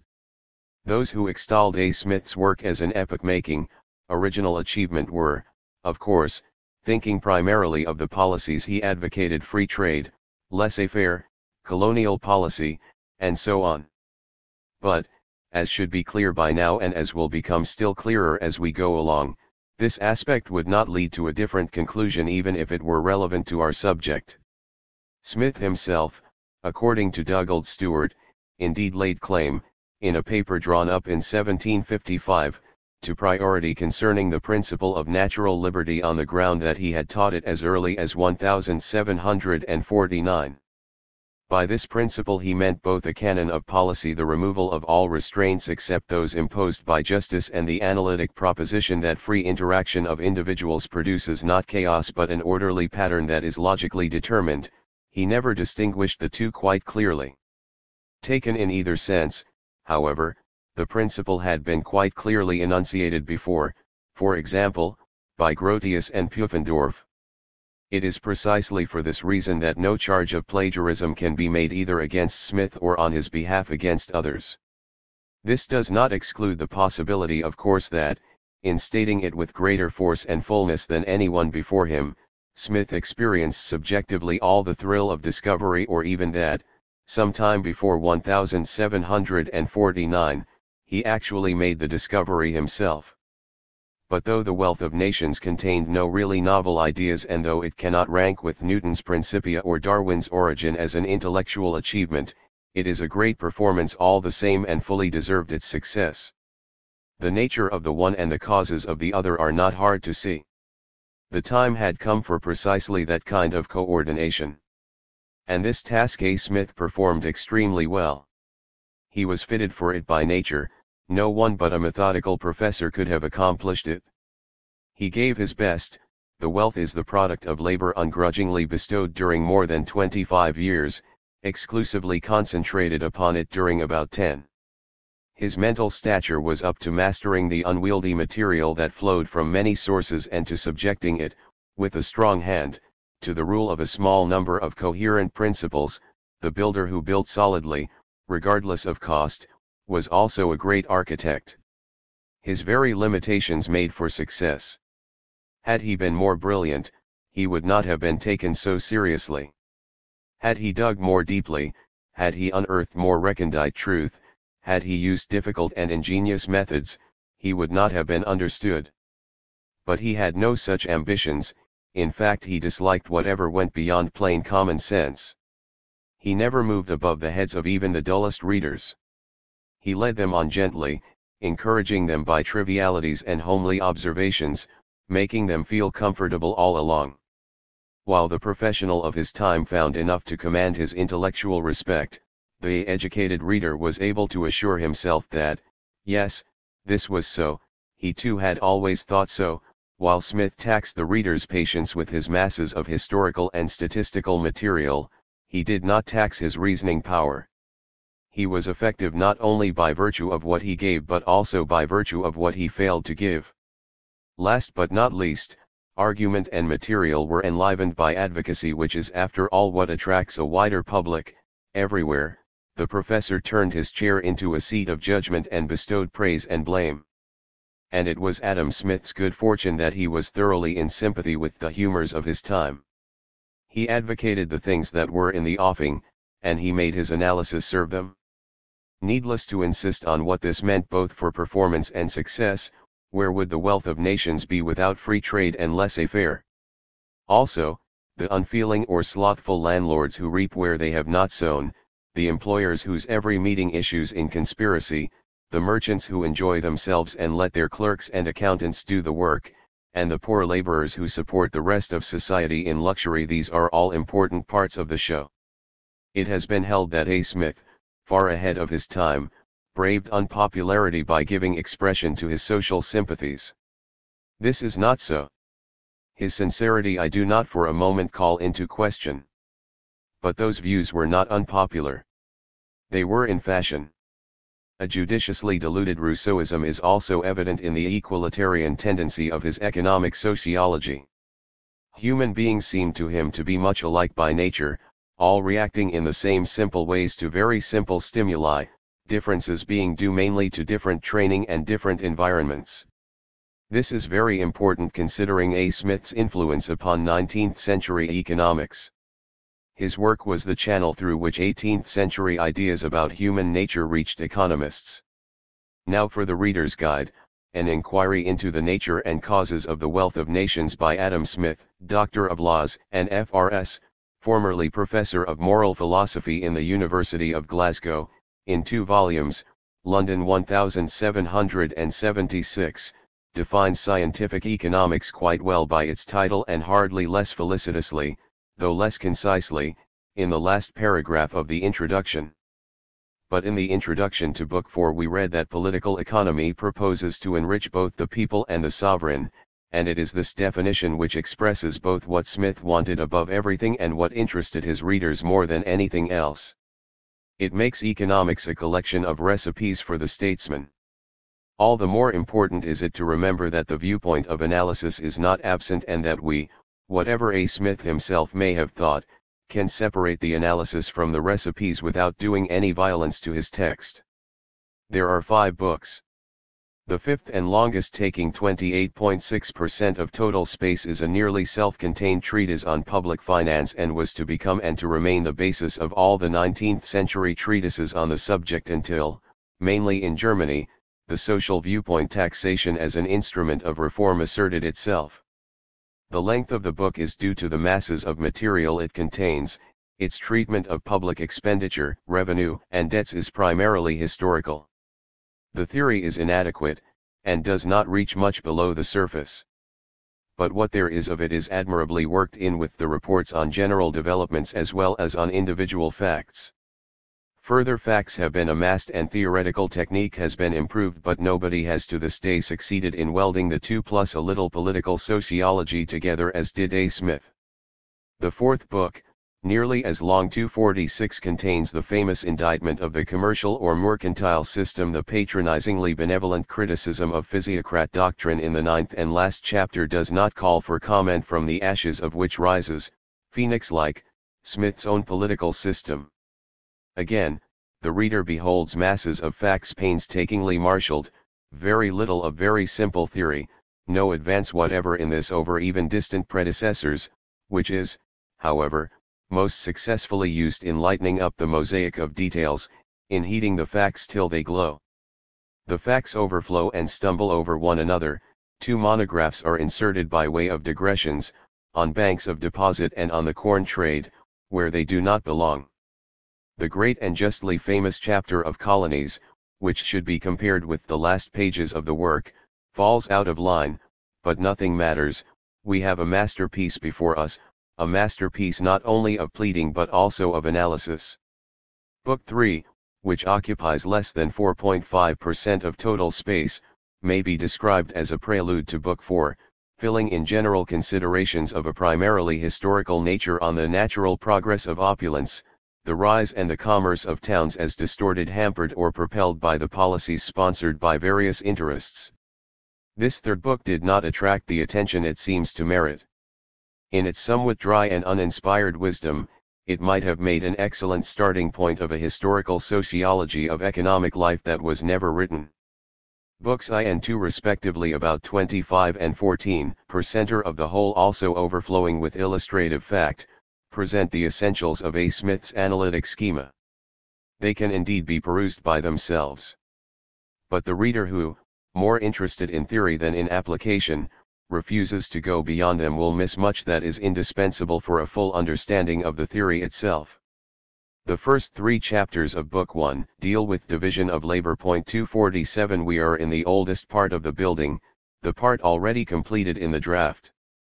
Also, presumably because in his teaching Smith had so often gone over this subject, it is by far the most polished part of the whole. Though, as we know, there is nothing original about it, one feature must be mentioned that has not received the attention it deserves. Nobody, either before or after A. Smith, ever thought of putting such a burden upon division of labor. With A. Smith it is practically the only factor in economic progress. Alone it accounts for the superior affluence and abundance commonly possessed even by the lowest and most despised member of civilized society, compared with what the most respected and active savage can attain to in spite of so much oppressive inequality. Draft, C. Scott, OPCITP 328. Technological progress, invention of all those machines and even investments is induced by it and is, in fact, just an incident of it. We shall consider this feature of A. Smith's analytic schema at the end of this reader's guide. Division of labor itself is attributed to an inborn propensity to truck and its development to the gradual expansion of markets, the extent of the market at any point of time determining how far it can go, ch. 3. It thus appears and grows as an entirely impersonal force, and since it is the great motor of progress, this progress too is depersonalized. In Chapter 4, A. Smith completes the time-honored sequence, division of labor, barter money, and, falling far below the level reached by many older authors and particularly by Galliani, severs value in exchange completely from value in use.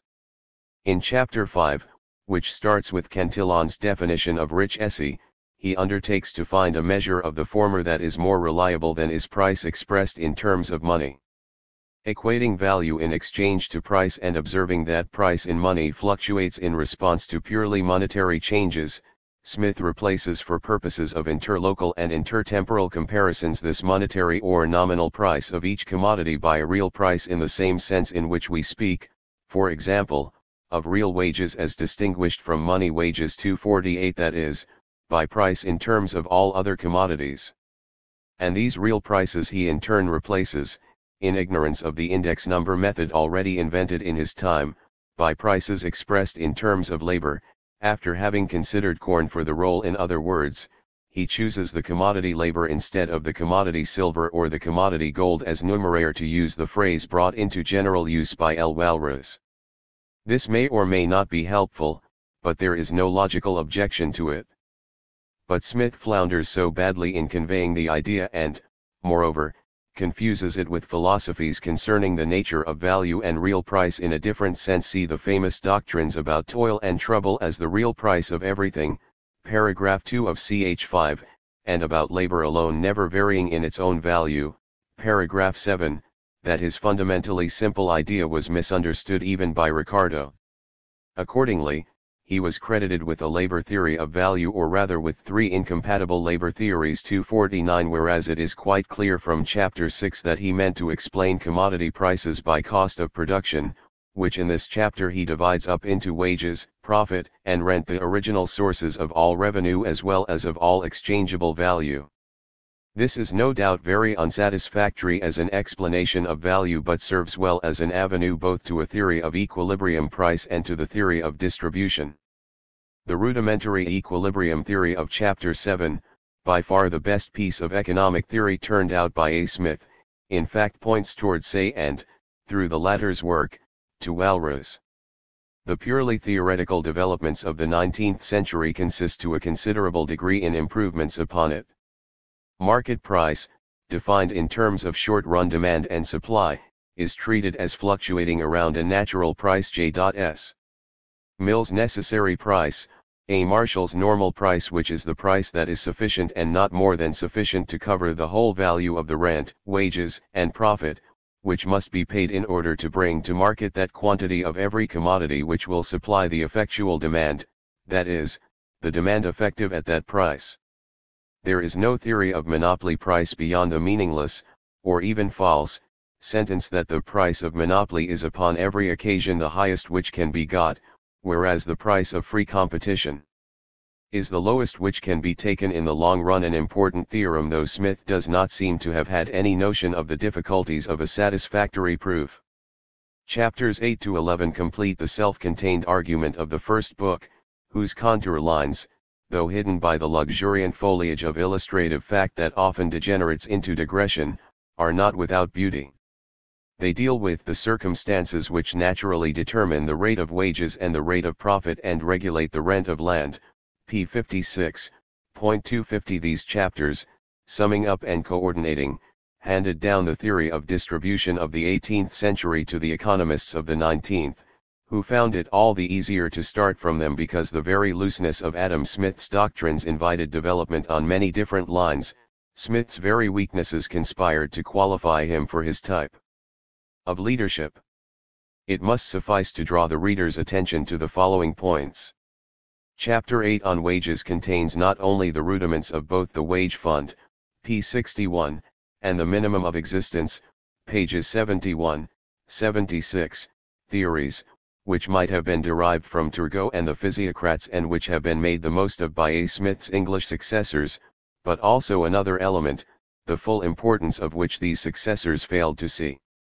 This is enshrined in his pithy sentence that the liberal reward of labor is both the necessary effect and the natural symptom of increasing J.A.'s italics national wealth, p. 65, which, though inadequately motivated, sheds a light on the problem of wages quite different from that in which Ricardo saw it. Chapter 9 on profit offers many points about the factors that determine the rate of profit, for instance on p. 83, especially relatively to wages, but fails to face the fundamental problem.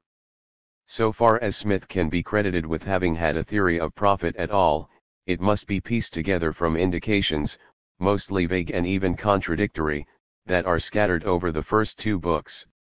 First, he definitively sanctioned and helped to victory the doctrinal tendency that was to prevail in 19th century economics, particularly in England. Profit, treated as the basic income of the capitalist class, is, substantially, the return from the use in business of physical goods, labor's means of subsistence included, which that class supplies, and interest on loans is simply a derivate from it. Excepting the case of the mere lenders, moneyed men, there is no distinctive function of the entrepreneurs, though Smith does speak of the undertaker or industrialists, who, inspection and direction being brushed aside, are fundamentally capitalists or masters setting to work industrious people and appropriating part of the product of their work, ch. 6. The Marxist implications of this, which moreover Smith goes out of his way to underline, are obvious. Nevertheless, it cannot be said that Adam Smith held an exploitation theory of profit, though it can be said that he suggested it. For he also emphasized the element of risk and spoke of employers advancing the whole stock of materials and wages, p. 42, which points in an entirely different direction. Moreover, nobody who thought as highly of the social importance of saving as did A. Smith can complain if he be associated with abstinence theory ideas. In treating of the differences of wages and profits in the different employments of labor and stock, ch. 10, Smith, reveling in facts and arguments of a somewhat trite sort, improved upon Cantillon and succeeded in creating a standard chapter of the 19th century textbook.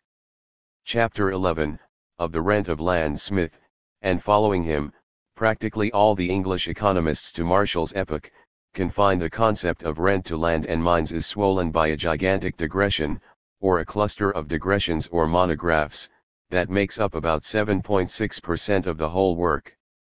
If the vast materials and the almost innumerable disquisitions on particular points be boiled down, a mosaic of ideas emerges of which these are the outstanding elements. First, reasoning from his cost theory of value, Smith not unnaturally though wrongly arrives at the conclusion that the phenomenon of rent can be due only to a monopoly in land, p. 131, thus starting on its career an idea that was to find sponsors again and again and has not even yet died out. But second, we find, p. 132, the statement that, whereas high or low wages and profit are the causes of high or low price, high or low rent is the effect of it, which fits but ill with the monopoly theory and points in the Ricardian direction. The so-called Ricardian theory of rent might have emerged from an effort to put logical order into the Smithian jumble. And, third, there is even a suggestion that might have induced a disciple to straighten out that jumble by means of a productivity theory, see, example p. 133. All this is intermingled with other ideas, good and bad, for example, the old idea which was as persistent as it was useless and which we encounter again in Malthus, that the production of foodstuffs holds a unique position in that it creates its own demand because people will multiply as it expands that enter and leave the stage, much as does the Falstaff crowd in Henry IV. Even before the reader gets to the digressions on the value of silver and on the relation between the values of silver and gold, the chapter contributes much to Smith's theory of money, which cannot however be fully mastered without reading the whole work. See especially ch2 of the second book and the important digression concerning banks of deposit in ch3 of the fourth. Two more points should be added. At the end of the digression on silver, Smith tries to show why, at least on the whole, the real price of agrarian products will rise in consequence of the progress of improvement, pages 198 ETSEQ, and, in an additional digression, pages 224 ETSEQ, that the real price of manufactures will fall. In a sense, this foreshadows the 19th century doctrine of decreasing returns in agriculture and increasing returns in industry, toward which he may be said to have cautiously felt his way and which might have been distilled from his pages. Furthermore, he arrived at the Ricardian conclusion, p. 229, though it does not follow cogently from his muddled argument, that landowners benefit in the process directly, both because the real value of the products of the land rises and because they receive a larger relative share of these products, and in addition indirectly, owing to the fall of the real price of manufactures. Laborers also benefit, p. 230, because their wages rise and the prices of part of the commodities they buy fall. But the third class, the merchants and master manufacturers, p. 231, suffer, because, as A. Smith said, the rate of interest tends to be low in rich countries and high in poor countries, so that the interest of this class conflicts both with the interests of the other two and with the general interest of the society. This was evidently intended for a schema of economic class interests such as many later economists tried to construct, possibly inspired by A. Smith's example and by a desire to correct his mistakes. The second book presents the theory of capital, saving, and investment that, however much transformed by development and criticism, remain the basis of practically all later work until, and partly even beyond, Bombauerk.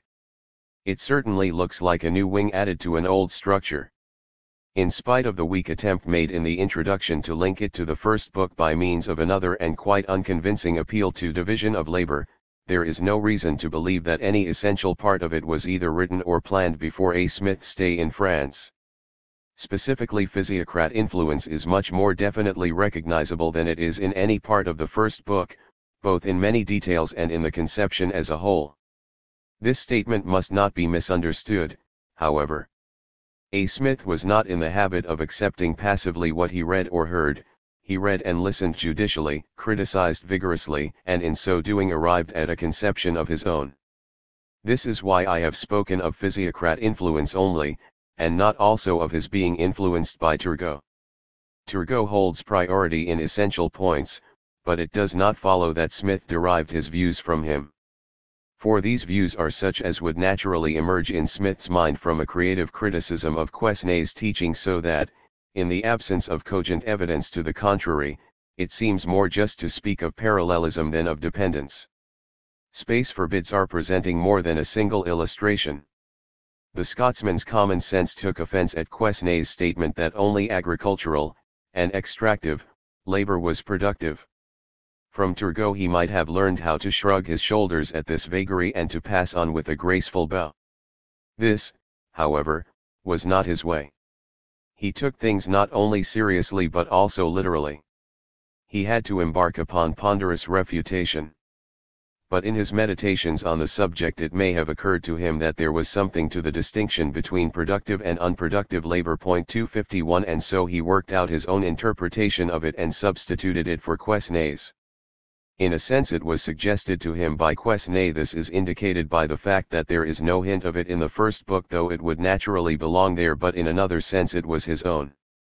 Chapter 1 of the second book distinguishes that part of a man's and society's total stock of goods that is to be called capital, not only physical goods, since the acquired and useful abilities of all the inhabitants are capital, from the rest, introduces the concepts of fixed and circulating capital, and classifies the goods that are to come under both headings, including in circulating capital money but not the means of subsistence of productive laborers, although Smith's argument calls for and actually implies inclusion of the latter. The long chapter 2, one of the most important of the work, contains the bulk of A. Smith's theory of money. It is much above chapter 4 of the first book and certainly the result of a late stage of A. Smith's labors. But it displays no physiocrat influence. All recognizable influence is English. Chapter 3, which introduces the distinction between productive and unproductive labor, with its tremendous emphasis on the propensity to save as the true creator of physical capital, parsimony, and not industry, is the immediate cause of the increase of capital. p. 301, every prodigal appears to be a public enemy, and every frugal man a public benefactor. p. 304, marks the victory for more than 150 years to come of a pro-saving theory. What is annually saved is as regularly consumed as what is annually spent, and nearly in the same time too, but it is consumed by a different set of people. p. 302, namely, productive laborers whose wages and employment are thus positively related to the rate of saving, which is identified or at least equated to the rate of increase of capital, that is, investment. In this chapter, revenue means profit plus rent, exactly as it does with Marx. Chapter 4 tackles the problem of interest. Since, as indicated above, profit is treated as the fundamental phenomenon and this is taken for granted here, interest simply follows from the fact that money but, as Smith holds, really the producer's goods and services that can be bought for it always meets with demand at a premium motivated by the expectation of profits. Smith as well as all his successors until recent times simply saw no difficulty in explaining interest per se. The difference between him and his 19th century successors was only that he did not see much of a problem in business profit either, whereas, as time went on, an increasing number of the latter began to worry about it. There are thus but 3 points to mention. First, his unconvincing explanation of the tendency of the rate of interest to fall by the increasing competition between increasing capitals. Second, his vigorous, and for 150 years successful, argument against the monetary theories of interest that attempt to explain that tendency by the increase in the quantity of monetary metals.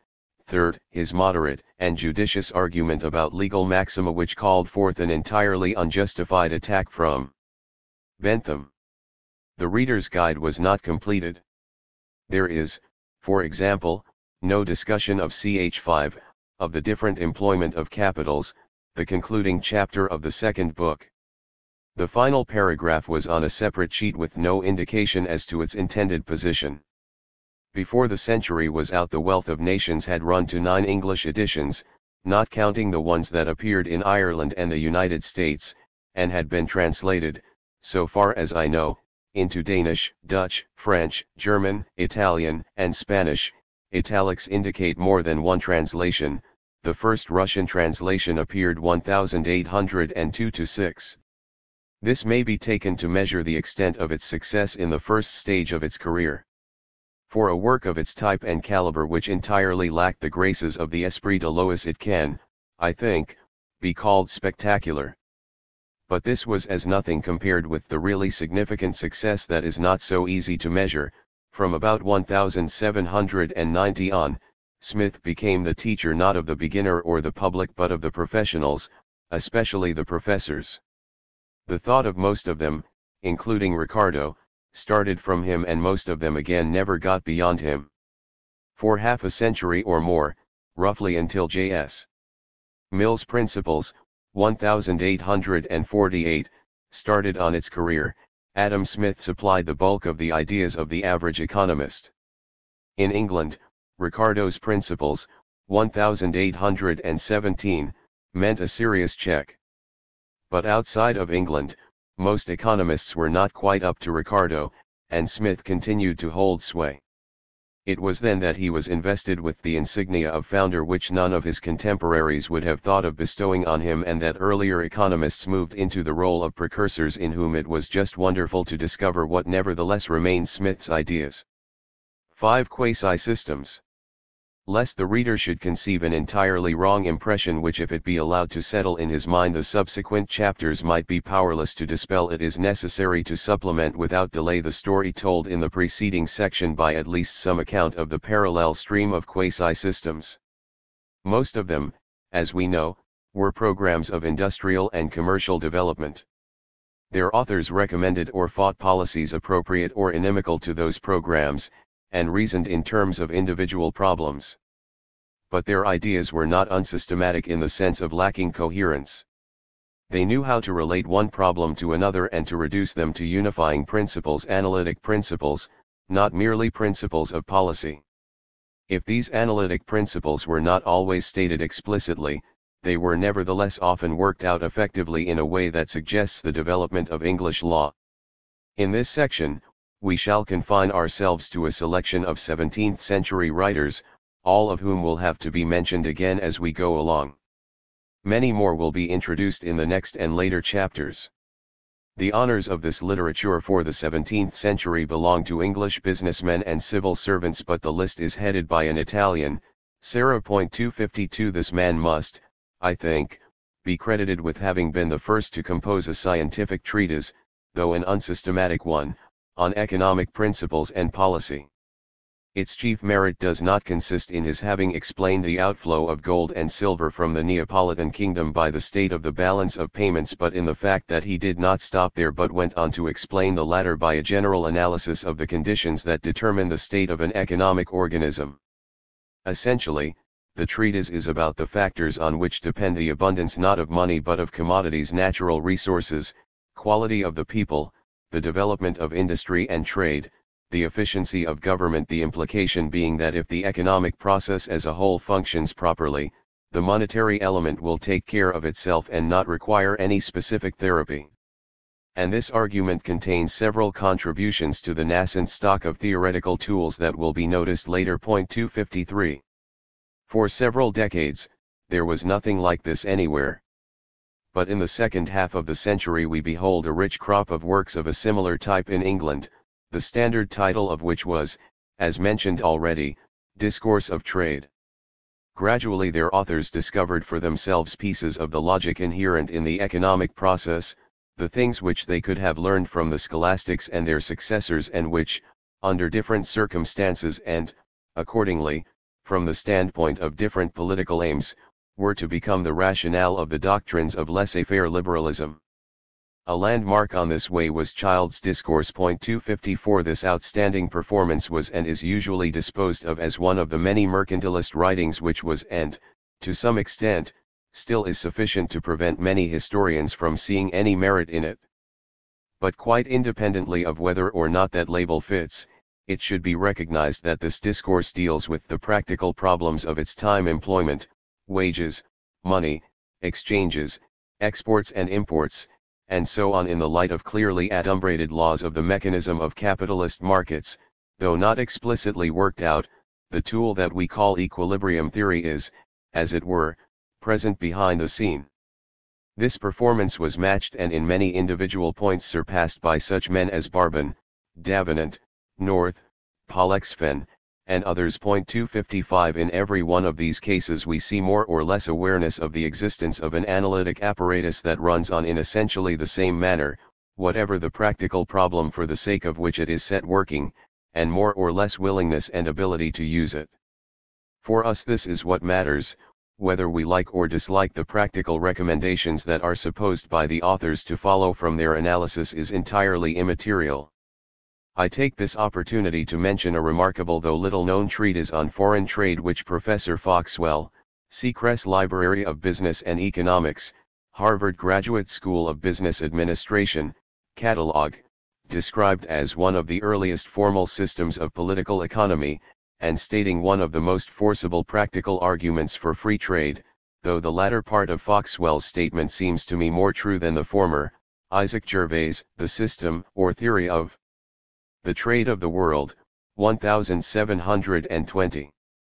Professor Viner, see below, ch. 7, has done full justice to this remarkable contribution to the theory of international trade, whose author outlined in addition all in the space of 34 pages the topics of general theory germane to his particular subject, though of course not in any formal layout. The common run of these discourses was, however, far below that level.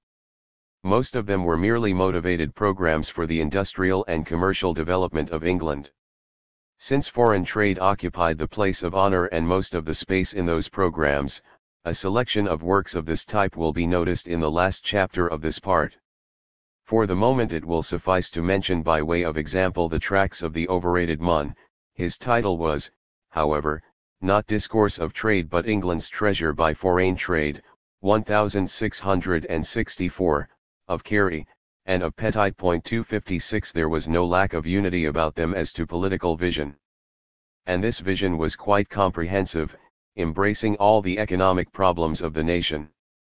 But there was no analytic work, and faults of reasoning abound.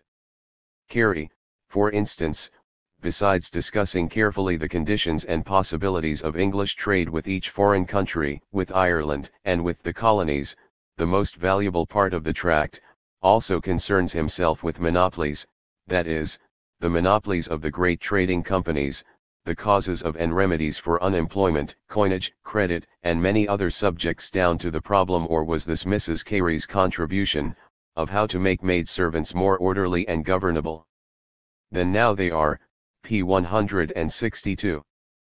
But every attempt he makes to carry analysis beyond the obvious is a failure. High rents, for instance, are made responsible for England's being undersold in foreign markets. High interest is held to be another cause of this, but without recourse to any argument that might raise this theory above the status of a popular observation.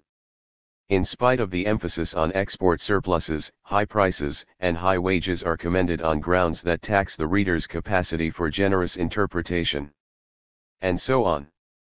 Yet there is plenty of shrewd sense about it all, shrewd, narrowly nationalistic, and naively brutal.